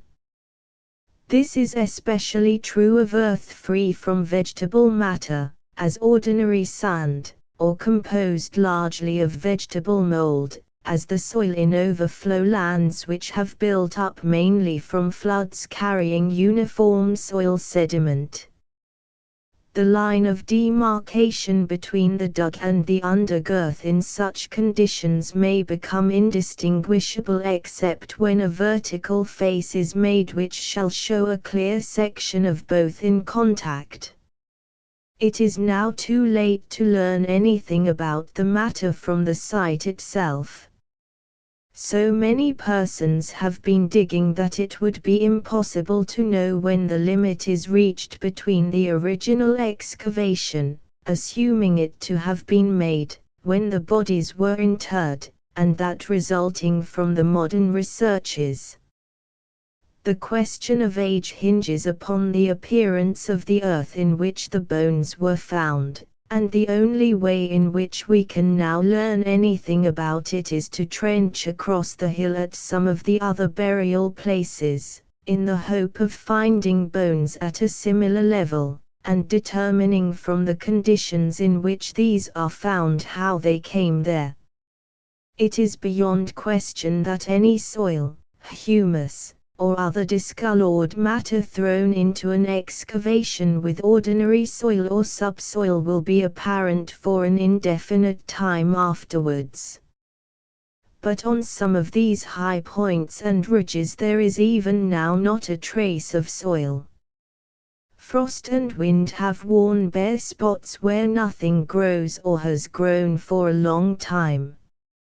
As this region was a prairie devoid of even brush when the whites settled here, it is evident that such slight protection as grass or weeds afford would not be sufficient to hold the earth in place in winter, and when the ground is once swept bare such humble forms of growth may not get a foothold in future.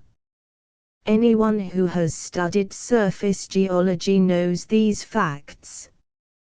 So at present the whole question of the age of these bones resolves itself into a statement of one party that they were found in undisturbed loess, as reported, and of the inability of another party to show that there may have been an error of observation or a mistaken interpretation.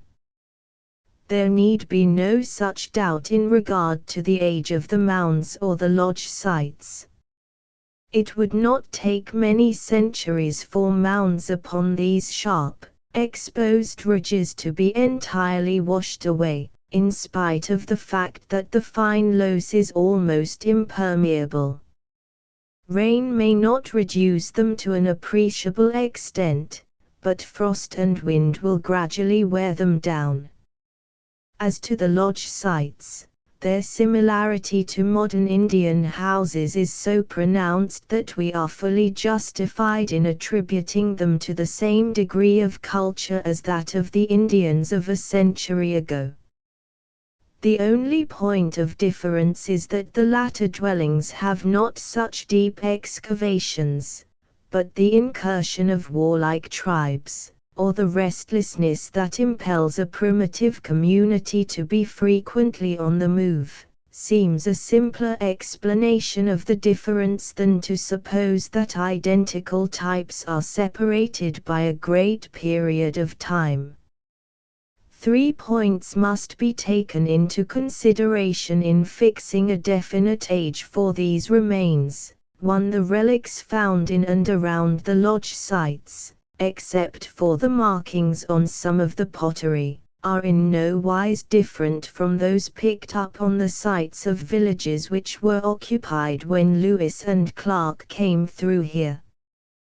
2. Fairly solid bones of animals, and occasionally of humans, are found in the bottoms of the lodge sites, even where these are damp most of the year. In the pits, where such remains are preserved by ashes, this would not mean much, but where they are found in clay earth it is evident that thousands of years is a meaningless term to apply to them. Three persons who claim these thousands of years for pretty much everything they find in the ground must explain why it is that while the bones and implements of these assumed ancients are found in such quantities and in such good preservation, those of later Indians should have entirely disappeared. The only tenable theory of age is the amount of accumulation in the depressions of the lodge sites. Above the clay which formed the roof, and is next to the floor now, is a depth of material sometimes, it is said, as much as 20 or even 22 inches of mingled silt, decayed vegetation, and soil from the surrounding wall. It is used as an argument of age that as these sites are on hilltops where there can be no inwash, this depth must indicate a very remote period for their construction. But a large amount of the earth thrown out into the surrounding ring or wall will find its way back into the depression. The water will stand in them a good part of the year, and the soil remain damp even in prolonged drought. Vegetation is thus more luxuriant than on the outside, and its decay will fill up rather rapidly. In addition, much sand blows from the prairies as well as from the bottom lands, and whatever finds its way into the pit will stay there. It will not blow away again as it would in open ground. The weeds, also, will catch and retain much of this dust which would pass over a dry surface. Consequently, the allowance of an inch in a century, which is the most that advocates of great age will allow for accumulation, is much too small. The topography of the region was essentially the same when these remains were constructed as it is now. The hills and valleys were as they now exist. The erosion has been very slight as compared with what has taken place since the loess was brought above the water, to which it owes its origin. This statement is fully proven by the position of the mounds and lodge sites. Any estimate of age must be only a guess at the best, but it is a safe guess that no earthwork, mound, lodge site, or human bone along this part of the Missouri River has been here as long as 10 centuries. 4 aboriginal house mounds stick the small, low, flattened mounds of the lower Mississippi Valley are a problem to archaeologists. They have been studied principally near the Mississippi River, in Arkansas and Missouri, and for many years it was thought that in the latter state they are confined entirely to the southeastern portion. Recently they have been found much farther to the north and the west than they were supposed to exist. A group, rather limited as to number and to the area covered, is at the head of a narrow valley trending northward from Granite Mountain in Iron County. Near Iron Mountain, in St. Francois County, more than 500 of these small mounds, arranged in parallel rows following the direction of the water courses, were counted within a radius of 3 miles. 1. The next group known north of this is on the right bank of Platte Creek in Jefferson County, about 12 miles from the Mississippi. A group of some 50 similar mounds is situated on the right bank of the Meramec, about 6 miles above its mouth, in Jefferson County. 2. The most northern group so far observed is near Ferguson in St. Louis County, Missouri, where 46 are located on a narrow ridge which has the same general elevation as the tableland. The ridge extends around the head of a ravine, and the mounds are placed along its crest or on the gentle slopes near the top. There are 10 or 12 at the southern edge of Ferguson, on an overflow bottom bordering a small creek. Toward the west from the swamp region a small group is in a broad valley near Alton in Oregon County, which borders on Arkansas. They are scattered along a gentle slope which has a little stream at the foot. In Dent County 4 groups are known. One is on the Infirmary Farm south of the town of Salem. Most of these are but slightly changed from their natural condition. Another group is 6 miles east of Salem. These also are largely intact. A third is on the road from Salem to Short Bend. The fourth is at the edge of Salem, on the Roller Road. On the high plateau of Dallas County, north of the Niangua, within an area smaller than 10 square miles, 860 were counted. 3 groups are well marked in Phelps County. A mile east of Roller they begin at the line of the Frisco Railway and extend southward in a shallow valley or draw. Some are on the overflow flat bordering the little stream, but most of them are on the slopes to either side. South of Dillon they extend for a mile in a slight depression. Beginning at the Soldiers' Home in St. James, the largest number yet found out of the swamp region lie for 2.5 miles on both sides of a small creek running eastward north of the Frisco Railway. These reach from lowland subject to overflow to an elevation of fully 50 feet up the hillsides. Several groups occur in Pulaski County.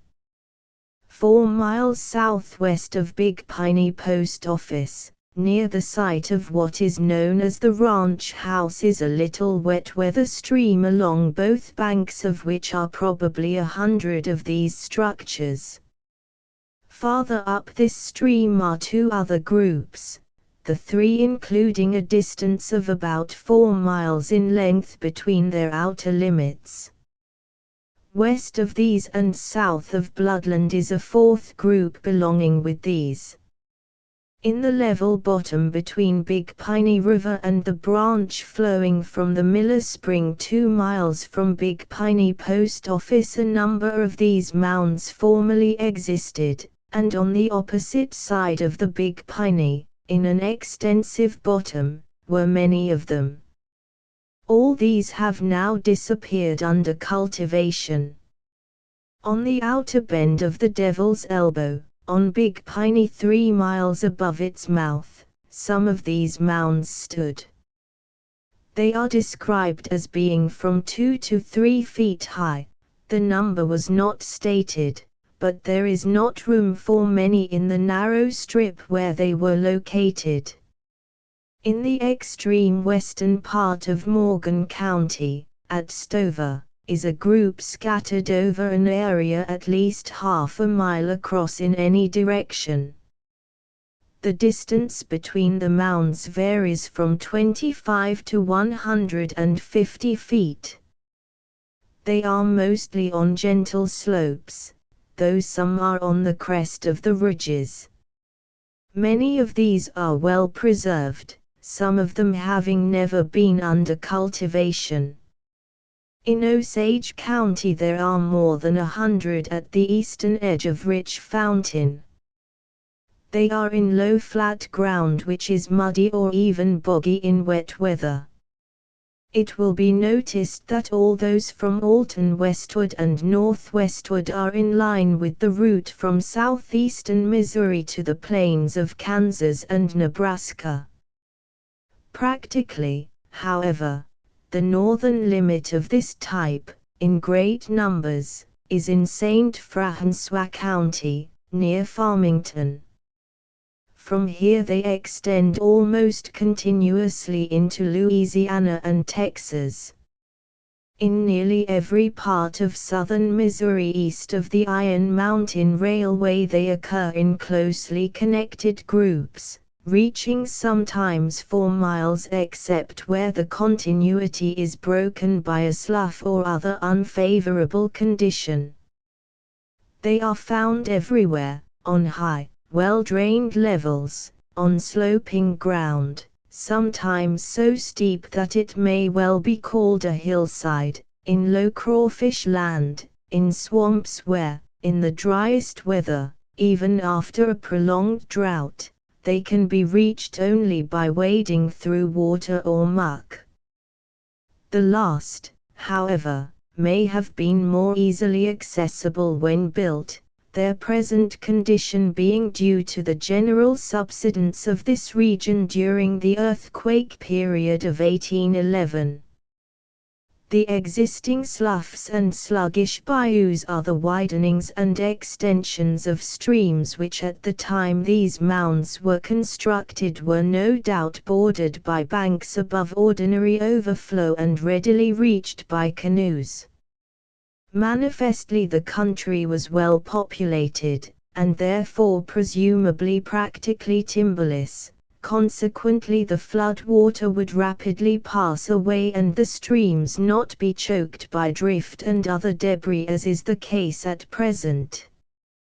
Various theories, most of them advanced by persons who are but slightly, if at all, familiar with the country, have been propounded to account for mounds of this character. Their vast number has led some writers to believe that they cannot be artificial but must be due to natural phenomena, as, for instance, that these, as indeed all mounds, were piled up by floods, noxic, glacial, or local, or that they result from the industry and energy of burrowing animals, such as foxes, badgers, groundhogs, rabbits, prairie dogs, gophers, chipmunks, or even ants, the character of the assumed flood or the species of the supposed burrower depending to some extent upon locality, but principally upon there is insufficient knowledge of animal industry or of the action of torrential waters. Others are convinced they are formed by the piling up of earth around a bush, clump of grass, stone, or other object acting as a nucleus about which windborne material may accumulate, overlooking the fact that clay, gravel, or gumbo soil cannot be carried by wind, and that lighter soil or sand will form elongated instead of circular masses. Another supposition is that they are due to stream erosion, flood waters washing away the soil between them and thus leaving the earth composing the mound in its original position. The same objection applies to this as to the wind-blown theory, namely, that we cannot imagine water acting with such mathematical regularity and intelligent discrimination, especially upon slopes which lie at all sorts of angles with the trend of the current. Persons who recognize their human origin have suggested that they were erected as stands for hunters, from which they could detect game at a greater distance, or could take better aim as the animal passed, or perhaps as camping places while waiting. But in many places more than half the area of the ground over several acres is occupied by such piles of earth, promiscuously distributed. This implies more hunters than animals. For a long time it was supposed that they were burial mounds, like so many such structures found over the country. But this idea has been dispelled by the failure to discover in the many evidences of such purpose, no human bones nor any of the artificial objects commonly placed with the dead have ever been found in them unless under such conditions as to show their presence was accidental. Two very plausible theories have found general acceptance, that they were the sites of dwellings, placed on them to be out of the mud in wet weather, and that they were in the nature of garden beds, thus elevated for growing any food products which needed a comparatively dry soil, or might be injured by temporary accumulation of water from excessive rainfall.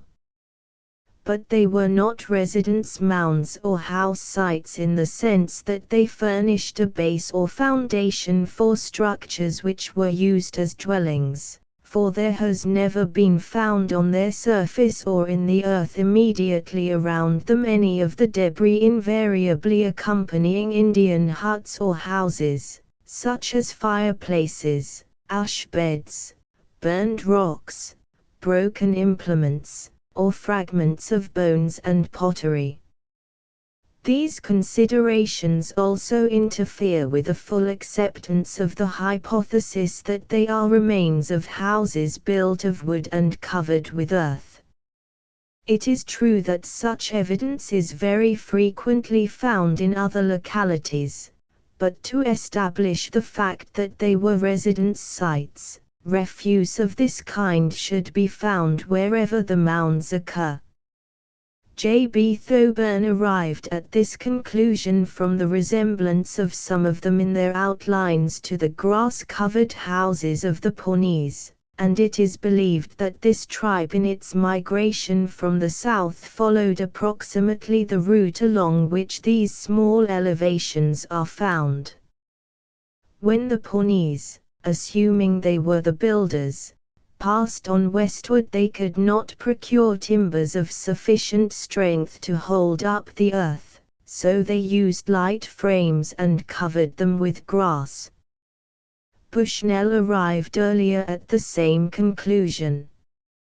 He says, concerning a few mounds of this character in Forest Park, St. Louis, in the case of the 7 mounds on the elevated grounds, the finding of potsherds, pieces of chipped chert, and the indication of fire, all on what appeared to have been the original surface, would point strongly to their having been the remains or ruins of earth-covered lodges. He gives citations from early explorers in support of this theory, and adds, but in other mounds these indications did not occur. 4. Such an explanation finds support in the vast number of these structures. In building, the Aborigines naturally chose the sort of timber which was soft and light, consequently easy to cut and to handle, such as willow or cottonwood. This soon decays.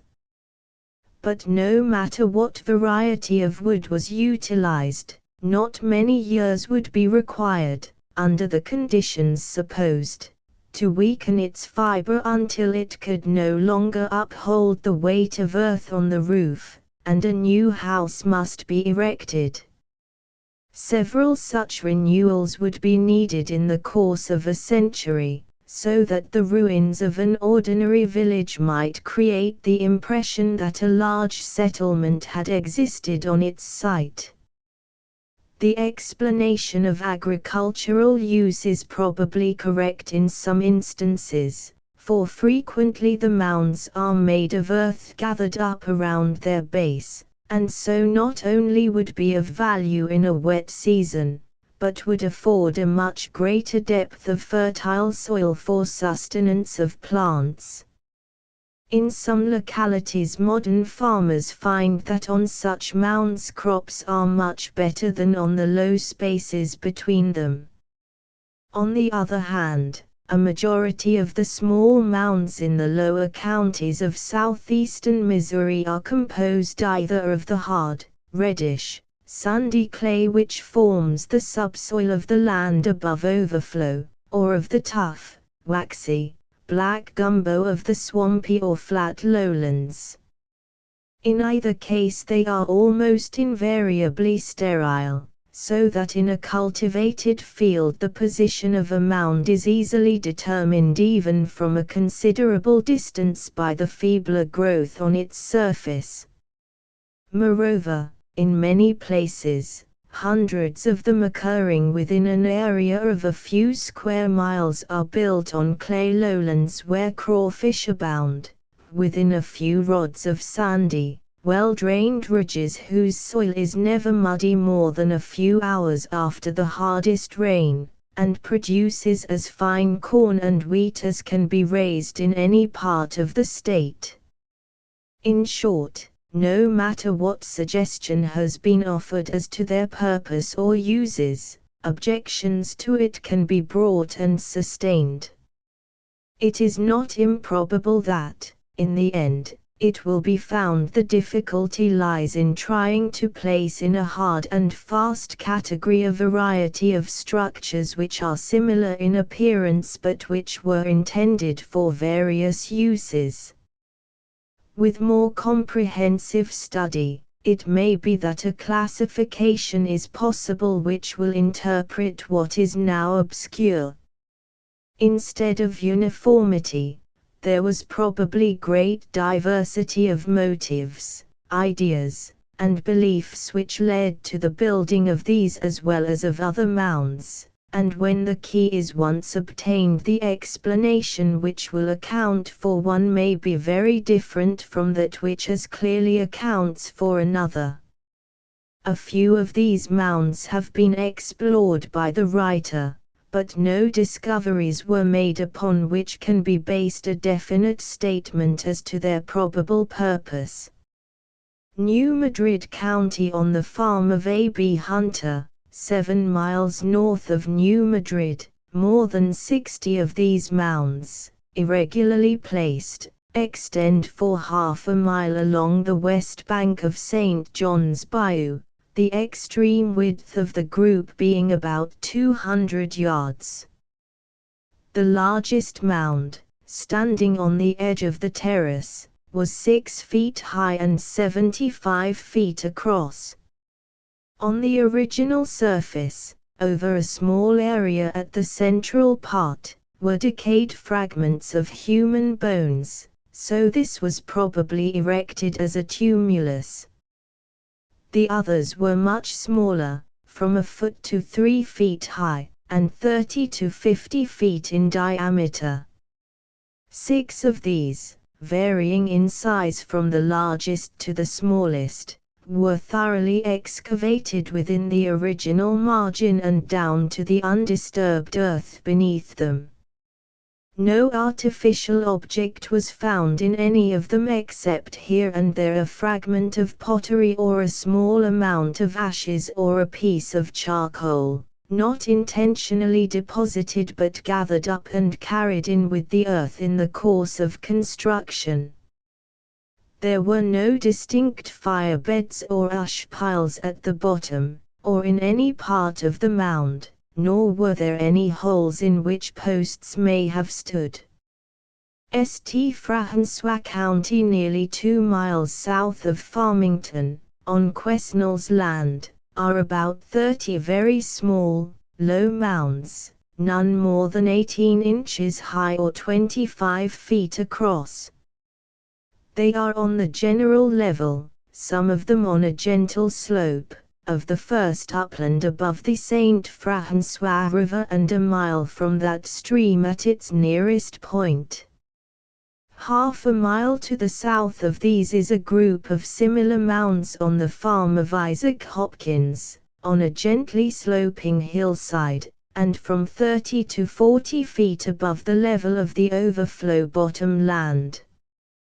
One of these has been gradually worn away by the encroachment of a gully until more than half of it has disappeared.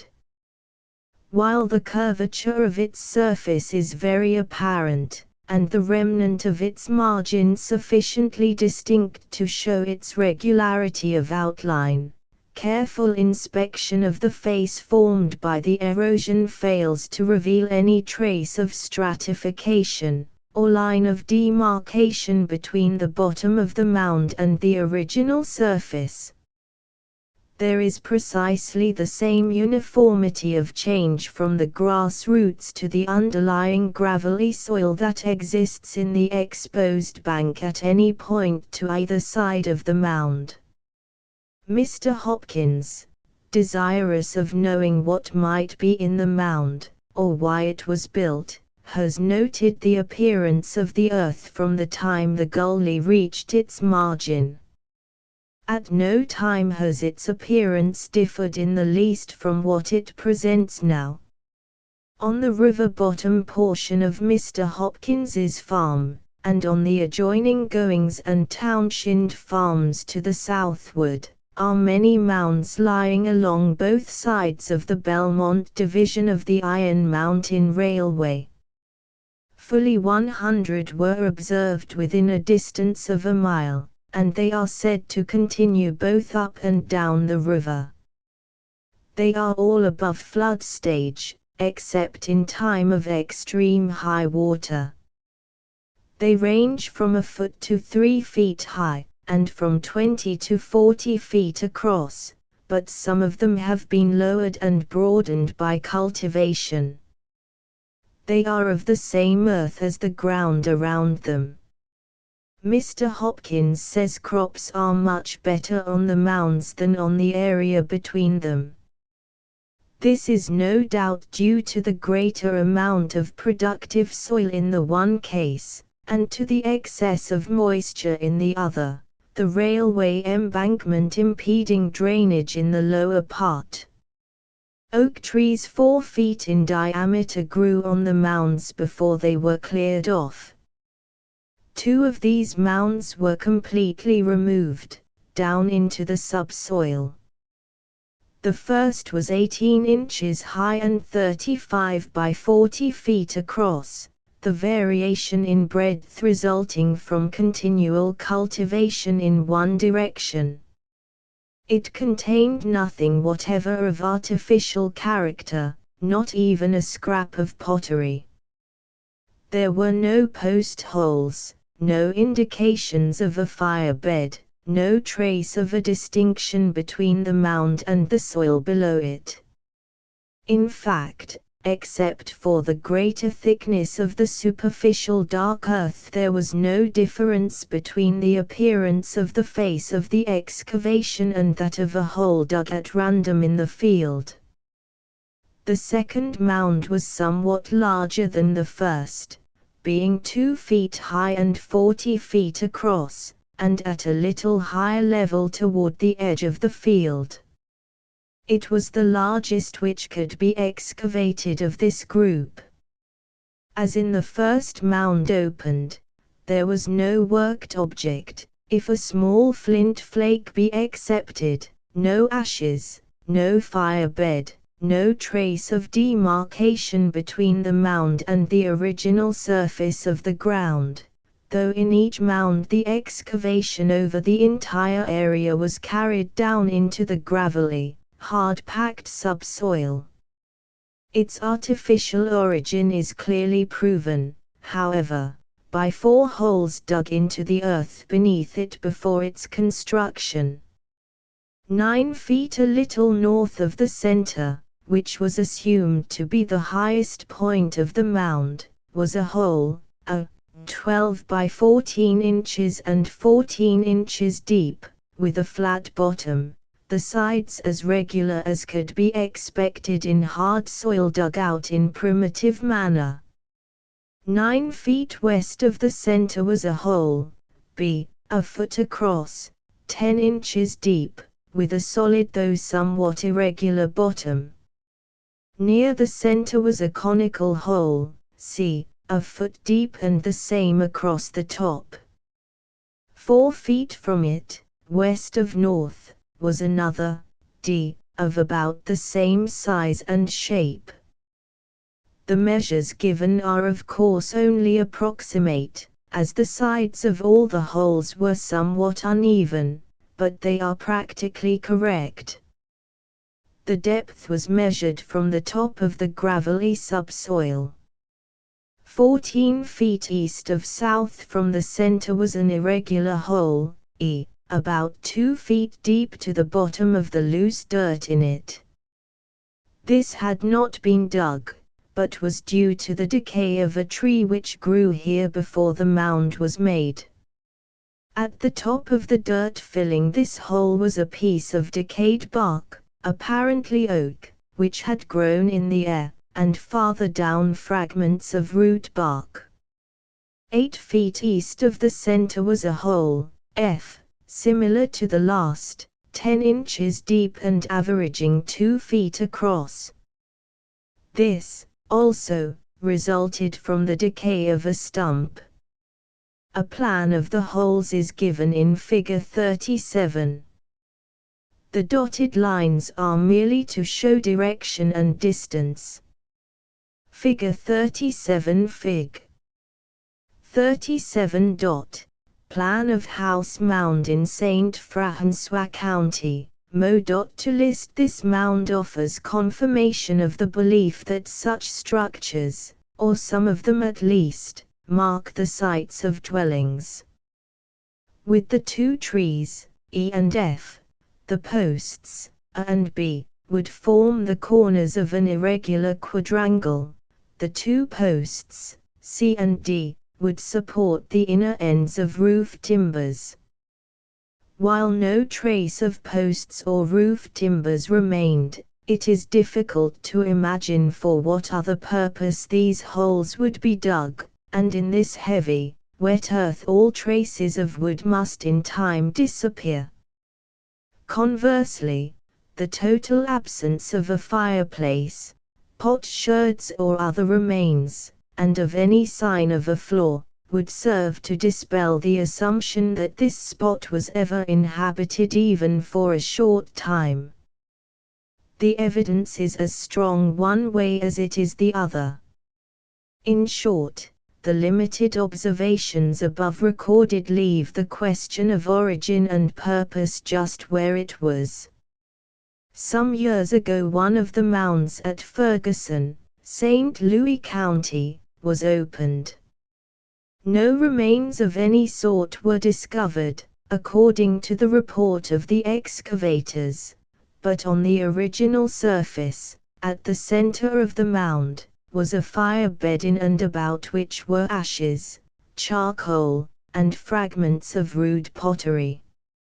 No excavations have ever been made in the mounds near Granite Mountain, but a tortuous little stream has undercut several of them, thus making vertical sections as in the case of the mound at Hunters, near Farmington. In some mounds only a small portion near the margin has been removed, in others the erosion has progressed to such an extent that observations were possible at varying distances, to and beyond the center. In every instance a monotonous uniformity of appearance prevails from the top of the mound into the underlying gravel. At no level is there a sign of a floor, fire bed, or other evidence of human work, and no difference can be detected between the earth upon which the mound rests and that on either side. Yet the mounds are indubitably artificial. Exactly the same remarks apply to several mounds on the county farm, near Salem. A little creek and a drainage ditch have cut away varying portions of them, and they merge insensibly into the soil and gravel on either side. In further support of the theory that these mounds are the remains of earth-covered houses, a few extracts relating to the area under discussion will be given from Dr. Cyrus Thomas in the 12th Annual Report of the Bureau of Ethnology, near Beckwith's Fort in Mississippi County, Missouri, p. 189, low, flattish, circular mounds ****, which appear to belong to 2 classes, those used for dwelling sites and those used for burial purposes, the former being the higher and the color of the surface layer darker than that of the other class. This darker color of the surface layer is probably due to the fact that immediately below it are found fire beds with burnt earth, charcoal, ashes, and the bones of animals, mostly split. There are seldom any human skeletons or entire vessels of pottery in the mounds of this class, though the earth is filled with fragments of broken vessels. In describing mound excavations in Crittenden County, Arkansas, the explorer states, p. 227, as an almost universal rule, after removing a foot or two of topsoil, a layer of burnt clay in a broken or fragmentary condition would be found, sometimes with impressions of grass or twigs, which easily crumbled but was often hard and stamped apparently with an implement made of split reeds of comparatively large size. This layer was in places a foot thick and frequently burned to a brick red or even to clinkers. Below this, at a depth of 3 to 5 feet from the surface, were more or less ashes, and often 6 inches of charred grass, immediately covering skeletons. The latter were found lying in all directions, some with the face up, others with it down, and others on the side. With these were vessels of clay, in some cases one, sometimes more. The positions of the skeletons in this mound would indicate that while the inmates of the house were asleep, the roof fell and killed them. It was customary among some southern Indians to bury the dead under the floors of the houses, but the text clearly shows that these skeletons were lying on the floor. It would be supposed from most reports, not only in the volume quoted, but from various other sources as well, that only the walls of these houses were plastered with mud, the roof being of thatch alone. It seems to be overlooked that the tops of the houses would have even more need of such protection than the sides.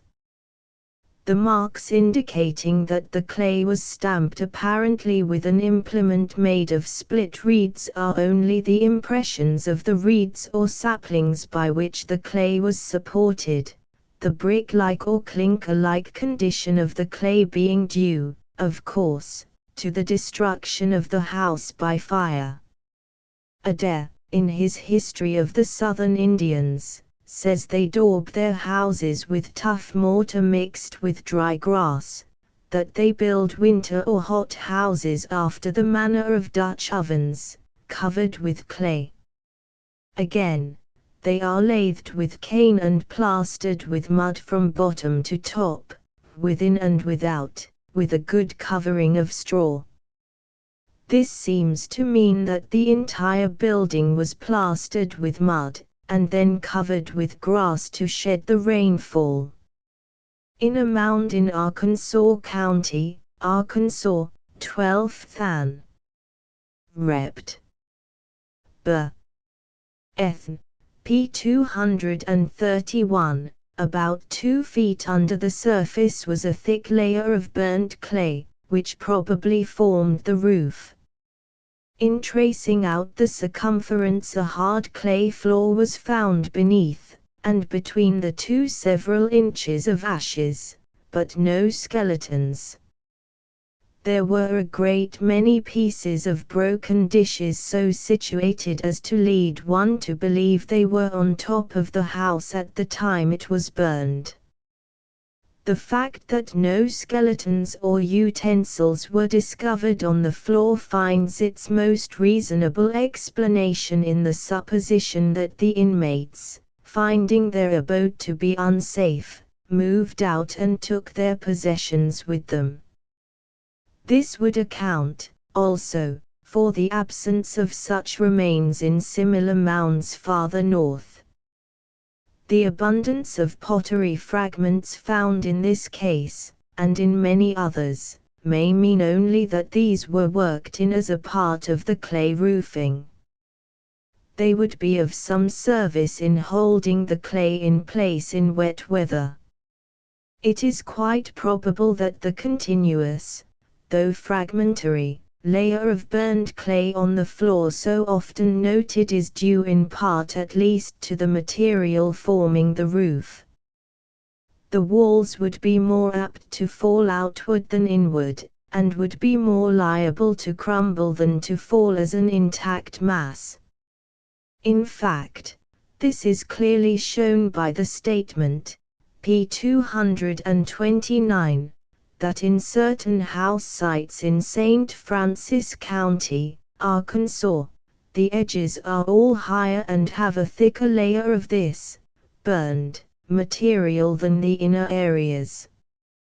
Further, in describing explorations of certain hut rings at Beckwith's Fort in Mississippi County, Missouri, p. 187, the report states that they are from 30 to 50 feet in diameter, measuring to the tops of their rims, which are raised slightly above the natural level.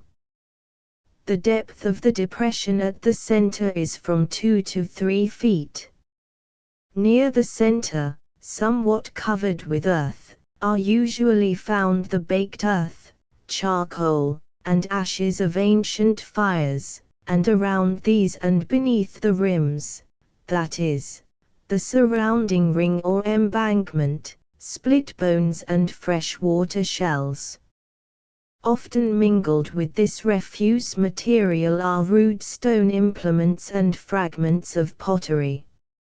Note is made of the similarity in the size, form, and general appearance of these depressions and earthen rings to those of the earth lodges of the abandoned Mandan towns along the Missouri River. It appears, too, that certain sites were occupied for long periods, new houses being constructed when necessary. In describing mounds in Poinsett County, Arkansas, the same writer says, p. 205, that the positions and relations of these beds **** make it evident that upon the site of one burned dwelling another was usually constructed, not infrequently a third, and sometimes even a fourth, the remains of each being underlaid and usually overlaid in part by very dark, adhesive clay or muck. The peculiar black color of these beds is chiefly in consequence of the large proportion of charcoal with which they are mixed, some of it doubtless the fine particles of burned grass and reed matting with which the cabins appear to have been thatched. These layers of very dark material undoubtedly are remains of mud from the adjacent swamps, which was mixed with or plastered over the grass roofs. It is difficult to understand how they could have become mixed after the burning. As showing the extent to which this prolonged occupancy was carried, we are informed, p. 254, that in Coahoma County, Mississippi, a mound was, oval and rounded on top, 210 feet long, 150 broad at the base, and 16 feet high. This mound and several smaller ones near it are so nearly masses of fire beds, burnt clay, fragments of stone and pottery, together with more or less charcoal and ashes, as to indicate clearly that they are the sites of ancient dwellings thus elevated by accumulation of material during long continued occupancy. In still other portions of the country besides those already mentioned are evidences of similar houses whose sites are now marked by mounds. In southern Ohio, especially, records of excavations contain numerous references to post holes under mounds both large and small. In the case of the former, so far as we may judge from the reports, the houses were destroyed before the mounds were built, and it does not appear that they were ever covered with earth. In the small, low, flat mounds, under which such holes existed. No thought was taken that these may mark the position of posts used to support a roof. All mounds were explored with the idea that they were for burial purposes. Consequently, no attention was paid to these features. The Mandan houses, as described by Lewis and Clark, Catlin, and others, when fallen into ruins would leave exactly such mounds or hut rings as those found in Missouri and Arkansas. It is now generally conceded that the wall or embankment at Aztalan, Wisconsin, concerning which so many wild theories have been promulgated, was simply a series of such house sites connected by a low ridge. The evidences of mysterious sacrificial altars seem to be due only to the destruction of such houses by fire. In Wisconsin, also, and in Minnesota, are many small mounds apparently of this character which are due to an extinct tribe known to the Sioux and Chippewas as the Ground House Indians. In 1887 I became acquainted, at Munising, Michigan, with Mr. William Cameron. He was of the Scotch clan of Camerons, a nephew of a former governor of Canada. Educated for a profession, he made a visit to relatives in Canada in early manhood, and the attractions of the wilderness proved so great that he never returned to his home. At the time I met him he was 84 years of age, in full possession of his mental faculties. For more than 60 years he had traversed the lake region, his fur trading and trapping expeditions having carried him over all the country from Montreal to the mouth of the Mackenzie River.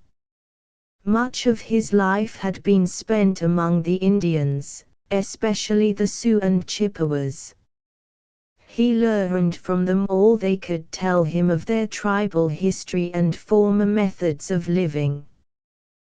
The Chippewas told him that when they first came into the country they found the Sioux in possession, but finally, obtaining arms from the French, they drove the Sioux westward. The old men of the Sioux corroborated this tradition and told Cameron that as they went westward they came to a race of people who lived in mounds which they piled up. These people were large and strong, but cowardly. If they had been as brave as they were big, said the Sioux, between them and the Chippewas we would have been destroyed, but they were great cowards and we easily drove them away. Mr. B. G. Armstrong, of Ashland, Wisconsin, told me that he had taken great pains to investigate this tradition. From all that he could gather by much inquiry among the Indians and from his own observations, he was satisfied of its correctness. These people, whom the Sioux called Ground House Indians, built houses of logs and posts, over and around which they piled earth until it formed a conical mass several feet thick above the roof. Their territory extended from Lake Eau Claire, about 30 miles south of Lake Superior, to the Wisconsin River near Wozour or Stevens Point, down the Wisconsin a short distance, thence west into Minnesota, but how far he could not say, then around north of Yellow Lake back to the Eau Claire region. The Sioux exterminated the tribe, the last survivors being an old man and a woman who had married a Sioux. They were taken to the present site of Superior, near Duluth, and died about 200 years ago, that is, in the last quarter of the 17th century. Gordon, an intelligent Indian living at the town of the same name, a short distance south of Superior, was familiar with this tradition, as were other Indians with whom I talked, and who accepted it as a well-known fact. Gordon related that he had heard the old men say these Indians erected their houses of wood and piled several feet of dirt over them, and they buried their dead in little mounds out in front of their houses and a few 100 feet away. He told of a mound that was opened near Yellow Lake in which the position and condition of the skeletons, 2 or 3 of children being among them, showed as plainly as anything could that they had been sitting or lounging around the fire, when the roof fell in and crushed them. There is a Ground House River in eastern Minnesota, which probably derives its name from this people. Footnotes: 1. Bushnell, D.I., Jr., Archaeology of the Ozark Region of Missouri. Amer.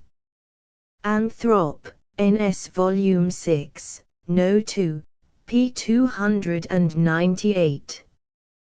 2. Bushnell, D.I., Jr., Archaeology of the Ozark Region of Missouri. Amer. Anthrop, N.S. Volume 6, No. 2, p. 298. 3. Ibid, p. 297. 4. Papers Peabody Museum, Volume 3, No. 1, p. 16. The Archeological Work in Hawaiitic Introduction. The ethnologist or archaeologist desiring to conduct explorations on the Hawaiian Islands will find it necessary to begin his labors at the Bishop Museum in Honolulu. This museum contains an extensive collection of articles, classified, arranged, and labeled, illustrating every phase of native life as it has existed since the islands have been known to white men, as well as many of the implements and objects pertaining to agriculture, fisheries, and domestic occupations of earlier times. Models or casts of houses, and of individuals engaged in various lines of industry, give the visitor a clear idea as to the routine of ordinary daily life.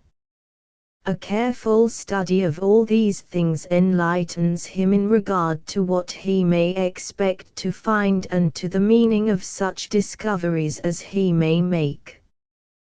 The extensive library which belongs to the museum contains every publication relating not alone to the islands but to all the archipelagos of the southern Pacific that it is possible to procure, and among the most valuable of the volumes are the reports and memoirs of the museum itself, in which are set forth the observations and deductions of numerous investigators who, either in behalf of the museum or under its auspices, have endeavored to find a solution for the many problems involved.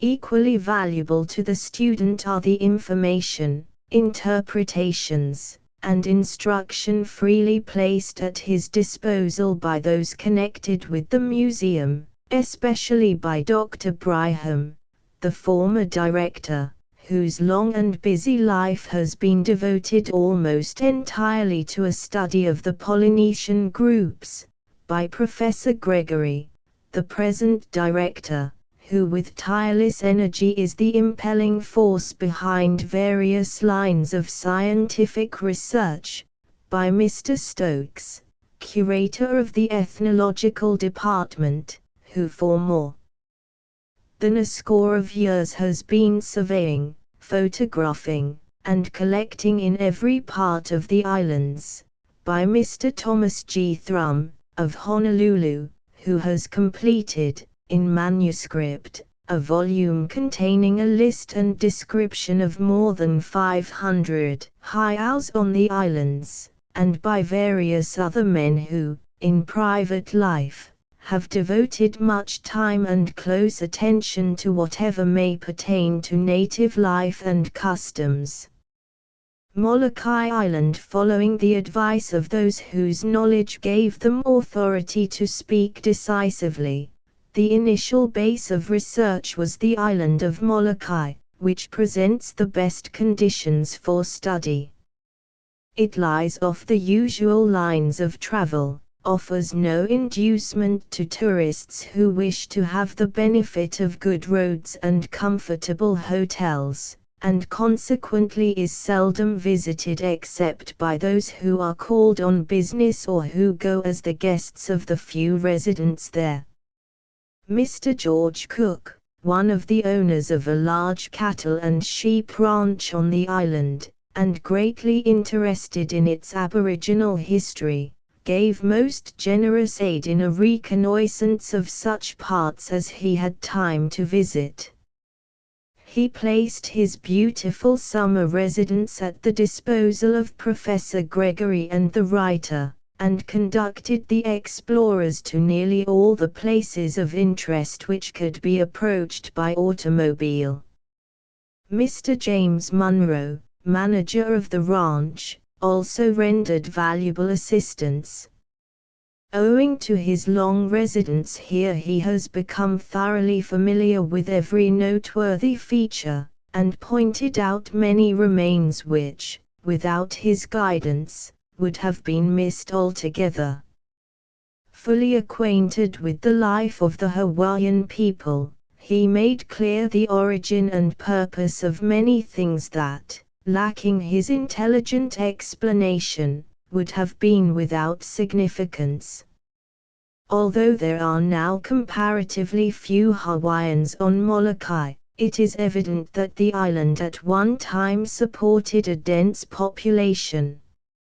Along the southern, or leeward, coast are numerous fish ponds formed by building a stone wall across an inlet or, more frequently, by constructing it with the ends on shore and carrying it around a section of the open sea. The walls are strong enough to resist the waves, well above the level of high tide, and surround spaces of various areas up to 70 acres. These ponds were stocked with numerous kinds of fish which, thus protected from their natural enemies, increased rapidly and formed an unfailing food supply. The antiquity of these ponds is denoted by the amount of silt partially filling them, brought down from the mountains by erosion of the soil. They are still used to some extent by Hawaiians as well as by other residents. Inland, low walls of stone or earth, or both, surround hundreds of old taro patches, one variety of these plants requiring an abundant supply of water during its growth. The poi made from taro was the principal vegetable food of the inhabitants. Sweet potatoes were also a leading article of diet. The fields in which they were grown may still be identified here and there by the little ridges heaped up. All these, with the addition of migratory birds and fowls which at certain seasons swarmed on the different islands, supplemented by various nuts and fruits growing spontaneously, provided a varied and ample food supply. Mammals, except the pig, dog, and rat, really a large mouse, which came in with the early natives, were unknown prior to the advent of the whites.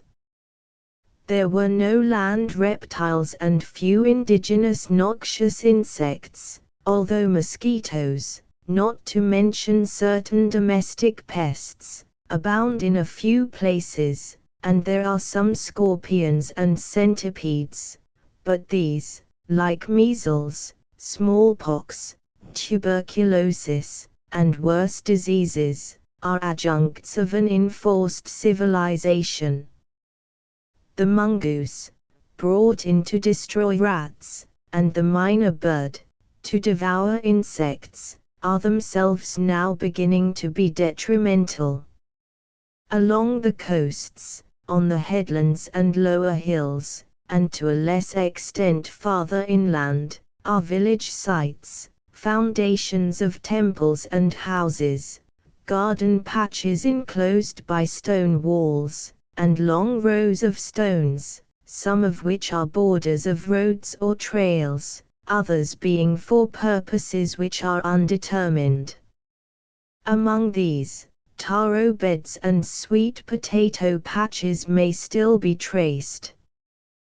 The most remarkable among the remains are the great temple site on Senator Cook's ranch, toward the east end of the island, and the paved trail 10 miles down the coast from Kaunakakai, the principal village and harbor. The former is rectangular in outline, built on irregular ground, of stones large and small, to form a level platform on which 1,000 persons could assemble without being hampered for lack of room. The outer faces of the walls vary from 3 to 20 feet in height, and except at the lowest parts there are terraces or steps all around, about 5 feet in height and of differing width. Surrounding this platform, extending for half a mile up the little valley of which it marks the entrance, on the slopes to either side, and on the nearly level area reaching down to the sea in front, are all the indications of a populous settlement. It is said that the ruins were formerly much more numerous and extensive, the larger part of them being swept out of existence by a great rush of water from the mountains a long time ago. The paved trail is a causeway of large stones.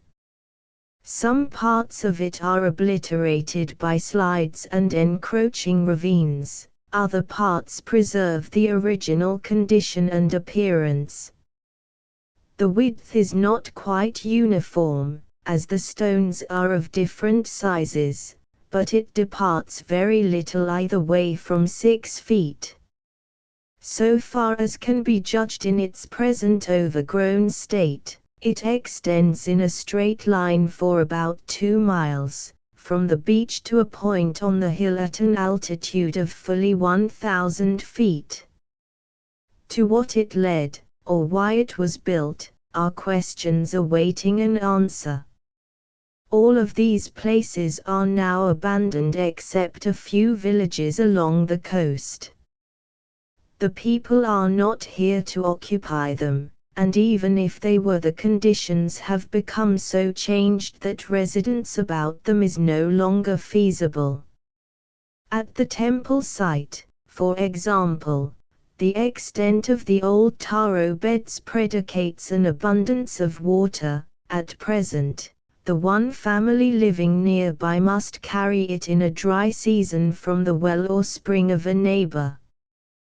There is no steady water supply within miles of the paved trail. Clearly, extensive changes have taken place in recent times in climate and perhaps in topography. 50 years ago, forests of large trees grew over hundreds of square miles on the southern slopes of Molokai, where at the present time there is only grass, or where algarobar trees, similar to the mesquite of the southwestern United States, are now spreading. This deforestation is still going on. Dead or dying trees fringe the timber still standing. The cause of this progressive barrenness has not, so far, been fully ascertained. There is undoubtedly a connection between it and the diminished water supply, though which is cause and which is effect, or whether both are due in common to some atmospheric phenomenon, is unknown. One result, however, is apparent. The roots of the forest trees do not extend deep into the earth, but spread out over the surface like those of pine trees. Thus much of the rainfall was prevented from escaping rapidly, and such as was not absorbed by the roots made its way into the ground beneath the upper soil, whence it percolated downward to feed the springs. Now the greater part of the water runs off and is lost. For this reason large areas once well populated are no longer habitable. Molokai, like other islands of the group, contains no stone except of volcanic or coral formation. There is no chert or similar material from which chipped implements can be made, nor, as would naturally be expected, is there any obsidian suitable for such manufacture. It may occasionally be seen on the sites of villages, but always in small angular fragments, seldom more than half an inch in any dimension, always coarse-grained, even porous, and never of a quality which can be flaked into definite forms. No doubt its only use was as an abrasive, after being pounded fine. Rarely, quartz or chalcedony is found. It resembles the deposit around hot springs or in fissures, and, like the obsidian, is in fragments too small to be utilized except as a grinding or polishing material for smoothing wrought objects. Manufactured stone specimens are confined principally to three general classes: adzes, for working in wood; pestles, for pounding the taro root; and discoids, for games. The last are exactly similar to the chunky stones so abundant in the States, except that none of them have concave or hollowed faces, and they are used in the same way. There were three forms of the game: to hurl or roll a disc farther than an opponent, to strike a pole or other mark set up, and to test the inherent magical powers of the stones by rolling them in such a way that they would collide, the object in this case being to see which one might prove victorious by breaking the other or forcing it out of its course. A suitable arena for the contest was prepared by carefully leveling and smoothing a straight, narrow strip of ground to any length desired, a slight wall being thrown up along each margin. Pottery was unknown, there being no clay suitable for making it. Calabashes or gourds and wooden trays served as receptacles, though stone dishes or bowls are sometimes found.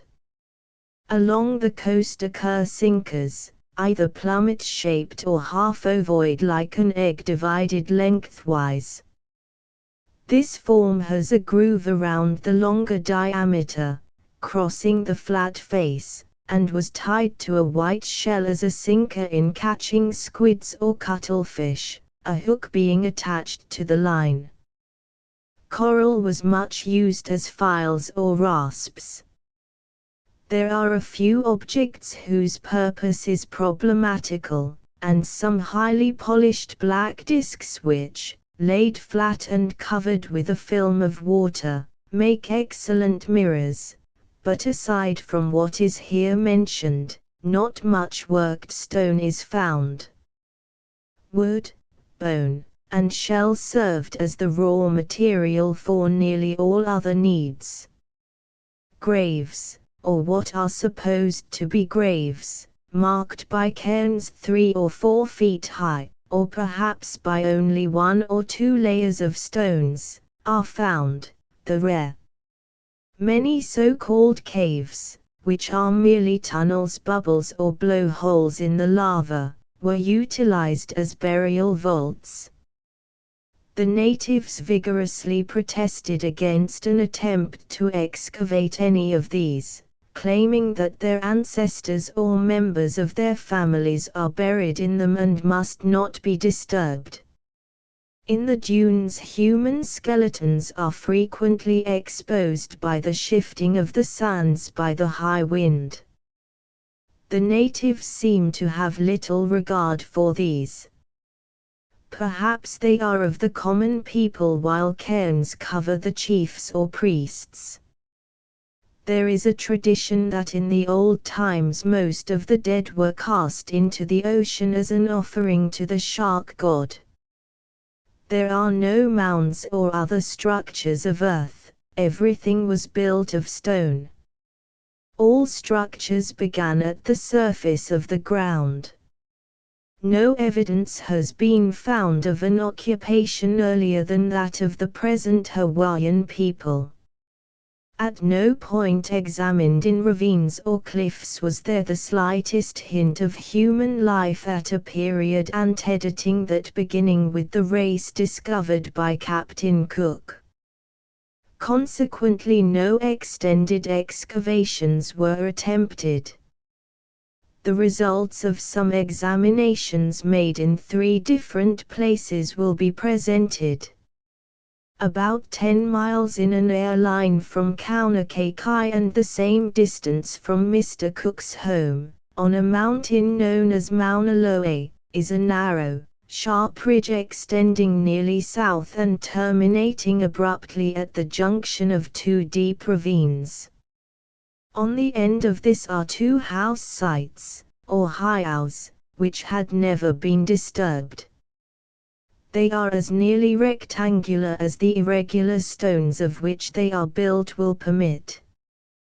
The larger, has its south wall at the edge of the low cliff, with its sides nearly on the cardinal lines. Omitting inches from the measurements, its outer dimensions are: north wall 38 feet, south wall 32 feet, east wall 33 feet, west wall 32 feet. The corresponding inside measurements are 21 feet, 19 feet, 21 feet, and 22 feet. 13 feet north from the north wall is a stone pile 13 feet north and south by 10 feet east and west, 18 inches high.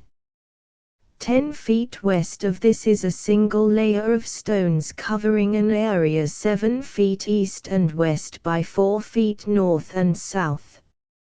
At 9 feet out from the middle of the west wall is a platform 7 by 7 feet, its west edge on large stones in place. At the west end of the north wall are 3 large flat stones, one of them forming the corner, the 2 others west of this, the 3 being up-edged and in a continuous line.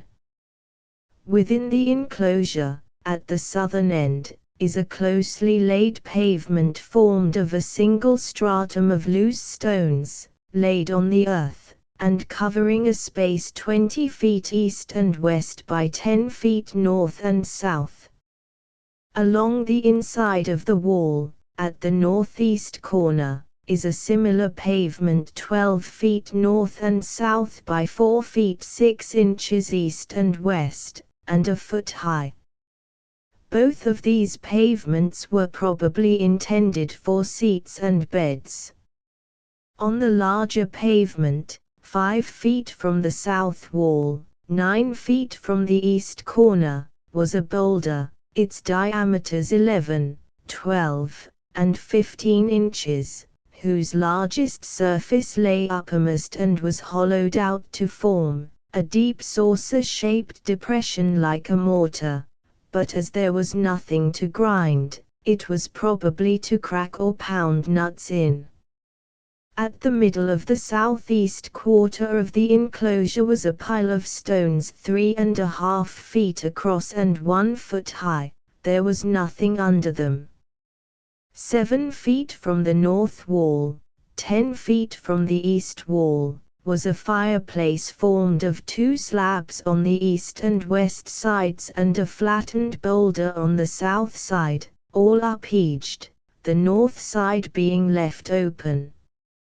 Its bottom was undisturbed earth, a foot lower than the level of the platforms.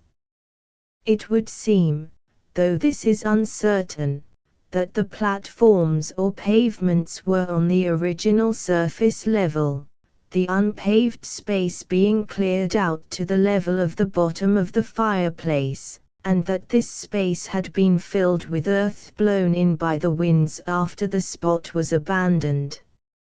From outside to outside, the upheaved stones measured 26 by 28 inches, the space inside 18 by 20 inches. On the west edge was a large grinding stone, the amount of wear on its surface indicating much use. A pavement 4 feet wide reached from the open side of the fireplace to the north wall.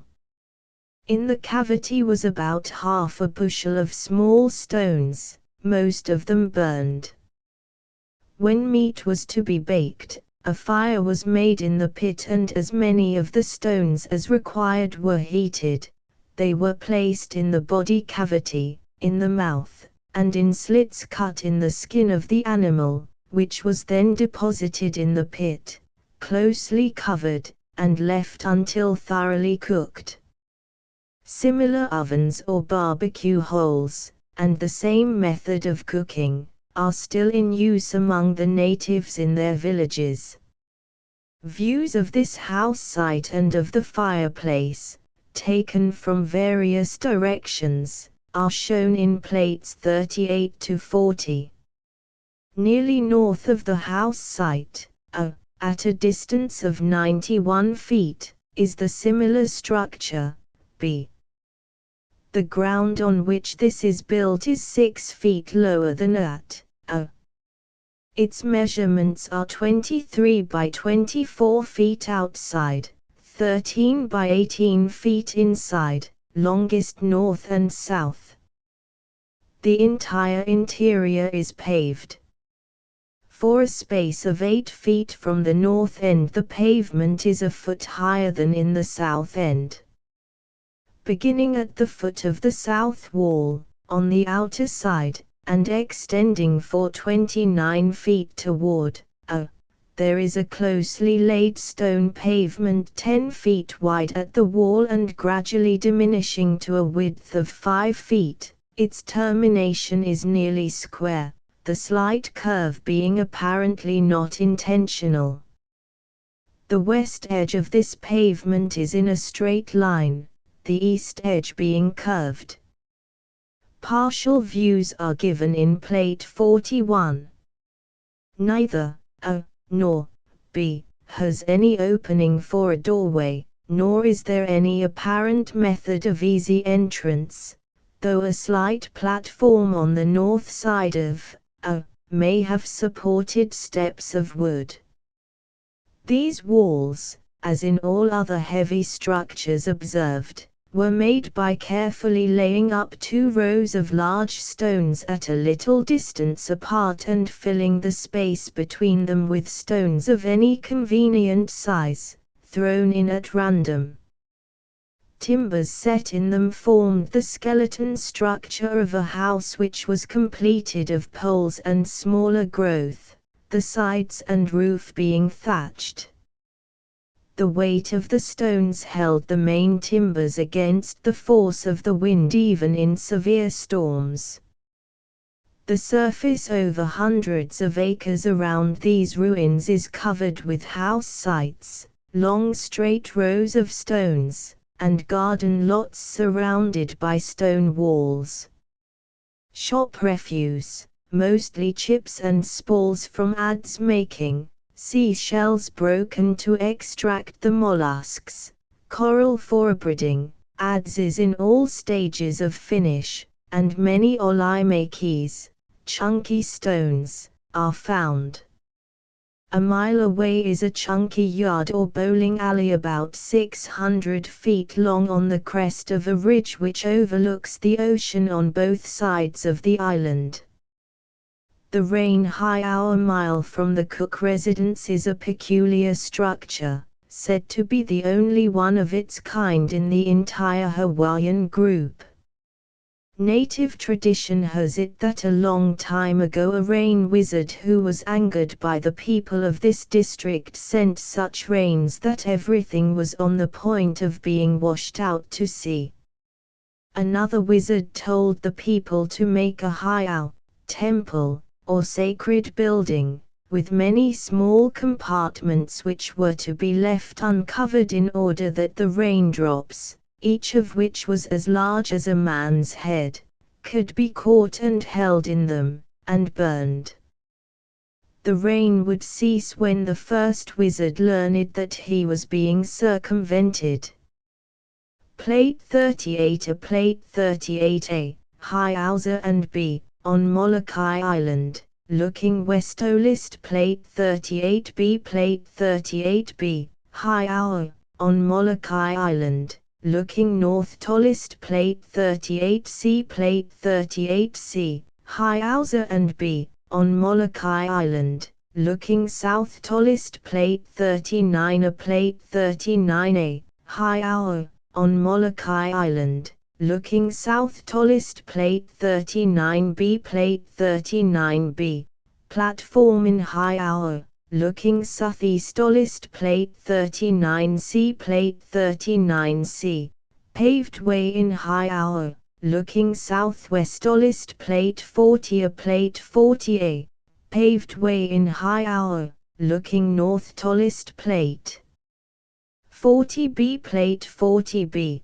fireplace in Heiau. List Plate 41 A Plate 41A, Heiau B, on Molokai Island, looking northwest. List Plate 41B Plate 41B, Heiau B, showing stone paved interior, looking northeast. List Plate 42 A Plate 42A, the Rain Heiau Molokai Island, looking west. List Plate 42B Plate 42B, the Rain Heiau, looking south. List Plate 43 A Plate 43A, the Rain Heiau, looking north. List Plate 43B Plate 43B, the Rain Heiau, looking southwest. List Plate 44 A Plate 44A, the Sacrifice Stones on Molokai Island, looking southwest. List Plate 44B Plate 44B,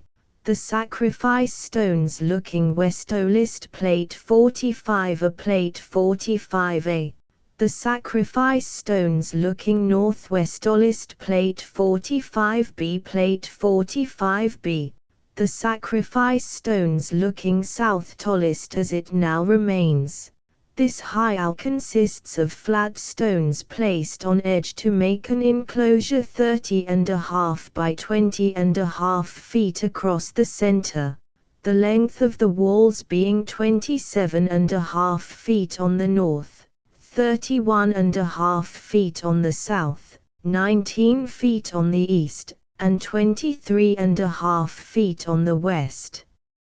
At the middle is a minor enclosure, similarly formed, 5 feet 8 inches by 3 feet 8 inches, longest north and south. This is a kind of altar or praying place. From it a narrow passage, 12 to 18 inches wide, extends to the middle of each side. In each of the 4 divisions thus formed other stones were placed to form box-like spaces of diverse shapes and dimensions from 9 by 15 to 20 by 28 and 15 by 45 inches. All the stones were set on the surface, braced against one another, no excavation was made to hold them. They have been somewhat displaced so that the exact number of the boxes cannot now be ascertained, but there are somewhere between 110 and 120 of them. Partial views are shown in plates 42 and 43. The sacrifice stones on the south side of a ravine with steep slopes and boulder-strewn bottom. Half a mile from the Rain Heiau is a pile of stones, most of them the natural outcrop, but some of them intentionally placed. The entire mass measures about 27 feet across each way. The highest stone is a weather-worn slab, with the upper surface somewhat convex, 6 feet 9 inches long, 2 feet 3 inches wide on the bottom, 1 foot 3 inches wide on top, 1 foot 4 inches thick. It lies nearly east and west, the upper end on the ground, the lower end on a large boulder, beyond which it projects for 28 inches. Beneath this, with a space of 8 inches between them, is another stone, 5 feet long, 2 feet 4 inches wide, and 10 inches thick. Its upper surface is concave, the entire margin being higher than the central portion. It lies north and south, the southern end being supported by 3 small superposed slabs. These two are supposed to be sacrificial stones, on which victims were extended at full length, face downward. In this position they were easily slain by being decapitated or the neck or head being broken with a club or a stone. That they were utilized for some definite purpose is evident from the fact that the projecting ends of both have been broken off square, the spalls splitting back along the undersurface. Views are given in plates 44 and 45. On the opposite slope of the ravine from the sacrifice stones are 2 old dancing platforms, made by digging the earth down on the hillside to form a level area, the lower margin of which is supported by a high wall of heavy stones. Near the platforms, on the steep slope, is a space of 1/4 of an acre surrounded by a stone wall, and a row of stones marks and preserves a trail or path from them to the bottom of the ravine, terminating at what seems to be a small reservoir surrounded by stones and earth, with a dam above and to one side of it to shut out storm water. 150 yards up the ravine from the dance platforms are 2 large artificial depressions in weathered boulders.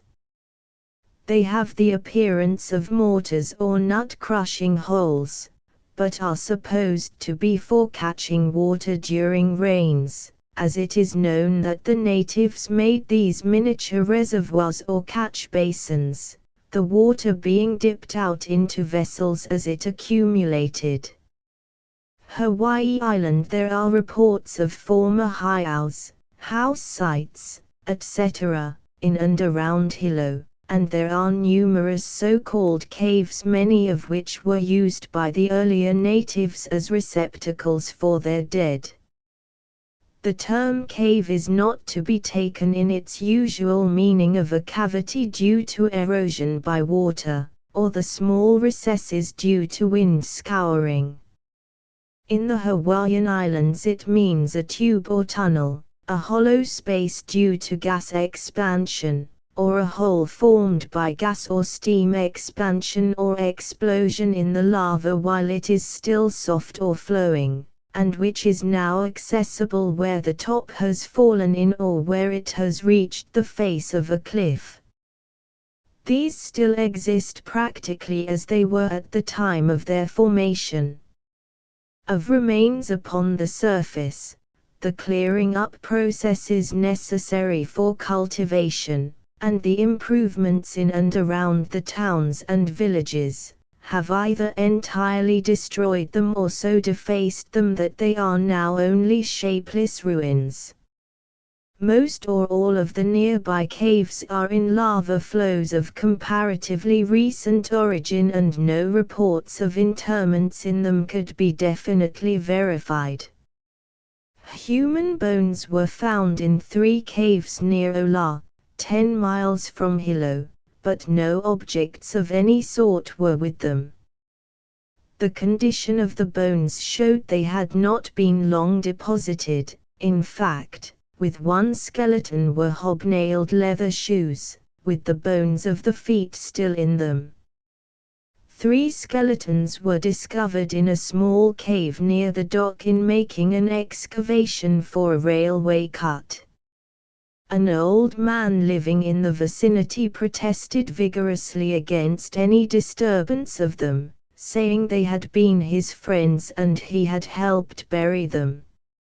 In deference to his sentiment, the line of the track was deflected so as not to disturb the spot. Nearly all of the bones mentioned above were soft and decayed, owing to the water which had percolated through the roof and dripped on them. Kilaua, it seemed probable that burials, or places where religious rites had been performed, might be found in the vicinity of the volcano. A number of caves were visited, but no evidence could be found to indicate that bodies were ever deposited in them, and persons living in that region had never heard of anything of the sort being found. A few of the caves were dry, but most of them were wet or have become obstructed by falling in of the sides or roof. Ledges and terraces within the ancient crater may contain graves, but lava flows and ash deposits have obliterated all traces of such if they ever existed. Waimea, from 2 to 4 miles west of Waimea, on both sides of the road to Kauai, are numerous stone walls, house sites, garden enclosures, taro terraces, and other forms, of uncertain use and purpose. The remains extend over many hundreds of acres. It is said that up to about 1840 this was an important town, containing at one period about 17,000 inhabitants.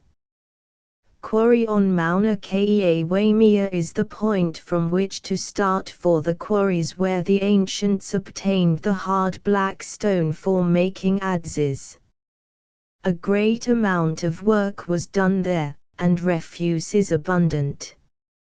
It is 48 miles from Waimea to the quarries, part of the way by cattle trail through rough country, and they are at an elevation of more than 10,000 feet, considerably above the winter snow line.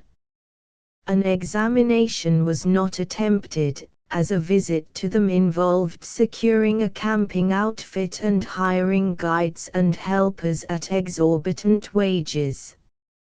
Kauai, the great temple built by King Kamehameha, is on a bluff 100 feet high, separated from the beach by a low-level space 100 yards wide. This flat contains many stone structures, but their number, design, and character cannot be ascertained on account of the almost impenetrable growth of algaroba. One of them is a rectangle about 50 by 150 feet, the walls high and thick. Probably it is an older temple. There is some modern work here, because in one place a wall is cemented, perhaps by ranchmen.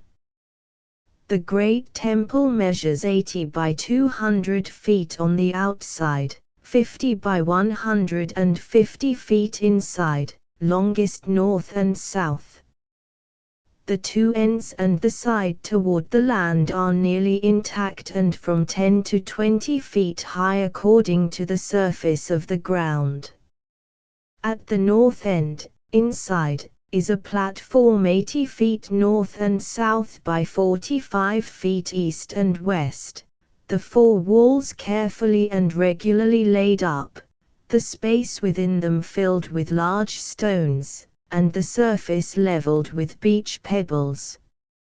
It ends 4 feet within the wall next the sea, the top of this wall being on a level with the bottom of the platform. At the south end is another platform 40 feet east and west by 20 feet north and south, abutting against the east and south walls.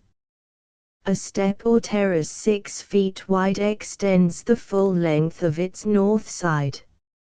It has a less finished appearance than the platform at the north end. The central space, between the two, is paved with large stones which apparently pass under both platforms and extend from the foot of the east wall nearly to the west wall, a slight ditch separating it from the latter. The west wall stands below the top of the slope, and its outer face is from 10 to 20 feet high, in 3 platforms each 8 feet wide. On the slope below are several structures a few feet square formed by 2 parallel rows of stones with a cross wall at the lower ends, the cellar-like space thus enclosed being filled with pebbles to a level with the top of the walls. From the northeast and northwest corners long walls extend northwest and southwest toward the beach.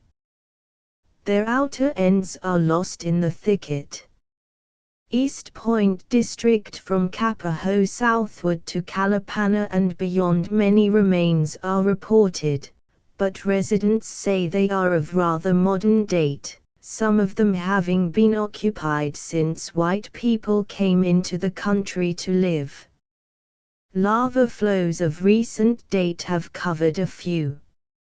Napupu, the large heiau at which Captain Cook made his landing, and where he allowed himself to be worshipped as a god, is about in its original condition, having been repaired in recent years. When Captain Cook attempted to seize the king as a prisoner, the natives naturally rallied to the king's defense. A stone or other missile struck Cook on the head. Early in the last century, an old Hawaiian who as a small boy witnessed the affray told Reverend Mr. Paris, as related by his daughter, that if Cook had been the god he pretended to be, the blow would not have hurt him, but when he fell with a loud groan the people knew he was only a man like themselves and, enraged at the deception practiced on them, quickly made an end of him. And now the wall of the city of refuge is nearly intact, as is that of the large heiau. Another heiau was destroyed by a tidal wave. The place is now a public park. Stokes, of the Bishop Museum, has done much work here and at Napupu. The result of his labors will be published. Kio, how the slide made here in the time of King Kamehameha, consists of 2 stone walls from 50 to 75 feet apart, the space between them being filled with stones to provide a level surface from side to side and to equalize the slope from top to bottom.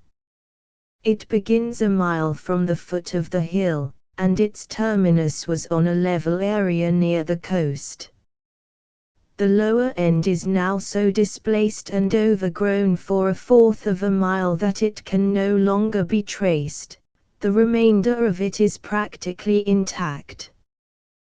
The slope is not uniform, being somewhat determined by the natural surface, so that it is steeper in some parts than in others.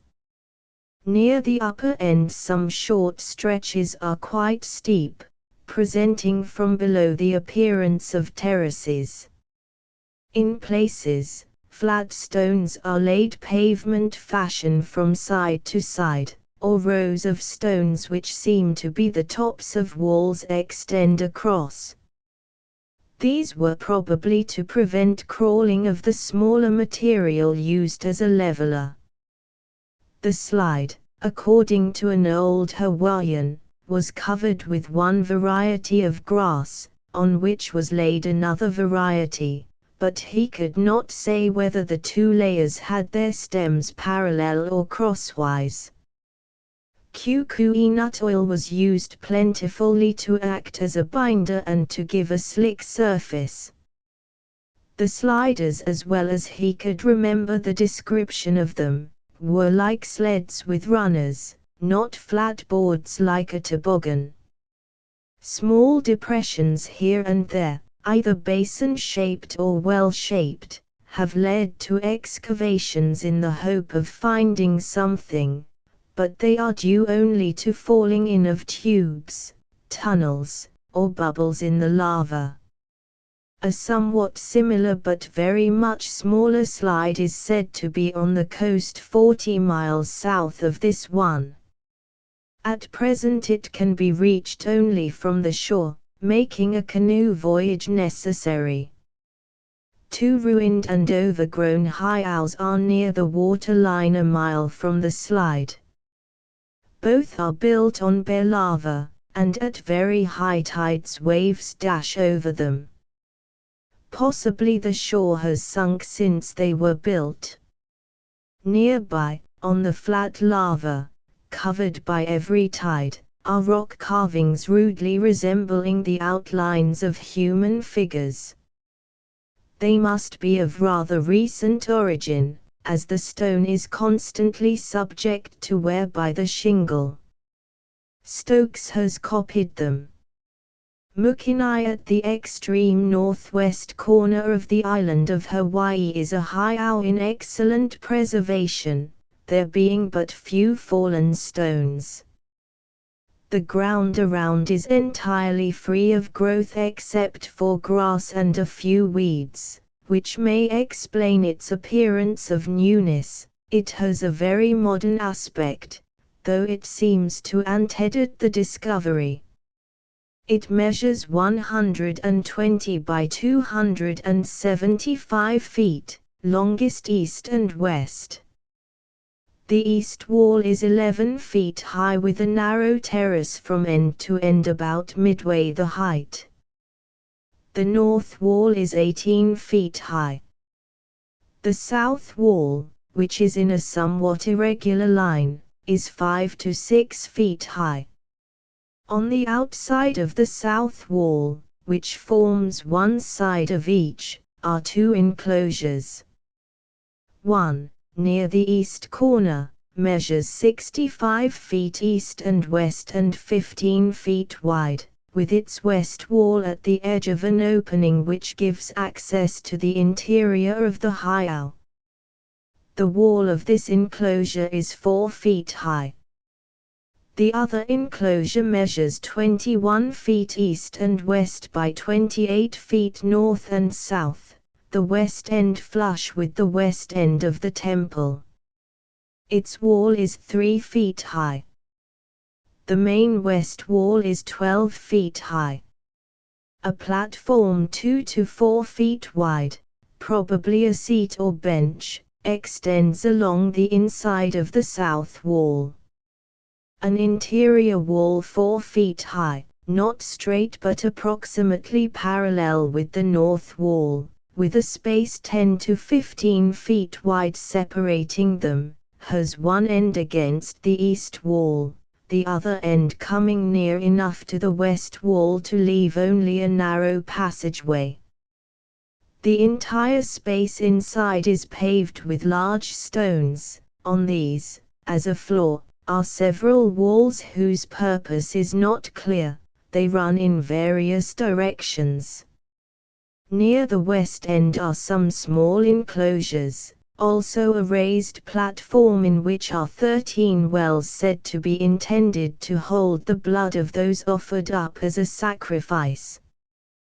Possibly the bodies or bones of victims were placed in them, though it is more probable that they held posts or idols.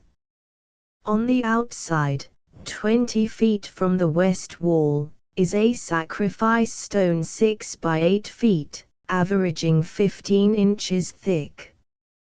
It is somewhat dished, with a natural depression 12 inches deep. The heiau is about 200 yards from the ocean. Walls, like fallen fences, extend diagonally from the corners at the west end.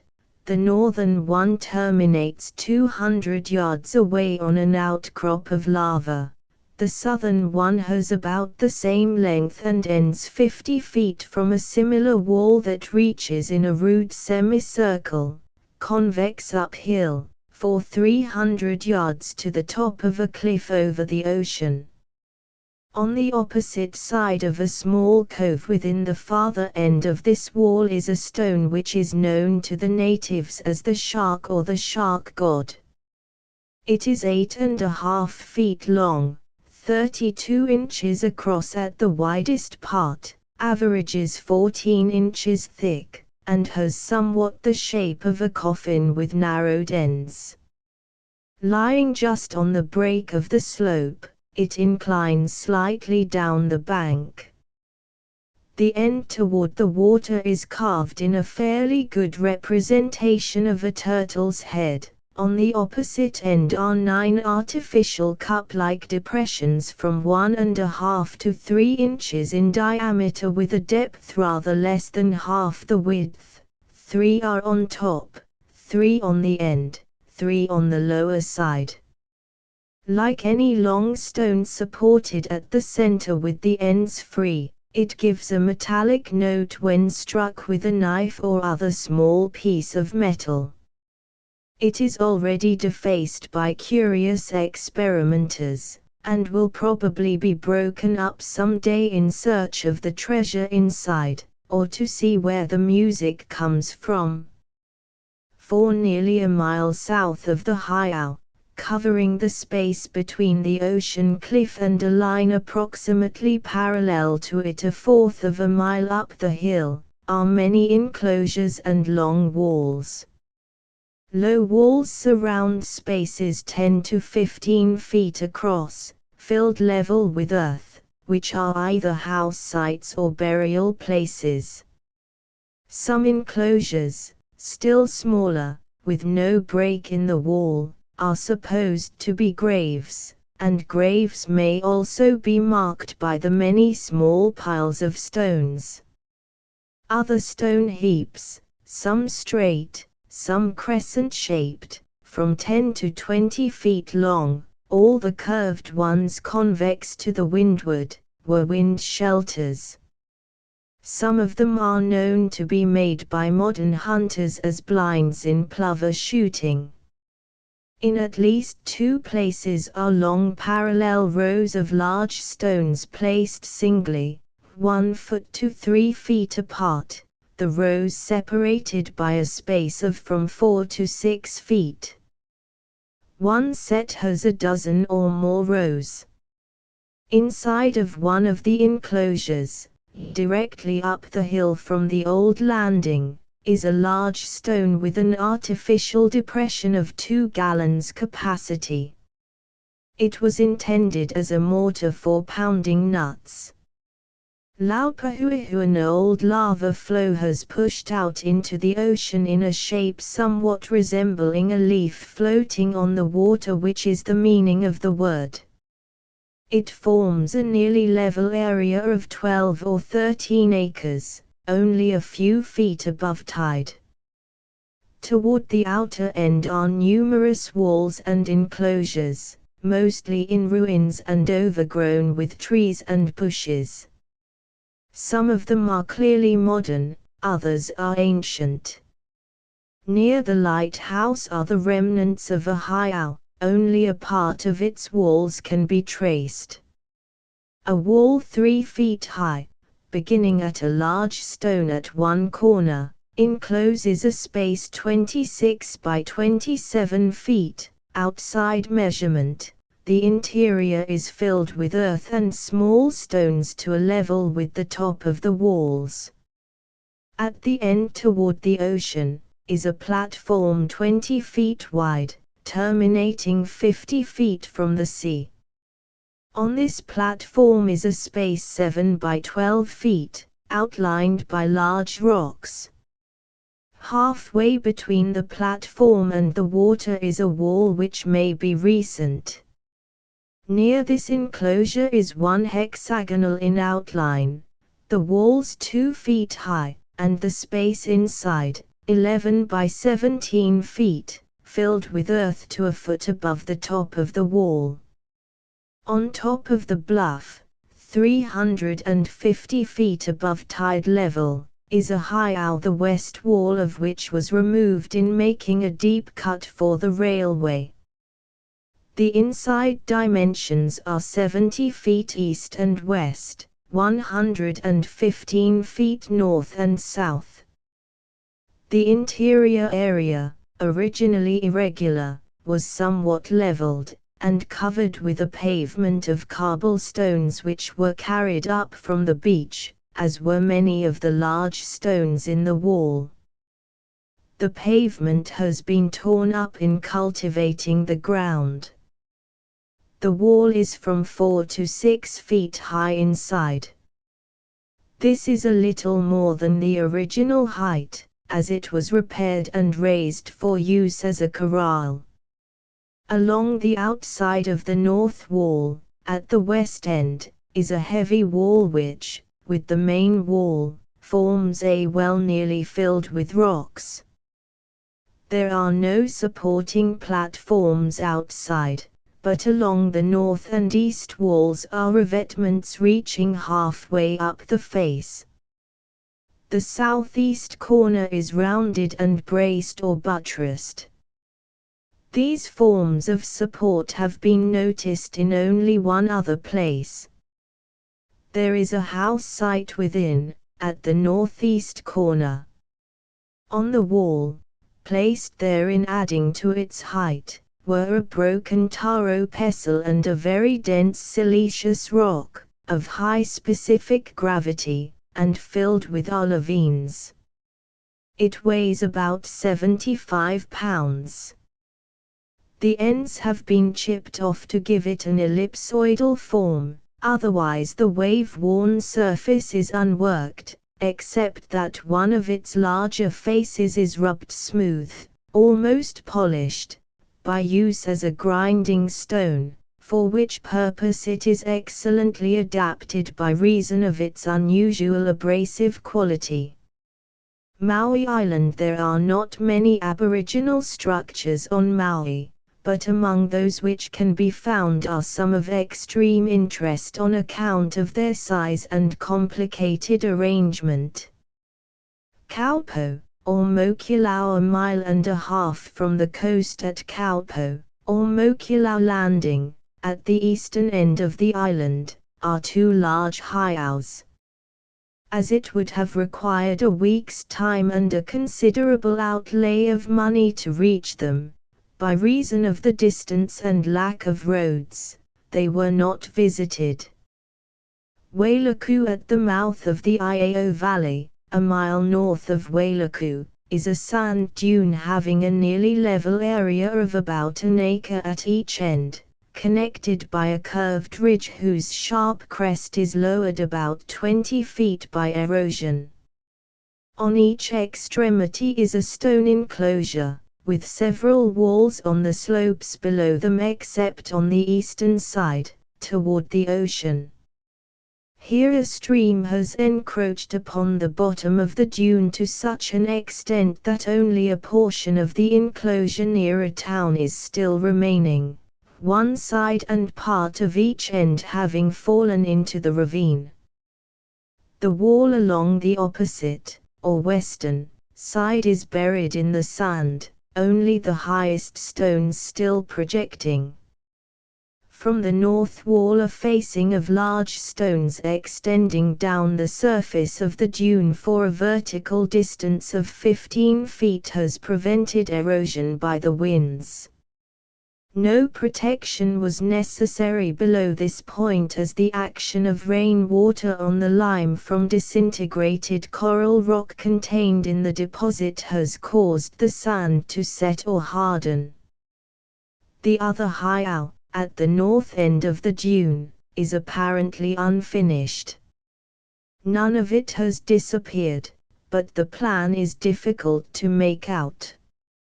At its northern end is a protecting layer of stones reaching 25 to 30 feet down the slope, in 3 separate terraces.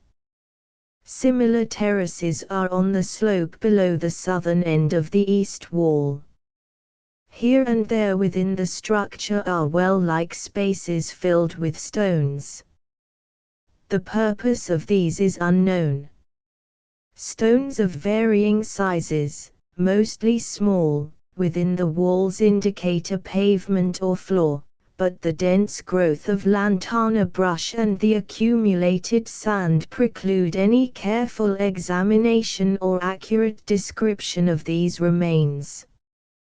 Waihi southward from the mouth of the Waihi Valley, 5 miles north of Wailuku, is a range of sand dunes from 200 to 300 feet high, extending for half a mile or more in a wide curve, with the concave side facing the ocean. The level space thus bounded is about 1/4 of a mile in its greatest width and contains 50 or 60 acres. Approximately parallel with the windings of the shoreline, at an average distance of 200 feet from it, is a strong stone wall, built at an unknown date but prior to the advent of the whites. The plain purpose of this wall was to protect from high tides the lowland lying behind it and reaching nearly to the foot of the dunes. This area is now cultivated in a variety of crops, mainly rice. Formerly it was a great taro patch of a Hawaiian settlement. A modern flume, which follows closely the line of an ancient ditch, brings down the necessary water from Waihi Creek. In front of the wall a space of 5 or 6 acres is covered with a stone pavement on which are the walls of old houses and enclosures. They are protected on the seaward side by thousands of cubic yards of water-worn stones, piled up like a revetment or reprop, which terminate abruptly at the southern end but extend to the mouth of the creek at the north. The dunes show many angular rocks of the same general material, in their lower portion, so they all probably belong to a spur or projection from the mountain, washed clean at the front by waves, and covered at the rear by the dunes. Some of the stones along the waterfront were rolled by tides and wave currents from the debris carried down by the creek from the mountains. At high tides waves surmount this natural breakwater, but spread out over the level pavement and sink between the stones, so that dwellers upon the site were not disturbed by their action. At its northern extremity the high wall connects with a rear corner of an extensive heiau, which was either never completed or has been partially demolished. The unfinished appearance of this, as of all similar remains, is explained by the natives as being due to the interrupted efforts at their construction by the little people, fairies, thousands of whom took part in the work. They must complete their task in one night. At the first gleam of dawn they must instantly disappear, leaving their work as it was at the moment, and could never gather at that spot again. The highest part of the heiau wall still upright is about 10 feet, but some of the stones within, promiscuously heaped, are 2 to 3 feet higher. The structure is about 100 by 250 feet, longest on the line from water to hill. A cross wall, possibly somewhat modified in recent times, divides it into 2 unequal parts, the seaward portion being nearly square and 5 feet higher than the part at the rear. On the latter are small enclosures of stone, the space within them paved with gravel. If of the same age as the remainder of the structure they may have been for priestly seclusion or preparation, though they may be houses of later natives who took advantage of the foundation made by their ancestors. Measurements or clear descriptions of these remains are not possible, owing to overgrowth. A satisfactory study, to distinguish between ancient and modern parts, or between undisturbed stones and those not in their original position, would require careful survey with transit and level after the brush is cleared away, and this must be followed up with considerable excavation as well as removal of loose rock, all of which would demand the labor of a dozen men for 3 months. Even at that, there is no certainty that definite knowledge would be gained, but it is not to be had in any other way. Burial places near the top of a remnant of a crater rising from the shoreline of the ocean, 11 miles from Wailuku on the road to Kahakulo, is a stone wall built on the leeward slope, the only place on which it could be constructed, as much the larger part of the crater has been blown out into the sea. Between the wall and the summit are at least a dozen stone-covered graves. Possibly there are others not seen, as much of the brush is impenetrable. Some of them are sunken, others appear quite recent. Many such graves are found on the dunes.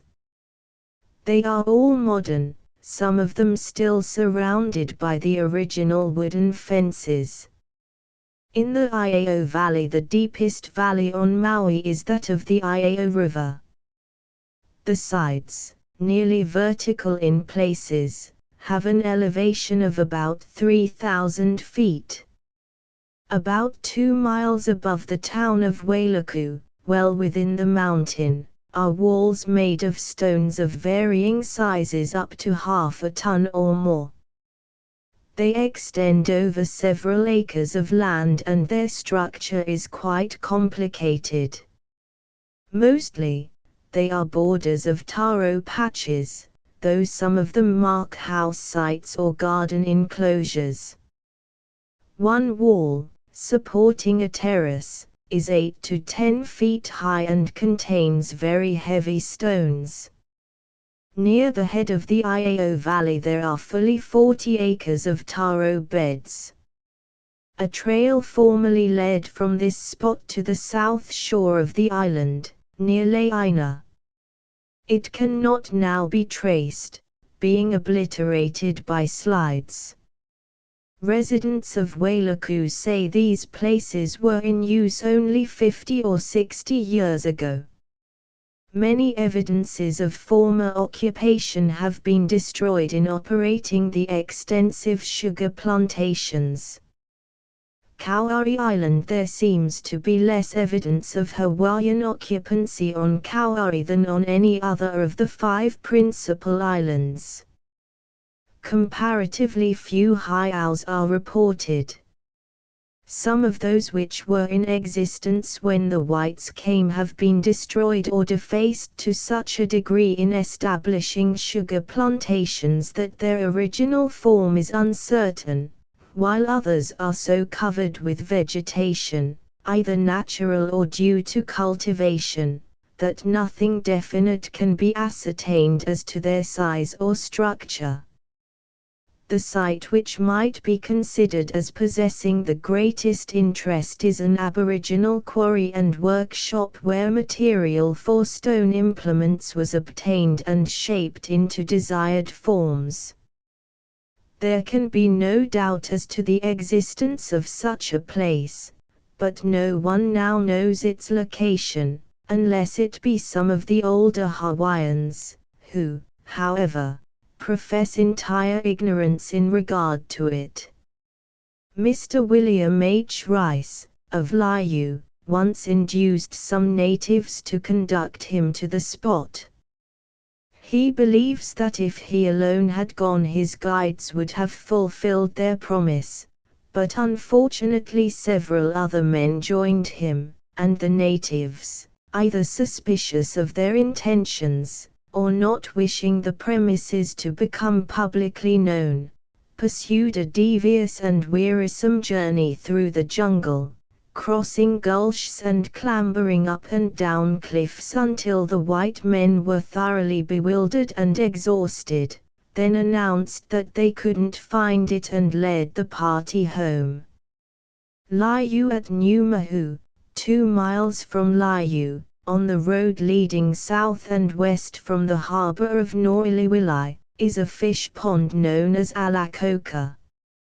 It is a short distance above the mouth of the river, where the little valley widens in a half-moon shape, the stream flowing close to the bluff on the right. The bottom land on the other side is so low as to be swampy. Along the river bank on this side is a heavy wall of stone and earth, reaching the higher land at each end, thus forming a pond of 15 or 20 acres in which the ancient Hawaiians kept their surplus catch of fish. The wall has been raised and strengthened by its present owner, a Chinese, who raises ducks instead of fish. Wailua, near the mouth of the Wailua River, 6 miles from Liu, is the former abode of the royal family. The place is so overgrown, except in the few cultivated spots, that no examination of it can be made. No traces of the residences are apparent, although the stone boundary walls of the grounds are still standing. The site of the royal cemetery is set aside as public property. There is nothing now to indicate that any interments were ever made in it. The birthstone on or by which all prospective heirs to the throne must be born in order to ensure their right to the succession, still lies in the brush near the foot of a little cliff. In case of a dispute among the claimants to the throne, this stone had the power, by some means of which the knowledge has now been lost, to determine which, if any, of the contestants was entitled to possession. The sacrifice stone also is in its original place, being so large that it cannot be easily removed. Formerly this had a grass roof over it, supported by high poles. When the victim's life was extinct, his body was suspended to a rafter or crossbeam at the top of the structure and left there until the flesh had decayed. The bones were then interred on top of the bluff in the rear. It is said that the corpses of chiefs and others of high rank were wrapped in banana leaves and steamed until the flesh fell away. The skeletons were then buried.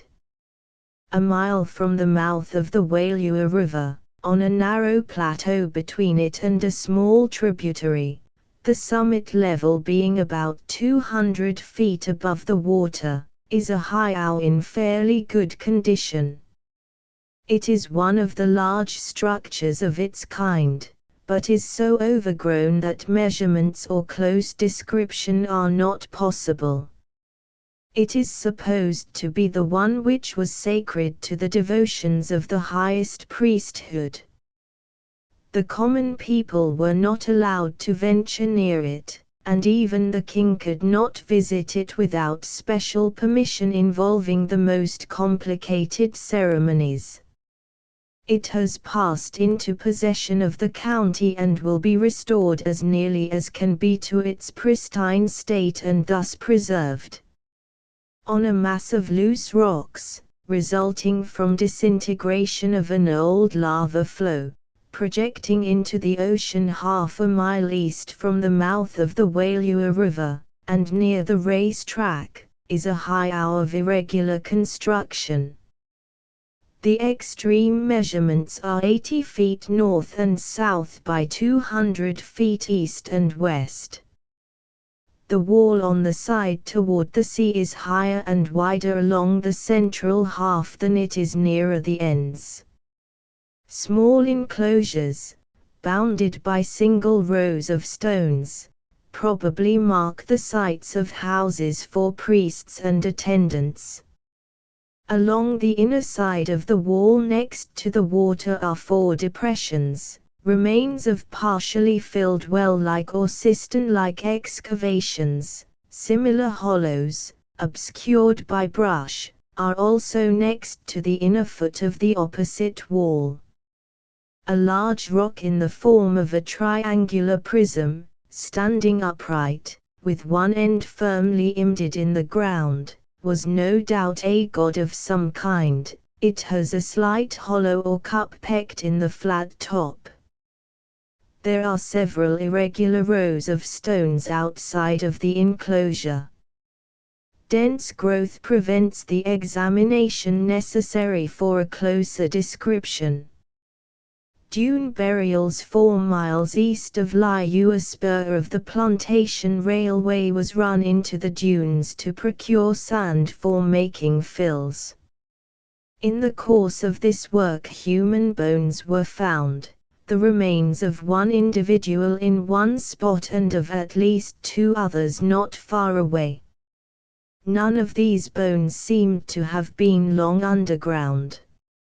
Search in the vicinity, over bare spots among the ridges whose upper portions have been carried away by the winds, revealed indications of burials in at least 6 other places. Such bones as were found were decayed or in fragments. Among them was part of the skull of a very young infant. A quantity of cooking stones, some coral rasps or files, and a much weathered fragment of a wooden bowl, denoted that camps had been made on the dunes. As the beach is smooth, firm, and extensive, providing an excellent place for landing canoes or dragging seines, these remains probably pertain to parties or families who maintained fishing camps here. At the mouth of the Wailua River, on the east side, was a city of refuge. It is now partially destroyed, many of the stones having been taken away to make a fill in the road. It was rectangular in form, 360 feet east and west, 60 feet north and south, made of large stones, some of them weighing a ton or even more. The eastern portion of the interior is artificially made a foot higher than the western. The structure is 300 feet from the water. Midway down the gentle slope in front, opposite the western end, is a slightly crooked row, 100 feet long, of very large stones. A similar row is near the water on the side between the enclosure and the river. Waimea. There were formerly several heiaus within a few miles of Waimea.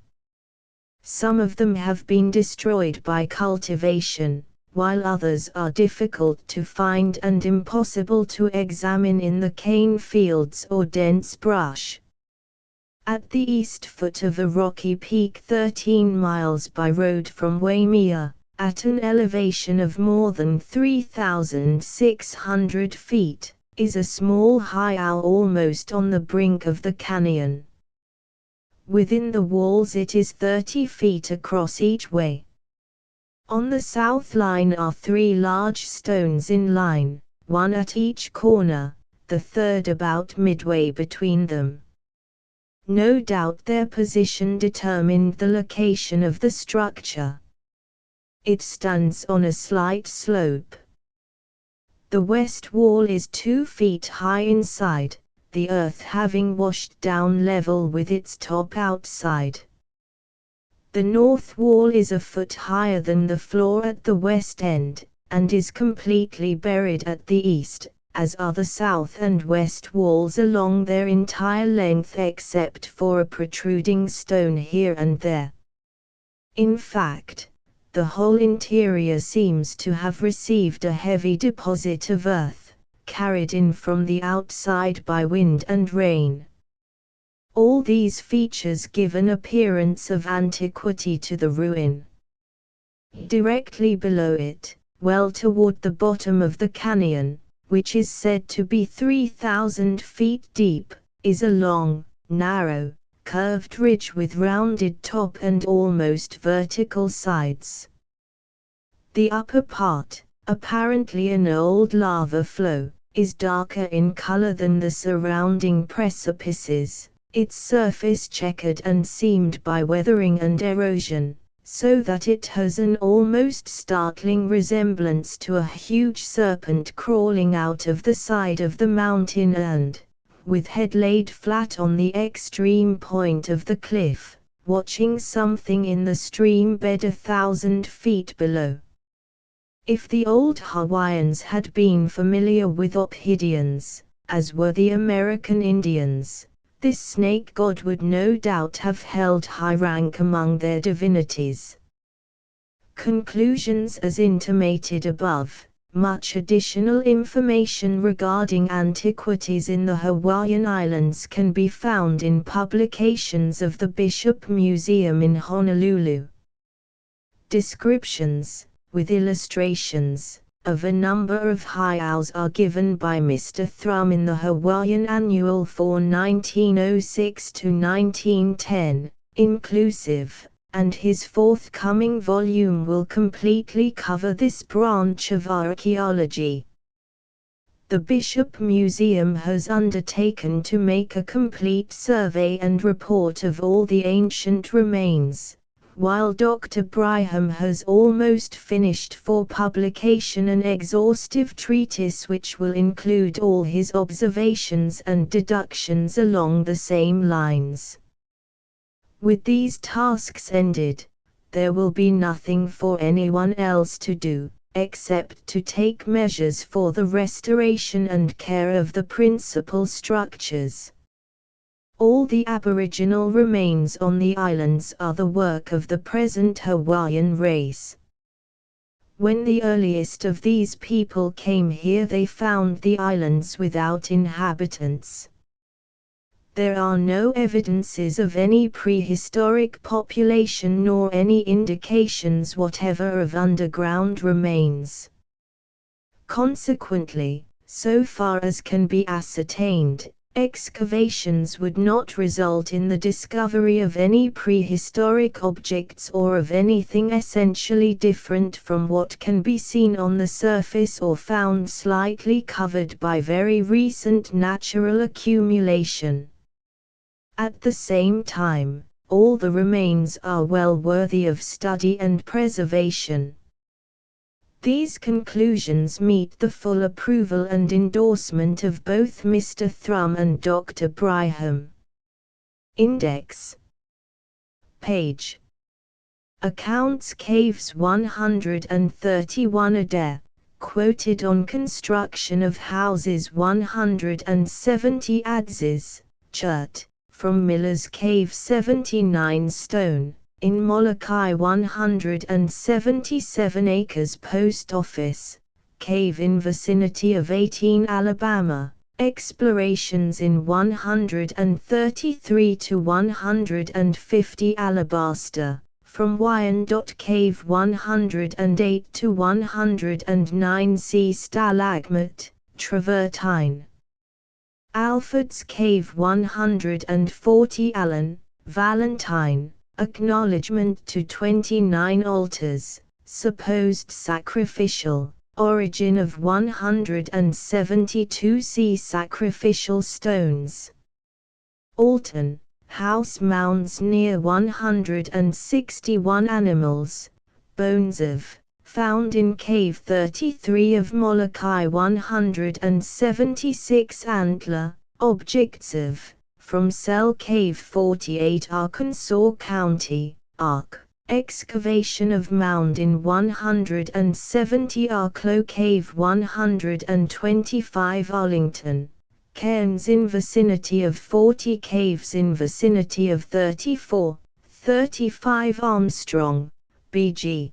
Tradition investigated by 172 on Hold Cave 90 arrowheads discovered in Caves 31, 39 Ush Cave 89 ashes, beds of, in Caves 31, 32, 33, 38 curious cavities in 67 to 68 depositive, in Miller's Cave 65 to 66 Ashley Creek, Cave on 19 Alls, Bone.